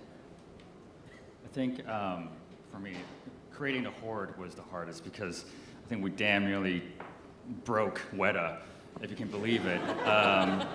In any kind of crowd system, you typically want to try to have repetition as your friend. If you have a crowd with an army, you're either wearing uniforms or the same armor, so your repetition is okay. But for our horde, Craig wanted the horde for us to believe they were civilians. They used to be people. So we have people that are bigger, smaller, thinner, teenagers, kids. repetition is something that we did not want, right? So we have to figure out new ways of breaking that ceiling. And also, when it comes to motion, Craig's very good at saying repetition. And so trying to break that meant, any sort of, I think the really thing that you can tell that you're running cycles is when the infected don't touch each other. So we needed a lot of interaction between boards. So all those systems would have created new for our show, right? So it was, that was definitely the hardest. I would have to say, for me, it was the death of Joel scene. That was the hardest thing to do, by far. I actually edited it 5 times before I was ready to even show it to the director, because Bella Ramsey gives one of the most unbelievable performances. I still hear all the takes, and they just did an unbelievable job. And to craft it with Craig in such a way that it changes, and there's a dynamic, and there's a shift to how Ellie is trying to stop what's happening. Being able to find exactly the moment when we, for the first time, decided to show the violence from the point of view of a character, which we'd never done before. So that was the hardest thing to do, and for sure it was absolutely worth it. I think for me it's just sheer volume and pace of scenery. I mean, it's fairly unrelenting. We're building, and similar to Anne, like I'm dealing with sort of 4 episodes at once. We're with the shooting episode, the prepping episode with the new director, scouting for, before the 3rd episode director arrives, and then designing sets that need to be built in time. So it's pretty all-encompassing, and we tend to build a lot. And so it's hard to keep that machine going, honestly. The volume of scenery we churn through on a weekly basis is astounding. So it's challenging in that way for sure. I've already talked about episode 2 being a challenge, but I think in general, some of my challenge is how to keep the action, especially the action set pieces, feeling not generic and honor, Gustavo's approach to the game, which, one of the amazing things about his work is how he embraces negative space, and there's a lot of silence. And sometimes in a scene where, they're fighting the infected, you can't always find those moments, but the trick is to try to find something that feels custom fit to our show and that can sit next to Gustavo's work and doesn't feel like all of a sudden it just drops into a regular action show. So keeping that kind of unique is always a challenge that's fun. Guys, 30 minutes just flies by on these panels. Audience, I'm gonna need you to give me one more I'm on a motherfucking dinosaur. Are you ready? 1, 2, 3. I'm on a motherfucking dinosaur! All right, thank you so much to the incredible creators of The Last of Us. Thank you all for joining us. Everybody give these fine folks one final round of applause.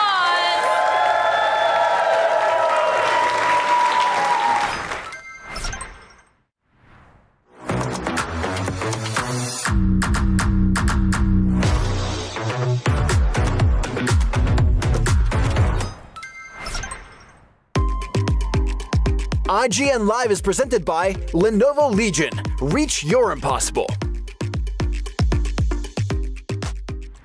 The average Cinefix movie list features nearly 100 different films and approximately 25 minutes worth of wall-to-wall deep dive analysis. To simulate that pace for this 30-second ad, we're featuring 26 different films, and before you say it, no, that math does not check out. We're not math people, we're movie people. We can't even count down from 10 without ending up at, 96.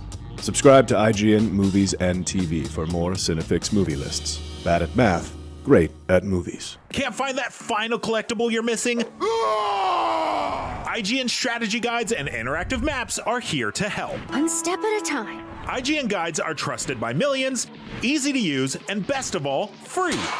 IGN has the very best, most complete and accurate guides for Shadow of the Erdtree, Baldur's Gate 3, Tears of the Kingdom, and so much more. See?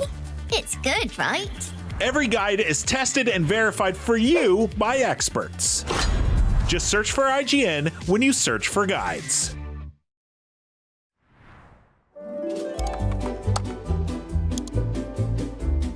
IGN Plus is where your adventure begins. What are you selling?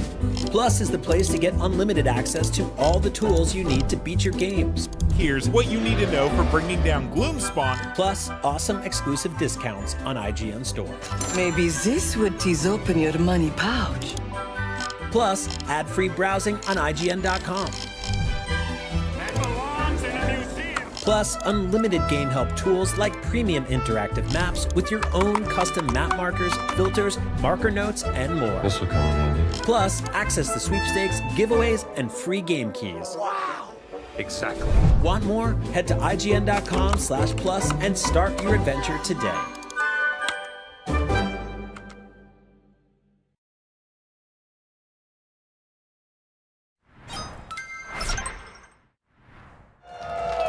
Hello, everybody. How are ya?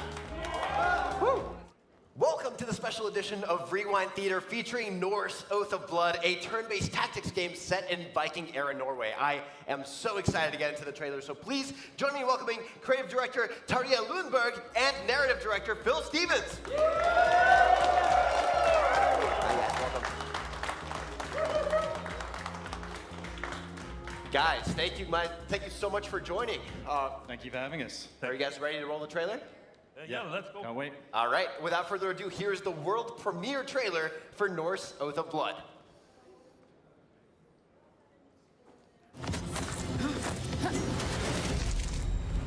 It is a strange crew which sets out on the sea road. No one would expect the gods to cast an eye upon this little vessel. My lord, we have been betrayed. Together, we will destroy this Steinar for his treachery. Let's get this shit bucket going!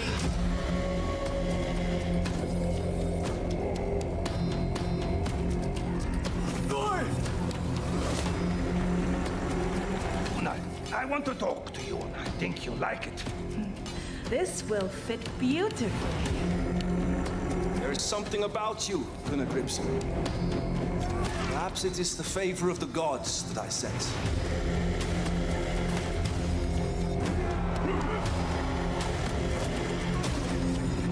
Your woman hits me harder when she's riding my serpent.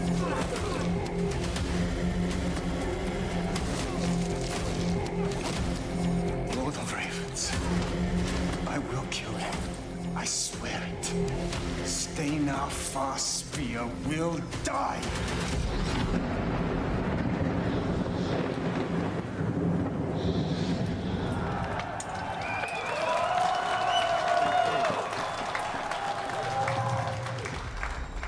Wow, guys, that trailer was jam-packed with so many details. Can you guys help me break it down?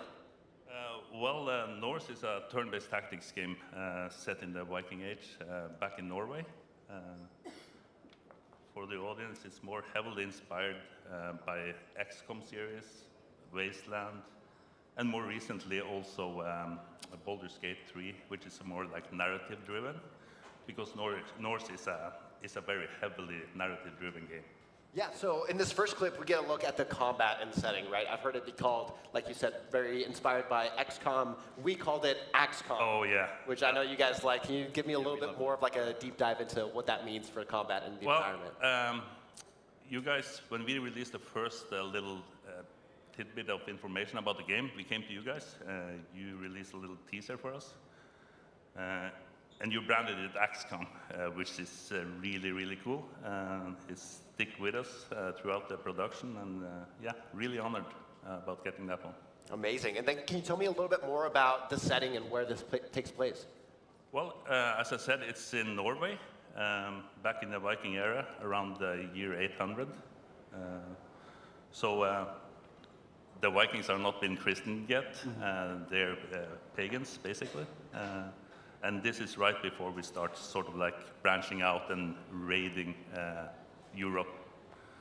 So the entire game is set in Norway, and that's where we're gonna stay in this final version. Amazing. Then in the second clip from the trailer, we get a look at our protagonist. Can you tell me a little bit about our protagonist, who they are, how they fit into the story of Norse? Yeah, sure. So our protagonist is a young warrior called Gunnar Gripsson, kind of headstrong but honorable young warrior. And he's the son of a Viking chieftain called Jarl Gripa of Bora. And over the course of the game, he has to become a successful leader, a fearless warrior, and a kind of a manager of men to go on a quest for revenge across Viking Age Norway. Yeah, well, in this next clip, we actually see moments before tragedy, two men meeting on this pier, this dock. What can you tell us about him? So there's this guy on the right-hand side here. He's Jarl Gripa, that's Gunnar's father, and he's the leader of this settlement, Bora. And on the left here, we have Steinar Farspear, and he's Jarl Gripa's champion or prowman. And in this scene, which is quite early on in the game, he's been away visiting another Viking chieftain, doing a diplomatic mission, and he's just returned home, and he's being greeted by his Jarl on the dock. And there's, like Gripa's quite pleased to see him, but probably shouldn't be, because Steinar has malicious intents, and Gripa's day is going to get pretty bad. Yeah, we do see that betrayal by Steinar. Can you give us a little bit more context into what leads to this pivotal moment? Well, Steinar is an ambitious man. He's a true Viking. And he believes that Jarl Gripa has grown soft. He would rather trade and grow crops rather than do the more traditional Viking pastimes of raiding and going to war. And so Steinar decides to betray his Jarl and take the high seat of Bora and Bora itself for himself. This forces Gunnar and his twin sister Sigrid and Gripa's sword brother Arn to have to flee and escape Bora to save their lives. Yeah, so then we see after they escape, the beginnings of an alliance. Can you tell us a little bit about who the person that we see next is and how they sort of fit into the puzzle? Yeah, sure. So this guy here, he's called Jarl Egil. And Jarl Egil is Gunnar and Sigrid's uncle. And after Steinar's betrayal, they flee, they go to his settlement of Kaupang, and they ask him for help. And he says, I will give you a small piece of land, I'll give you a ship and a small crew and resources. Go, build a reputation for yourselves, bring warriors to your side, and when you're strong enough, we'll join forces and we'll go and take the fight back to Steinar and take back your birthright. And we do see the beginnings of that settlement in the next clip. What sort of tools can players use to, sort of customize and make their settlement their own? So the management part of the game is quite huge compared to other games in this genre. It's sort of like 50-50 between management and combat. Your ultimate goal is, of course, take your little piece of land, grow it out to be a formidable village. And one of the key elements is the workers, what we call sort of like the main workers, or blacksmith, seamstress, and huntsman are the main workers in this city. And they do all the crafting, all your items, weapons, utility items. Most of it is crafted in your village. And of course, you have something we call projects. All the buildings in the village that you sort of like make throughout the game also come with projects that you can sort of like upgrade them. So as an example, for the blacksmith, the forge, you can make a charcoal kiln to produce more iron, like resources. You can make a whetstone to make your blades bite better, do more damage. So yeah, the settlement stuff and the management part plays a great part in this game. Awesome. Then the other side of that, we see a montage of combat, including all sorts of status effects like momentum, crippled, bleed. What sort of tools do players have at their disposal to get the upper hand in the combat side of things? Well, we have 5 combat classes in the game. I'll talk a bit about them a bit later. But for combat, I would say the most important thing is positioning. Every unit reacts to their closest threats, so you won't be able to run up to someone and backstab them, because they will actually turn and face you. And is where the status effects comes in, to lock people down, So you're able to start flanking them and doing backstabs and all that kind of stuff. So as soon as you use engage, cripple, dazed, or get some status effects onto an enemy, your other allies will be able to flank them, hitting them from the sides or from behind. By doing so, you also have a bigger chance of hitting, of course, but you also have critical hits, guaranteed. And if you kill someone, it's also triggers an execution. Executions heals the guy who actually does the execution, but it also gives something called momentum to every ally on your party. And having momentum continuously going on your Hirdman is important because it deals extra damage the next turn. So it's great. Very cool. It seems like you kind of get that snowball effect. Next up, we see a glimpse into the character classes, item forging, and someone actually joining our warband. What kinds of characters can players recruit as their herdmen? And as a follow-up, what is a herdman? A herdman is sort of like your Viking entourage. I would say, if you're familiar with games like XCOM and stuff, your combat roster. It's where you pick your warriors to go into battle with you. There's several ways to come across these herdmen throughout the game. Some are by visiting neighboring villages. As soon as you start growing your own name, growing more powerful, people will come and join you. Other ways is through missions. You can end up saving someone that becomes a herdman, or through events in the village. They're passing through and really like what they see and join you, basically. Now, before we go to the next clip, I want to ask you guys, what class would you guys be if you were in Norse? Well, Phil?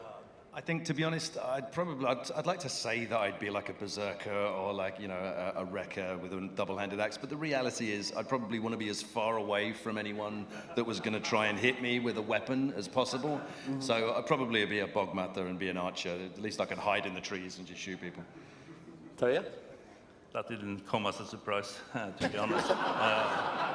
But yeah, I would definitely be a berserker, maybe a wrecker with a two-handed axe, doing immense damage. Yeah, that's more me, up front. All right, I love it. Yeah. All right, in this next clip, there's something that like stands out to me about how physical the combat gets in the montage, right? Talk to me about how your team used Unreal Engine 5 to sort of make Norse feel very, you know, real and authentic. Well, Unreal 5 has been invaluable to us throughout development. It's really enabled us to get the most out of our gameplay, our motion capture, our cinematic inserts. It's helped us at every turn. And it's enabled us to kind of build this vivid Norse world that would have been, I think, very difficult to do even a short time ago at a game of our level. So yeah, it's an incredible piece of technology. It's also enabled us to capture some of the nuances of our stunt teams and our performers in a way that, you know, once again, wouldn't have been possible a short time ago. You can capture every impact, every small expression, and that just helps in the immersion of the game. Within that same vein, the next montage, it just like has these moments that feel very like intense and emotive. How did your team go about crafting the revenge story for Norse Oath of Blood?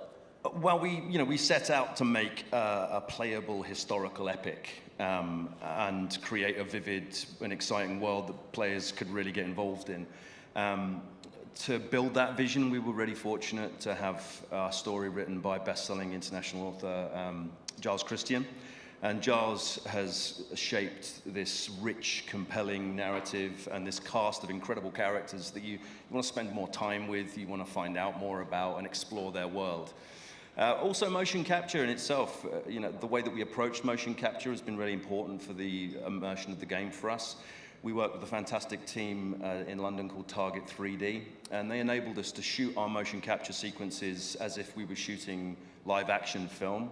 So we were able to bring a director of photography in, our sound recordist, have complex scenes played out, sometimes with up to 11 actors in the volume at one time.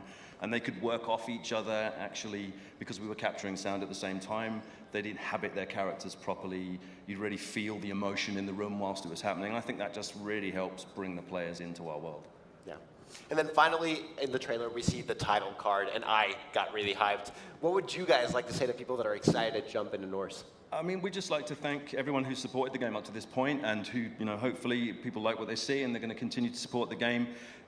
We can't wait to get this game out into the world and to show people. If people would like to know more, please do follow us on social media, on Discord, for any news and announcements. Yeah, thank you. Yeah. Hang on. I want to do a quick shout out as well while we're here to Tripwire and Arctic Hazard. Get on those oars, get this long ship to shore. I'm really proud of what we achieved so far. Thank you. Thank you, guys.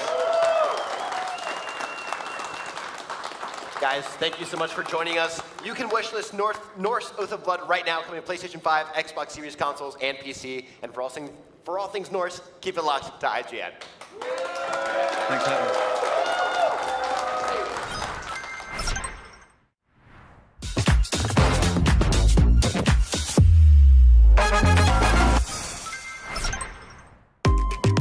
IGN Live is presented by Nintendo Switch 2. All together, anytime, anywhere. The average Cinefix movie list features nearly 100 different films and approximately 25 minutes worth of wall-to-wall deep dive analysis. To simulate that pace for this 30-second ad, we're featuring 26 different films, and before you say it, no, that math does not check out. We're not math people, we're movie people. We can't even count down from 10 without ending up at, 96. Subscribe to IGN Movies and TV for more Cinefix movie lists. Bad at math, great at movies. Can't find that final collectible you're missing? IGN strategy guides and interactive maps are here to help. One step at a time. IGN guides are trusted by millions, easy to use, and best of all, free. IGN has the very best, most complete and accurate guides for Shadow of the Erdtree, Baldur's Gate 3, Tears of the Kingdom, and so much more. See? It's good, right? Every guide is tested and verified for you by experts. Just search for IGN when you search for guides.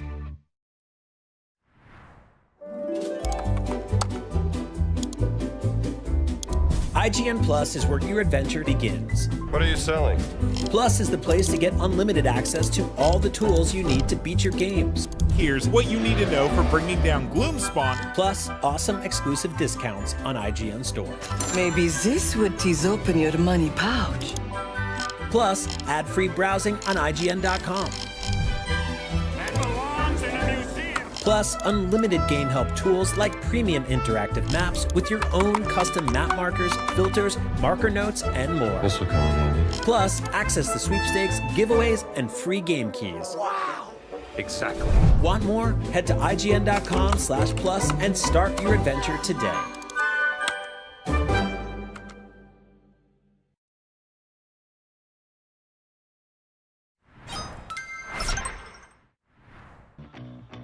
What's up, everybody? IGN Live is in full swing, and it's already been a ton of fun. In just a bit, we're checking out the new inventive multiplayer shooting game, FBC Firebreak. After that, we're hitting the half pipe with Tony Hawk Pro Skater 3 and 4. And later, we're playing with some new Doom the Dark Ages action figures from McFarlane Toys. IGN Live is going strong all weekend long, so don't go anywhere.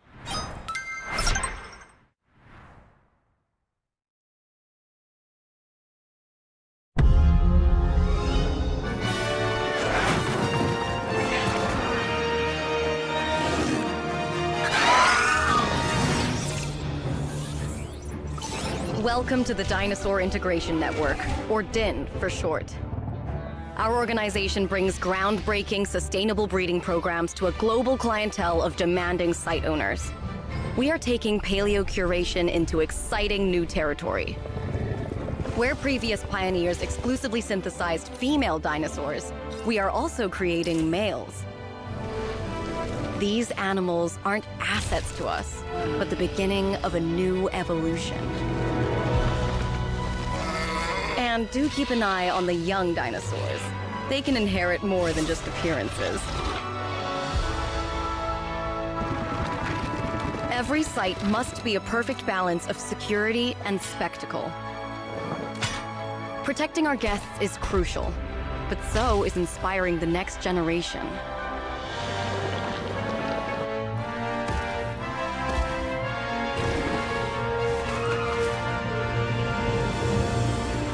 As with any project of this scale, not everything will go according to plan.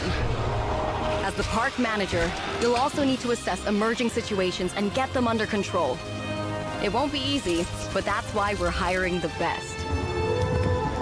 Din is here to make a difference. Now, I'm sure you have plenty of questions, but please... Caution, gate opening. This is your first and final warning. Din must not continue.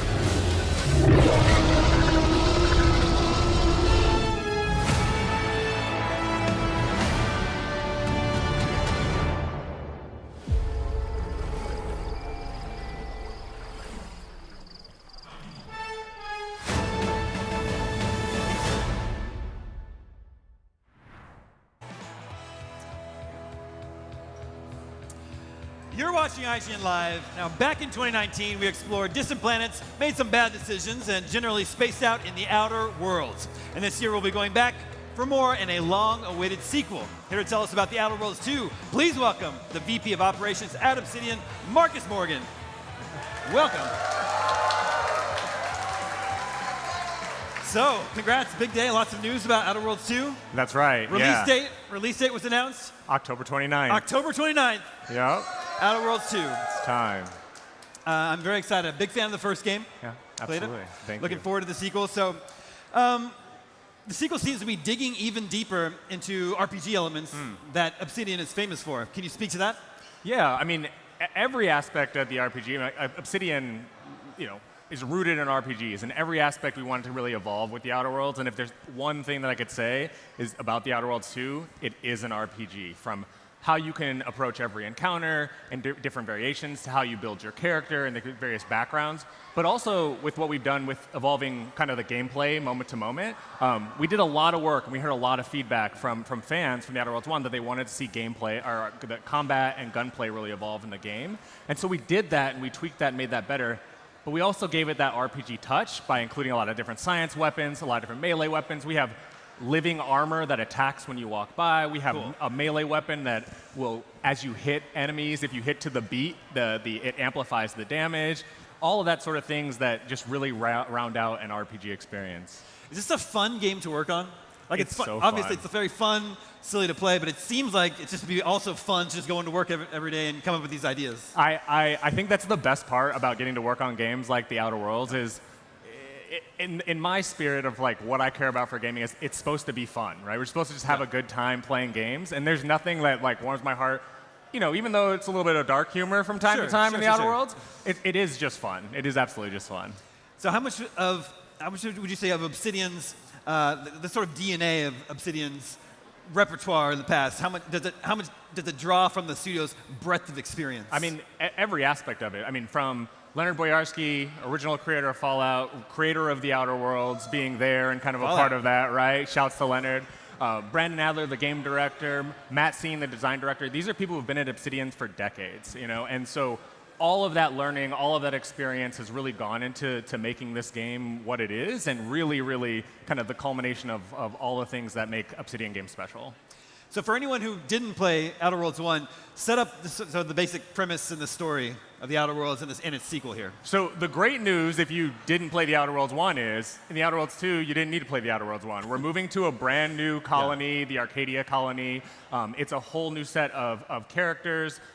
You are part of what's called the Earth Directorate in the Outer Worlds 2, which is almost like, I would call them like the Space Rangers of the universe, where you're there to kind of protect the worlds against tyrannies of capitalism, authoritarianism, and sometimes even various aspects of extreme religions with certain groups. So for those of us who did play the first one, what can we expect from this new part of the galaxy? So the great news is you can see even like right here, a lot of the corporations, a lot of the dark humor, a lot of the tone that the Outer Worlds was like really great for is back. One of the factions in the Outer Worlds too is Anti's Choice, which is a hostile merger of Anti-Cleo from the first game and Spacer's Choice, which two of those factions brought together.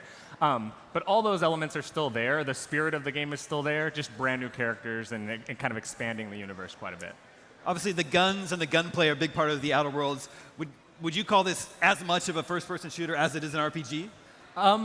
Or is it more just there for player's choice? I would only ever call it an RPG because we're Obsidian. We'll only ever make yeah. RPGs. But absolutely, like the gunplay and we have mantling and platform. Like there's more of that that's integrated because we really did hear that. A lot of folks from the first one were like, oh, we just wanted a little bit more of that. But like I mentioned before, we kept that RPG spirit there too. Well, we at IGN got to reveal a couple of the flaws as part of our IGN First covered recently back in April. So first of all, can you sort of recap what the flaws are? Yeah. So the flaw system in the Outer Worlds is traditionally in games, you always can kind of progress and have perks and level up. Well, we thought, because it's kind of absurd, implementing a flaw system where as you did certain things over time, you could take on and get an extra bonus for something like sun gazer flaw. If you stare up at the sun for too long, you can take this flaw where you actually regain health over time while you're in the sun, but then the world is blurred out all the time because you stared at the sun for too long. And so it just was a fun way to incorporate kind of progression that is traditional in RPGs with like a little bit more levity. One of my favorite flaws, just because I'm always this way, is over-prepared, where if you never let your ammo run out, you always constantly reload, like play that game with me. You get an over-prepared flaw where as long as you keep your ammo full, you'll do more damage, but if you ever let it run out, you have a debuff for a period of time. So there's a bunch of different ones like that you just kind of uncover and stumble over as you go through the game that are a lot of fun. I'm totally guilty of constantly reloading. A constant reload. Anyone with me? Just who doesn't that? Yeah. Constant reloading. I'm sure any pro would tell me that's not the way to do it, but I can't help it. That's not how you're supposed to play, but like literally, I shoot one bullet, I'm reloading immediately, right? Exactly. Yeah, I know. And part of it is the developer's fault because I think reloading is often very satisfying. Say that again. Reloading can be very satisfying too. 100%. Built it that way. I'll actually just relate it to that. One of the other things that these are small things, but I really geek out over them is we did a lot with all the various reload animations. So a lot of the guns have various different types of reload animations. One of my favorite weapons in the game is the goo pistol, which is what it sounds like. It's a pistol that shoots goo. But my favorite part about it is you take kind of this biomass canister, and when you're reloading, you just dump the goo into the gun, and then you chuck the can away, and you hear the clink when you chuck it away. I don't condone littering in any way, shape, or form, but like there's something special about those different reload animations that like really bring the gun to life, really make it feel real. Sure. Yeah. All right, so when you're playing Outer Worlds 2, what's your play style? Oh, so all right, I'm a bit of a psychopath, and luckily we have the psychopath perk where I do like to handle everything with confrontation. I will say, one of the great things about the Outer Worlds 1 was you can kill every single person in the game if you want to go that route, and we did bring that back with the Outer Worlds 2. And there's even a perk that rewards you for it if you want to do that too. So I do tend to go a little bit more aggressive with my play style and just see how the world reacts if I, kill a main quest giver. Can I still finish that quest? You'll find out, yeah, you can finish every quest in the game even if you do that. So it's a lot of, I know it's a little off, but for some reason, that's what resonates with people, too, the most, is that psychopath perk. Interesting. We got some psychos in the audience today, I think. You can also be a pacifist if you don't want to, if you just want to talk your way through the entire game, that's also there and possible as well. So that entire spectrum and everything in between are all available to play through the Outer Worlds 2. Is it possible to not kill anyone? Yeah, you can go through and just talk your way through. Cool. Yeah? So, October 29th release date, you're kind of on the home stretch. Is it tricky bug hunting an Obsidian game that has just so many permutations for dialogue and weapons, items, and everything? Absolutely. That's the hardest part of RPGs are just all the different variations, the different outcomes that can happen, the different... Just everyone also plays the game so differently that you can't really catch everything, but the great news is we're already in that bug fixing mode. It's probably one of the soonest times we've ever had as a studio to be going through and fixing bugs, and so we're hopeful that we'll be able to get through most of those, but I'm sure somebody will find something where they do some game-breaking build that just totally trashes the game. Are there any new planets that you can sort of set up for us that you're excited about? Yeah, for sure. One of my favorite planets, actually, is a planet called Cloister. And it's a giant ice planet, and the reason that you go there is there's a supercomputer there that is trying to solve this great calculation that one of the major factions there, the Order of the Ascendant, who believes fanatically in their religion that the world can be the future can be predicted and everything can be controlled by knowing math. And so they run this supercomputer there, and this giant ice planet is just cooling that computer down. It's just there as a coolant for that computer. It's just a really cool environment, and what I love about it is not just, there's many ice worlds, and ice worlds tend to always be my favorite. Just the integration of the world building and the setup and the story with why did we create an ice world.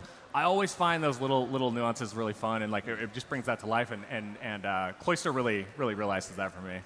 Obviously, the dialogue system, huge part of the game. Yeah. Going into the sequel, has it evolved in any way? Have you tweaked it? I wonder if I should. There's a lot of really cool elements that we changed, but I think one of the things that we always want to make sure is that you could hear the voice you want when you're responding kind of and speaking games. So I know that the narrative team in particular has done a really hard pass of hey, in the first game there was the dumb trait. And if you played as a dumb character, you could answer and respond really dumb, and people would kind of respond to you in that way. But whether or not you want to be hyper intelligent, whether you want to be kind of dumb, the expansion that we've had and the robustness that we have and the quality of the narrative designers and the writers that we have to really bring whatever aspects you want to life, that's really where a lot of that work has gone. I'm gonna do the other thing too. Okay, here we go. We did think it was kind of fun when you load up the title screen. We integrated our dialogue system into the title screen, so you'll be introduced and the Moon Man will greet you, and it will be tracking what's going on in the game and will respond to you. So every time you load back into the game, it'll be like, hey, you seem to be dying a lot. Should you lower the difficulty a little bit? And I think that level of reactivity is just really a lot of fun, and it was a really awesome touch to the game. The other piece, sorry if I can keep going on some things, is the implementation of the radio. So radios are in a lot of games. It's been Fallout New Vegas is a real big thing that people love the radio. But the part that I love about the radio, and as it relates to kind of dialogue and world building, is it's not just the radio that plays music and has broadcasts. When you do stuff in the world, or you go to certain places, or you experience certain things, the radio will kind of react to you. So if you affect a certain faction and that faction doesn't like you, the host will be like, man, that person totally messed all this up. Or, hey, there's an explosion that happened over here if you go buy something. So it'll tell you quest lines to go follow and new things to explore. And I think, again, just another part of realizing that entire world and seeing the world react and kind of respond to what you're doing. Well, you're getting me really excited to play. The Outer Worlds 2 is out October 29th, Xbox Game Pass, day one. I'm excited. Anyone else excited? Y'all excited for the Outer Worlds? That's awesome. All right, thank you so much for stopping by. Yeah, awesome. Thank you. There is tons more IGN Live coming your way. Don't go anywhere.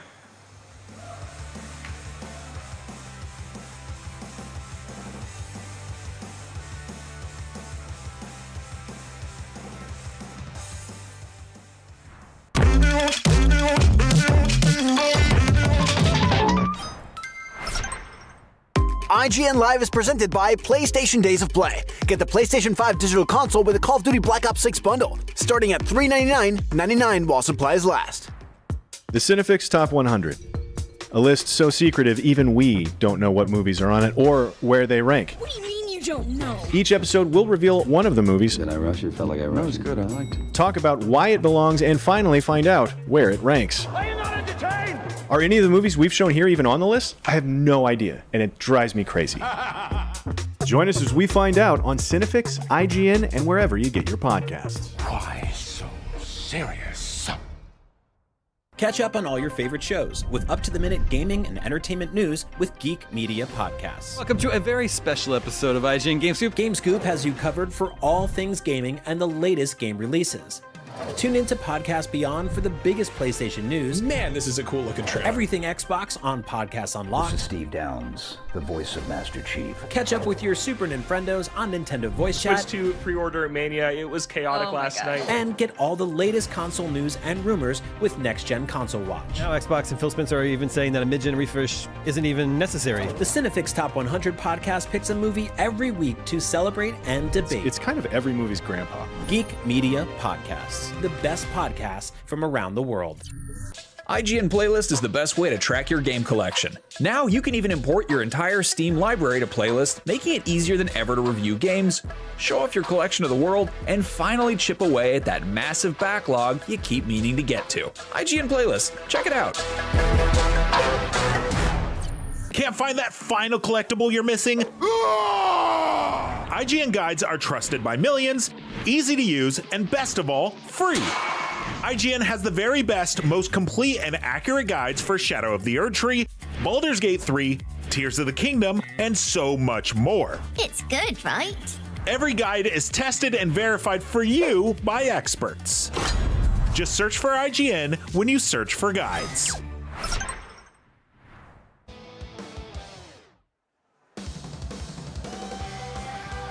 You're watching IGN Live.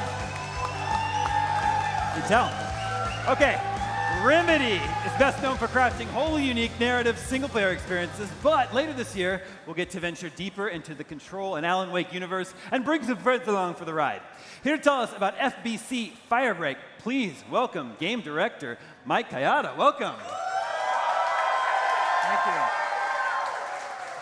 We'll jump into FBC in just a moment, but I want to point out you brought some special items here. Yeah. This is some unique merch here. You want to speak to this? Yeah. So we've got these bags, of course, with the Firebreak logo, but the best thing is actually hiding inside of this bag. What could it be? I think it might be the first time we've ever had merch that's soap. It is soap. Not actually a comment on people who play the game. We've given away a lot of things on the IGN stage. Someone's heart was just given away on the stage just now. That's real. But at the end of this interview, we'll toss these out to you guys. Okay, FBC. They love Control. Hey, great. Alan Wake fans?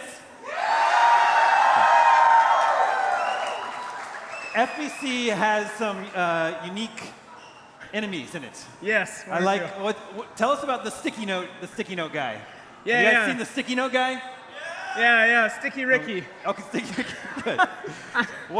Hopefully we can get an image up here. There we go. Yeah. Okay, tell us, where did this come from? Yeah, where did it come from? Oh my gosh. Good question. So obviously in Control, you may have noticed if you kind of walked off the beaten path a little bit, there was a room made of, well, not made of, but just covered in sticky notes, like head to toe. Not a ton of explanation actually for it. And we looked at it, and so many people were really into that room and that space that we just decided to say, oh, well, what if there were just more sticky notes than this?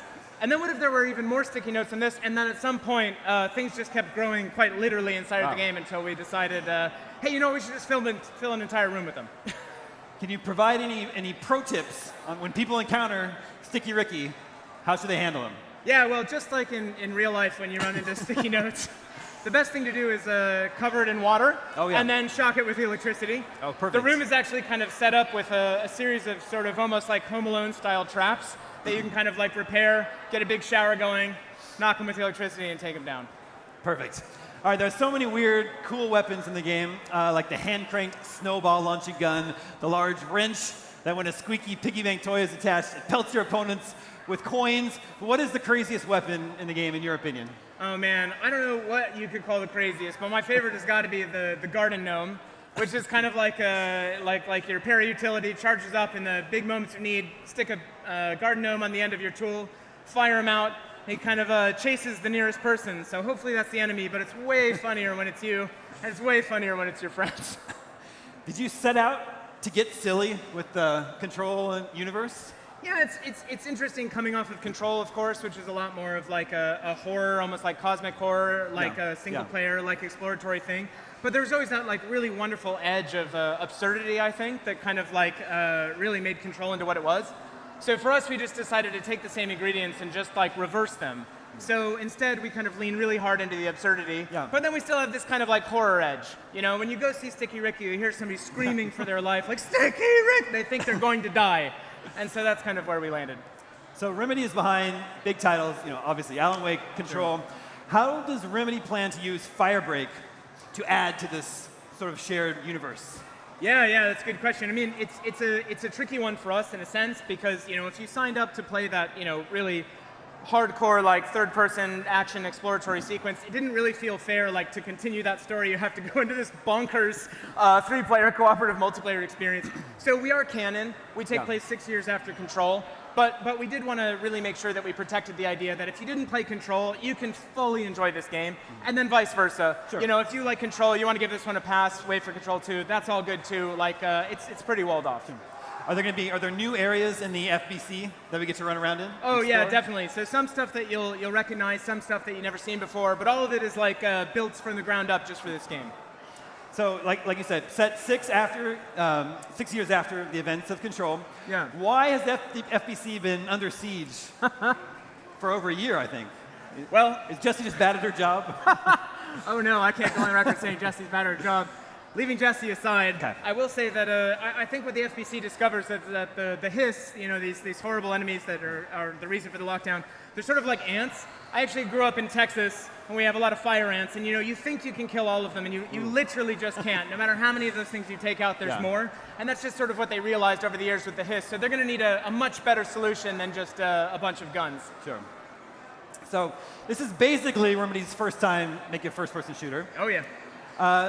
Decades of third-person games. So what have been the challenges and the rewards that you've encountered during the process? Oh boy, so many challenges and also so many rewards. Yeah, I think one of the cool things was when we started, we knew we didn't want to just feel like we were like a Control mod. So one of the first things that we did was we modded Control inside of the building and put it in first person and played the whole game in first person. And it was really cool to just learn things about the oldest house and things about Control. And I think one of the most fun things was like getting the hiss like here. And you think like, okay, really, what's the big deal? It's third person, it's first person. It's a gigantic change, a complete different change. And then of course, like thinking about the space. In Control, no pun intended, we control, typically speaking, kind of where the player is, what they're seeing at any given time. And in this game, you just kind of let the players go. They see things from any perspective they want, like sideways, teabagging, doesn't matter. They're doing all sorts of stuff. And so one of the big challenges was, like how do you kind of keep that artistry in the space and that immersive space, but also just completely let it go and say, hey, you guys are going to see what you see and interact with it the way that you interact with it. So FBC Firebreak is, by design, not a live service game. Yep. Talk to us about how you landed on that decision. Yeah, absolutely. So, like no shade on any games that take on like the more nowadays traditional live service model. But for us, I think like one of those things is like, when I play a lot of multiplayer games, it's amazing to me when you hear like, hey, we're going to be adding more content later. I actually get like a pit in my stomach as opposed to getting super excited and saying, oh, awesome, they're going to take my favorite game and add even more stuff. And we just kind of wanted to come back and fulfill that feeling. Like, oh, there's an update. Like, I'm actually excited. I don't feel like super stressed on my time. I don't feel like, oh man, new battle pass. I've got, 28 days and I've got 19 other games I'm balancing at the same time. So for us, we looked at games like, Left 4 Dead 2, things that you can kind of just like pick up, put down, step away from a year, come back, just enjoy it with your friends. Not a big barrier to entry. It doesn't really like force you to engage with it all the time, which of course like sounds bad. Of course we want you to engage with the game, but we don't want to like enforce that for anybody. Sure. If this is your game for an hour a week, if this is your game for 10 hours a week, we just wanted to kind of have that more old school idea about like multiplayer and co-op and just kind of tap into that a bit. Yeah, love it. So obviously Firebreak's not quite here yet, but can you give us any sort of a hint as to what to expect with the post-release roadmap? Yeah, no, I definitely can. Yeah, so we're launching the game with like 5 jobs, which is kind of what we call they're kind of like game modes more than levels that you might expect in something with a campaign. And this year we've already got 2 more of those coming, which is going to grow the game by about 40% already in the first year. And we're already hard at work on those things too. So yeah, we've got actually quite a bit in store for the year. Now we're here talking about FBC Firebreak, but can you tell us anything, any sort of update on the Max Payne 1 and 2 remakes? Right? Oh man. That is completely redacted. I know you're not, you're busy with FBC, but just walking through the office, you don't see someone's working on something on their monitor and like. See nothing, hear nothing, know nothing. Okay. Okay. Well, maybe we should share some of these cool items that we've got here. Yeah, all right. God, it's been so well behaved. Grab a couple. All right. Let's see. We'll try not to. I don't want to hit anybody. Remember these guys? Soap. Here we go. These kids right here. There you go. Soap. You already have yours? You ready? Right here. There you go. All right, awesome. Okay. You can check out FBC Firebreak for yourself in less than 2 weeks when it hits PlayStation 5, Xbox Series, and PC on June 17th. But right now, more ign-live. So make like a Post-it and stick around.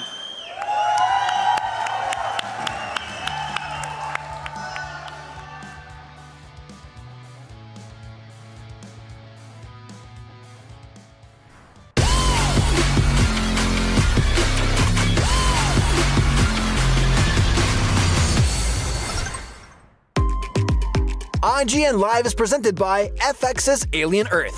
Premieres August 12th on FX and Hulu. Hey you! Looking for a way to wear your fandom with pride? The IGN store is the ultimate destination for awesome merch and collectibles from the biggest games, movies, shows, and everything in between. Cruise the wasteland in style with a Vault Dweller hoodie and replica Pip-Boy. Kick back and relax to some of the best game soundtracks ever pressed on limited edition vinyl. Or level up your whole wardrobe with a massive selection of officially licensed apparel. From iconic properties like Star Wars and The Legend of Zelda to newer fan favorites like Atomfall and Expedition 33, the IGN store has you covered. You'll also find hats, jewelry, action figures, board games, model kits, art books, and even snacks. Whatever you're into, you're bound to find something. See for yourself and head to store.ign.com today. Catch up on all your favorite shows with up-to-the-minute gaming and entertainment news with Geek Media Podcasts. Welcome to a very special episode of IGN Game Scoop. Game Scoop has you covered for all things gaming and the latest game releases. Tune into Podcast Beyond for the biggest PlayStation news. Man, this is a cool looking trailer. Everything Xbox on Podcasts Unlocked. This is Steve Downes, the voice of Master Chief. Catch up with your Super Nintendos on Nintendo Voice Chat. Switch to pre-order mania. It was chaotic last night. And get all the latest console news and rumors with Next Gen Console Watch. Now Xbox and Phil Spencer are even saying that a mid-gen refresh isn't even necessary. The Cinefix Top 100 podcast picks a movie every week to celebrate and debate. It's kind of every movie's grandpa. Geek Media Podcasts, the best podcasts from around the world. The Cinefix Top 100. A list so secretive even we don't know what movies are on it or where they rank. What do you mean you don't know? Each episode will reveal one of the movies. Did I rush it? Felt like I rushed. That was good. I liked it. Talk about why it belongs and finally find out where it ranks. Are you not entertained? Are any of the movies we've shown here even on the list? I have no idea, and it drives me crazy. Join us as we find out on Cinefix, IGN, and wherever you get your podcasts. Why so serious?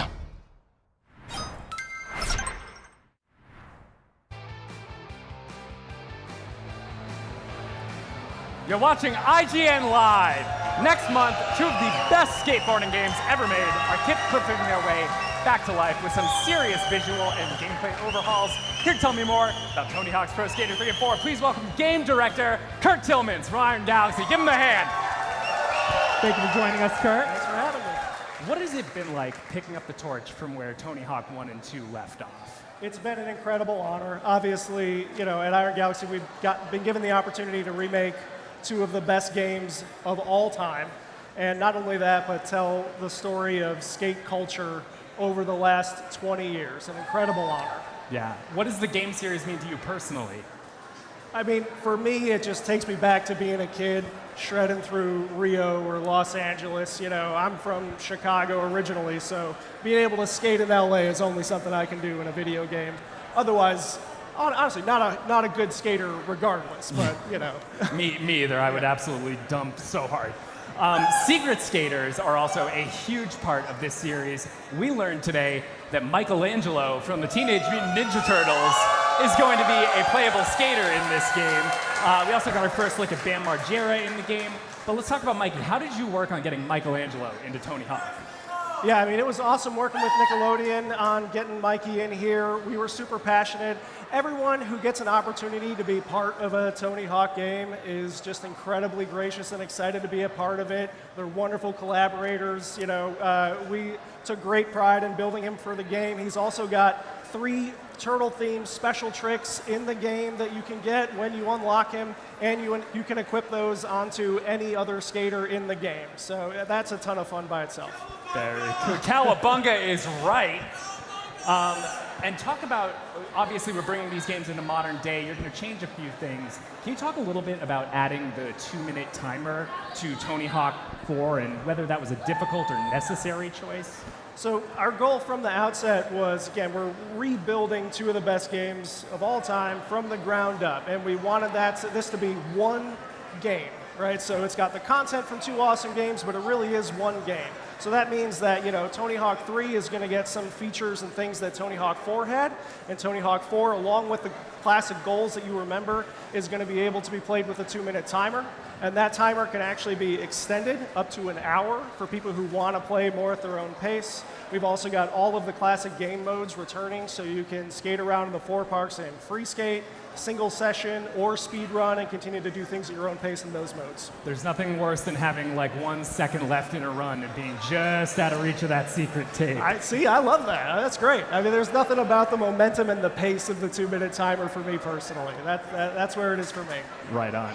Excited to check that out. Can you tell us a little bit more about what online play is going to be like for 3 and 4? Yeah, I mean, Iron Galaxy, we like to put our stamp on online gameplay, right? That is the heritage of our studio, really. So we are extremely excited to be bringing this game to 7 platforms, right? So we've got both PlayStations, both Xboxes, both Switches, and 3 PC stores. And not only that, we are going to feature crossplay across every single platform. So that's huge. This game is coming to the widest audience, the widest player base that any Tony Hawk game has ever had. It's such a perfect series to be able to play with anyone, anywhere. You mentioned the Switch 2 version of this game. This is the weekend of Switch 2, right? Yeah. And Tony Hawk is so perfectly suited to that mobile experience, too. Can you talk a little bit about making the Switch 2 version of the game? And was it stressful developing for that hardware, which was so secretive? It's not stressful, you know. I mean, honestly, what's one other platform when you're already doing 6, right? Yeah. So, you know, it's, again, as soon as we knew that we were going to be in the window and it was going to be possible for us to be able to support it, we just jumped at the opportunity. How do you feel about where performance landed on the Switch 2? Performance is going to be great. We're going to run at 60 FPS on Switch 2 on every park, so it's going to be amazing performance. Beautiful. Now, how did the team approach balancing that sort of nostalgia for the Tony Hawk games that we all love with this sort of more modern take on it? Yeah, I mean, one of the big things is people remember playing through these, right? The memory and the nostalgia is so strong, shredding through college or Rio or whatever your favorite park is. So we really wanted to make sure that we stayed true to those things, right? Like the collision, the gameplay in those is exactly how you remember it.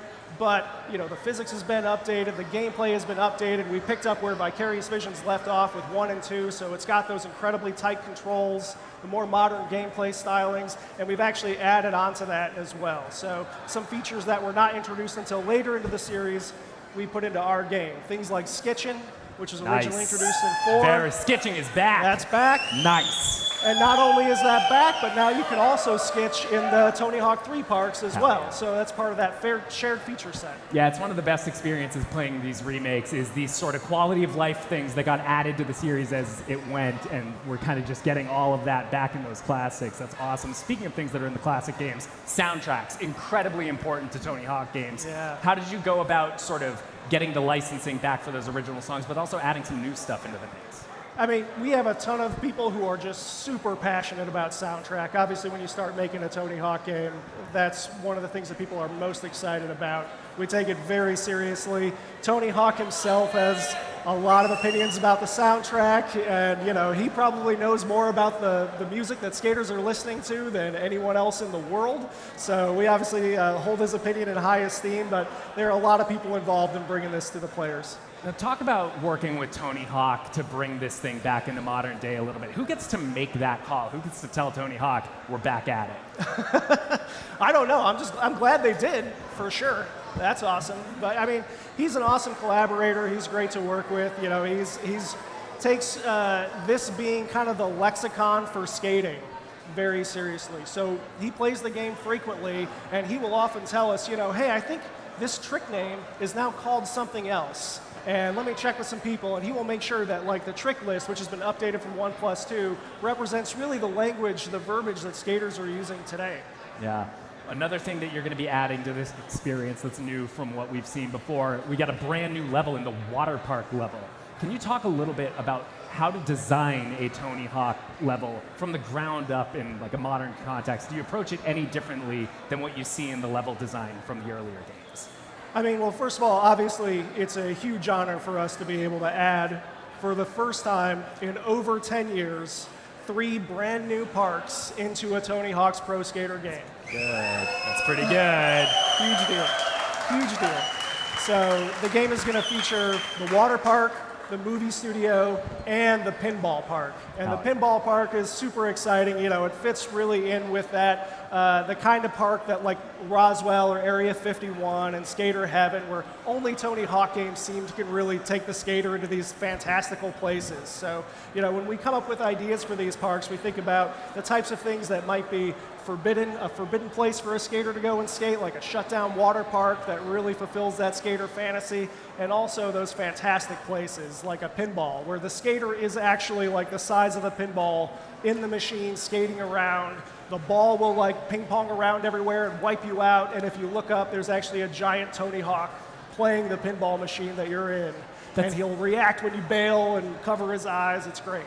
That gives me Are You Afraid of the Dark vibes. There's an episode where they get trapped in a pinball machine and the ball's after them. I love that. Okay, so moving on to more about how we're modernizing here. Obviously, skate culture, incredibly important to these games. Can you talk about how modern skate culture is represented in Tony Hawk 3 and 4? So the biggest way that I think these games have represented that is the pro skaters themselves, right? We have an amazing roster of pro skaters here, and they are the true representation of how the culture has evolved, right? It's worldwide now, it's international. We've got skaters from the Philippines and Japan and Brazil and America, right? So I think the roster and really the diversity in that roster is the main thing that represents how skate culture has advanced. And I have to imagine that these skaters have very specific ideas of how they should be represented in this game, having grown up playing it. Is that the case? Most of the skaters absolutely have played these games in the past. I think probably all of them. Working with Activision on getting these skaters in the game has been a great experience. You know, they get the full body scan. So, I hope they like how they look. That's how they look in real life, man. We did the whole scan. Like that's, the cameras don't lie. No. But everyone seems very happy with how they are. And they do work with us pretty closely on the special tricks. So, one of the cool things that I have forever is I have like emails of me corresponding with Yuto Horigome on his special trick and how he wants it to look in the game. So we have the opportunity to do like once in a lifetime things like that. That's great. And it's going to stand testament to those skaters forever, which is so cool. You've also got the Foundry demo, which I think is live now. Is that correct? Foundry demo is live now. Go check it out. Yeah. Well, don't leave IGN Live yet. We got a little more to go. Check it out after it's done. Thank you so much for coming, Kurt. I do have one last question for you here, which is, I think Tony Hawk fans all know how to count, right? It goes 1, 2, 3, 4, underground, right? Yeah. Now, just out of curiosity, we know we're still waiting for 3 and 4 to come out the door here, but I have to imagine, have there been any conversations around the Iron Galaxy offices as to what an underground remake might look like? Boy, I mean, we're focused on shipping this. I'm getting text messages right now for people working on the game right now. So we want to ship this game. We can't wait to get 3 and 4 out to the audience. Beyond that, we would absolutely love to keep working on this. Absolutely. I love to hear that. Well, we'd love to see it. You can check out Tony Hawk's Pro Skater 3 and 4 when it hits all modern Xbox, PlayStation, and Nintendo consoles, as well as PC on July 11th. There is more IGN Live coming up right after this. Do not go anywhere.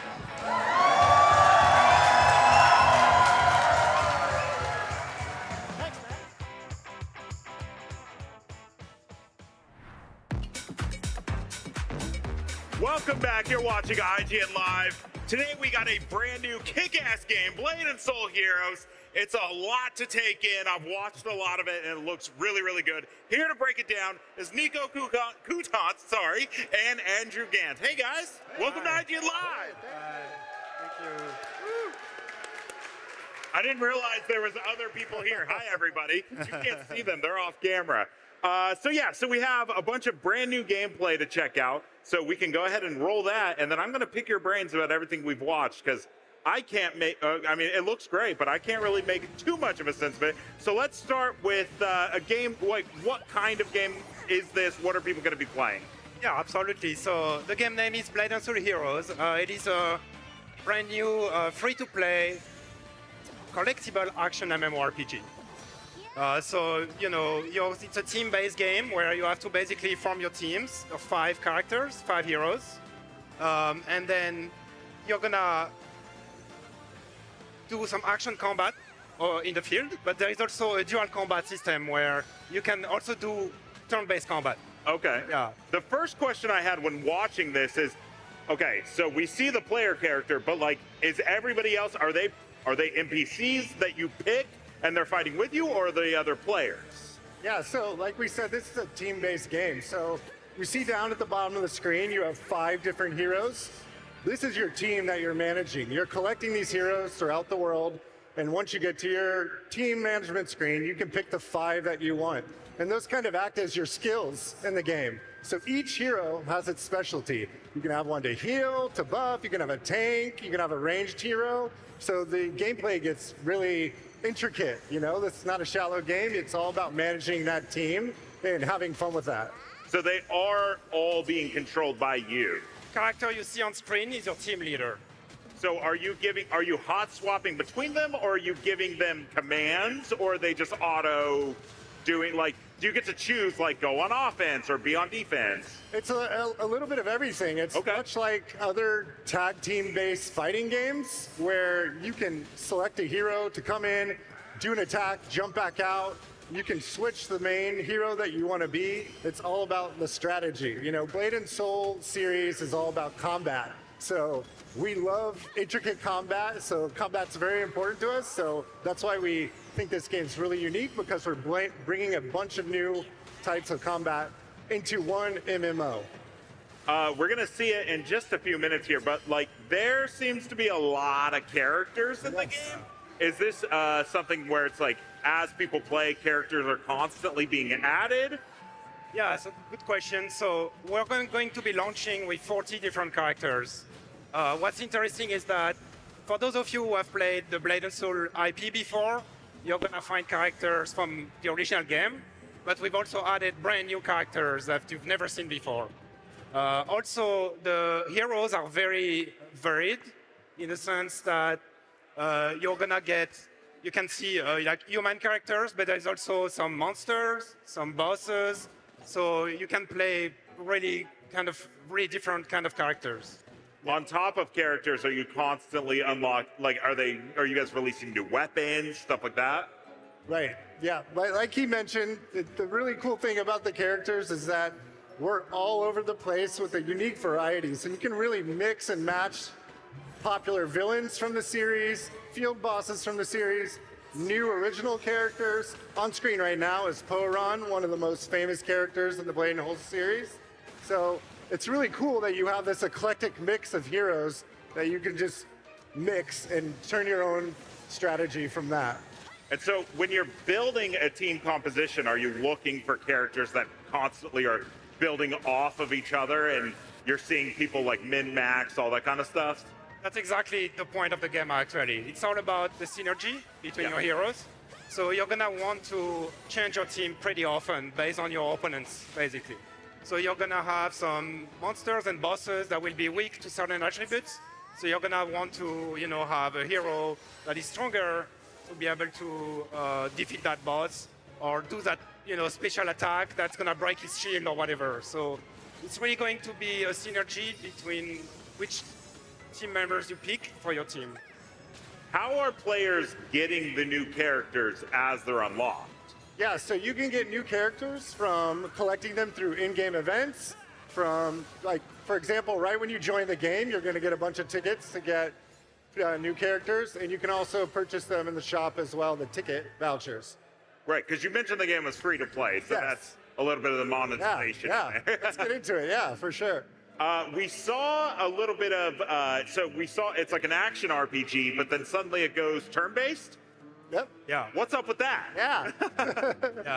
To me, that's actually the most interesting part of the game, is that we have this dual combat system. So basically, there is a mode in a game where you can go turn-based.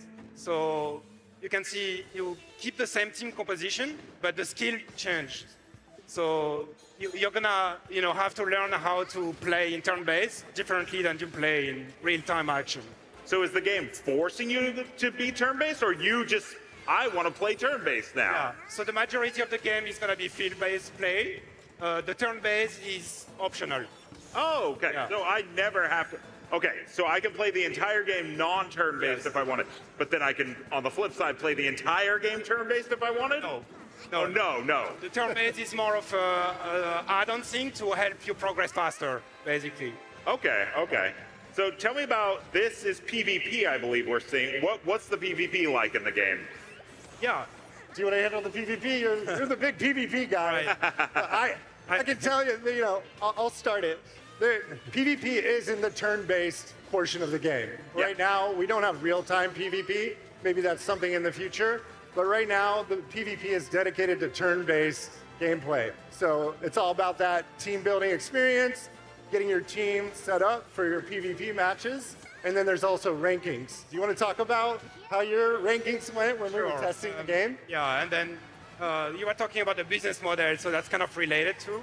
When we started playing the game, we couldn't pay because we were playing on the Korean version. So we were completely free to play. I played a lot for like about a month, and because I was so much into the game, I was able to climb the PvP ladder pretty high. Like at the end of the 30 days, I was like in the top 10 of the PvP on the server. You're just going to trounce everyone the moment the game goes live. It's pretty rude, but it's fine. Yeah. Outside of combat, is this like a full open world that you can explore? Like, what are you doing in between battles? Yeah, so the Blade and Soul series it's open world, but in zones. Okay. So each zone has its own sort of thing going on. Yeah. For example, the towns, you're going to see a lot more people in. The areas outside the town, basically, it's an MMO with broken down zones. Okay. So it's not like fully true open world that you're going to see in other types of games. It's kind of zone-based MMO. So still lots of players around each zone, but. So is this, okay, I think, not to say the G word, but okay. like when I see it, I think a little bit of like Genshin Impact and stuff like that. Is this different? Because this is an actual MMO where Genshin isn't. Yes. So is this, you're going to be exploring the open world and you're just going to see other players out there? Perfect. Yeah. What are we doing in the open world besides fighting? Yeah, so in the open world, there's tons of activities going on. You have a lot of missions, daily missions. There's raids. So you could just be out doing a story-based mission or a regular daily. All of a sudden, an alert pops up. You see a bunch of players all running in a line towards a certain part. You see on your map, a big boss comes. So we are really popular with field bosses in raids. So you can join raids in the middle of that. Does it alert you like, hey, there's a boss spawning, and you click the map and there he is? Right. Anything else I'm missing on? I mean, something that doesn't really show on the trailer here is that there is a huge component on the story of the game. Like, the story is really interesting. Yeah. Okay. If you've played the original Blade and Soul, it's a prequel, so there is some characters that are going to be related. And you're going to be able to learn more about the backstory of all the famous characters of the game. So it's really interesting. Okay. Before I let you guys go, one more. When do we get to play it? September. September. Yes. Okay. And it's going to be launching on Steam, Purple, that's our launcher, and then also mobile. So Apple and Android. And the game will be cross-play, so you can play with your friends on PC. Can I go from my phone to my computer? Absolutely, you can. Yes. All there. Yeah, very smooth. Okay. Yeah, that's one of the best parts about it. It's cross-play and cross-platform. That's awesome. Well, thank you, Nico. Thank you, Andrew. You guys were awesome. I now know so much about the game I've been writing about for the past week, and it's always fun to experience. The game looks great. Make sure to check it out in September and stick around for more IGN Live right after this.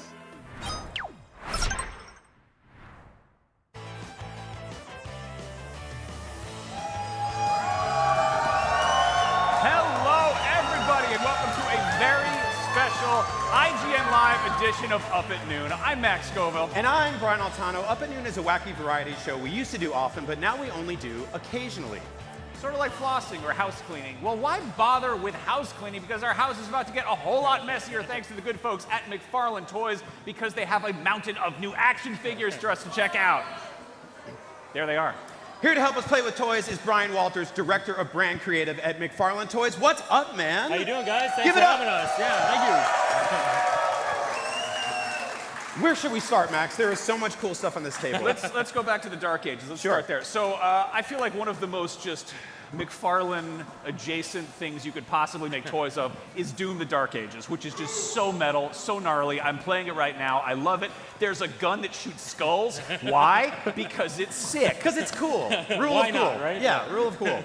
So tell us about this action figure. So the Doomslayer, Lilith, and the other two on the side, the T60 and the protagonist from Persona 3, brand new line from McFarlane Toys called the Elite Edition.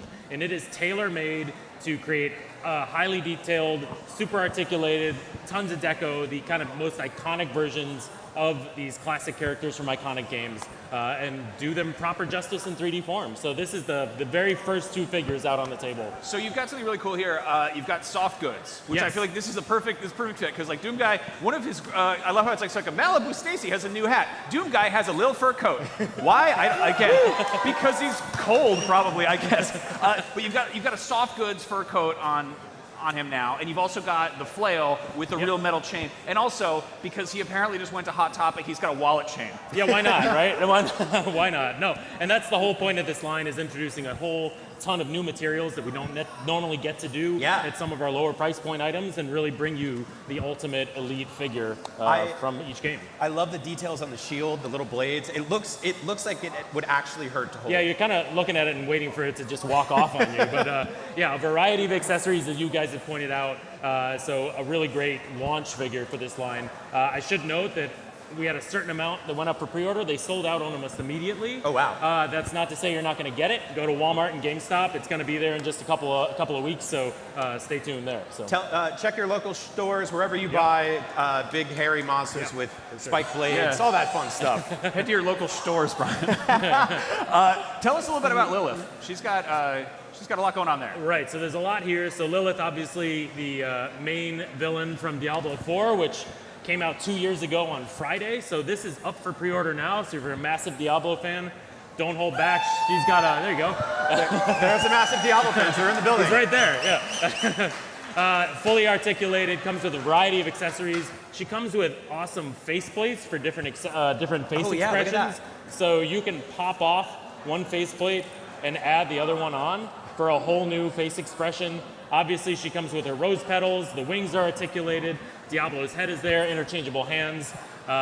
Again, soft goods fabric here as well. We're holding nothing back with this figure. So up for pre-order today. So the wings are incredible. It's like one of the coolest things I've seen you guys do on your figures in a very long time. And she comes with a flight stand as well, as she tends to levitate quite frequently. So yeah, there you go. Can you, like the tail on the back is really cool too. Right, and it's a soft PVC. I don't know if you can catch this on the camera. So you can kind of pose this in any direction that you want. Again, wings are articulated as well. So lots going on with this figure.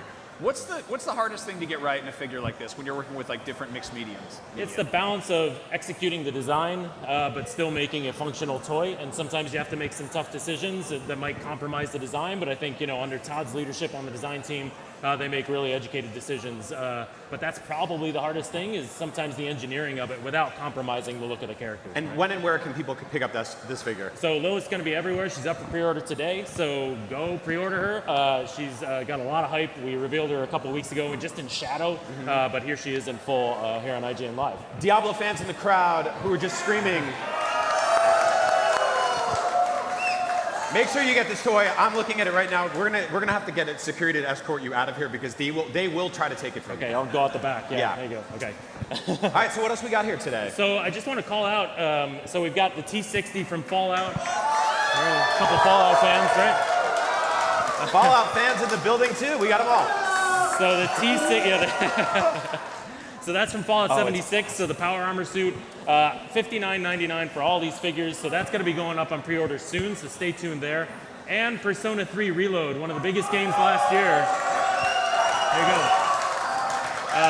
So we've got the protagonist. He's got his evoker, obviously, to call out his persona. So lots of accessories there. But I do want to call out some of these trading cards. So these, we have the McFarlane Rewards program through Elite Edition. So it's rewards.mcfarlane.com or McFarlaneElite.com, and you can scratch off the UPC here on the back, and you will get a sum of points. You can then take those points to buy exclusive prototypes for figures, one-of-a-kind pieces. So if you're an ultimate toy collector, go to, go to the rewards program on McFarlaneToyStore.com. If you buy these figures, you can get a ton of points and buy some cool swag. So there you go. All right. I want to talk about the power armor for a second.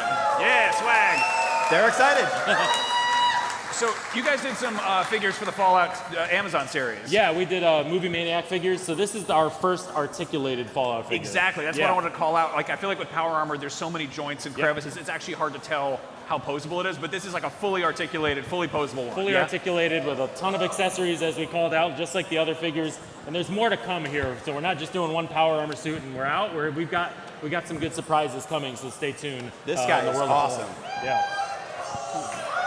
You guys excited for more Power Armor figures? Yeah.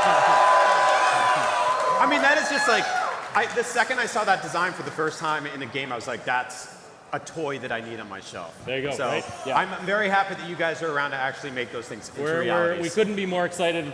Fallout's obviously got a lot of buzz, a long-running game, but also the season 2 coming, sooner than later. So yeah, we're very excited. So McFarlane's always done some phenomenal monsters. Yep. And like with all due respect to Lilith, any chance we're gonna get like maybe some Fallout creatures or maybe some guys for Doom Guy to smash around a little bit?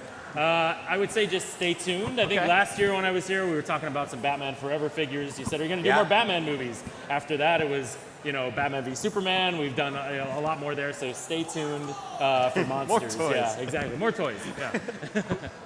So I have a sneak peek. You have a surprise for us. Do you guys want to see a sneak peek? So we've only shown snippets. I think we announced it with you, Brian, a couple months ago. So we have the very first inbox samples of Mortal Kombat Classics. Yes! Mortal Kombat! So the very first 2 figures. Yes! Scorpion. Get over here. Come here. Play away. There you go. These are awesome. Look at this. Oh, this is nice. So there's going to be single figures and 2-packs. Stay tuned. More to come. We're going to show a lot more at San Diego Comic-Con, I think, but I thought I'd bring something very special. There's a close-up of Sub-Zero. I love the arcade packaging. Can you spin that around and show us the back of the box? It's look at that. Come on. You guys nailed it. Look at that resolution. It's wonderful. Yeah, it's a 16-bit glory or whatever. I love that. No, so I want to call this out because I had some of the first Mortal Kombat figures you guys did, and they had cool accessories and stuff. I think Sub-Zero came with a skull with a spine on it. It was great. Yeah. But Scorpion's harpoon was always like a plastic. It was a piece, and this is like wire. Yeah, so you can it's a braided wire. You can pose it to kind of get a waving effect Careful or back where you at point you that. as you're doing. Yeah. That's not how that works. It's a very cool accessory to include, so must have. I love it. Yeah, no, the paint ops in this are really clean. I feel like it's hard to get that old school aesthetic really right, but I think this nails it. Yeah, so we'll have the single figures retail everywhere, but there's also going to be deluxe 2-packs, so stay tuned for that. That'll have battle bases included. So. Oh, they'll have battle bases. Correct. Nice. Yep. There you go. So that's a lot of toys, right? Yeah, that's a lot of toys. You guys are killing it. Give it up for McFarlane Toys. Yeah. Okay, so I have to ask, Doom: The Dark Ages has just a wonderful arsenal. I mean, Doom in general has this incredible, just like pantheon of brutal weaponry. How did you land on these 2? Because you got the pulverizer and you've got is that the combat shotgun or the regular shotgun? Yeah, the super shotgun. Shotgun. Yep. We just tried to pick the most iconic accessories that we could from the game. Obviously, we have price points to hit and things like that, but we just tried to put the most iconic things we could in the box. Things that are synonymous with him. We look at accessories like, is it kind of part of his costume? If it is part of his costume, we have to include it, right? So, it's just an incredible accessory to include. Look at that thing. Yeah. It's so gross. If you're unfamiliar, it's like a paper shredder that takes skulls and turns them into like shotgun pellets. Shotgun bullets. Yeah. It's just awful. I love it so much. It's like I feel like the Doom aesthetic and also so much of like what makes McFarlane Toys great is it really captures the stuff I would like angrily scribble in my notebook in 5th grade. You know, it's just it's this is like this is what the Pez dispensers look like in hell. Exactly, 100%. It's awesome. A hell Pez dispenser. Okay, there we go. Yeah. Awesome. Well, where can people find these one last time? So let's do some housekeeping. So Doomslayer is going to hit stores in just a few weeks. Go to all your favorite retailers: Walmart, GameStop, Entertainment Earth, etc. Lilith. Up for pre-order today in honor of IGN Live and the 2-year anniversary of the release of Diablo 4. And then stay tuned for Fallout, Persona 3, those will be coming. You'll hear more about those in the coming weeks. So. Awesome. Yep. Nice. Brian, keep making awesome toys, man. Thanks for always having us. Appreciate it. Give it up for toys and Brian and other Brian. Brian, thank you so much for coming by. And thanks, I guess, other Brian. All right. You can find these awesome figures wherever McFarlane toys are sold, and you can find dozens of old episodes of Up at Noon right here on IGN. And you can also catch more brand new stuff right out of IGN Live, so make like a Ninja Turtle with a bow staff and stick around.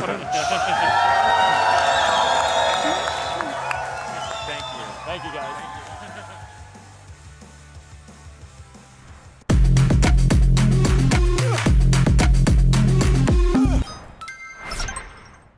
IGN Live is presented by PlayStation Days of Play. Get the PlayStation 5 digital console with the Call of Duty Black Ops 6 bundle, starting at $399.99 while supplies last. The Cinefix Top 100. A list so secretive even we don't know what movies are on it or where they rank. What do you mean you don't know? Each episode will reveal one of the movies. Did I rush it? Felt like I rushed. That was good. I liked it. Talk about why it belongs and finally find out where it ranks. Are you not entertained? Are any of the movies we've shown here even on the list? I have no idea, and it drives me crazy. Join us as we find out on Cinefix, IGN, and wherever you get your podcasts. Why so serious? Catch up on all your favorite shows with up-to-the-minute gaming and entertainment news with Geek Media Podcasts. Welcome to a very special episode of IGN Game Scoop. Game Scoop has you covered for all things gaming and the latest game releases. Tune into Podcast Beyond for the biggest PlayStation news. Man, this is a cool looking trailer. Everything Xbox on Podcasts Unlocked. This is Steve Downes, the voice of Master Chief. Catch up with your Super Nintendos on Nintendo Voice Chat. Switched to pre-order Mania. It was chaotic last night. And get all the latest console news and rumors with Next Gen Console Watch. Now Xbox and Phil Spencer are even saying that a mid-gen refresh isn't even necessary. The Cinefix Top 100 podcast picks a movie every week to celebrate and debate. It's kind of every movie's grandpa. Geek Media Podcasts, the best podcasts from around the world. IGN Playlist is the best way to track your game collection. Now you can even import your entire Steam library to Playlist, making it easier than ever to review games, show off your collection of the world, and finally chip away at that massive backlog you keep meaning to get to. IGN Playlist, check it out. Can't find that final collectible you're missing? IGN guides are trusted by millions, easy to use, and best of all, free. IGN has the very best, most complete and accurate guides for Shadow of the Erdtree, Baldur's Gate 3, Tears of the Kingdom, and so much more. It's good, right? Every guide is tested and verified for you by experts. Just search for IGN when you search for guides. Oh, hello there. Well, we've got some good news and some bad news. Now, the bad news is that IGN Live is almost over. But the good news is that it's not over yet. Coming up later, the Game Scoop crew is taken to the stage to debate which of the games released in 2025 so far have serious Game of the Year potential, and maybe take a look ahead at which of this fall's big releases could pose some competition. But before that, we are checking out a few upcoming games. There's Hella, which is about a hella adorable little mouse, and also There's No Ghost at the Grand, which despite that title, I think might actually involve ghosts. Definitely ghosts in that game. Now, if you want to grab a couple of awesome games that you can play right now for extremely cheap, check out the IGN Live Humble Bundle. IGN's sister site Humble hooked it up with a special collection of games that can be yours for very cheap. And as always, proceeds go to charity. Head to humble.com right now and grab them before they are gone. Now, just a reminder that IGN Summer of Gaming is going on all month long, not just this weekend, so stick around for that. Whole month, that's right. But right now, it's time for the GamesIndustry.biz panel. So check it out. Someone once said space is dark and cold. Our job is to bring light, bring warmth, bring life to wherever we go. Is this a hit it situation? It's whatever kind of adventure we want it to be. This crew is a team, the finest Starfleet has to offer. Indeed. It's possible they don't know about us. They know about us. There is evil in this universe, as sure as there is good. The choices you make in that chair, they are yours to make and yours to live with. We await your orders, sir. You don't trust me with your best friend? You don't trust me with your baby brother. It's madness. We have to stop this invasion. Prepare all weapons. Get to the ship!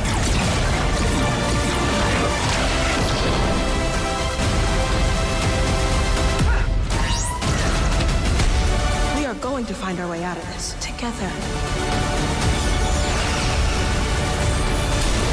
It's 1 in 1,000 we get it done right or don't blow ourselves up along the way. I like those odds. We'll just turn it off before we blow up. Give me 5. Now, down low. Why would you do that? Because you are too slow.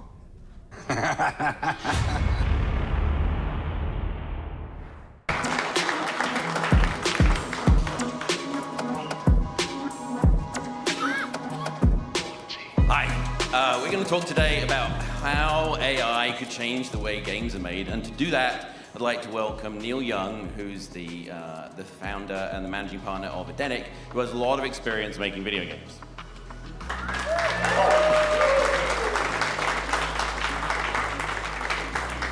Sup? So, Neil. John. We're going to keep Tom, the producer of this, on his toes to start with. You've got a long history making video games. So long. And we have a bunch of images of things you worked on. Oh, God. That I challenged Tom to put up on the screen while you talk about it. Can you talk about all the things you've worked on? Before we talk about AI, can you talk about all the things that you've worked on? Just to kind of... like everything? Qualify you as a game maker. Yeah, okay, so let's see. I started in the games industry in the UK. And I was originally a programmer, and then like all failed programmers became a producer. I've literally made hundreds of games. Some of the earliest things would be like, the arcade ports of Golden Axe, or Outrun, did a lot of stuff like that. And then I moved to the US, and... There we go, we got Golden. Oh my God, that's good. I moved to the US and I worked with Virgin and produced the Aladdin games for Sega Genesis and The Lion King, and I worked on Dune 2, I worked on Dune 1, which exists. Look, there we go. There's Aladdin. From Virgin, I went to Origin Systems. I ran Origin Systems for a few years. We launched Ultima Online there, Wing Commander, obviously the Jane's flight simulators. I then went from there back to Redwood Shores at Electronic Arts and produced EA's one and only ARG, a game called Majestic. It would like call you on the phone, send you faxes. You would chat with it. It was an AI game long before its AI time. And then at Electronic Arts, I ran the Lord of the Rings games for a long time. So the Two Towers, Return of the King, Battle for Middle-earth. I worked with Mike Verdu and his team on that. There we go. EA Los Angeles ran that. Ran Maxis, so Sims 2. At EA Los Angeles, we did Medal of Honor Airborne, which, by the way, I think was way underrated. Battle of Middle-earth was actually also done in EA Los Angeles.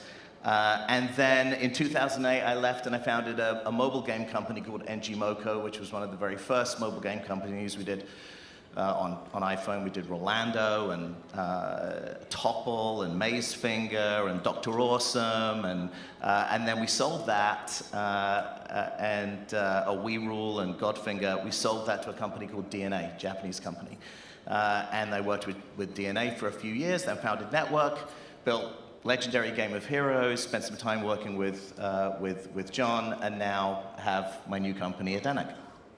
So, quite a few games. So I know what you're talking about. A bunch of games. Bunch of games. Bunch of games. So when did you start thinking seriously about AI? So about 2 years ago. So I used to be a programmer.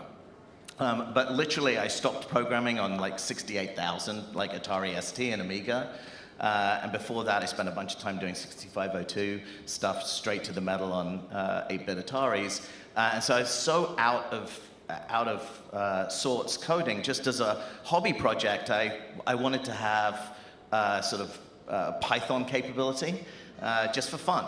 And so I had ChatGPT 3.5 teach me how to code in Python. And it was just a super magical experience. You know, I think about AI as like exoskeletons. Like, I know there's a lot of concern about AI and sort of its impact on the games industry, and it will have a significant impact for sure. But it's sort of like your feet being mad at a bicycle. You know, it's like, you know, it's an incredible tool. And it allowed me to do things that I just couldn't do. And, you know, when you've been in the games industry for as long as, you know, as we have, because you were in that UK industry, page 6. Don't talk about hell. You know, you can't help but turn your attention to sort of like, what could this do? And what could we do with it? And so it's really been the last couple of years that I've been thinking about it in a deep way. And so can you just describe kind of what Edenic does? So we invest, own, and operate companies that are either going to be sort of favored by this, you know, AI future, or might be strategic to it. You know, if you sort of thought of the industry as going through this kind of transformation, there's going to be positive things there, and there's going to be some challenging things. And so Edenic's role really is to try to help navigate us through that and sort of apply AI intelligently to the industry as it exists today, and then ultimately try to do net new things that just have not been able to be done before or haven't been done before. You posted some things online where you talked about the need for disruptive innovation, I think is the term that you use. How would you define that? So that term comes from a book by this guy, Clay Christensen, called Innovator's Dilemma. And I didn't go to business school. In fact, I didn't really go to school. But if I had gone to business school, I probably would have read that book there instead of reading it myself. And it's good, you know, it's interesting. Basic idea is that industries are introduced usually through some innovation. And then as that industry grows over time and matures, the companies that innovated originally find themselves in this dilemma where they are serving different sets of customers than actually they originally intended to serve. So they lose sight of people, you know, that actually got them to the place that they were at. They're also protecting the revenue that they've built. Right? And so it's very difficult to take the types of risks that you need to take in order to be and build a successful business. And that's why, you know, startups come along and disrupt incumbent companies, and then maybe those incumbent companies try to buy those startups so that they can stay on the edge of innovation. So the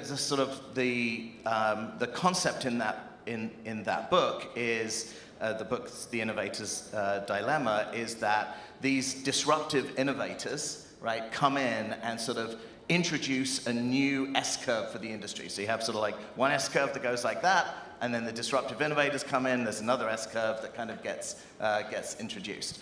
And my basic thought is our industry, it's become stagnant. Like, we've painted ourselves into a very difficult corner.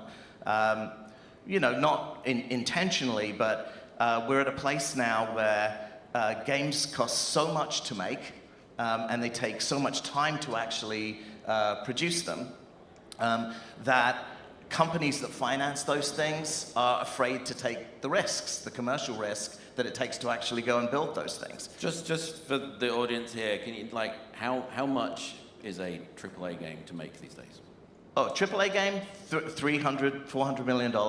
You know, and at the far end of the spectrum, you've got something like GTA 6 that's, you know, rumored to be $2 billion.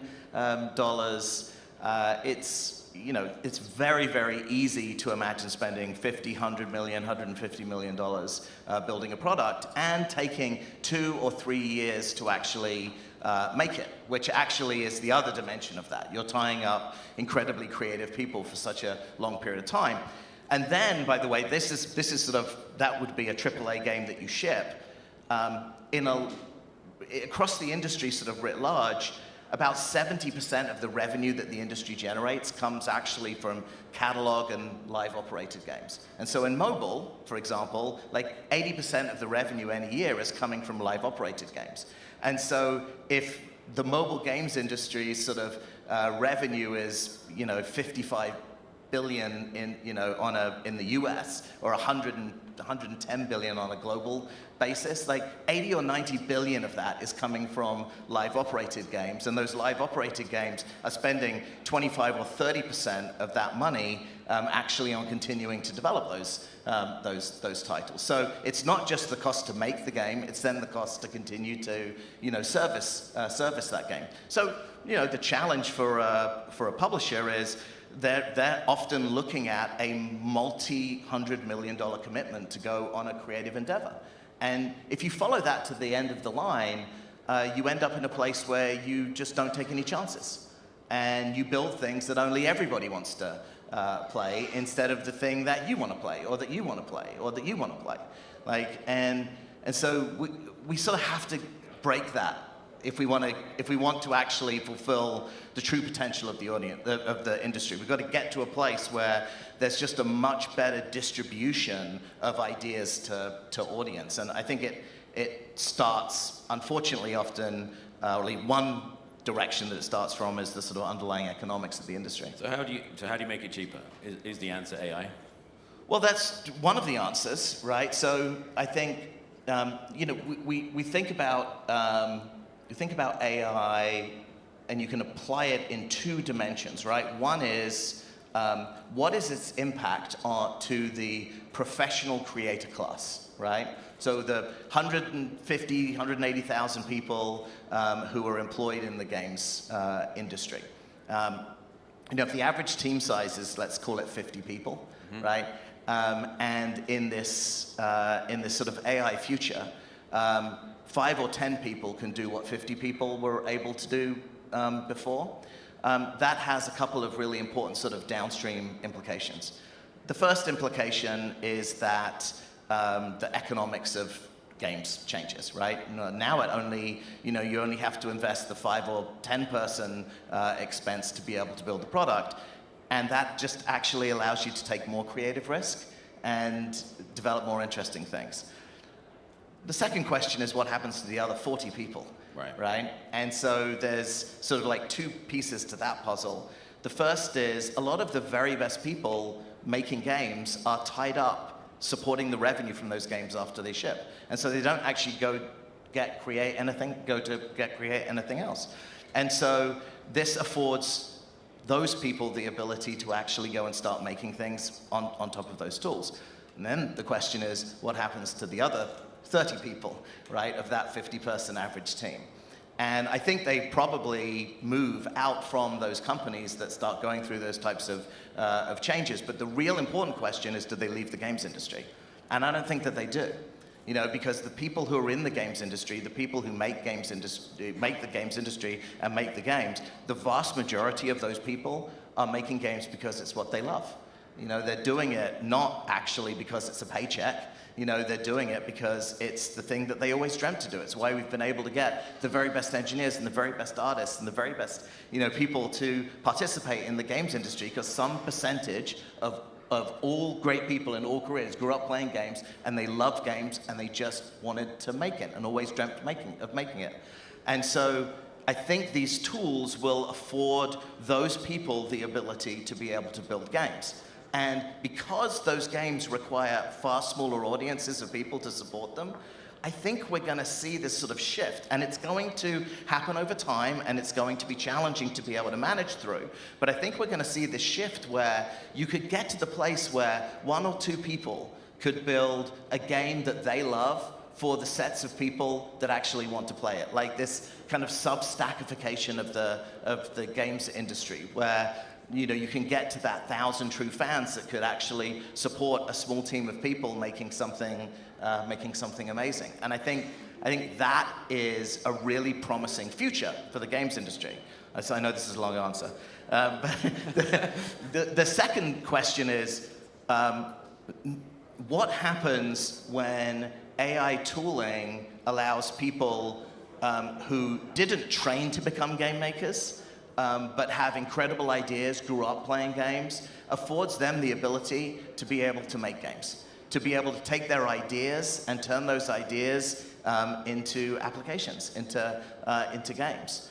I think that's going to explode the creator class. So is it good enough to be able to do that? So we had Les Benzies on the main stage yesterday, and he's talking about this as well with the tool that's in Mind's Eye, and that's his vision for that as well. He's wanting you. It's basically a toy set, and initially there's a few rules, but he will expand the rule set over time.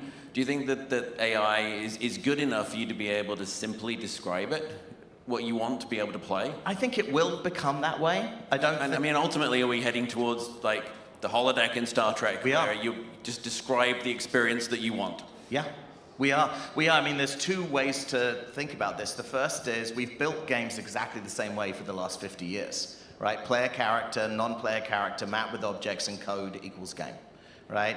And so that's been the equation. And what's happened is the device complexity and capability and the team sizes have grown such that that equation now delivers incredibly complex games that are expensive to make and that take a long time to build. People armed with AI exoskeletons will be able to do that dramatically more effectively, and it's going to have this huge impact on the games industry for all the reasons we've talked about. I think that degree of disruption sort of pales into insignificance relative to what happens next, when games are the product of weights and models and biases, and we move away from applying AI to that equation, and we start thinking about these sort of AI native experiences where inference is like the renderer. Instead of a stream of text tokens that you see when an LLM generates, what will the future be like when it's a stream of frames of video? And each one of those frames of video is another frame of what a game could be. How we express our creativity as game makers in that world and the tools that we use to do that, I think are going to change, right? We're going to focus differently and build things differently. There will always be the sort of a place for the human in that equation, I think, I hope.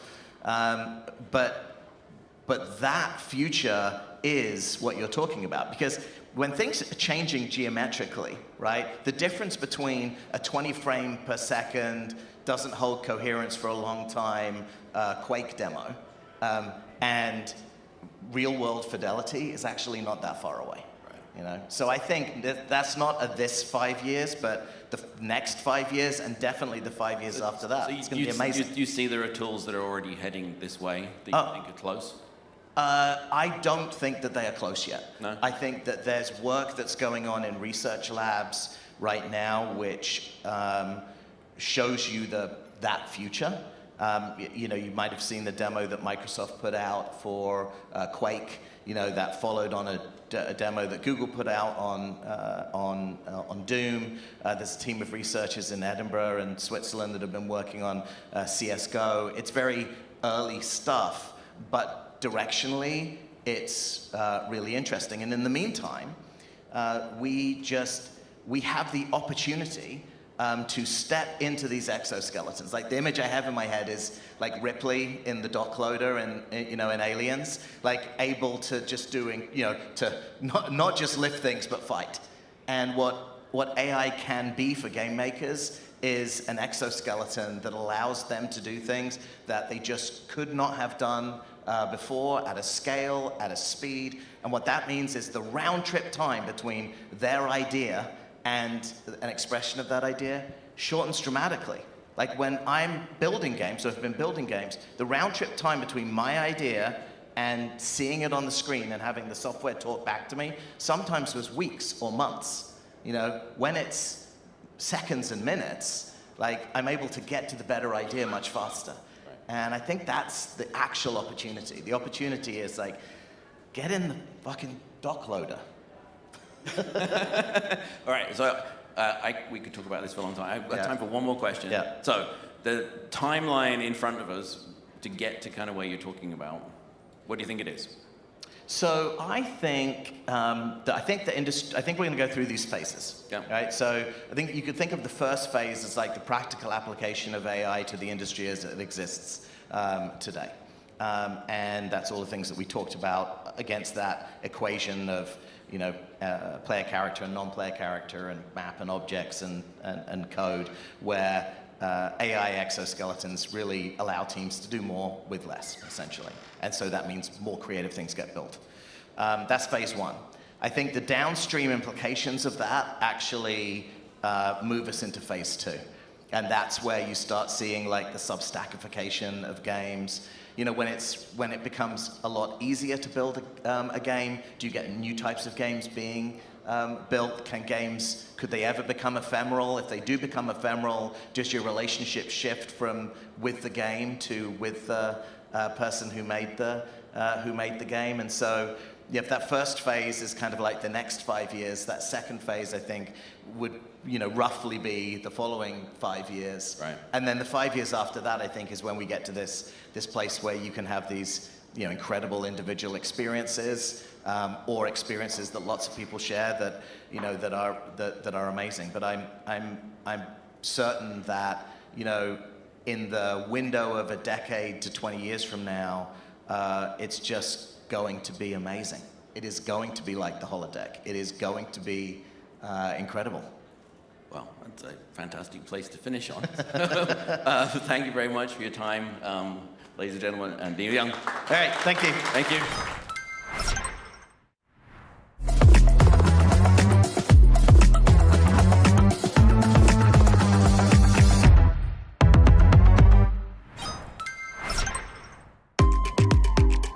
IGN Live is presented by Mind's Eye. Pre-order now.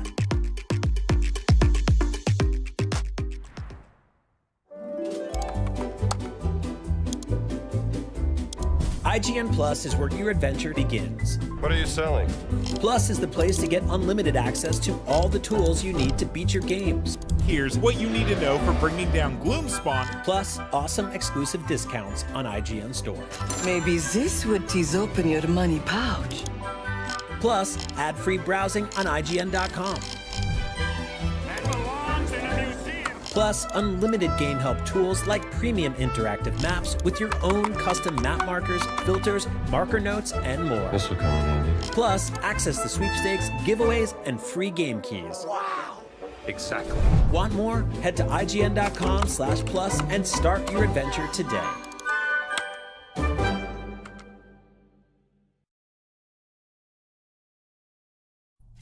Hey you! Looking for a way to wear your fandom with pride? The IGN store is the ultimate destination for awesome merch and collectibles from the biggest games, movies, shows, and everything in between. Cruise the wasteland in style with a Vault Dweller hoodie and replica Pip-Boy. Kick back and relax to some of the best game soundtracks ever pressed on limited edition vinyl.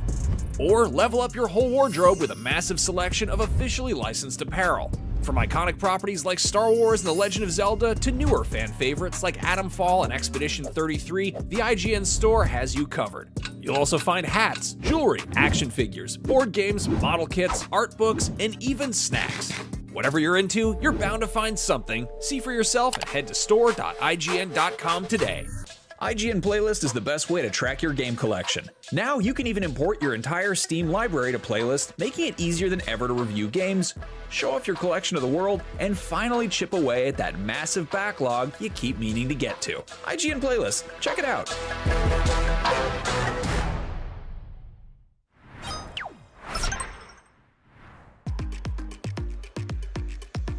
You're watching IGN Live. Most of the time when we talk about gaming mice, we're talking about the PC peripherals you use to click on things. But in this case, we get to talk about the cute and furry kind. So here to tell me about Hella, please welcome creative director Martin Celine, I'm sorry. But welcome. Thank you so much. Glad to be here. So Hella looks so cute and whimsical, but I'm gonna guess that there's more to it than that. So can you give us a rundown of the game? Yeah, it's an adventure, puzzle, exploration, kind of just playing around game, I guess. It's you can play it on your own and you can play it with friends, and it's kind of like, I guess we just wanted to sort of capture the vibe of, playing in the woods as a kid, just so try to make something very playful and approachable and sort of, just have a good time. So. Yeah, well, I love that you said like playing in the woods as a kid, because everything that I've seen of Hella, that look of curiosity and wonder is so apparent. So you mentioned you can play single player or co-op. Yeah. Can you explain how exactly that works with exploration and puzzles and gameplay? It's pretty cool actually, because you can just kind of drop in and drop out as you like, because you can create little copies of yourself to make up for numbers if you're not like playing with someone else at the time. So it's sort of like it's sort of always multiplayer even when you're playing on your own. So that's pretty cool. We just wanted to make it really like to lower the barrier of entry as much as we could, to just make it really easy for people to play together. So you can play it in split screen, or you can play it online, or you can mix and match. Also, it's kind of complicated in a way to make, but for the player, it should be just really easy to just, get a game going and start playing around. Well, and I love that mechanic of so you can just copy yourself, because I feel like when you're a kid and you don't have any friends to play with, you can just kind of make up imaginary friends, and it feels like it's kind of playing on that same whimsical energy. Yeah, very much. It's playing with your imaginary friends. Exactly. No, but it's really cool actually. They can give you like a little helping hand. I know it's also nice because we wanted it to feel like safe to try things out. So you could basically, like, whenever you're trying a hard move, you could just like make one of those little copies of yourself, and if you fall off, then you can just like get right back to where you were. So it's just like a little portable checkpoint in a way. So it's a fun mechanic. Perfect. Sometimes it's called save scumming. I'm sure you've heard. So I love that there's a friendly, like user-friendly way to do that. So let's talk about, how did you approach crafting that cozy adventure feel in Hella? Sorry, could you? How did you go about approaching that cozy feeling in Hella? I don't know. It's one of those things where it just. I think it comes out of the process in a way. Like you're trying to capture sort of that, as you mentioned before, like that childlike wonder, and to try to create interesting places that are full of like things that sparks people's curiosity. And I think sort of the coziness sort of comes out of that, and trying to make something that feels real and lived in and just like, cool to discover. And I think that's like, it's really fun to be small in a big world. So like we try to highlight that sort of mousiness, to have lots of like nooks and crannies to sneak into, and then just really explore familiar spaces in a way that feels a little bit unfamiliar, perhaps, like because you recognize the things, but you haven't seen them from that angle before. So it's we try to make it a playful process and sort of see where we wind up with it. So there's not really like a method to it as such. It's kind of, we discover it as we go along. Yeah, it sounds like it's a product of a lot of nuance and details that you and your team have put into the game. So you started to mention this, but can you elaborate a little bit more on the decision to have a mouse as the protagonist, and how that choice influences gameplay and its mechanics? Yeah. I mean, it's just really fun to be small in a big world, and to just like, I think it's kind of like that. You can make even the sort of kind of mundane things exciting, because it's like, to us it's just a little tiny drop, but to a mouse it's a big deal.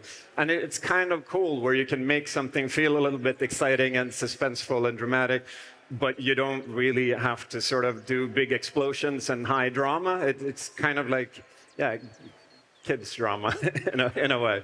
And I think also it's kind of cool, like a mouse can go anywhere. Like they can sneak, they can climb, they're really fast, they can jump really high, and we also have the little froggy backpack companion that, like your grapple hook buddy.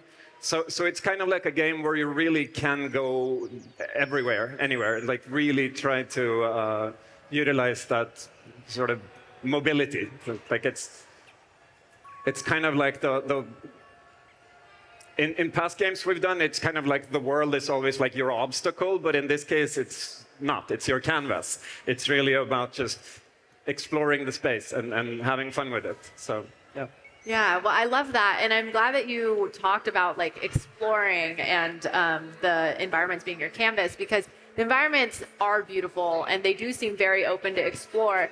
So can you talk a little bit about how the game is actually structured and how that challenges the player? Yeah, it's very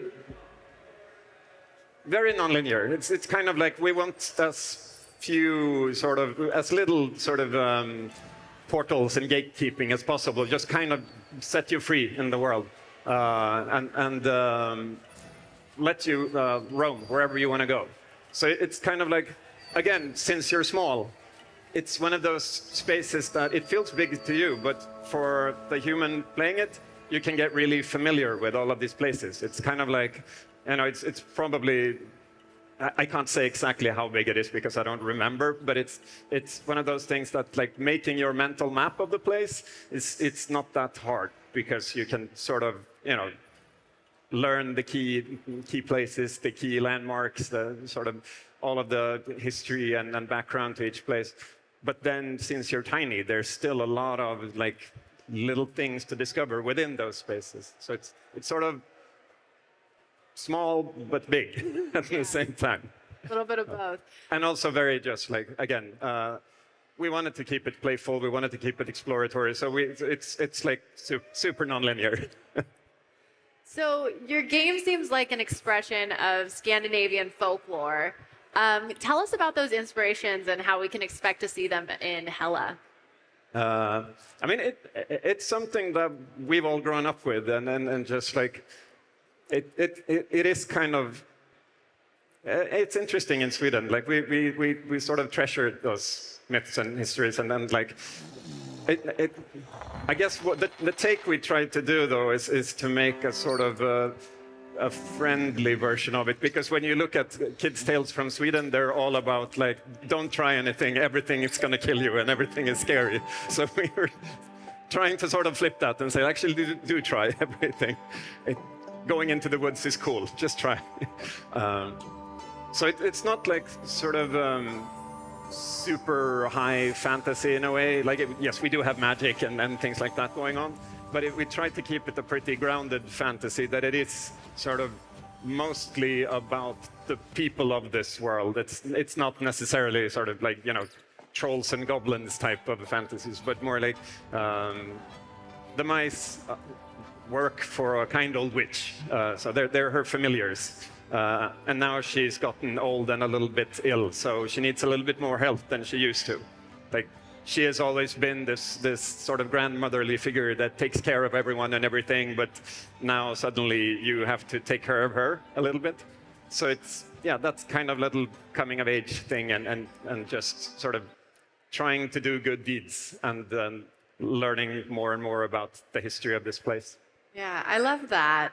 So are there any particular details from Scandinavian folklore in Hella that you're most excited for players to discover?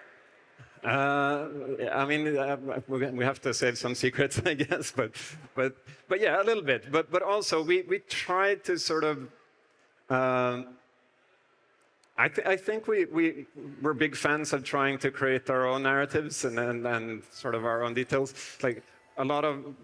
Like, we don't want to lean in too heavily into something that already exists, because it's more fun to make new stories in sort of the same tradition, but not necessarily just retell the old stories. So. Yeah. And then one more. So what were some of the biggest creative challenges faced during the development of Hella? Sorry? What were some of the biggest What were some of the biggest creative challenges faced during the development of Hella? Oh. A big last question. Making video games is hard. I've heard. But no, I think it's one of those things where like you want to have a really playful process, and you want to like the thing we like to say is like us as creators are kind of similar to the players as well, in that we sort of thrive from the same sort of things, and like we want the same type of challenges when we make things, and we want to sort of really inspire that playfulness in our team as well. And I think it's like there is a challenge in balancing that with also making something that ever actually gets finished. So trying to keep it fun, but also getting it made, and also making physics-based gameplay over network. I could imagine that'd be difficult. Well, Martin, thank you so much for coming by. Hella looks amazing and adorable, and we just cannot wait to see more. We've got more IGN Live ahead, so stick around.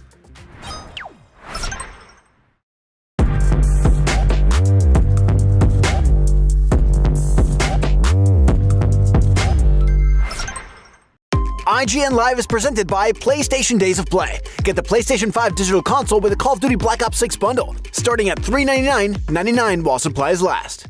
Hey you!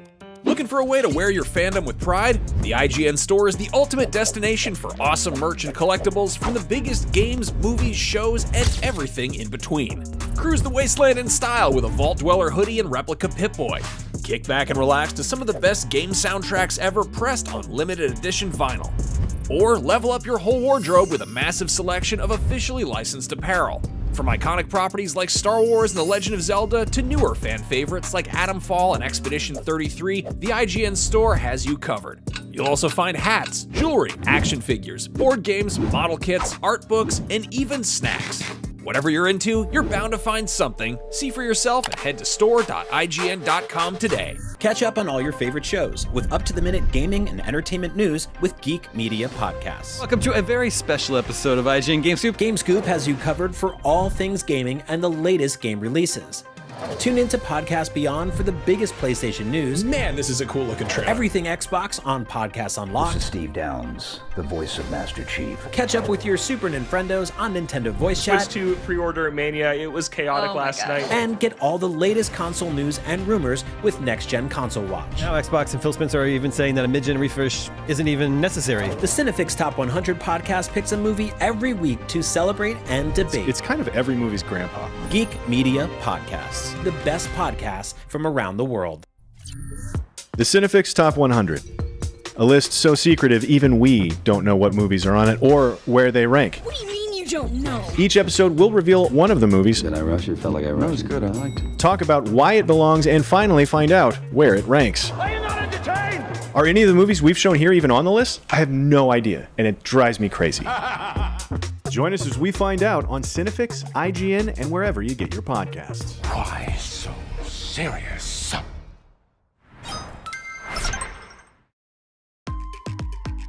Do you believe in life after IGN Live? There's No Ghost at the Grand is an upcoming mystery adventure game that puts a ghoul-sucking vacuum into your hands, a ripping ska soundtrack in your ears, and a passion for hotel renovation in your heart. Here to tell us more are some of the devs from Friday Sunday, Anil Glendening, Chi-Chi Huang, and Jack Conrad. Give them a warm welcome, everybody, huh? Welcome to IGN Live, everyone. Now, you've just revealed the game. Please tell us what brings us to the Grand, where there are definitely no ghosts. There are definitely no ghosts at the Grand. Let me just assure everyone of that. Yeah. You play as a young American man, just an ordinary guy who inherits a definitely not haunted hotel deep in the English countryside. But when you get there, you discover there is definitely something lurking under the surface. Now, it has some sort of, there's a lot of, this character, this American, is inheriting this from maybe a family member. We know that there's not a ton you can tell us about the story yet, but can you tease a little bit about what makes this American sort of special and why he's here in the first place? Under the surface, you get to decorate the house by day, and you have a variety of crazy power tools who talk to you. But you can't decorate at nighttime, because at nighttime, it's an entirely different vibe. Then, at night, there are other guests who haven't yet left the hotel, and a talking cat. Now this talking cat I need to get into because this talking cat's name is so good. First of all, there's no Ghost at the Grand is an excellent name. As soon as we heard this game was coming to IGN Live, I was like, what an incredibly perfect name for a video game. So speaking of absolutely perfect names, Mr. Bones the Bastard is this cat's name. Can you tell us a little bit about Mr. Bones? So, Mr. Bones the Bastard is a mysterious, ambivalent being who doesn't give a crap about you. So an ordinary cat, basically. Pretty much. But at nighttime, he talks and he introduces himself as Mr. Bones the Bastard. And he says that you, the player character, was the one who named him that. But you don't know why. What is your history with this mysterious cat? What is the past? And can you trust him? Is he friend or foe?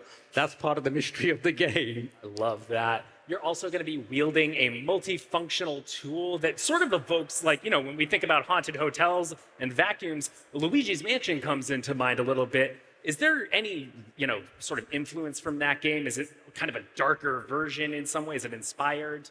Not so much, yeah. I mean, what we really wanted to do was create a game that was fun and engaging and cross that line between cozy and spooky. So Luigi's Mansion was definitely an inspiration, but really we've been inspired by the vibes and the music that we were listening to, you know? And so all of that is kind of embedded. But because we're from England, you can't walk 5 meters without tripping over a ghost story or a building that's 500 years old. And so we took all of those vibes and we put them into the game.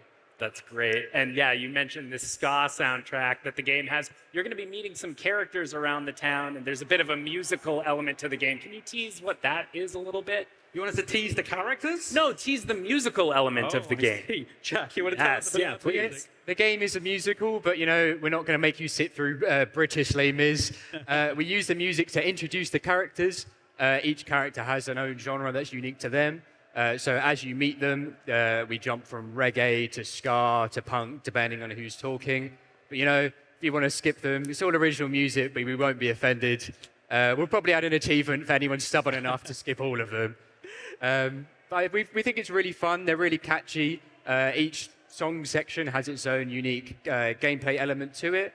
The player can duet either by choosing a verse or duetting with his trumpet. I just think it's a really unique and interesting way to introduce characters that we'll know you get to love. Yeah, so it's not a traditional musical. It's more like, you know, finding this dusty old album in your dad's record collection full of British ska and reggae and punk sound from the 1980s. And that's the vibe we've tried to capture for There Are No Ghosts of the Grand. Yeah, there's so many things that it looks like we're going to be uncovering as we explore this town and this hotel. It's so cool. Now, I'm seeing some gameplay from the game on screen here. Very cool. Can you tell me a little bit about that little guy in the corner there of that gun, that guy with the mustache? What's his deal? Yeah, Gigi, you want to tell us a little bit about the little character we have on the gun? Well, he is the reason why your power tools are talking. That's Robert C. McBrushy. He, throughout the morning... one more time on that name. Robert C. McBrushy. That is incredible. Okay, so we've got Mr. Bones the Bastard, an incredible There's No Ghost at the Grand title, and that name for that. Oh my gosh, you guys are excellent at making names. Okay, but please continue. But yeah, during the day, he helps you decorate and renovate on top of the power tools. And then by night, something weird happens. He's like an expert in supernatural as well as carpentry, upholstery, and, you know, all things DIY. So he's part of the mystery. You're not the first owner of these guns, and you're not the first person he's known. So as you go through exploring the Grand, he becomes your guide, introducing all the different gameplay elements that we have and unveiling the deeper mystery of the game. He seems like he has a heck of a personality. Now, another thing about this game that I'm very interested in is some of the cinematic influences that might be here as well. Is there anything really playing on There's No Ghost at the Grand from that aspect? Well, in terms of inspiration from cinema? Yes. Yeah. So, you know, we really love the kind of the slow burn, creepy type of ghost stories. We love when you enter into a story with just an innocuous quest, You're just here to decorate the hotel. That's it. There's nothing else. But very quickly, things begin to unravel. What turns out to be a simple quest becomes something much more complicated and much more creepy. So we really want to keep players on their toes, which is why we have a title like There Are No Ghosts of the Grand. Are we lying to you? Is it all in the player's head? Who knows? We're going to have to find out. But again, there are no ghosts at the Grand. There are absolutely we have no to remind you. Absolutely not. No ghosts at the Grand. We have to remind you guys of that. You mentioned something that I want to dive into a little bit, which is this sort of crossroads of coziness and horror mystery. How do you mix those two things from a visual standpoint? You know what? We get asked this question a lot, and I always say the same answer to people. If you've ever moved into a new apartment or a new house, you start off and it's cozy. You're decorating, you're putting out all of your stuff, and then night falls. And all of a sudden, what was cozy is suddenly creepy. You've got to go down a strange corridor, go to a strange bathroom, sleep in a strange bed. Sometimes you're there by yourself. And it's that feeling of being alone in a strange building, the kind of terror from the mundane, the presence of absence, is where we combine the coziness and the horror aspects, the creepy aspects of the game. I think when people play it, they're going to find some of these feelings familiar and identifiable. Even just that phrase, the presence of absence, that does kind of give you, as the cat apparates into view right here, right behind me. Hi, Mr. Bones. Now, obviously, there looks to be a lot going on in this village. Can you talk a little bit about what else we're going to be doing, maybe outside of the hotel in the game? So outside the hotel, this is a ghost story game set in a haunted hotel that you can leave at any time, day or night, and explore the surrounding village of Kingswood-on-Sea. You want to tell us a little bit about the town? On Kingswood-on-Sea, the hotel has a moped, a nice yellow moped. You want to renovate that, you can take Mr. Bones out in the basket and explore the town. And same goes for the fishing boat. Once that's renovated, you can take it out with some friends, with some locals, and explore the boat together. And also, on the boat, you can... I mean, the town itself has loads of secrets, so on the boat, if you go out to sea, you can dredge for treasure or secrets that sort of contribute to the greater mystery. And same as the town itself. So as you go around, you're not just renovating the hotel, you're renovating some of the buildings in the town as well. Getting to make it all yours and sort of feel both the creepiness of that and also the hominess is very exciting. Anil, I just want to ask you one last thing here. Obviously, you run Friday, Sunday with your spouse. What is it like developing games with your spouse? Sorry, say that again? I was told that you run Friday, Sunday with your spouse. Is that correct? Yeah, that is correct. So Friday, Sunday, you guys did interview the right person. So Friday, Sunday is a new studio. My wife and myself, we started it up and we searched all of Britain for the newest, freshest talent who wanted to make a video game. And we found this small indie team that we brought together and we created Friday, Sunday. No Ghosts of the Grand is our first game. It's our debut game. And we really want to be able to connect with gamers by bringing some of our own stories, our own experiences, which is why that idea of moving into a flat or an apartment by yourself for the very first time is something which I think resonates with people. Our PR company laughed when we said it's a ghost story with Lovecraftian monsters based on a true story. And what it is it's the vibes, it's the feelings that are based on a true story. And I think that's what makes a really effective ghost story. So that's what Friday, Sunday is all about, and that's what No Ghost of the Grand is all about too. Well, we can't wait to play it. Thank you all so much for coming in. There's No Ghost at the Grand is coming to Xbox and Game Pass in 2026, and we cannot wait for it. There's a lot more IGN Live ahead, so do not go anywhere.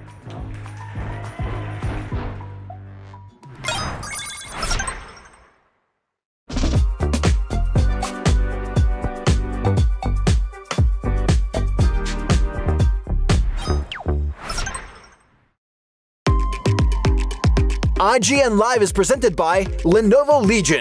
Reach your impossible.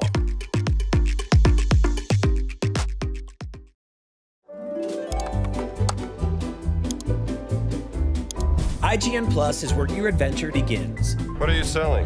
Plus is the place to get unlimited access to all the tools you need to beat your games. Here's what you need to know for bringing down Gloomspawn. Plus, awesome exclusive discounts on IGN Store. Maybe this would tease open your money pouch. Plus, ad-free browsing on IGN.com. Plus, unlimited game help tools like premium interactive maps with your own custom map markers, filters, marker notes, and more. This will come in handy. Plus, access to sweepstakes, giveaways, and free game keys. Wow! Exactly. Want more? Head to IGN.com/plus and start your adventure today.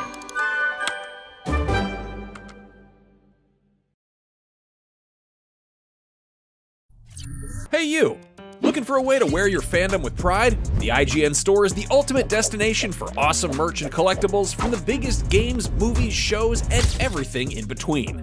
Cruise the wasteland in style with a Vault Dweller hoodie and replica Pip-Boy. Kick back and relax to some of the best game soundtracks ever pressed on limited edition vinyl. Or level up your whole wardrobe with a massive selection of officially licensed apparel. From iconic properties like Star Wars and The Legend of Zelda to newer fan favorites like Atomfall and Expedition 33, the IGN store has you covered. You'll also find hats, jewelry, action figures, board games, model kits, art books, and even snacks. Whatever you're into, you're bound to find something. See for yourself and head to store.ign.com today. IGN Playlist is the best way to track your game collection. Now you can even import your entire Steam library to Playlist, making it easier than ever to review games, show off your collection of the world, and finally chip away at that massive backlog you keep meaning to get to. IGN Playlist, check it out.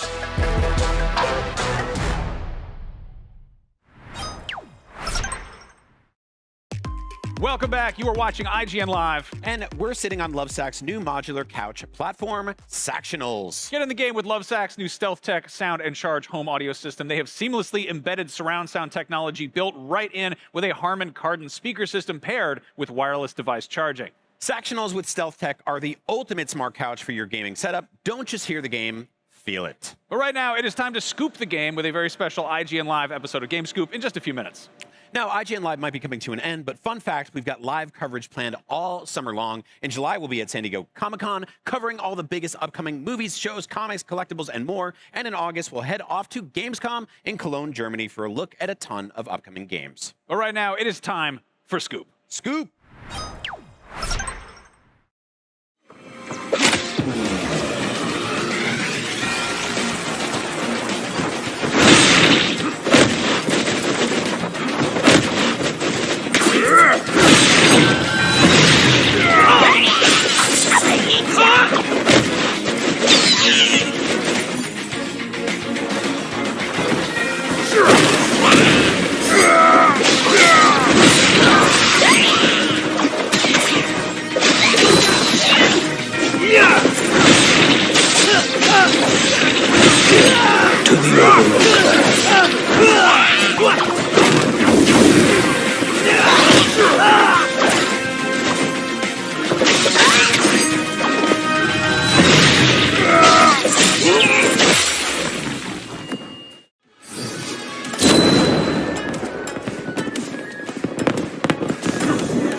You'll regret facing it.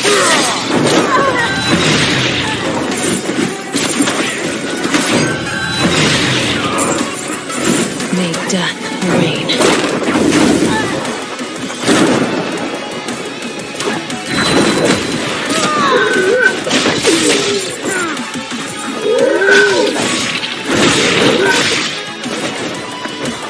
That's it. You'll regret facing it.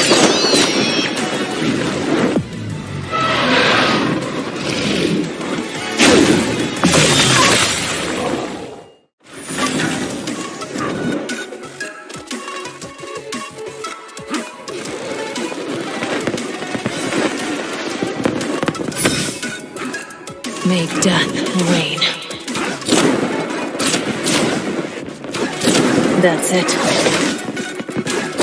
Make death rain.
Joining me today are Justin Davis. Scoop!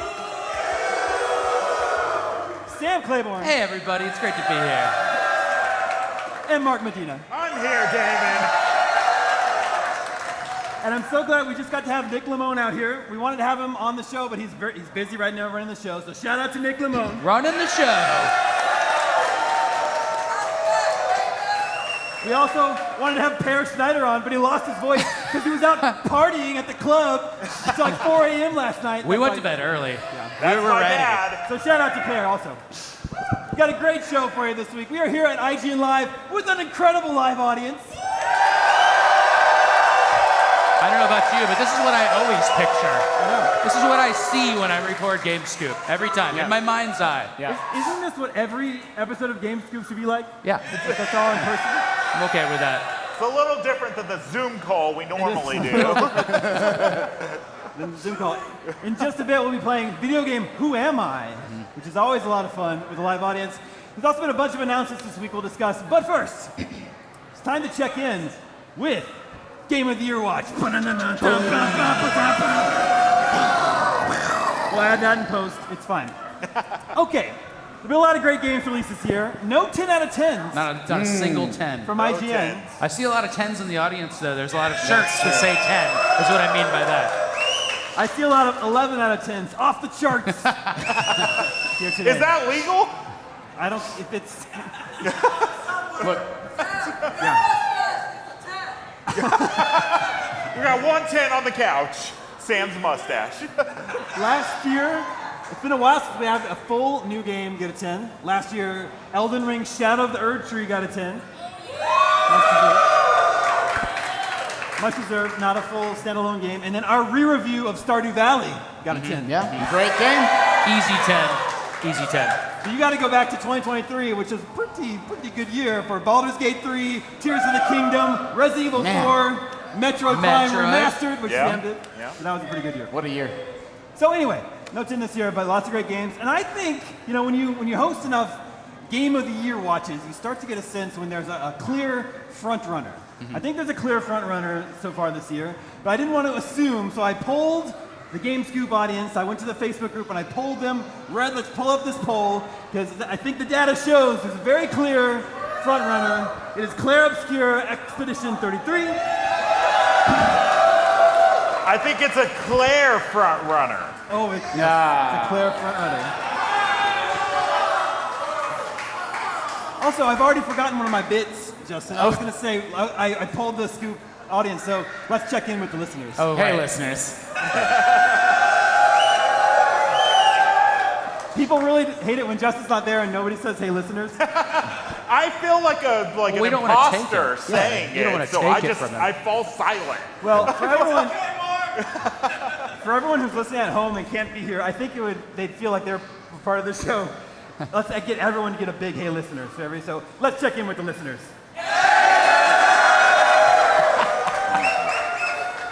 Okay. That went great. So Clair Obscure, very clear, 60% of the vote, nothing else is close. Mark, you're a big fan of the game. It's your game of the year so far. Easily. Tell us why you think it is resonating so well. I am old, and so I played a lot Too old for Metroidvania. Little too old for Metroidvanias. Old enough to know what a sequel is, which is not Final Fantasy games. Anyways, and I was one person's like, hey, I remember that from an episode. I grew up on the PS1 RPGs, and Clair Obscure Expedition 33 is 100% a callback to RPGs from that era. Not to mention, and that's just gameplay and world design. Not to mention the cast is incredible. They were here yesterday. Did anybody get to see them yesterday? Each one better than the next. The voice acting, the graphics, it's made by a small team, just over 30 people. It's quite an accomplishment that they pulled off. Excellent music, Clair Obscure. It would not surprise me if that sweeps Game of the Year. See, this all makes sense to me because I didn't grow up in the PS1 era, so I really like Expedition 1 through 6 from the 8-bit era. Yeah, you have to play the first 32 before 33 makes sense. Yes. It also has a good story, right? Like you said, small team, a new team that have AAA experience. A lot of junior devs that were like hired for one thing, and they're like, hey, can you do a bit of writing? And they're like, sure. And they're like, do you want to just write the whole game? Like, that's the kind of stuff that happened. Or, you know, Ben Starr was there to help them with production, and they were like, hey, before you go, do you want to voice Verso, the main character of the game? Like, it's just kind of stuff that kind of just came in while they were making the game, and it's quite an accomplishment that it is as good as it is. Is anything going to knock this off your list? I have not played Death Stranding 2 yet, so, you know. He's got a Death Stranding tattoo. I got a Death Stranding tattoo, if you can't see from there. I'm very excited for Death Stranding 2. It might knock it off the list, but Clair is, so far, very, very high up there. How have you not played Death Stranding 2? We're playing Death Stranding 2. Because we are at IGN-live. Okay. I was like, I don't want to play the first 3 hours and then forget everything in a week. So I'll you know, when we get back. Okay. You guys were more important. Justin. Wow. We can talk about Mario Kart. Justin, you're also a big fan of Clair. Yeah, Expedition 33 is my favorite game of the year so far as well. It's a little bit hard, like if people are playing it, it's a little bit like if you know, you know, but if you're not playing it, it's kind of hard to explain what makes it so amazing because it's really good character work, it's really good music, it's really good world building, and it's a game that kind of gets under your skin and sticks with you for a long time. I can already tell. I'm right at the end of it, and then I had to put the controller down to come here to IGN Live, so it's like, you know, thank you. The sacrifices that we make. I know. But I can already tell, like, this is a game that's going to stick with me for years. And some of these characters are some of the most memorable, well-written, well-acted, well-voiced video game characters in a long, long time. And I think that's backed up and married with just really, really perfect sort of classic RPG gameplay that's evolved, you know, so it's not like, look, like the gameplay in this game, it's not doing something that we've never ever seen before, but it's executing turn-based combat in such a flashy, satisfying, fun way that it's like, to me, I mean, like, I'm proud that it got a 9 out of 10. I think that's a good score, but for me personally, it's an easy 10 out of 10 game. Interesting. Yeah. 10.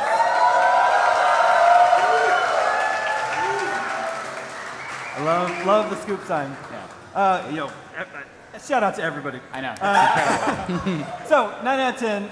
Everyone seems really impressed with Clair Obscure. There's a little more than half the year to go still. Lots more games coming.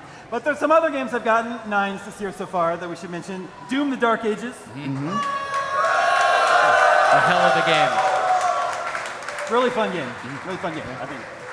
I think my instinct is that it's like super fun, really, super well made, but maybe not revolutionary enough to knock something like Clair. Yep. Off the pedestal. I agree. Then there's something a little bit smaller, even smaller than Clair. Blueprints. Yeah, love that game.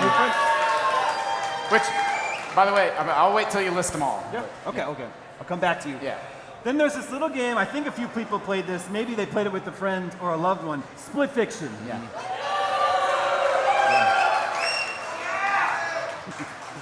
Something, a world that Justin has been dabbling in. Kingdom Come Deliverance 2. This is just like your Are poll. you just still hearing the only audience. on the first one, Justin?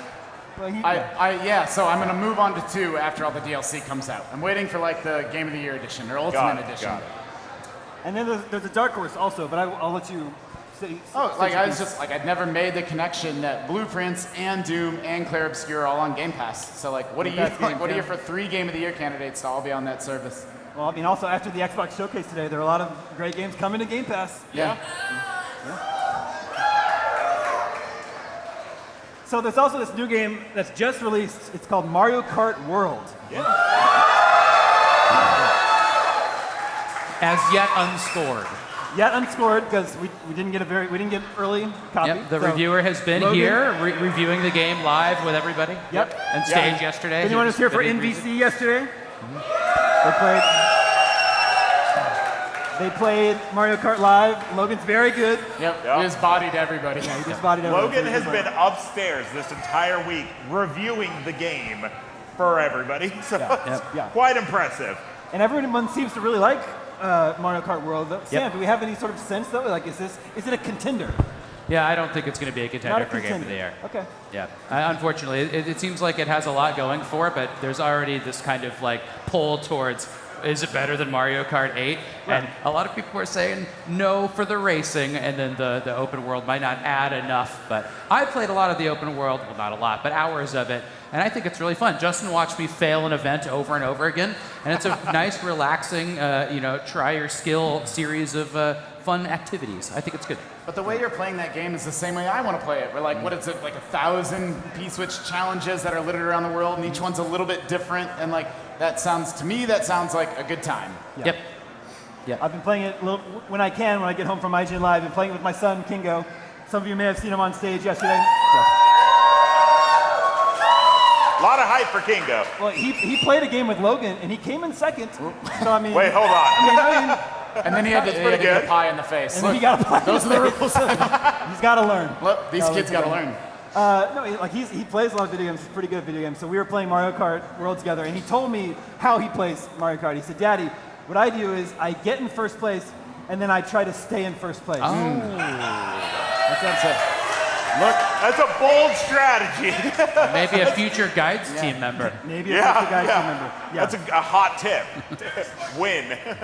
Sam, your personal game of the year so far is something we haven't mentioned yet. Yeah, that's right, because maybe we didn't give it a high score. We got an 8. Okay, I like Assassin's Creed for my favorite game of the year. I beat it. It was many hours. Now, I like it because it is a beautiful depiction of Japan. I love riding around on a horse through Japan. There's going to be another game doing that this year, though. Which one? Ghost of Tsushima. Yotei. So I'm wondering what those are going to look like when they're head-to-head. But for now, it's definitely Assassin's Creed, although I think, and I can't wait to play a lot of it, but Death Stranding 2 runs a good chance to be my favorite. I love Death Stranding, and it's my favorite Kojima game, and more of that, please, is all I'm going to say there. I cannot wait. Give me boxes to carry. A few other games that I think are worth mentioning. Monster Hunter Wilds. Yeah. So Monster Hunter... Got some Monster Hunter fans. Monster Hunter World is Capcom's best-selling game ever. Wow. Ever. All of them. Yep. Wait a second. What about Street Fighter, Damon? It's outsold it. Hold up. Well, what about Mega Man? It even outsold Mega Man 8. What? Yeah. No. That's a good Mega Man. Well, it's not one of the best. I don't think. It's a Mega Man. This is all to say, maybe Monster Hunter Wilds didn't make as much of a splash as I thought it would. Right. I liked it, but I'm not the world's biggest Monster Hunter fan. Okay. But I mean, it got me into playing it. I liked it quite a bit.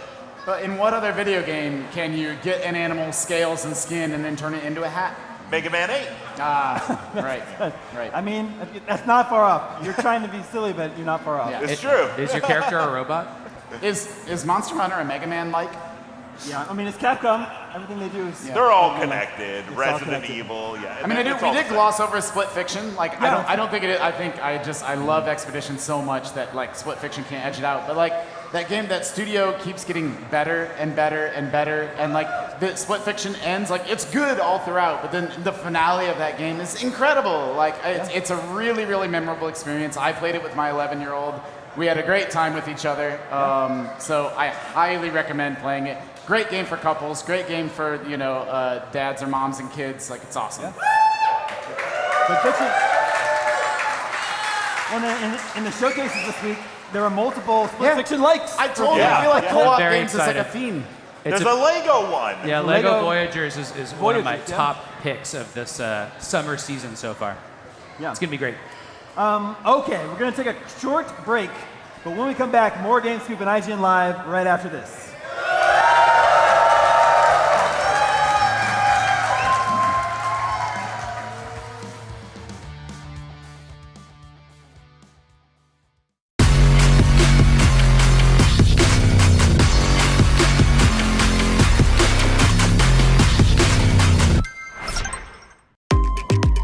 IGN Live is presented by FX's Alien Earth. Premieres August 12th on FX and Hulu. The average Cinefix movie list features nearly 100 different films and approximately 25 minutes worth of wall-to-wall deep dive analysis. To simulate that pace for this 30-second ad, we're featuring 26 different films, and before you say it, no, that math does not check out. We're not math people, we're movie people. We can't even count down from 10 without ending up at, 96. Subscribe to IGN Movies and TV for more Cinefix movie lists. Bad at math, great at movies. Can't find that final collectible you're missing? IGN strategy guides and interactive maps are here to help. One step at a time. IGN guides are trusted by millions, easy to use, and best of all, free. IGN has the very best, most complete and accurate guides for Shadow of the Erdtree, Baldur's Gate 3, Tears of the Kingdom, and so much more. See? It's good, right? Every guide is tested and verified for you by experts.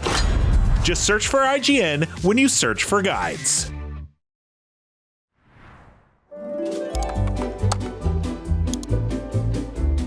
IGN Plus is where your adventure begins. What are you selling?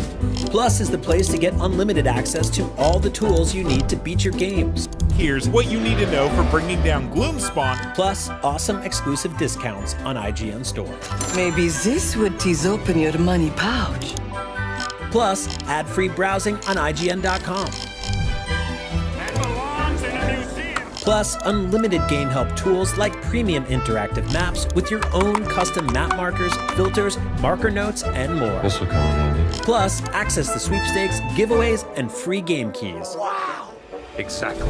Want more? Head to IGN.com/plus and start your adventure today.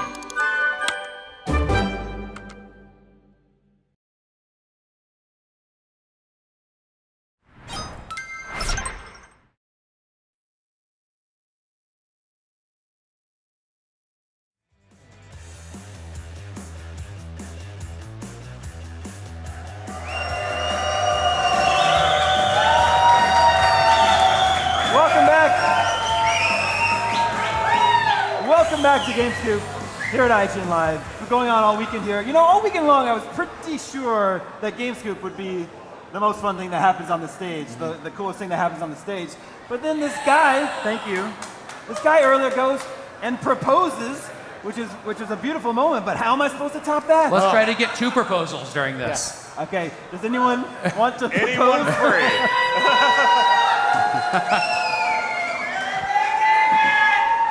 How about this? How about this? We did this last year too. You guys know what the Playdate is? Mm-hmm. The cutest handheld console. Yeah. With a great little black and white screen and a little crank. We've got a few Playdate consoles here and a case. I'm going to give one away right now. Yeah.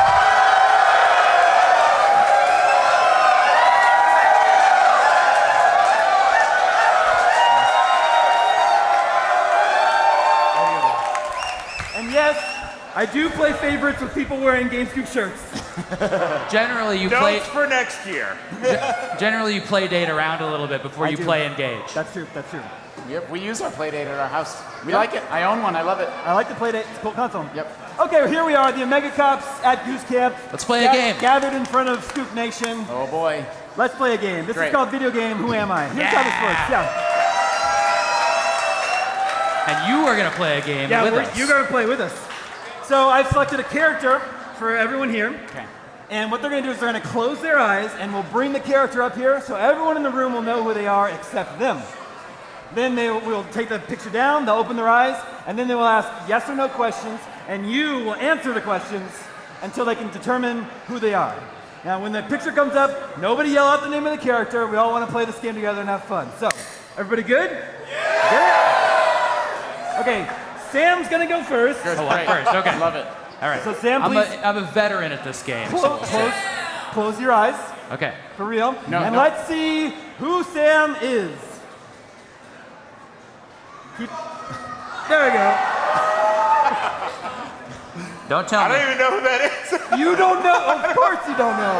That's a big hint. That's my first clue. Don't shout it out. First clue. That might be the first hint. Yeah. Okay, Sam, you can open your eyes. Okay.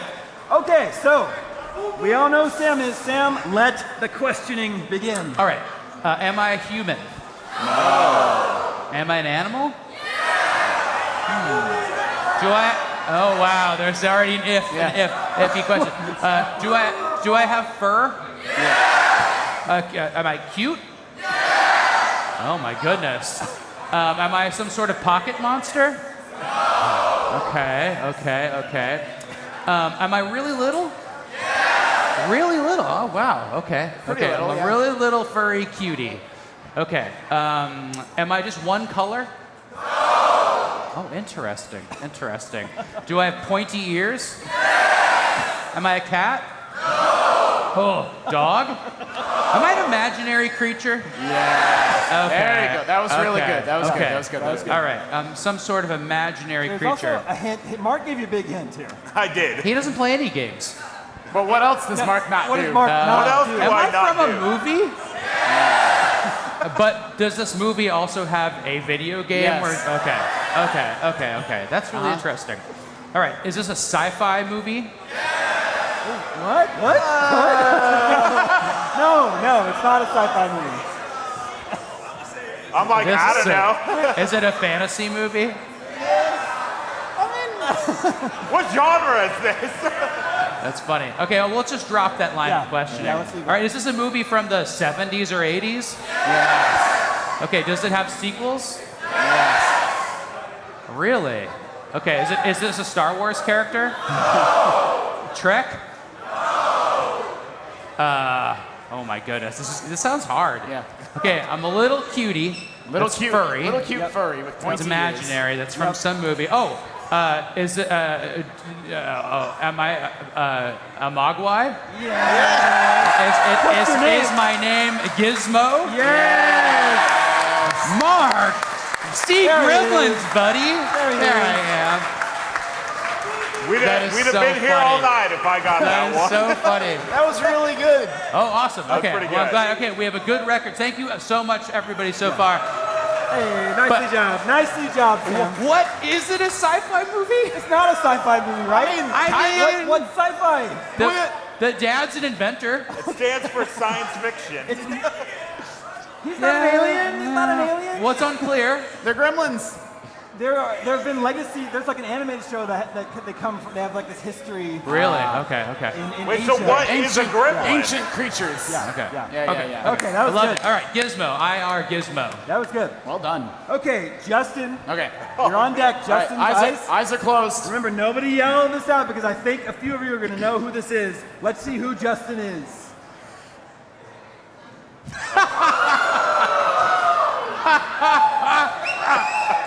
More hints. More hints. Oh my God. Okay, get that down. Okay, Justin. Oh, this is good. Stay cool, guys. For the record, I hate this so much. Stay cool. I've been playing video games my whole life. I've done 700 episodes of GameScoop, and then I forget everything that I've ever. No game has ever They help a lot. Okay. Am I a human? Yeah. Okay. Am I a woman? Yeah. Okay. Am I from a video game? Yeah. Am I an adult? Yeah. Oh boy, I don't even know. Name a woman. He's out of questions. That's all he had. Okay. Am I from a game? Am I still starring in games? Oh Yeah. Okay. Do I shoot guns? Nope. No, I don't shoot guns. Am I? Oh, Somebody here? She's phone a friend. What? I just heard a knock. Okay. Oh boy. So I'm an adult, I'm a woman, I'm from video games, I'm still in video games today. Am I in a fighting game? Well, you are in a fighting game. Am I a Nintendo character? No. I'm in a fighting game. Yeah. Oh boy. Am I normally seen, am I like 2D? Am I like drawn in 3D and polygonal? I'm in trouble, Damon. You're a beloved character. Beloved character. You might say that you're dear to a lot of gamers' hearts. Well, and the hint was like, you're not a fighting game character, but you are in a fighting Right, but I assume Smash, but it's not Smash. And you don't use guns. I don't use guns. You're, I'm a brawler. I'm a boxer. Yeah. Oh, you're giving me a lot of hints. What, is that their... That was a really good impression. That was great. Spot on. For fans of the genre. Did I first come out in the 80s or 90s? Yeah. Yes. Got it. Still around today. Am I Chun-Li? No. Am I from Street Fighter? No. Okay, but am I from... Okay, what other fighting game franchises are there? Are they... Well, not from a thing. Don't get too hung up on the fighting game. Look, you all know the answer. That's true. It's true. What's another hint? Yeah, I don't know. I'm trying to think of You some. emerged in the 90s. But check this out. Mark knows this character. Okay. Yeah, Mark knows this character. I need a hint. I need a... RPG. Oh, jeez. Am I Tifa? Yeah! You just went from RPG to Tifa? Well, because he did the boxing thing earlier. Yeah. Tifa, and I also said you're dear to a lot of gamers' hearts. Yeah. Oh, wow. You okay? It's very stressful. Thank you. You should be happy to be Tifa. Tifa rocks. We have the medic standing by for Justin. Sorry, I shouldn't joke. No, thank you for the crowd. That was very helpful. Okay, yeah. All right. And remember, there's nothing in the rule book that says you can't be Tifa also. Okay. Or maybe I'm the gremlin. Yeah, that's Nicely not, job. Would you know a gremlin? No. Okay. No, not at all. Gizmo's not a gremlin. He's a mogwai. He hasn't become a gremlin yet.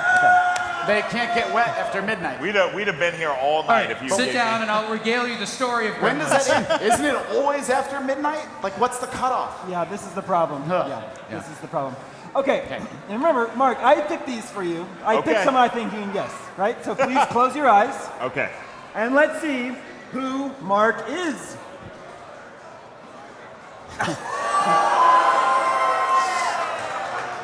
Yeah? Yeah, I know. Yeah? This is good. Okay, let's take that down. All right, Mark. Here we go. All right, am I John Cena? What the heck? Okay, so am I from a video game? Yes. Am I a male? Yes. Okay, am I human? Yes. Am I the star of my game? Oh, yeah. Am I still, are games still coming out? Oh, yeah. Did one of them come out in the last 3 years? Yeah. Oh, yeah. Okay. I heard last year. Okay. Just ask that now to make it fair. Okay, did that game come out in 2024? No. Hey! Hey, Who was that? Let him figure it out. Go All ahead. right. Was it 2025? Yeah. Okay. Is it an RPG? No. Is I it wish. is it an action game? Okay. Remember, let's see. genres are hard in general, let alone with a bunch So of I people know I'm in an disagreeing. action game that I came found that out out. this year. So let's see here. Okay. Have we? Let's see. Does my character wear a hat? Nope. No. Okay. You got a head covering of some Something kind. covers your head.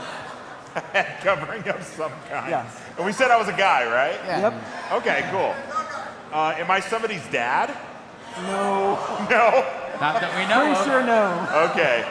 Am I in a shooting game? Oh, yeah. Huh. Am I Doom Guy? Yeah. Nailed it. This is your image. He doesn't wear a hat, but got it. Okay. John Cena. It does look like John Cena. But we can see him. I didn't get it, but now I do. I was like, is my character invisible? Like, am I just not in the game? I wasn't sure how this would look on the big screen, the pixels, but it looks awesome. It looks better than looks great. you could expect. Yeah. Okay, nicely job. Another round of applause for these guys.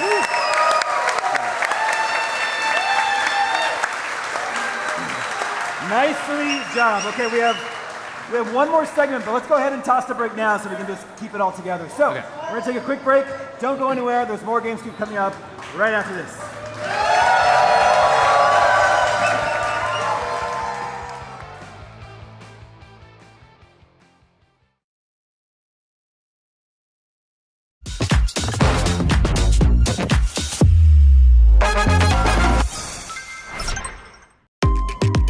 IGN Live is presented by Nintendo Switch 2. All together, anytime, anywhere. The Cinefix Top 100. A list so secretive even we don't know what movies are on it or where they rank. What do you mean you don't know? Each episode will reveal one of the movies. Did I rush it? Felt like I rushed. That was good. I liked it. Talk about why it belongs and finally find out where it ranks. Are you not entertained? Are any of the movies we've shown here even on the list? I have no idea, and it drives me crazy. Join us as we find out on Cinefix, IGN, and wherever you get your podcasts. Why so serious? Catch up on all your favorite shows with up-to-the-minute gaming and entertainment news with Geek Media Podcasts. Welcome to a very special episode of IGN Game Scoop. Game Scoop has you covered for all things gaming and the latest game releases. Tune into Podcast Beyond for the biggest PlayStation news. Man, this is a cool looking trailer. Everything Xbox on Podcasts Unlocked. This is Steve Downs, the voice of Master Chief. Catch up with your Super Nintendos on Nintendo Voice Chat. Switched to pre-order Mania. It was chaotic last night. And get all the latest console news and rumors with Next Gen Console Watch. Now Xbox and Phil Spencer are even saying that a mid-gen refresh isn't even necessary. The Cinefix Top 100 podcast picks a movie every week to celebrate and debate. It's kind of every movie's grandpa. Geek Media Podcasts, the best podcasts from around the world. IGN Playlist is the best way to track your game collection. Now you can even import your entire Steam library to Playlist, making it easier than ever to review games, show off your collection of the world, and finally chip away at that massive backlog you keep meaning to get to. IGN Playlist, check it out. Can't find that final collectible you're missing? IGN guides are trusted by millions, easy to use, and best of all, free. IGN has the very best, most complete and accurate guides for Shadow of the Erdtree, Baldur's Gate 3, Tears of the Kingdom, and so much more. It's good, right? Every guide is tested and verified for you by experts. Just search for IGN when you search for guides.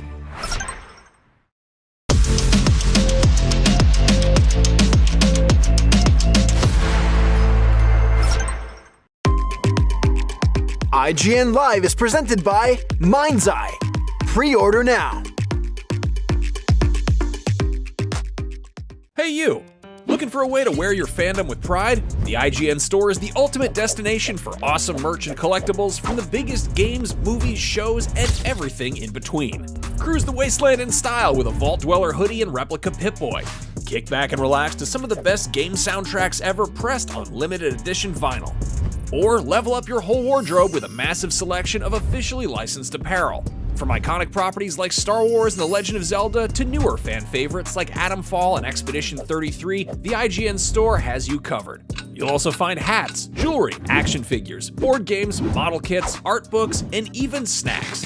Whatever you're into, you're bound to find something. See for yourself and head to store.ign.com today. Catch up on all your favorite shows with up-to-the-minute gaming and entertainment news with Geek Media Podcasts. Welcome to a very special episode of IGN Game Scoop. Game Scoop has you covered for all things gaming and the latest game releases.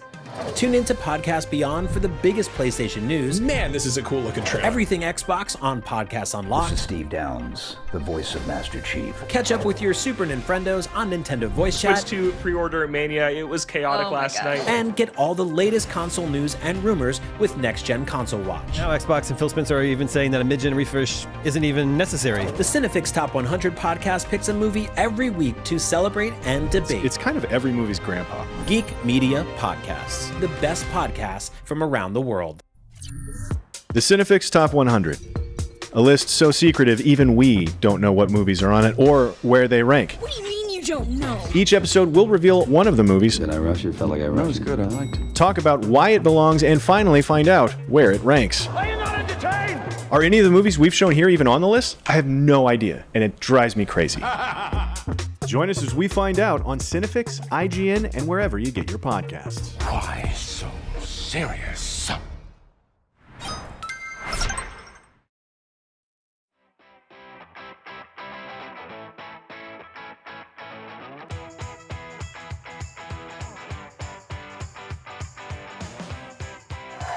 Welcome back to Game Scoop here at IGN Live. Sam, it's finally happening. Yeah. We're at the end of the day. My voice is about to go. I hear it. I'll take over for any time. Just give me those little cards. My voice timed it perfectly. This is the perfect time. One so, more. Got one more segment here, lots of games to talk about, but I can't help but notice a lot of stuff has just appeared here on stage with us. I don't know. I mean, IGN Live's... Oh, maybe show up next time? IGN Live's almost over. I don't know what we can do with all this stuff. Yeah, we're going to have to give it away. We'll try to figure out what we can do with all this stuff at the end of the show. I'll steal some of it, don't worry. Okay. So a lot of big games have been revealed this week. There have been several big showcases. PlayStation State of Play was last week. They had the Summer Game Fest. The Xbox Showcase was today. So I've made a long list of games. It didn't fit on one card. What? I had to put the list on 2 cards. A 2-carder. Yeah. E3 is back, kind of. And so we're just gonna run. We're gonna talk about games that look cool until Nick tells me I have to wrap up the show. Okay. So basically, looking back earlier in the week, there was a game that I think Justin would have been excited about. Which one? Do you know which one I'm gonna start with? Is it Lumines Arise? Yeah. There's a new Lumines. It was awesome, dude.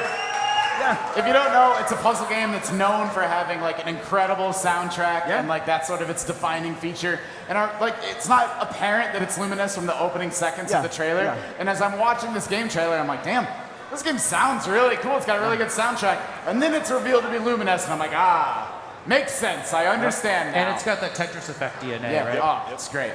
It's the developer of Tetris Effect. Yeah, the moment it started, I was like, is this Tetris Effect 2? Yep. I love Tetris Effect, so. But I've never played Lumines. I should have clocked it because it's got the timeline going across, and that's like the game's whole thing. Yep. Yeah. Lumines was a PSP game. Yep. Then eventually came to I think it was a downloadable Xbox Live Arcade game. Yep. There's been a few revisions, but there's never like Lumines 2, right? No, they did a few spin-offs and like side games and stuff, but it's back. It's great. If you've never played them, check it out.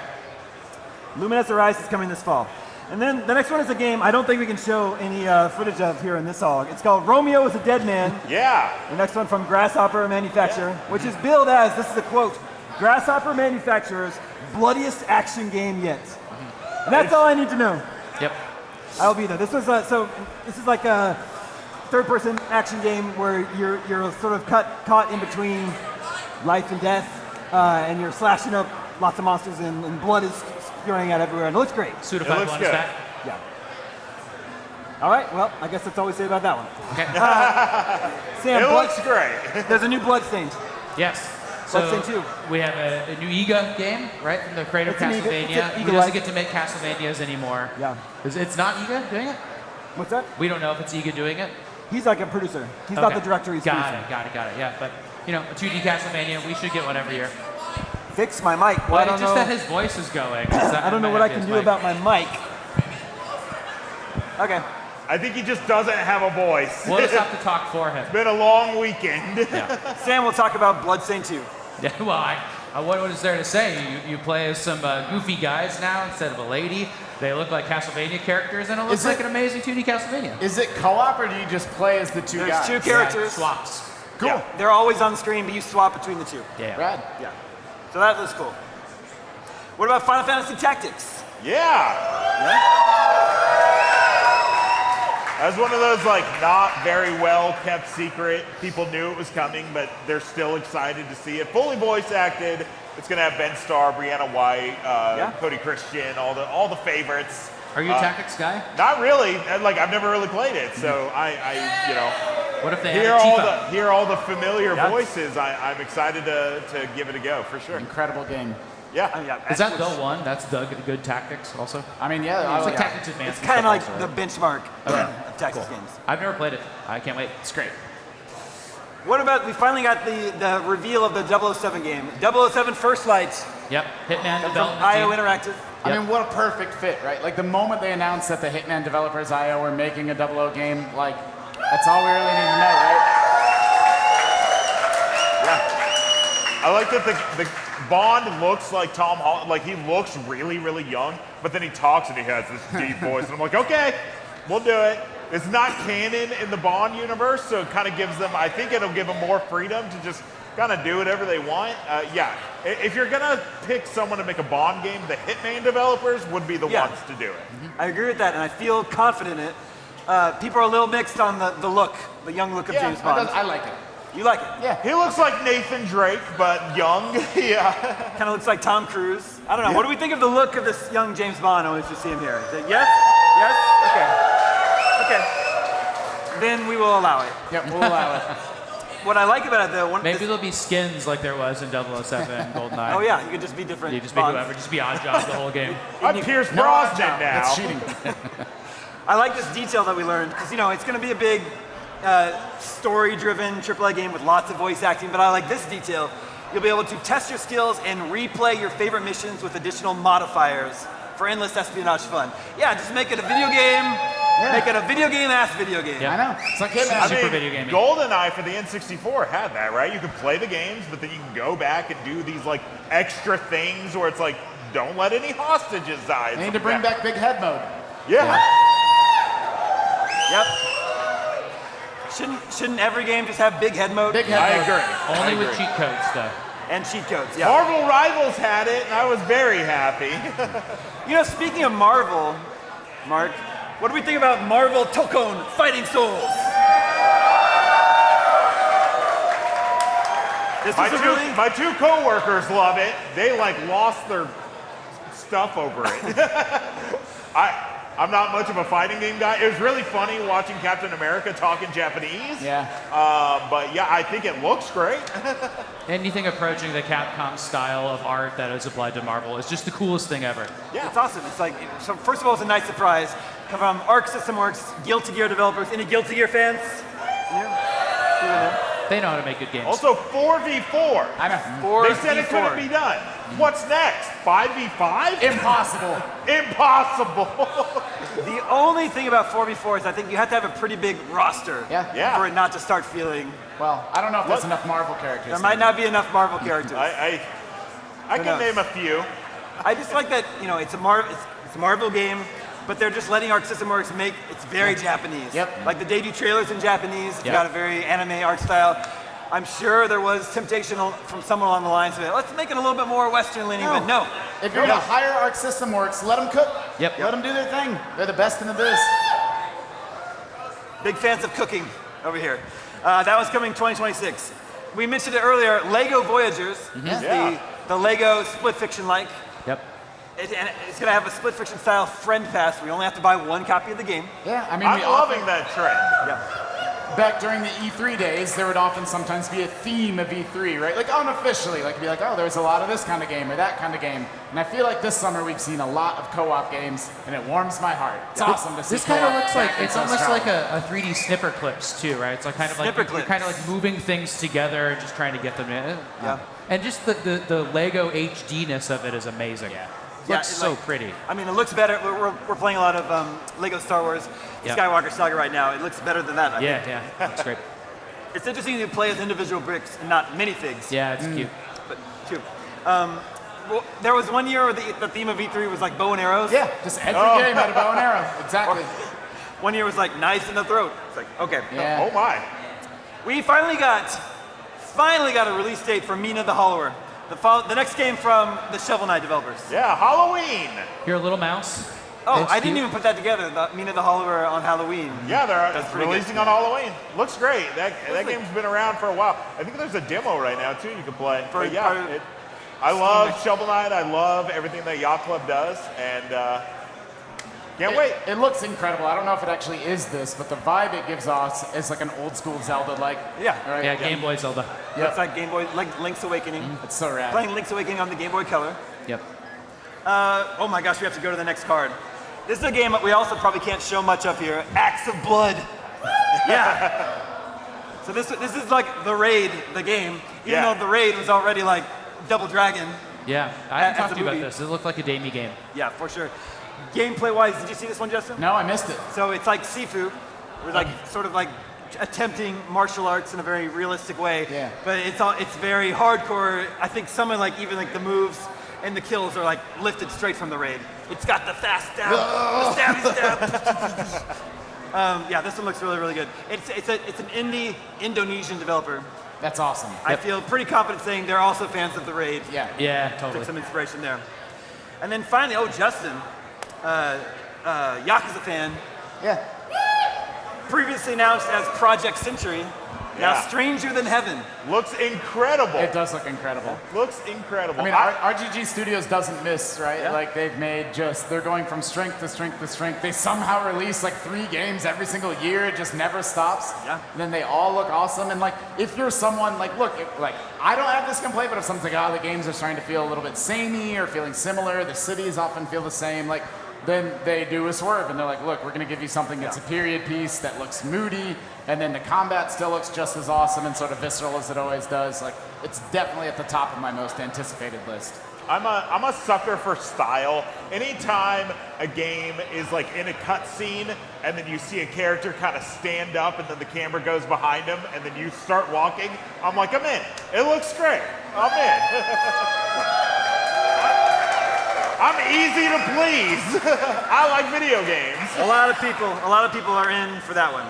This was the big one, maybe the biggest one this week. I don't know, I'm not sure. Resident Evil Requiem.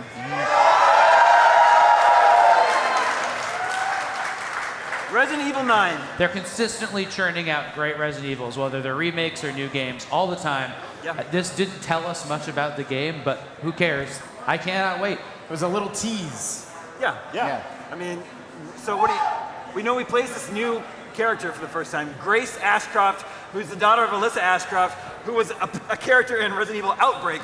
Yeah. So they've sort of wandered off the beaten path of the characters they have here. Yeah, we were all kind of watching this roll out, and it was like, an FBI agent, I don't know, this doesn't really seem like it could be Resident Evil. Then finally you see a raccoon thing. Yeah. Like, raccoon something something. It's Resident Evil. Where's Leon? That's what everybody wants to know. Where is Leon? It's not our fault. They literally said in the showcase, we have nothing to show. Yeah. And then they end it with Resident Evil 9 Re-9ium. Re-9-1. Yeah, they got it. Well, Leon's on a jet ski. Yeah, he was on a jet ski. That's He's where he still is. escaping an He's still island. He's on a jet ski. But what's cool is they gave it a date. February 27th, Yeah. 2026. 2026 is filling out. Yeah. It's filling GTA, we got Resident Evil. Yeah. We haven't And even that's mentioned it. that. Anyone excited about GTA? Well, we didn't get to see much of that this week. What's up? We didn't get to see much of that this week. We didn't get to see much of that, yeah. We got Silk Song's release date. I didn't think Did we? well, release, like, release they're narrowing window. Yeah, we did that. They're zeroing in on it. And finally, the sequel to a game that I reviewed for IGN. I remember I reviewed it, Super Meat Boy 3D. Oh, It yeah. looked great. It looks great. It looked great.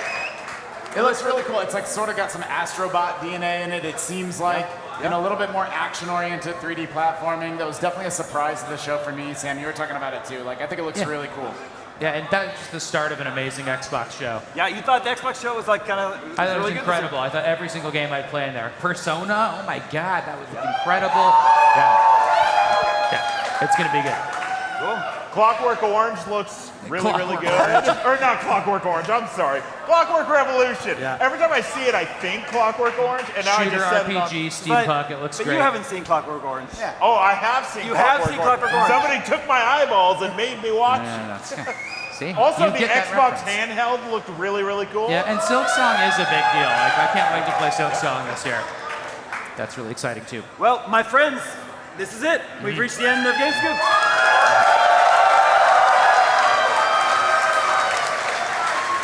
Thank you so much, really. Yeah.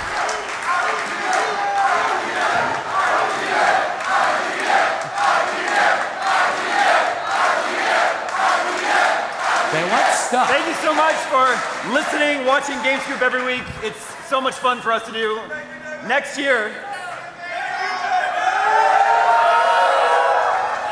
fun fact, if we do IGN Live the same time next year, the first episode of Game Scoop was in June 2006. Wow. So it'll be 20 years.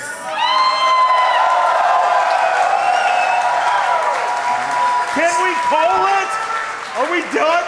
Have we given enough? And then I rest. No, seriously, you guys are awesome. Thank you so much for tuning in every week. You guys are the best.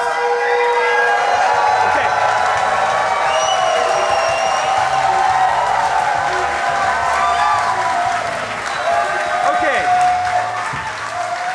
Okay, another IGN Live is coming to an end. This has been a ton of fun. It wouldn't be anywhere near as much fun without everyone who showed up, so give yourselves a round of applause.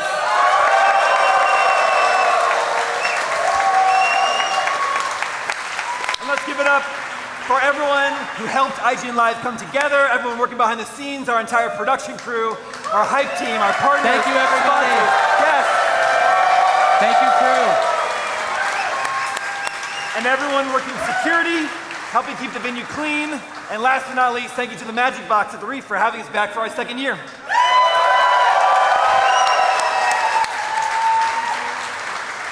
We had a blast doing this, but what about you?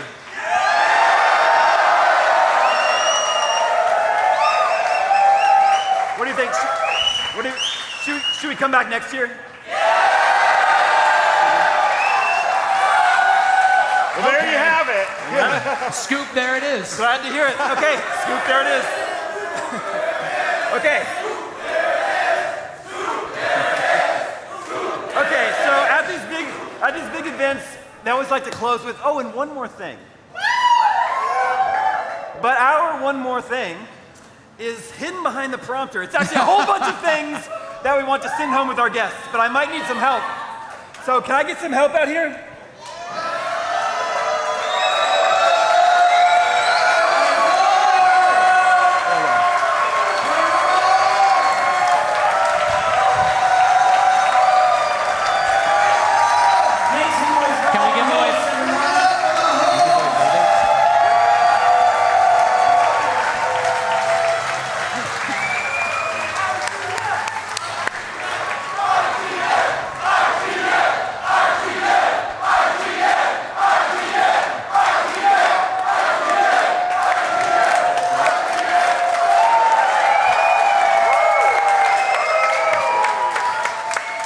People in front.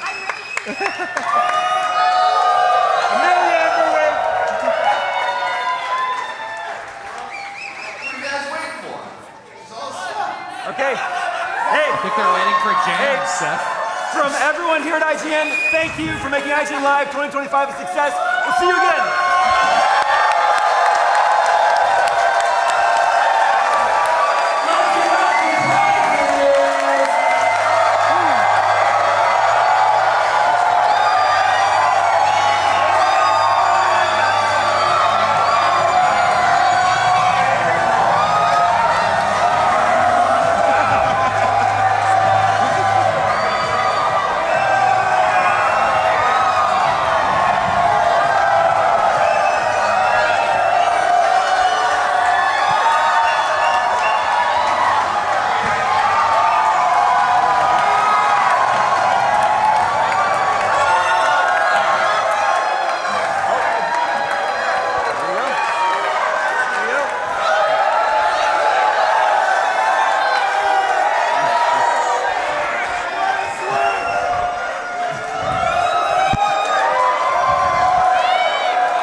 So many prizes! Keep up the noise!